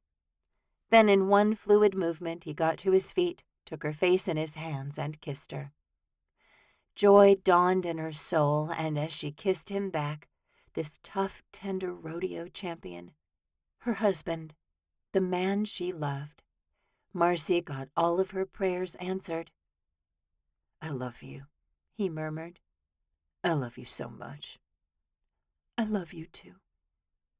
She laced her fingers behind his neck and kissed him again. "We'll do the tree in the front window," Wyatt said the next morning. His family got together the Friday and Saturday after Thanksgiving and decorated the ranch and homestead. The twins had already called dibs on the huge oak tree out front, and it was almost done. They'd been out at the ranch for most of the afternoon yesterday because the oak was such a big job. Rhett's family had loaded up all the boxes they needed to spruce up the front fence with Christmas ornaments, garland, and wreaths. He looked at Marcy. "It's 15 feet tall." "So you'll be setting it up," she said. "I'll decorate the bottom half." He grinned at her as Jeremiah said he and Whitney would do the tree there in the living room. Marcy had never had 2 trees in her house before, but the homestead could probably hold half a dozen Christmas trees. Whitney cooed and grinned at her son from a spot on the living room couch, and Micah was just finishing his cup of coffee. Their mama stood at the stove humming. She broke her tune to say, "I'll have the wassail ready in an hour, and the mac and cheese will be done then, too." Marcy walked over to her while Wyatt recruited Micah to come work on the front window display. "We have to do the porch, too," he said. "And you can get up on the ladder for me. My back can't handle that." She glanced over at her husband, slightly worried about his back. He'd probably overexerted himself on tour, and she'd have to ask him about it later. "Hey, Mama." Marcy put her arm around Wyatt's mother and leaned into her. "Morning, dear." She squeezed her back and looked over to Wyatt, Micah, and Jeremiah as they walked out the back door. "So you and Wyatt made up?" Marcy couldn't help smiling. "Yes," she said. "I just told him I wanted him, and I wanted to build a life with him, and I was really sorry." She breathed in the scent of cinnamon, cloves, and hot apple cider. And it seemed to work. "That boy has a heart of a marshmallow," Mama said with a chuckle. "But he would have taken you back no matter what. He's loved you for a long time." Marcy knew that, but she'd never get tired of hearing it. Wyatt had said he loved her yesterday, probably a dozen times. In the kitchen, as he took her down the hall to their bedroom and made love to her. When he took her to Musgrave's for dinner. Can someone take Jonah?" Whitney asked, her voice on the heavy side of panic. Marcy spun toward her and hurried over to her. "I've got him. Are you okay?" But Whitney rushed away before she answered, making a mad dash toward the bathroom in the hallway behind the office. She retched, and Marcy's concern spiked. Jonah fussed on her hip, and she bounced him. "It's okay, baby," she said. "Mommy just doesn't feel good." "She's pregnant," Mama said. "She just hasn't told Jeremiah yet." "And she told you?" Marcy's eyebrows went up, and she glanced toward the front door, toward where the bathroom sat. "She hasn't told anyone," Mama said. "But she was sick at lunch yesterday, too. Maybe she has a flu bug." Whitney came out of the bathroom, and her usually pale skin was a deathly gray color. She gave Marcy a weak smile and said, "Thank you. I'll take him." Marcy handed the little boy back to his mother and watched as Whitney curled up into the corner of the couch and laid her son over her shoulder, patting his back. Within a couple of minutes, they were both asleep. "Yep," Mama said. "She's pregnant." "Jonah is only 5 months old." "Jeremiah wanted a lot of kids," she said, smiling. "Guess he's going to get them." Marcy saw the men returning, each of them carrying boxes. "They're coming back." "Okay, don't say anything. It's not our news to tell." Mama lifted a frying pan off the stove and moved over to the sink to wash it. "Honey, you should see how many decorations these boys have," Gideon said, holding the door for his sons. "We don't need to buy any." "I'm buying all new stuff, Gideon," Mama said. "In fact, it's time to go. The store will be open by now." Gideon sure didn't look enthused about going Christmas ornament shopping with his wife, but he closed the door behind Micah and walked over to where she stood at the sink, drying her hands on a tea towel. Mama gave Marcy one more hug, and then they left. Wyatt had taken the tree down the hall to the front room in the house, which apparently used to be an office that Tripp and Liam had once shared. Now that they both had their own homes, the room acted a bit like a library, and Jeremiah had put a comfortable couch in the room, with a recliner and a tall lamp that shone light down on whoever might sit in the room to read. "It's a huge window," she said, admiring it. "I think our place will have big windows like this in the front." She turned to Wyatt, who was wrestling with the pre-lit Christmas tree. "And losing. Can we put wreaths on all of our windows?" "What?" he asked, looking up at her, his cowboy hat askew. Marcy giggled and stepped over to him to push the box down. The boughs of the tree scraped against the cardboard and popped out. Wyatt went stumbling backward a step or two, a grunt coming from his mouth. He wore a dark look as he settled his hat straightly on his head. "You're saying we'll have to do this at our house, too?" He shook his head. "Can we hire someone?" Marcy tipped her head back and laughed. "Yes, cowboy billionaire. You can hire someone to hang wreaths on our house." "Good," he said with a smile. "Now let's get this tree set up so we can move on with our lives." "You don't like decorating for Christmas?" "Not particularly." Why's that? I like it when it's done, he said. I think it's pretty, but I think I might be allergic to this fake pine stuff. He looked down at his arms, already scratching at the little red dots. I think you are, Marcy said, surprised. Well, at least we know you're not immortal. He looked at her, shock in his eyes. They softened quickly, and he reached for her before she could dart out of the way. Come here, Mrs. Walker, he said. She squealed, but she didn't put up a real fight against him. She wouldn't win anyway, as he outweighed her 2-1. He kissed her, and Marcy kissed him right back. I'm not helping if you're going to make out in front of me. Marcy broke the kiss and snuggled into Wyatt's chest to hide her face. Embarrassment funneled through her. Sorry, Micah, Wyatt said, stepping back. We won't. He gave Marcy a look that said they'd pick up that kiss later, when they were alone, and she ducked her head again to hide her smile. Sorry, Micah, she said. She hadn't been around Seven Sons or the Walker brothers much over the course of the last few months, but she knew there was something bothering Micah. Wyatt got the tree set up, while Micah kept bringing in boxes of ornaments. Marcy had never seen so many balls and baubles, tinsel and picks, flowers and bows. I'll get the lights up outside, Micah said, taking a box out there. Marcy worked with Wyatt, and an hour later the tree glittered with hope, brotherly love, and peace. It's really pretty, she said. Let's go see it through the window. Wyatt took her outside, where Micah was looping long pine tree garlands through the porch railing.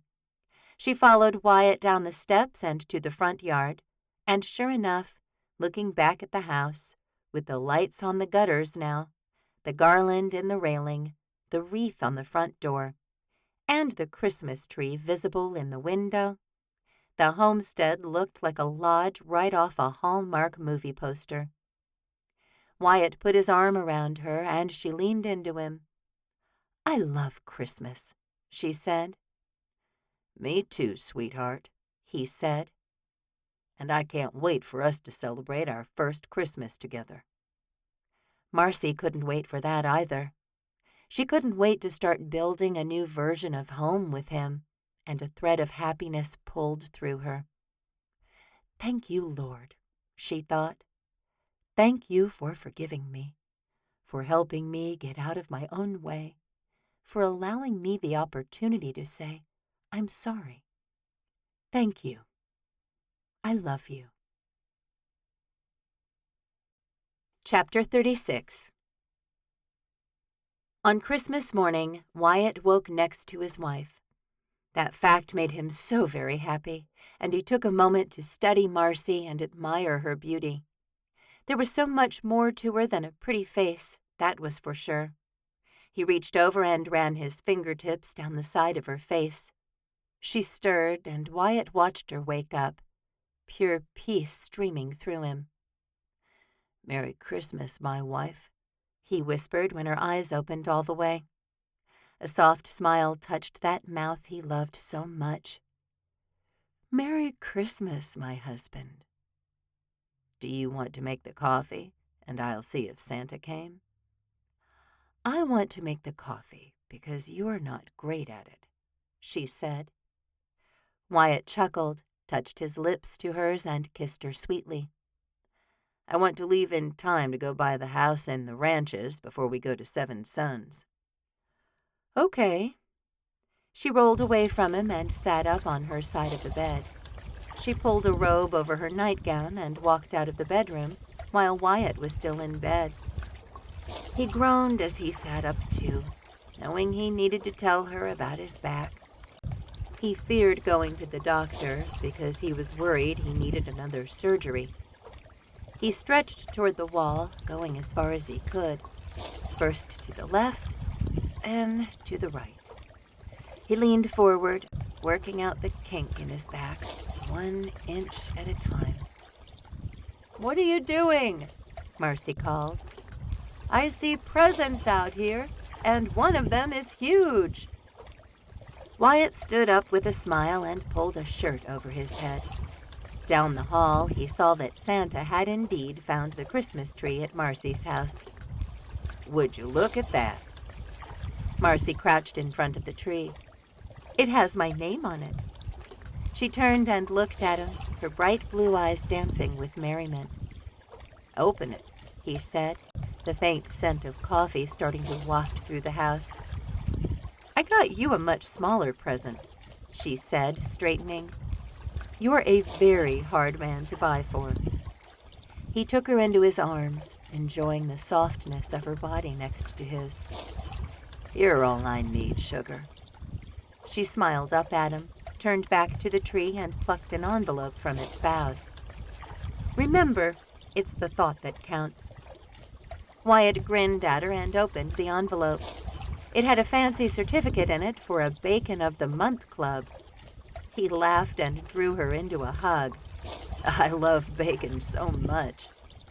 Every month for a year, she said. I'll even fry it up for you. I love it. Thanks. He picked up the big present and handed it to her. Same stipulation. It's the thought that counts. Marcy smiled while she ripped off the paper. We never had big Christmases, she said. I think my parents had money, but my dad didn't believe in a lot of presents. Wyatt thought of the boxes and bags he'd loaded into the house up in the ranches. She was definitely going to get a big Christmas this year. He hadn't gone back to work at Bowman's Breeds in the month since he'd been home, and he'd basically spent his time shopping for Marcy. She squealed as the box became visible. It's one of those Keurigs. She danced around the box. Thank you, Wyatt. Thank you so much. There's another one in your hangar, he said. Then you can have coffee or tea or hot chocolate any time you want. She looked at him, her smile so beautiful. When did you have time to take a present to the hangar? Last night, he said. I may have taken a few things up to the house, too. She laughed, her blonde hair spilling down her back. I can't wait to see everything. It's a big Christmas, he said. I don't really believe in small holidays. You don't believe in small anything. Nope. He drew in a deep breath and added, And not to ruin Christmas, but I think I need to go to the doctor once the new year hits. He lifted his right shoulder, feeling something pull in his lower back. There's something not right with my back. As he suspected, concern and worry crossed Marcy's face, and she came closer to him. Are you okay right now? I need some pills already, he admitted. I'll get them. She headed into the kitchen and Wyatt let her go. He liked her taking care of him, and he enjoyed their morning together with coffee and pumpkin bread she'd bought at the bakery a week ago just to make French toast out of on Christmas morning. With both of them showered and ready, he drove them up to the ranches, his eyes picking out every new detail since the last time they'd come. That lot next to ours sold, he said, nodding toward the sign. Our roof is on, Marcy said. And look at all that cement. They came every week to look at the house, talk to the builder, and dream. It was the dreaming Wyatt liked best, as he'd always had a mind that took him into the stratosphere. He'd spent a lot of his life reaching for those dreams, and he'd gotten them too. But the best thing of all was being married to a good woman and spoiling her rotten. So he really liked watching her open the gifts he'd left for her inside the house. The fireplace was in at least, and he'd piled all the bags and packages there. You should have told me, she said. I would have gotten you more. I don't need more, he said. Neither do I. She paused, her eyes widening. Wyatt, did you get me all of this because you think I need more? She gestured to the soft pillows and downy throws he'd bought her. The necklace and the earrings and the new walking shoes she'd admired a couple of weeks ago when they'd gone to the mall together. No, he said simply. Are you sure? She didn't move to open another gift. Because I don't need more, Wyatt. I really don't. I got them because I like watching you open them, he said, and seeing you smile, and knowing that you're happy. He nodded to the last bag. I think you're going to like that one. She smiled as she reached into the bag and took out the red and green tissue paper. She pulled out the gift, a gasp filling her throat. Wyatt! She left the professional video camera that would mount to her airplane on the hearth and melted into his arms. I love you. She kissed him, and this was no sweet Christmas morning kiss. There's no bed here, sweetheart, he said. Doesn't matter, she murmured against his lips before claiming them again. Wyatt sure did like kissing her, or rather, being kissed by her. We'll be late for dinner, he said. Skylar will be later. Wyatt couldn't argue with that, and he kept on kissing his wife. They were late by the time they showed up at Seven Sons.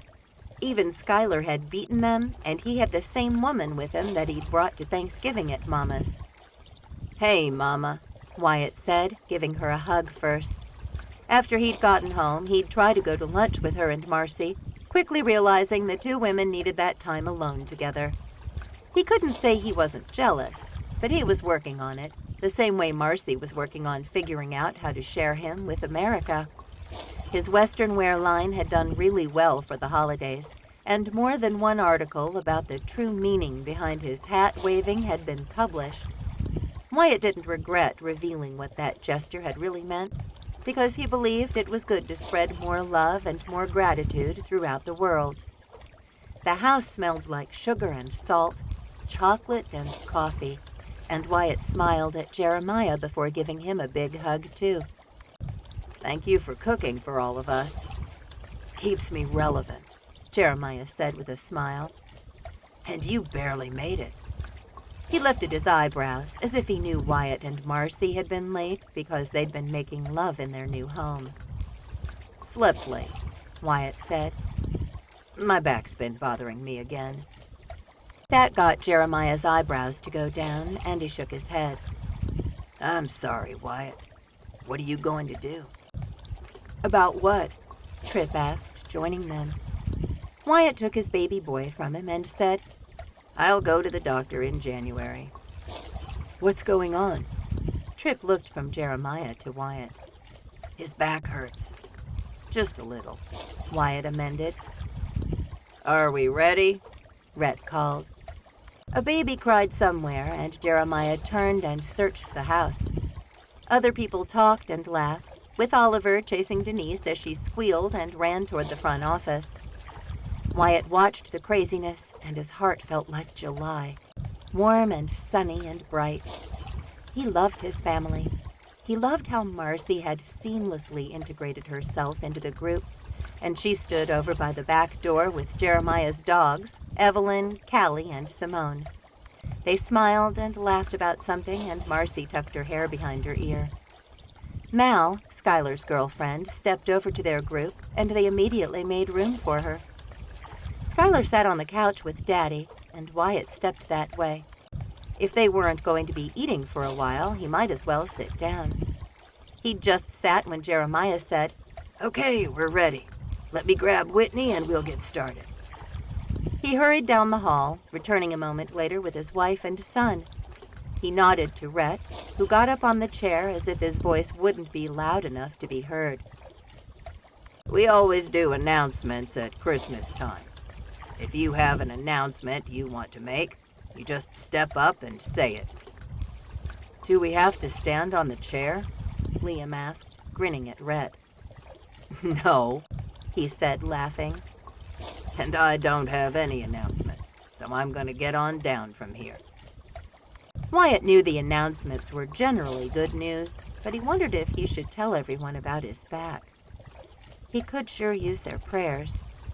So he cleared his throat, somewhat surprised the noise hadn't ratcheted right back up once Rhett had gotten off the chair. My back hurts again," he said. "If you have some extra time during your prayers, I'd appreciate them." "Oh, Wyatt," Mama said, coming over and giving him a hug. "I'm fine," he said. "I am. I don't need to be babied." "I wasn't babying you." She swatted his chest, and Wyatt smiled down at her and then shot a grin to Marcy, too. Jeremiah raised his hand and looked at Whitney. "We're pregnant again." Cheers and congratulations lifted into the air, and Wyatt loved that his family was expanding. No one else stepped forward, and Wyatt wished Micah had some news of him and Simone. But they weren't even standing next to each other, and he made a mental note to add the two of them to his prayers. "That's it?" Red asked, pausing. "Okay." He looked at Jeremiah. "We'll let—" "I have something," Schuyler said, standing up from where he'd been sitting on the couch with Daddy and Wyatt. He cut a look to Mal, who came to his side, and then he looked at Mama. He swallowed and shoved his hands in his pockets. "Mal and I are married." He cleared his throat. "She's my wife." No one moved, and Wyatt assumed they were experiencing the same numbing shock that he was. "What?" Mama finally asked, the word made mostly of air. Mal took Schuyler's hand, and they looked at each other. A certain level of anxiety streamed from them, but she smiled, and that softened Schuyler instantly. Ah, so he definitely liked this woman. Neither of them said anything, which was so like Schuyler. He'd said it once. He didn't need to say Mal was his wife again. His wife. Married without anyone in the family there to see it. The calm before the storm passed, and then everyone started talking at once. Wyatt couldn't help laughing because he knew that Schuyler had just been the sixth brother to enter into a fake marriage, and he couldn't wait to find out why. Marcy joined him on the couch. "Why are you laughing? Your mother is crying." He put his arm around her and put his lips right next to her ear. "Just because we got married in front of a crowd with Mama in the front row doesn't mean it was real. At first. Remember? That's what's going on here. It's not real." "You don't think?" Wyatt looked at Schuyler, who smiled at Daddy, who shook his hand. Wyatt had had 20 years of experience in front of crowds, faking his way through pain, exhaustion, and annoyance with a smile on his face. And Schuyler could use a few lessons because Wyatt could see his nerves. "But hey," he said to Marcy, while Tripp and Liam approached Schuyler and Mal. "It turned out well for us, right? Maybe he and Mal will make it work." "Your older brothers have done it too," Marcy whispered. "Right?" "Right," Wyatt said, pressing a kiss to her temple. "It'll be a good story, though. I can't wait to talk to Schuyler." But he wasn't going to do it here, not with Jeremiah trying to get in there and say congratulations. "I do love you, Wyatt," Marcy said, as if he needed to be reassured right then. "We are not pretending anymore." He looked at her. "I know, sugar. I love you too." He kissed her quickly and scooted to the edge of the couch to get up. "Now, I'm going to go see when I can take my brother to lunch so I can find out what's going on." As he waited his turn to grab Schuyler in a hug and tell him how happy for him he was, he took a moment to send a prayer of thanks to the Lord that he and Marcy had graduated from pretend to absolutely real in their relationship. This has been Wyatt's Pretend Pledge, Christmas Brides for Billionaire Brothers, Seven Sons Ranch in Three Rivers Romance, Book 5. Written by Liz Isaacson. Narrated by Terry Clark Linden, member SAG-AFTRA. Copyright 2020 to present by Elena Johnson. Production copyright by Elena Johnson.